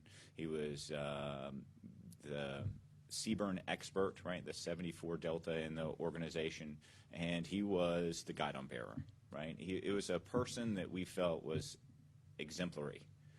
And as the behavior changed, the chain of command became very aware of his change in behavior. As the days went on, the circumstances about Elder, he re-enlisted to stay in the Army, and that was right around the same time his behavior began to change. And in April, he moved off the installation, as he absolutely has a right to do. And his behavior continued to spiral downwardly, unfortunately. From approximately the 10th, it was the first day we found him unable to be, the 10th of August, the first time we ever found him unable to be raised, essentially on the net via telephone or any other circumstance. And so at that point in time, we notified the family.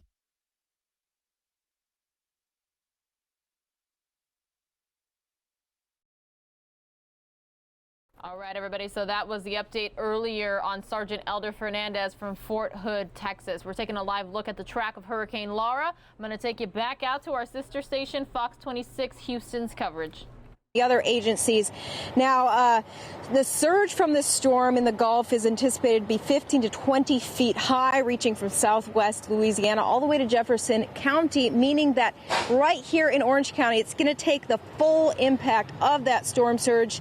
And Orange County emergency management officials say if you want to evacuate now, if you know someone who's in Orange County and they're changing their mind, they do want to leave after all, they can definitely drive out right now. The roads are not blocked. But county officials are no longer able to help people leave at this point. We did stop by gas stations who were sold out. Some of these gas stations sold out of gas because so many people are working on evacuating and driving out of here.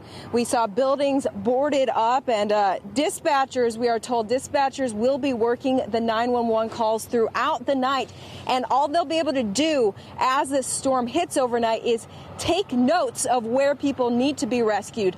First responders are not going to go into that storm until the winds die down enough to make it safe to go in and rescue people. So they'll be taking those notes, and in the morning, the 300 first responders who are in this building will start heading out and saving people. Now, you remember the Cajun Navy during Hurricane Harvey. Those were volunteers rescuing people on their own when some of the first responders were not able to. Well, similar volunteers are already out here in East Texas with their own personal boats, and they are geared up and ready to make rescues as needed as well. But if you have family and friends out here in Far East Texas, you may want to tell them to try to drive out now if they can. If not, they really need to hunker down and prepare for a very brutal storm. We are reporting live from Orange County, Texas. Ivory Hecker, Fox 26 News. Ivory, thanks so much. Now let's go to Fox 26's Tiffany Justice, continuing our team coverage. She is in Seabrook tonight. Tiffany.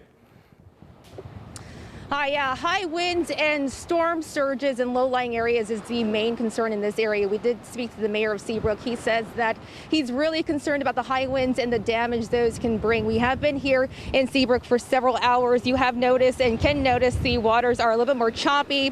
The waters are getting rowdy. We actually saw a lot of people in the water fishing, a lot of people still trying to enjoy the day. We even saw a kayaker as well. As we have been here, the winds have not been too bad. No sustained high winds, but we have definitely felt some really good gusts of winds, and we do expect those winds to intensify as Hurricane Laura does come closer to land and make landfall overnight. But as we have mentioned, people still trying to enjoy the day. Now, the biggest thing right now for the city and surrounding areas is to make sure your homes are prepared for those high winds. Make sure that loose items outside are secure, like furniture, trampolines, potted plants, trash cans, and recycling containers. If you have time, the mayor asking, trim those trees, pick up that loose debris around your homes. We were able to catch up with the mayor of Seabrook, Tom Kolupski. He says if you have decided to stay, it is now time to hunker down and board up. We're as prepared as we can be. I mean, you know, it's been a kind of a weird kind of storm here. It's traveled around. It's been unpredictable.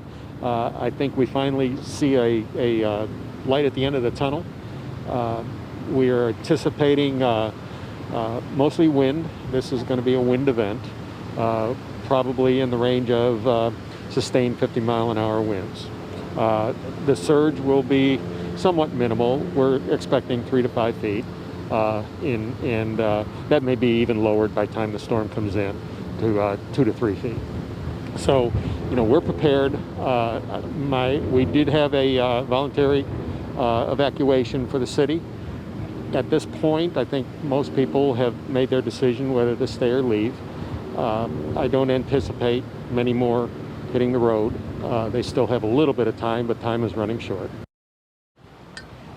Right, so the mayor say they do expect 50-mile-per-hour winds, so do prepare for that as well. Seabrook is under a voluntary evacuation order. I did ask the mayor if that would change anytime soon. He says that he does not believe that voluntary evacuation will be turning into a mandatory at this time. Reporting live in Seabrook, Tiffany Justice, Fox 26 News. All right, Tiffany, thank you. Port Arthur is in the range of areas that at a peak could be seeing up to 15 feet of storm surge. That's where they start to talk about that unsurvivable risk.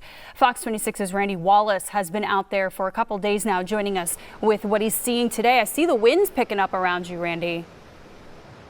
Yeah, Caitlin, definitely. Just in the last couple of hours, the wind has really started picking up, and of course, it's going to get worse as time goes by. Now, those who did decide to stay here are being told that at 6 p.m. the water will be turned off. So folks need to fill up their sinks and bathtubs.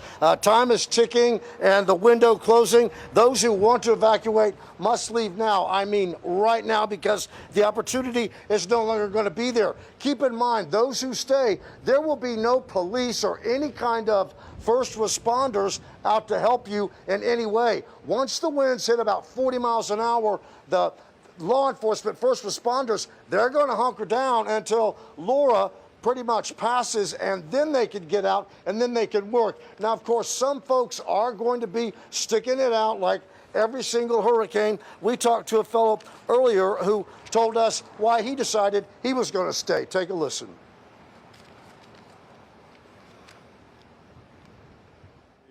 The third or fourth one that I've stayed for. How do you feel at this point? I feel good. I'm not too worried. I'm a little worried about the wind. Not so much flooding, but we live in a pretty sturdy house, so we're going to be okay. What made you decide to ride it out, to stay? Just the experience. The mayor pointed out to us yesterday, he basically said that he told everybody to get out. There's a mandatory evacuation here, and he said those who stay, it's between you and God. And the people that do stay have to also keep in mind there's a good possibility that they could basically be trapped here for some time and could be going without power for several days, if not several weeks. Reporting live from Port Arthur, Randy Wallace, Fox 26 News. All right, he was very clear. Randy, thanks so much. We're going to update some other news right now. A body found near some railroad tracks near Fort Hood appears to be that of a missing soldier. Now, an attorney for the family of Sergeant Elder Fernandez says the body was found hanging from a tree with identification indicating it could be Fernandez. Authorities. All right, everybody. So again, we will be switching off and on our sister Fox 26 Houston's coverage. They were just updating on the Fort Hood soldier there, the update that we provided you here on News Now not long ago. I'm going to take you out to California, though, for an update on the SCU Lightning Complex fires. This was just moments ago. In the state of California that burned 55,000 acres, and today, in 2020, there have been 7,099 fires for a total acreage burn of $1.6 million. We are in a fire siege, my friends. So at this point, we're going to have our operations section chief talk about the incident here with operational briefing. Chief Tim Ernst. Good afternoon. My name is Tim Ernst, operations section chief for IMT 6. Thank you for giving me the opportunity to give you a quick summary on our incident. In the last several days, we've talked about some of the nomenclature and some of the symbology around the map. So let me just start by taking you back to some of those things. We had talked about the difference between what we look at as black line on a map and red line on a map. So I know a lot of you are probably looking at those as cues for the fire's success. We're extremely happy with the amount of black line we're putting on this map. The black line, again, being areas that we have contained the fire on the map. Our firefighters have worked really hard over the last 24 to 48 hours. As you can see, this entire east side of the fire now we show under containment, which means we do not expect any future growth of the fire in those areas. As we come around to the other side of the fire, though, we still do have a lot of areas that are shown in red, and those red areas are not contained, which means firefighters are working hard in those areas to cut line and to see what we can do to control those and to stop any possible future movement of the fire. If we start up here in the top of the fire, you also notice there's a lot of these checkered lines, which we talked about yesterday, which are dozer lines. That's what we're putting in line with dozers to act as contingencies to hold the fire should it actually get out of the current perimeter. So if we look at the top of the fire here, you can still see we do have a lot of active fire. This red area on the top of the fire is still active fire. Firefighters are actively engaged right there, currently working this piece. As we come down along probably what has always been the number one threat of our incident on the western flank here, we looked at as the number one threat because of the damage and potential for damage to any of the populated areas on the west, as well as any of the infrastructure concerns. Really happy to see a lot more black line on the map today than you saw it the last time that we briefed. We continue to work on strengthening these contingency lines again, the dozer lines that are around the side and around the bottom of the incident. So should firefighters be overwhelmed by conditions in this area of the fire here, we do have a secondary plan in place to contain the fire in different levels of contingency line. Coming around the bottom, the only active fire we see sort of on the southern border is this piece of the fire here. As you probably saw the first few days, this fire was moving rapidly to the south, and we've greatly diminished that rapid southward movement. And the fire now is very slowly moving, just in steps by steps, because we have our resources really concentrating in that area, trying to cut out any of these deep areas. The one last thing I want to remind everybody, with a fire of this vast area, even though we have containment on the outside, we have a lot of hazardous area on the inside. What that means to us is we still have a potential for danger to people that might want to travel within that perimeter. The entire fire perimeter is still closed to any entrance or public access because we cannot guarantee the safety of the public in that area. That concludes my summary. Thank you very much.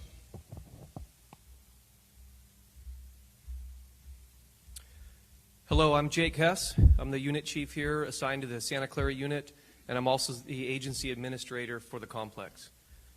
As you can see, Team 6 and all the troops have been doing phenomenal work out there, and we're getting some additional control lines in that black on the map, which is what we've been really looking for the last couple of days. There's been some good news coming out of that operations shop, which is phenomenal. Once again, I want to reiterate the importance of all of these patches that are standing next to me on my left and my right. Law enforcement, local government law enforcement, and our fire partners in all the counties. That collaboration is incredibly important, and as the smoke starts to diminish on this incident, the collaboration component is going to ramp up, because we are going to start talking about things like fire suppression repair and when the roads are going to be reopening. We have been chatting with community members, and elected officials have been reaching out and asking lots of questions associated with our evacuation warnings, our evacuation orders. I want to reiterate how we make those decisions. Those decisions are not made in a vacuum. Every one of these agencies is at the table and has a voice with us, with Team 6 and myself as the agency administrator. Those folks have a voice at the table, and they have a say in when and how these evacuation orders and warnings are being put on or released. Most folks in the community have probably picked up by now there's a rhythm to these evacuation orders: warning, then order, and then back into a warning, and then a release. It's not a perfect science, so it is incredibly important that all stakeholders, agencies are at the table and here engaged with our law enforcement officers when we are doing that. This is a moment on the fire. This next week or so is going to be very important, that as we get this very good news from the operations chiefs who feel like they are cautiously optimistic that we have a very crucial part of that west flank of the Calaveras zone starting to catch that fire, it's going to be very important for us to maintain our diligence.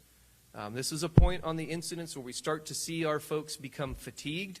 We start to have cooperators, concerns come up. We are still engaged. We are still, your problems are our problems. But it's a moment on this fire where we need to take a big, deep breath, and we need to maintain our diligence for our safety, for the safety of the public. People still need to heed those orders and those warnings that are still in place. With that, I know our troops are getting tired. I know the communities who are evacuated, it's an inconvenience. Just know we are not going to keep those orders or warnings out there any longer than we have to. So you have representation here. You have a voice at the table from your communities via your law enforcement officers. I will close with, we've been chatting with our troops daily that these are monumental times. These are unique times. And we've been messaging to them that people need to look out for each other right now. And that's not just folks with a patch on their shoulder. That's the people, that's public agencies, private landowners. We've seen some incredible success stories of private landowners, ranchers looking out for each other.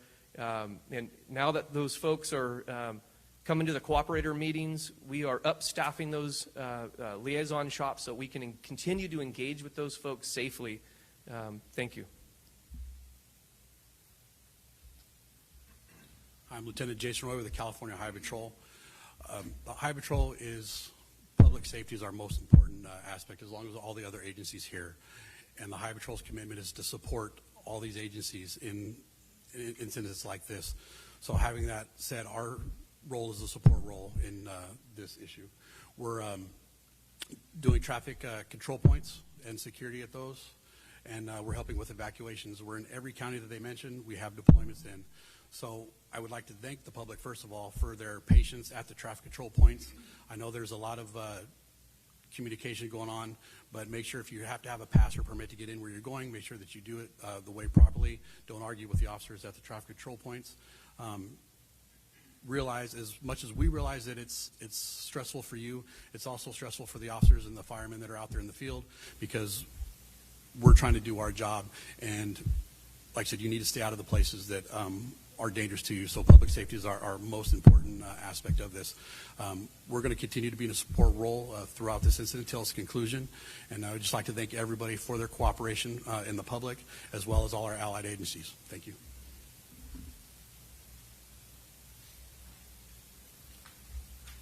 Paul Liskey, I'm a lieutenant with the Alameda County Sheriff's Office, Office of Emergency Services. So I'd like to start with saying that, cooperation with CAL FIRE and all the other agencies up here, looks like we're making the corner here in Alameda County. And we were able to get some areas released from an evacuation order to a warning, and some areas released from a warning to an order yesterday. With that, we were able to get a lot of livestock and animals. The Alameda County Sheriff's Office Animal Services Unit held about 120 animals here at the Alameda County Fairgrounds, to include 120 horses, 37 goats, a bunch of chickens and pigs. So we were able to get those people to pick those animals up, and that's really important for the community. I'd like to thank the Alameda County Fairgrounds for letting us use their facility, and the Livermore Rodeo Association for letting us use their facility. On that note, we were also able to work with CAL FIRE to establish an agricultural permit, access permit for people living up on Mines Road that are Alameda County residents. We're issuing those permits here out of the Alameda County Fairgrounds, located at 4501 Pleasanton Avenue at the Yellow Gate. If you bring your ID and any proof that shows that you live up on Mines Road, we will issue a permit so you can access your property and take care of your livestock. We know that your livestock is very important to you, and the agricultural ways of this community are very important, so we support that. We've had people out feeding a lot of people's livestock and rounding up cattle for the last several days. So we're really excited to have the people come back and be able to take care of their livestock. Thank you.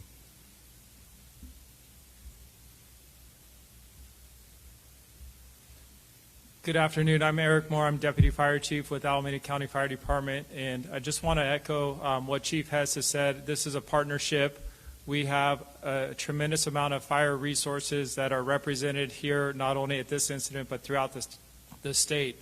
I also serve as a Region 2 coordinator, and what we do is we help coordinate what we call master mutual aid. So throughout the state of California and locally within Region 2, we've been able to get 160 apparatus from your local government to the scenes of these fires to partner with CAL FIRE so we can respond in a timely and accurate measure to control these fires.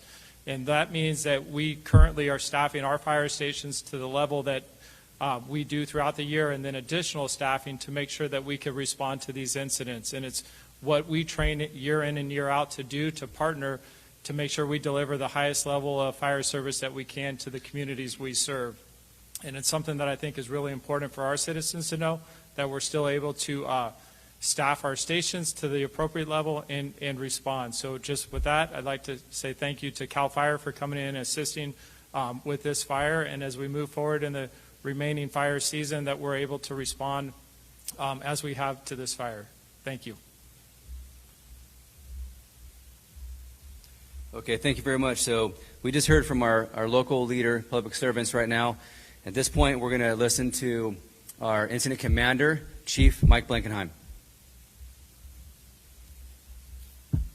All right, good afternoon, everybody. My name is Mike Blankenheim, and I'm the incident commander of Incident Management Team 6. And I'd just like to echo a few of the words of cooperation that we've heard some of the other folks up here talk about today.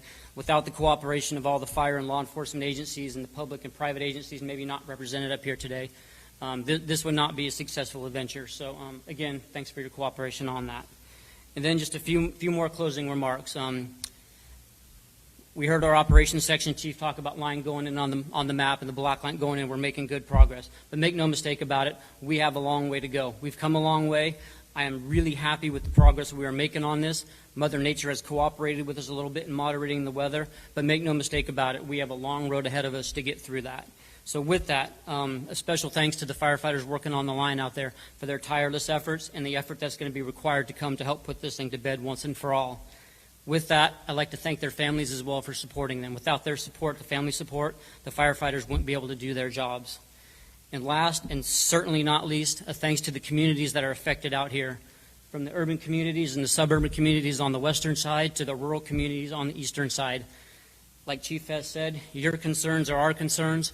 The mission for Team 6 has been and will continue to be to return you guys back to some sense of normalcy when this is done. So like I said, we have a long road ahead of us, but we're not going to stop until the fight is done. So with that, thank you very much.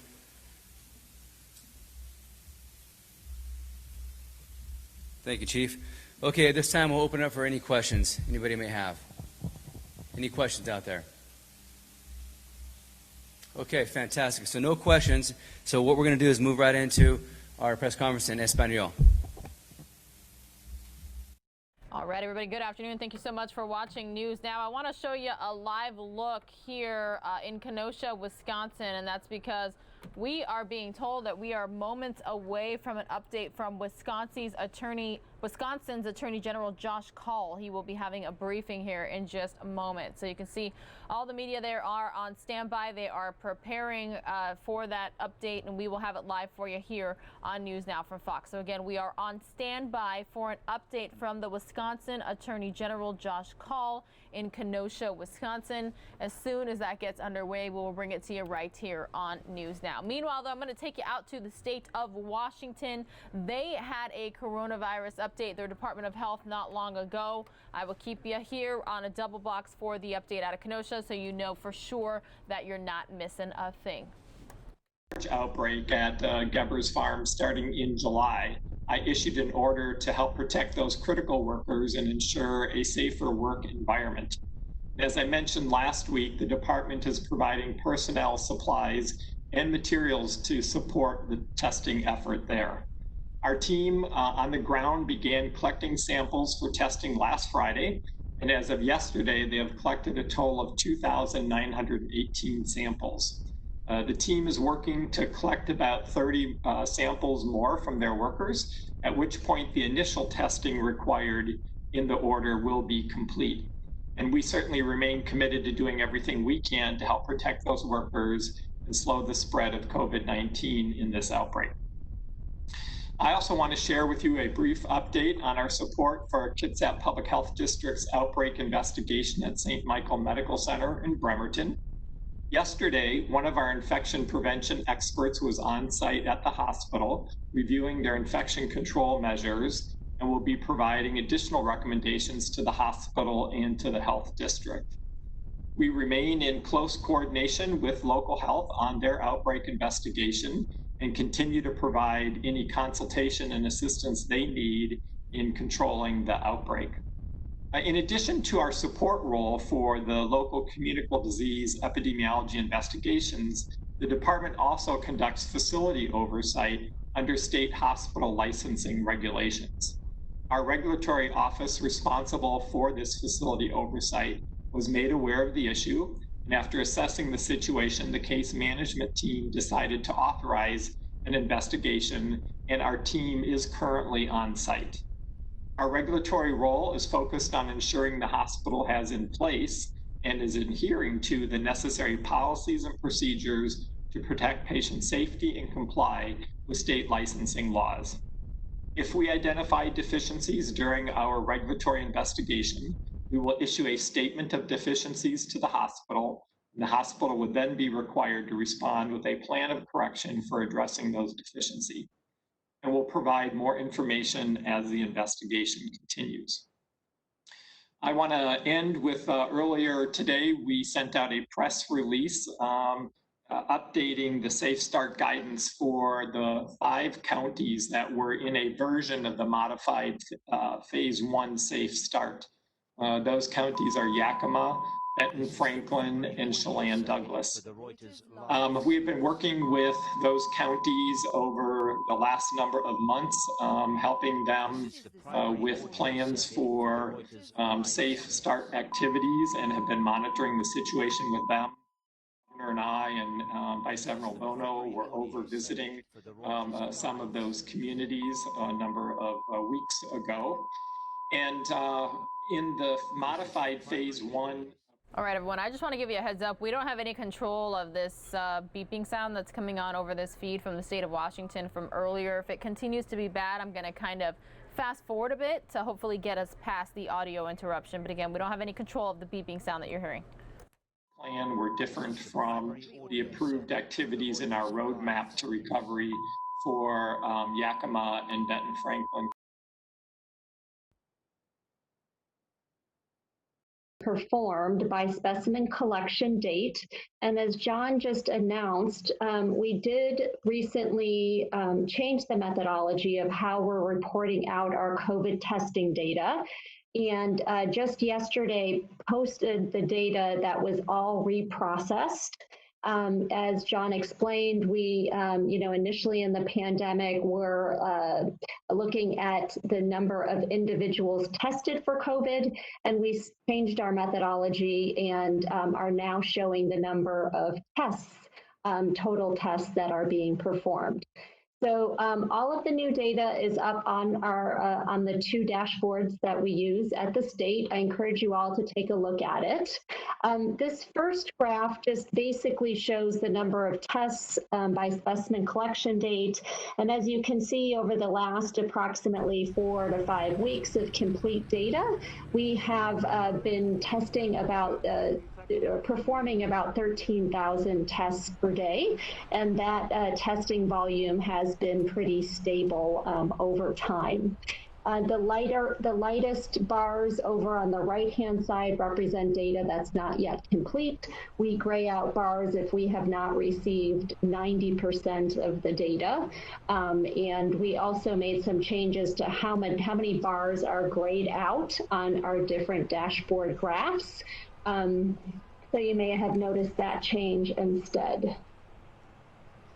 So since we reprocessed our data and are now showing tests performed, this did change the percent positivity. We did an analysis that looked at the percent positivity when we analyzed our data by individuals tested and when we analyzed our data by individual tests. And the trends were really identical, but the percent positivity is a little bit lower when we calculate it using the total number of tests performed, because that denominator gets bigger because we know some individuals have received multiple tests. As you can see, we have had a decline in the percentage of positive tests that are positive over the last few weeks. This is a positive sign. This graph looks very similar to the graph I showed last week, which had federal data in it. The next thing I want to point out is that we added a new metric. We actually removed the metric that looked at the number of tests that were being performed per case, and we added a new metric for the daily number of tests that are performed per 100,000 population. And we are doing this so that you can more easily compare testing volumes from county to county.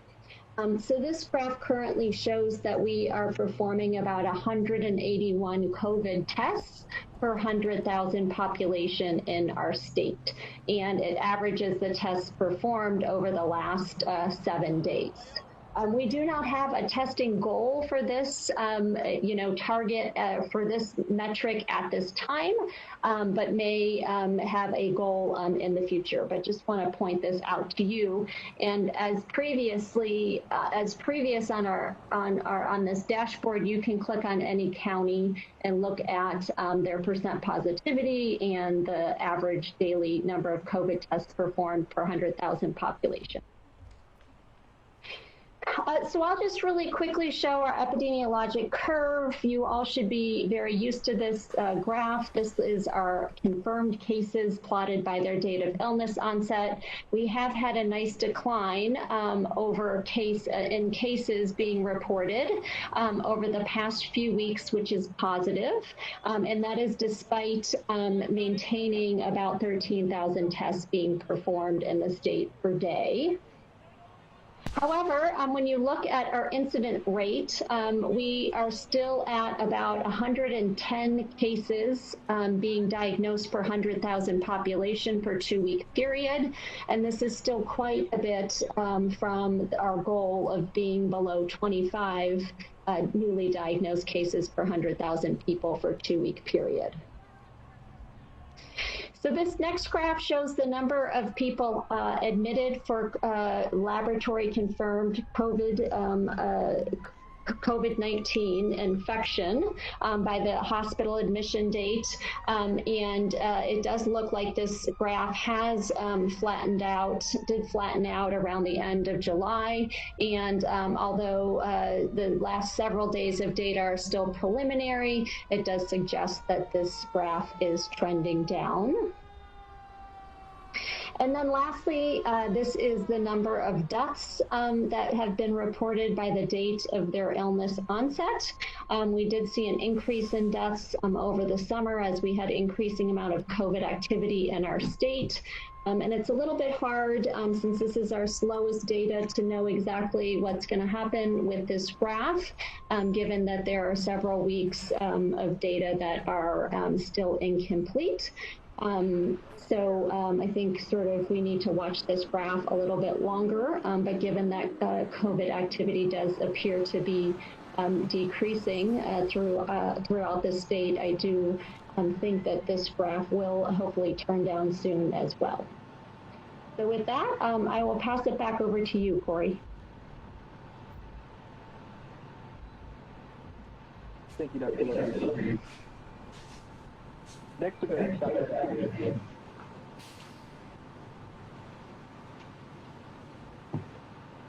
Good afternoon, everybody.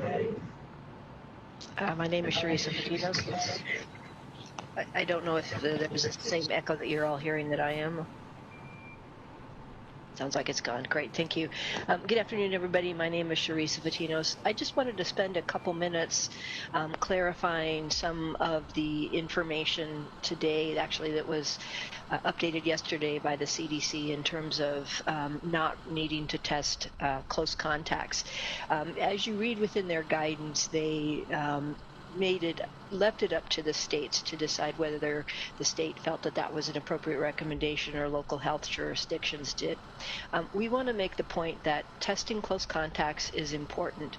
I think that this allows us to create a little bit more nuanced message in that if you test someone who has been a contact of someone with COVID infection too early before the virus has a chance to regenerate enough to have a measurable level that can be detected by a test, you may get a false negative test. Generally, it takes about 5 to 6 days after someone has been exposed to a person infection with COVID before the viral load in their body becomes high enough for detection. So there is a timing issue as to when it might be most ideal to test someone after an exposure. That said, even after that time frame, someone who could have COVID could still test negative. So the bottom line really is, if you've been exposed to someone with COVID, you need to quarantine for 14 days. If you develop symptoms, you need to seek out testing for that. And if you don't develop symptoms, you still need to quarantine, but may or may not need to be tested. That's a conversation to have with your healthcare provider. And I think that we wanted to just make that clarification around, we still do recommend that close contacts be tested. We want to identify people when they are infectious so we can help provide them the support they need to stay home and isolate if in fact they have infection, or if they're just waiting to see if they develop infection, quarantine, because the more we can keep people who are infectious, whether or not they know it, from interacting with other people, the more quickly we can bring down the case spread and transmission and continue to return our numbers down lower. So we just wanted to make that clarification about the CDC guidance. Our guidance at Washington State has not changed. We still recommend that people with symptoms in all close contacts be tested.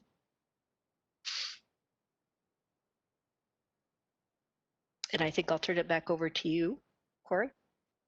Thank you, Dr. Patel. All right. Next, we'll go to our Q&A portion of today's briefing. To start, we have Ariel Dreher with the spokesman. Thank you. My first question is probably for Dr. Lofi or Dr. Weissman. We have a couple universities here in Spokane County that are reopening in person, and I'm curious if you would expect to see outbreaks in those settings, as we talked about a couple weeks ago with K through 12 schools, if they were reopening in person. So I'll start. This is John. I think what we want to do is prevent any of those outbreaks from occurring. And so it's incredibly important for anyone who is in settings like this, that they are keeping their physical distance from each other of 6 feet, wearing their face covering, paying attention to hygiene. If they have symptoms, that they are isolating themselves, getting a test quickly. But I think what you can see from what's happening across the country, and certainly we have issues in Whitman County right now with students who have returned to campus there, even though most of that, I think their classes are remote, that we are seeing an increase in students testing positive. And we think much like what is happening in other parts of our outbreak, these infections are occurring from people who are in their sort of social life, getting together, whether it's for a birthday party, a just back to school party, hanging with friends, aren't implementing the prevention measures and are becoming infected. So I think that what we're asking everybody to do is to be diligent about this. I've said this before on this webinars that this isn't a part-time job. This is full-time. You don't just wear your face coverings when you're going into that business, to the grocery store, to the pharmacy to pick something up. You need to be wearing those even when you're doing other activities. If you're having a get together with a few people, and remember, we've got restrictions on the number of people that you should be interacting with socially each week in the state. So they're not surprising that they are occurring, but they are preventable, and I think that's our main message. Thank you. Switching gears a little bit, and I know Sharissa touched on this slightly, but it sounds like the state is going to continue to recommend that even asymptomatic exposures be tested. I'm curious if some of the folks on the call could talk a little bit about why that's important, and if we're still seeing a large amount of folks test positive, even if they're asymptomatic. Yeah, I can start on that one, and Sharissa and Kathy can certainly feel free to jump in. So as Sharissa said, if you have had close contact with someone, in terms of... All right, everybody, it looks like we're getting underway in Kenosha, Wisconsin. This might be slightly premature, so I'm waiting here a few seconds, but it looks like we're getting underway here right now.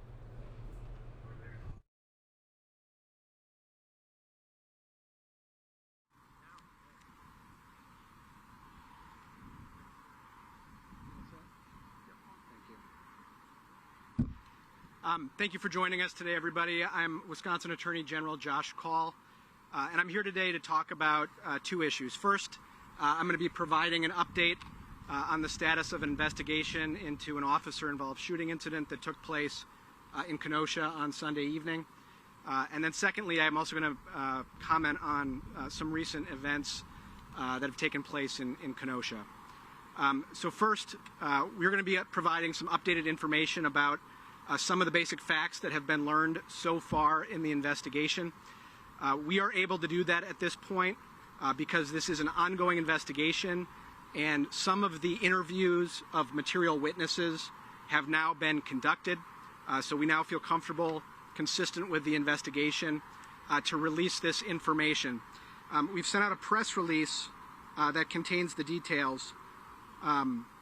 But the basic facts that we can report at this time are these: that on the evening of Sunday, August 23rd, 2020, Kenosha Police Department officers were dispatched to a residence in the 2800 block of 40th Street after a female caller reported that her boyfriend was present and was not supposed to be on the premises. During the incident, officers attempted to arrest Jacob S. Blake, age 29. Law enforcement deployed a taser to attempt to stop Mr. Blake, but the taser was not successful in stopping him. Mr. Blake walked around his vehicle, opened the driver's side door, and leaned forward. While holding on to Mr. Blake's shirt, Officer Rustin Shesky fired his service weapon 7 times. Officer Shesky fired the weapon into Mr. Blake's back. No other officer fired their weapon. The Kenosha Police Department does not have body cameras, and therefore the officers were not wearing body cameras. The shooting officer, Kenosha Police Officer Rustin Shesky, has been a law enforcement officer with the Kenosha Police Department for 7 years. During the investigation following the initial incident, Mr. Blake admitted that he had a knife in his possession, and DCI agents, that's the Division of Criminal Investigation, recovered a knife from the driver's side floorboard of Mr. Blake's vehicle. A search of the vehicle located no additional weapons. Law enforcement immediately provided medical aid to Mr. Blake, and Flight for Life transported him to Frederick Hospital in Milwaukee. Mr. Blake remains at the hospital. The Division of Criminal Investigation at the Wisconsin Department of Justice is leading this investigation, and it's being assisted by the Federal Bureau of Investigation, the Wisconsin State Patrol, and the Kenosha County Sheriff's Office. All involved law enforcement officers are fully cooperating with DCI during the investigation, and the involved officers have been placed on administrative leave. As I said, this is an ongoing investigation, so that is the extent of the information regarding the facts of this case that we can share at this point. There have been interviews conducted of material witnesses, but the investigation remains ongoing. Under Wisconsin law, in cases in which a person dies, in a case in which an officer fired their weapon, the law requires that an independent investigative agency be brought in to conduct the investigation. To conduct an independent investigation as well, and that is what is happening in this case. Our agency is the independent investigating agency. Our job is to gather the evidence as completely and thoroughly as possible and provide that evidence to the District Attorney's Office. I'm joined today by, among others, DA Mike Gravely. Their office then makes the determination about whether charges are filed. So that's the information I can provide right now about this case. I also want to comment on the events yesterday evening in Kenosha. What happened yesterday night in Kenosha was despicable. 2 people were shot and killed, and a 3rd person was shot and seriously injured. One of the things that we have seen in the last few nights is that there are a number of people, certainly some and quite possibly many of the people who've been involved in destructive activity or violent activity who are not from the city of Kenosha and in some cases not from the state of Wisconsin. This community has been through some extremely traumatic events in the last few days. The people of this community deserve to have the opportunity to grieve. They deserve to have the opportunity to come together, to protest peacefully, to call for the change that they would like to see, and ultimately to work to heal this community. People who are coming to the community to commit arson or violence, first of all, if they think they are serving some agenda, they are wrong. All they are doing is creating chaos. The people who have been impacted, in particular the people of Kenosha, are the ones who should be leading the way as people protest peacefully. It is vital that we work to unify people. There has been a lot of division recently. It's easy for politicians to stoke division.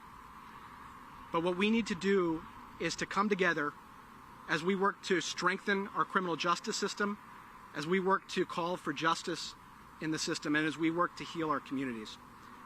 So with that, I'm going to turn it over to District Attorney Gravely. Thank you, everybody. So these are as difficult times as I've seen in Kenosha in the more than 30 years I've resided in this community. And it is a moment, certainly in our history, that brings up some of the greatest issues of our time, right, of this moment of history. I have been so proud, as so many have, of the moment of history we're in so many ways, that there's been voices that have not always been enfranchised, who have had a chance to speak with new clarity and passion over the last several months, and that has been, I think, inspirational to many people, and including those who are asking and demanding reform in the criminal justice system. And it is a moment here in Kenosha today where all grieve for Jacob Blake and hope for his recovery. We grieve for his family. You didn't have to do more than see his mother and father express parents' rage and grief at the moment that they are in, an emotional moment, and thinking about the way that we think about our children, and that we want them safe, and we think all the best of them in terms of the kind of things that were said at the press conferences by the family. We have a community today that is literally on fire, set on fire by the deep divisions that have been fueled by a number of forces that are brought to bear in this case, right? Systemic racism, with its insidious history in Kenosha and throughout the country, is certainly a part of all the big issues that are being considered. Modern policing and the tremendous difficulties and challenges ahead to think about how to police in an ever-changing society and community with different expectations and concerns about how society's forces have affected our ability to police, and our ability to police in a new and modern way. And then a world of social media that is has clearly emphasized immediate action over any ability to be calm or deliberate when making the most important decisions in life, and has emphasized quick decision-making, immediacy, and emotional impact, instead of thinking about making accurate decisions and prioritizing that above all else. Doesn't agree, is not really seeing this moment as we are here today in front of all of you. All of that said, I want to say that I endorse and applaud all of the methods of peaceful protest, both about this case and about those bigger issues that we've discussed.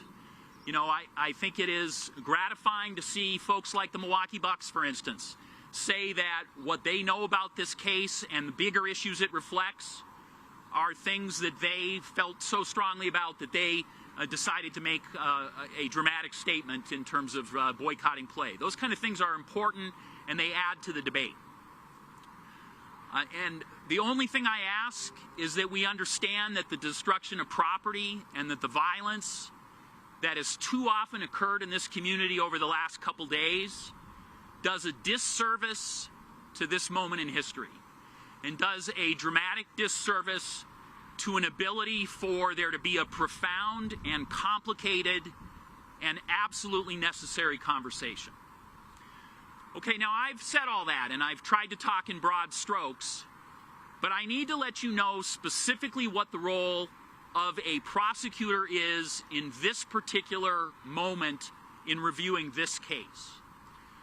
So the statute in Wisconsin demands, quite appropriately, that an independent investigative agency do all of the investigative work in this case. And so the individuals who are involved directly, who fired the shot, the particular police officer is a Kenosha Police Department officer. So the department that is investigating, as you know, is through the Department of Justice here in Wisconsin. So that is an agency that has no direct connection to the Kenosha Police Department, and they are conducting that investigation in full. When they complete that investigation, it's turned over, again by statute, by law, to the local district attorney's office, and that will be our office. And we have, by law, a very narrow task in the enormity of the big issues I talked about. We are asked to review that independently garnered evidence, and we are asked, are there any crimes that a police officer has committed that can be proven to a jury beyond a reasonable doubt? So I need to let you know now, and the community know, that is the only question that the Kenosha District Attorney's Office will answer. All of the bigger issues that are so important will not be issues that will be that will not be definitively decided by Kenosha's District Attorney's Office. We will only decide whether any Kenosha police officer is going to be charged with a crime, and that can only occur if we believe that that crime can be proven beyond a reasonable doubt. So I hope that the public, and expect and want the public to get the best possible decision in that regard. And I believe the public deserves a decision that is based on reason and that is based on the most full and most accurate information that can be obtained. And so I hope all those who witnessed the events that we have seen on video, all those persons present and who have information, I hope they fully cooperate in this investigation, because that's the path to the truth. That's the path to real decision-making being able to occur in this case. And I ask for as much patience as our times allow, because again, if we value accuracy and we value real decision-making over a quick decision made in the most emotional moment, then we have to facilitate a full and complete investigation. And I know that the Department of Criminal Investigations, DCI, is doing all they can to accomplish that. And I want to be sure that the public has the maximum ability to be confident of this decision, and I've called on the U.S. Attorney's Office to conduct a parallel investigation. I've asked them to do the civil rights investigation that by law they are allowed to do and can do. I'm hoping it will happen at the same time. That gives the community a chance to heal quicker, because independent prosecuting agencies, the U.S. Attorney's Office and the DA's office, can both make independent decisions about whether crimes can be charged either in federal court or in state court. That means we don't have multiple decision points where there are new opportunities for people to be disappointed or enraged, or for there to be unrest that is about decisions that are being made. So I'm hoping our community can heal, and I'm calling on the U.S. Attorney's Office to do that. I want to thank the U.S. Attorney, Matt Krieger, and his office for being a partner in this case, in the sense of providing assistance at each time in terms of federal authorities being there for the Kenosha District Attorney's Office specifically, and certainly Attorney General Josh Call and the DCI agency have been complete in their use of resources and their ability to assist our local community. So I thank you all for being here. These are difficult times, and these are difficult and momentous decisions. We're going to do the best job we possibly can, and we ask for your patience for the best investigation to also take place. Thank you. We are joined today by some community leaders, and two of them are going to be speaking to you. So first, Anthony Davis.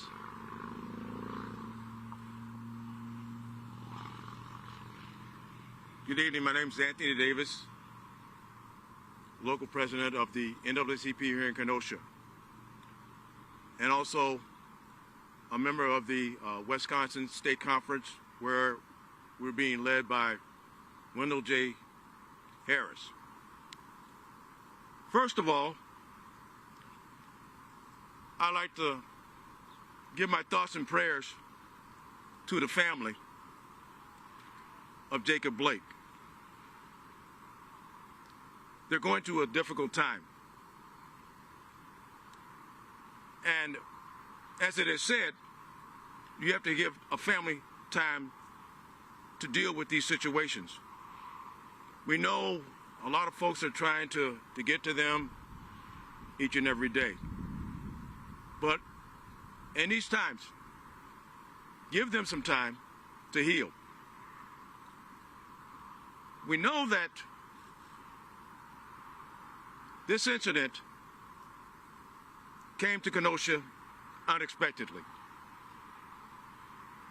And I just want to say, Kenosha is not a place where we see things like this every day.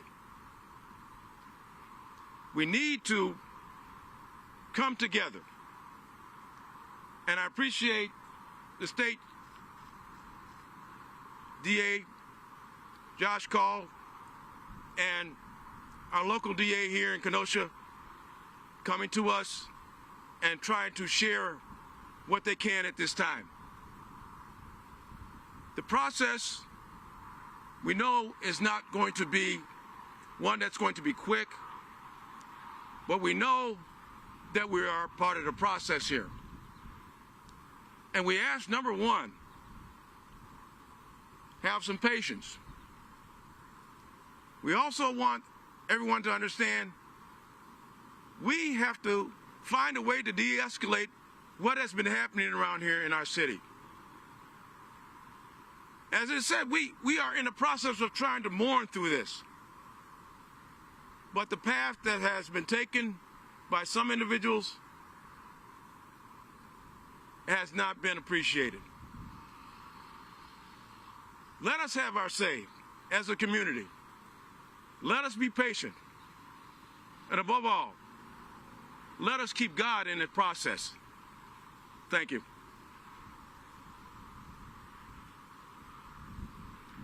All right, next up we have James Hall.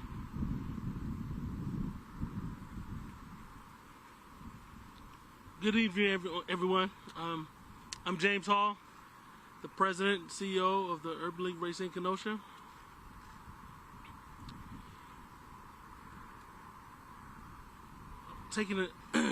This is very difficult for this community. First of all, I would like to say the Urban League Racing Kenosha send our condolences to the two young men that lost their lives last night, and our thoughts and prayers are with Jacob Blake. We ask that the protesters that are protesting please respect and obey the curfew that's being enforced so no one else gets hurt. Please respect the curfew that exists. Protest peacefully, but when it's time for the curfew to be in effect, please respect that curfew. We can't lose this moment. Right now, Kenosha is emotional. Right now, the country is emotional. We cannot continue to meet force with force. Let the people be heard. Listen to the people. We don't need all this aggression from either side. Period. We must understand that black and brown folks are emotional people. Always have been. That's why we respect the sports that they play, because they get the job done with internal emotions. But at the same time, we must understand that this eruption in our city is based on years and years and years of oppression. Years of oppression. What you see is a lot of pain, a lot of fear, and a lot of trauma. Both sides are scared of both sides because no one communicates to each other. We go to our subdivisions, we go to work, and we go to our subdivision, and we don't even engage anymore with each other. That has to change. The time is now for change. We need to improve our systems and our environments across the board. Let me repeat that. We need to improve all our systems across the board. Whether it's the school district, whether it's the police structure, I'm not going to even call it a system, I'm going to call it a structure. What is happening now? No one has an idea how to react because there's fear on both sides. Having armed people in our city, that's all right. We understand that. But those people with guns that are militia, that are engaging people, are not looking at them as people. They're looking at these individuals as, I need to protect my property. Think about this. The property can be rebuilt. The lives cannot be rebuilt. Once a life is taken or destroyed, it cannot be given back. There's a possibility that this young man would never walk again. Think about that. Imagine your son, your daughter, your relative experiencing trauma every day, pain every day, fear every single day. And this skin that I wear, and I carry myself well, I go through it every day, every single time a car pull up behind me that's a law enforcement agency. So I would like to bring this front and center. If you lived your life in trauma every day, how would you react? How would you feel? What would you do? The time is now for change. Let the community heal. Let them be emotional. Let them express themselves. But at the same time, when the expression is over, let's not end the work. Let's work with the communities. Let's work with the people in the community to start changing. Change is now. If Kenosha can make this change, the entire country will follow. Thank you.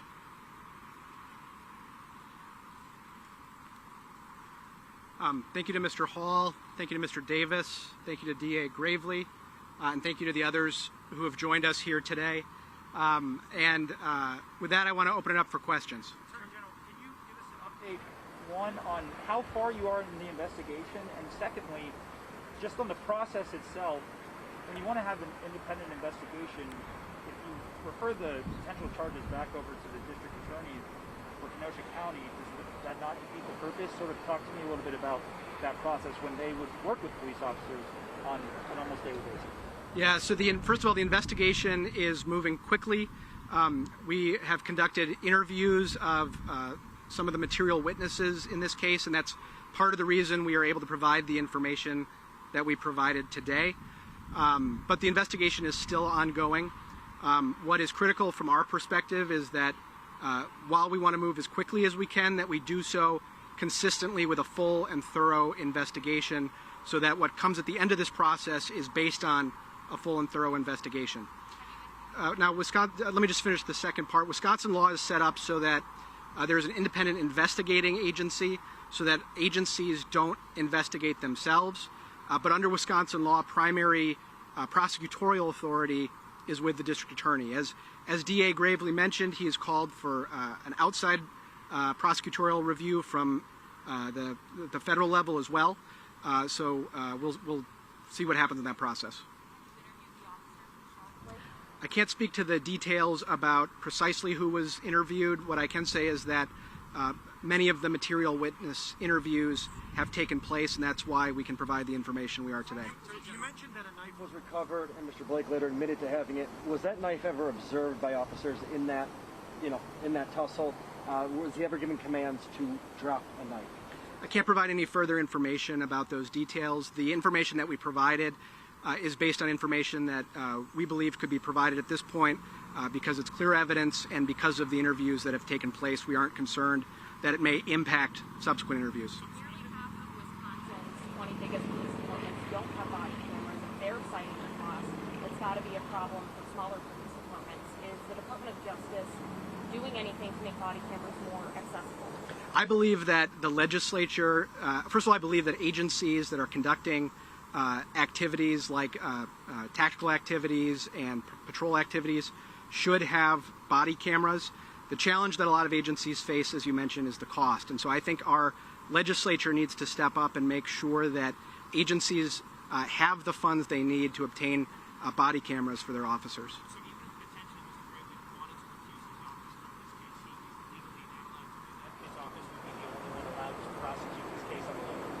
Mr. Gravely, if he wanted to, could allow a special prosecutor to come in. That's a decision that his office could make. That happens sometimes when there are conflicts with district attorneys' offices. But generally speaking, in Wisconsin, the primary prosecutorial authority is with the DA.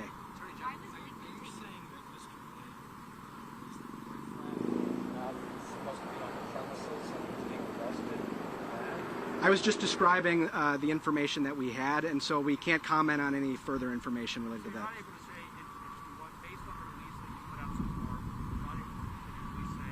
That the quote-unquote boyfriend was Jacob Blake in the initial call. What I'm saying is we are not going to be providing further information beyond what's been provided so far about the details.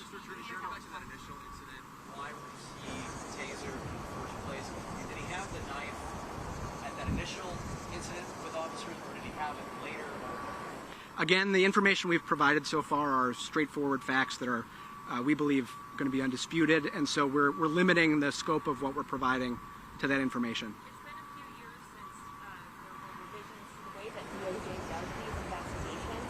In your view, are there any other opportunities for improvement, and if so, what are those opportunities for the way these investigations are conducted? Well, first, I think that having an independent investigative agency is a good policy, and I think I'm biased because I'm at DOJ, but I like to think that DCI is the preeminent law enforcement agency in the state of Wisconsin. I'm sure there are other agencies that would dispute that, but having top-notch investigators who handle a lot of these cases and are expert in investigating them, I think is a good process. Mr. Attorney General, you say in your release that Blake admitted that he had a knife after the initial incident. Was that the incident you're talking about with the taser? You told police officers he had a knife when he did that? As the release stated, he acknowledged that he had a knife in his possession at some point. You made it very clear that time is important. This is a big decision that you have to make.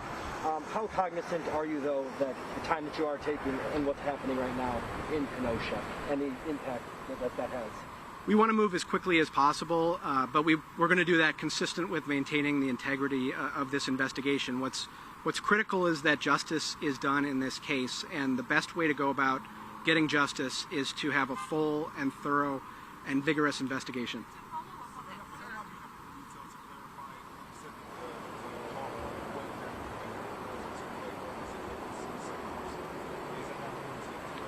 We're providing the information that we can, but this is also a case that is part of a legal process, and there may be facts as this case proceeds that are in dispute or where it's not clear, and we're not going to be providing answers to questions that may later be the subject of dispute. Are you able to say anything about that officer? Is that officer also, part of the wider investigation? We will be identifying the other officers who are involved soon. We're going to continue providing information to the extent that we believe it's appropriate and consistent with protecting the integrity of the investigation. So the information regarding the other officers who were present will be provided, their identities. I don't want to comment on the specifics regarding that officer. What I certainly think it is important to emphasize is that there is an investigative process underway being conducted by an independent agency that is taking this investigation very seriously and that is committed to doing it thoroughly and fully. And I ask that people allow that process to play out so that there is justice in this case. Has that officer ever been disciplined before? I can't comment on any facts beyond the scope of what we've talked about. But that would be a public personal matter, correct? Wouldn't that be personal if you had any kind of disciplinary actions against them? To the extent that there's information in the public record, others can look to that. We provided some of the core information that, as I said, is essentially undisputed information. Would that be important to this case, though? As part of your investigation, prior discipline, past departments, history? Our investigators look into facts that the investigators on the ground determine are relevant to their investigation in assessing what the totality of the relevant circumstances are, and that they believe will be helpful to the DA in making the charging decision in the case. And so I won't comment on the specifics of particular details, but that's the approach that they take. DA Gravely, do you want to? The question was if you had any comment about the suspect from the shooting last night, or. Can you provide any details, any insight? I can simply tell you that there will be some consideration of that case by the DA's office tomorrow. So the individuals in custody in Illinois and the Kenosha District Attorney's Office will have to make some determinations about, at least preliminary decisions about charges or holding him by the end of the day tomorrow.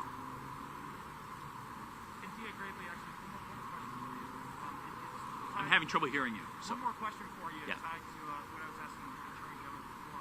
Were you able to just give some background on what a typical relationship is between the District Attorney's Office and the Police Department, and why you feel that your office can make the right decision in whether to prosecute based on your previous relationship? Well, of course, we make decisions that are difficult decisions every day about, sets of facts that tie us. So I can tell you that our office has no sort of personal relationship with this officer. He's part of a police force that is, several dozen people, and so there is no specific relationship with him that would be a close relationship. He's a patrol officer. He's not a detective who works intimately with us. He's not management where he would be at meetings with us in that way. So he's not a person who is, has a specific relationship with us more than any other officer would. And really the legislature has indicated that this is the appropriate way to proceed. I think, my guess is that the purpose there is that the local district attorney is the individual who should be the one who has to carry the weight of these kind of difficult decisions. But I'm aware that the public will have some of the concerns that you've expressed, and that's why I've asked the U.S. Attorney's Office, because they have absolutely no connection to this law enforcement officer. They're never going to have these officers for other cases. I'm having them do an independent determination. That'll be public. It will have no connection to my own, so there will be essentially a second opinion that'll be offered on slightly different laws, but still important opinion by a different prosecuting agency, so that if there are people with that specific concern, we'll have dealt with that directly. Mr. Grant, so your office brought charges against Clayton Flink as recently as July 6th, correct? We prepared a warrant for him, so I don't know the date of that warrant. Does that have anything to do with this case at all, those charges? So I'm not going to try to add to the facts that have been provided by DCI. I'm trying to respect the investigating agency and let them be the ones who make decisions about what facts are available to you in that regard. Attorney General, on the Bucks, you had a conversation with the Bucks before they decided to boycott Game 5. Can you tell us what was I had a conversation with them briefly. I was on the way here, and the reception was spotty, frankly, so we weren't able to have a lengthy conversation, but I had begun telling them just a little bit about how Wisconsin's process works. I want to say I commend the Bucks and now all NBA teams that suspended their games today for stepping up and participating in the dialogue about these issues and making their voices known. The Bucks have frankly done more to address these issues than Robin Voss or Scott Fitzgerald have done, and so I applaud them for stepping up and playing a leadership role in the debate. Can you elaborate more on what police were going to arrest Mr. Blake for? I can't provide any further information at this time. Will he end up being charged with anything? I can't comment on any other cases or charges either. Right now, we're all looking at ways we can improve, and a lot of things those of us in the media can improve. What have you been looking at as ways that you in your office Yeah, I think there are a lot of things that we can do to improve. I mean, first of all, I think it's really critical that we talk about systemic racism and the impact that has had on all sorts of different facets of society. We see in our criminal justice system here, as a lot of states do, Wisconsin has the highest rate of incarceration for black males of any state in the country. And to me, that is a clear evidence that we need to rethink criminal. I spent part of my career as a voting rights lawyer, challenging laws that made it more difficult for people to vote and disproportionately for minority voters to cast a ballot. We have a lot of things about our system we can reform. At the Department of Justice, I am proud of a lot of the work that we do that I think is a force for good when it comes to addressing systemic racism. That includes having thorough and full investigations in cases involving officer-involved shootings. We have a missing and murdered Indigenous women task force that we are working with Indigenous communities to lead. There are a number of other ways as well where I'm proud of the work that we do, but I've also asked employees at DOJ to think about what we can do better so that we are working to fight systemic racism. And at the state level, there are a number of policy changes that we can make. I've called for several, including reforming our bail system, giving civil rights enforcement authority to our Department of Justice, having a hate crime hotline, passing legislation which is supported by law enforcement that would prohibit agencies from sealing disciplinary records when officers are separated from their agencies. There are a lot of steps we can be taking, and so I'm glad that the governor called a special session. I hope that it is taken seriously by the legislature and that they actually debate these issues, that they hear from the citizens of Wisconsin rather than closing down debate so that we can make real progress. So one of the things that I think it's critical that we do is that we assess the types of cases that are being brought. For example, enforcing cases, one of the things that I think is important in enforcement is to target large-scale criminal activity rather than lots of cases of low-level criminal activity. I think that's better for public safety because you get at the root of the problem and can dismantle a drug trafficking organization or identify somebody who's committed a violent crime rather than having a number of low-level arrests. When it comes to enforcing laws that impact people, there are a lot of cases involving, for example, petty theft in Wisconsin, but there aren't nearly so many cases enforcing laws involving wage theft or unsafe working conditions. Enforcing those laws so that we have a level playing field and we don't have disparities in the types of crimes being enforced is one of the ways we can improve. All right, thanks guys. Thank you.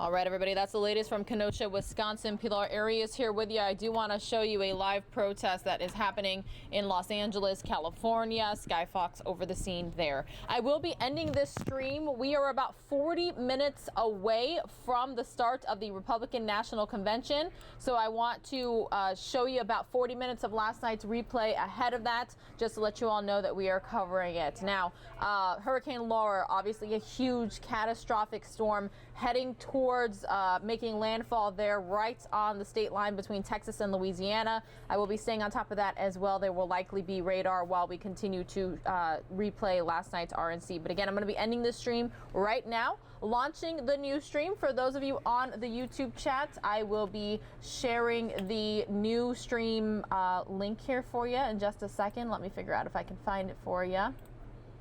Should be able to get it here, but I do want to share it before I end this stream as well. But I did just want to give you a heads up. We will be ending this here in just moments. Okay, I have the new link to share with you. Now I'm going to go head on over. This is so real time and behind the scenes, everybody. There's 788 of you watching on the current stream, so I want to make sure that you get the right information. But there you go. Now you have it. Wanted to make sure that you have it before I do that. So again, thank you so much for being here, everybody. This is a live look at a protest happening in Los Angeles, California. Just wanted to show it to you here really quickly. But again, I'm going to be stopping the stream right now and then showing you a little bit of last night's RNC. Ahead of it starting live, we are pretty much 39 minutes away now from it starting. You are watching News Now from Fox. Thanks for being here, everyone.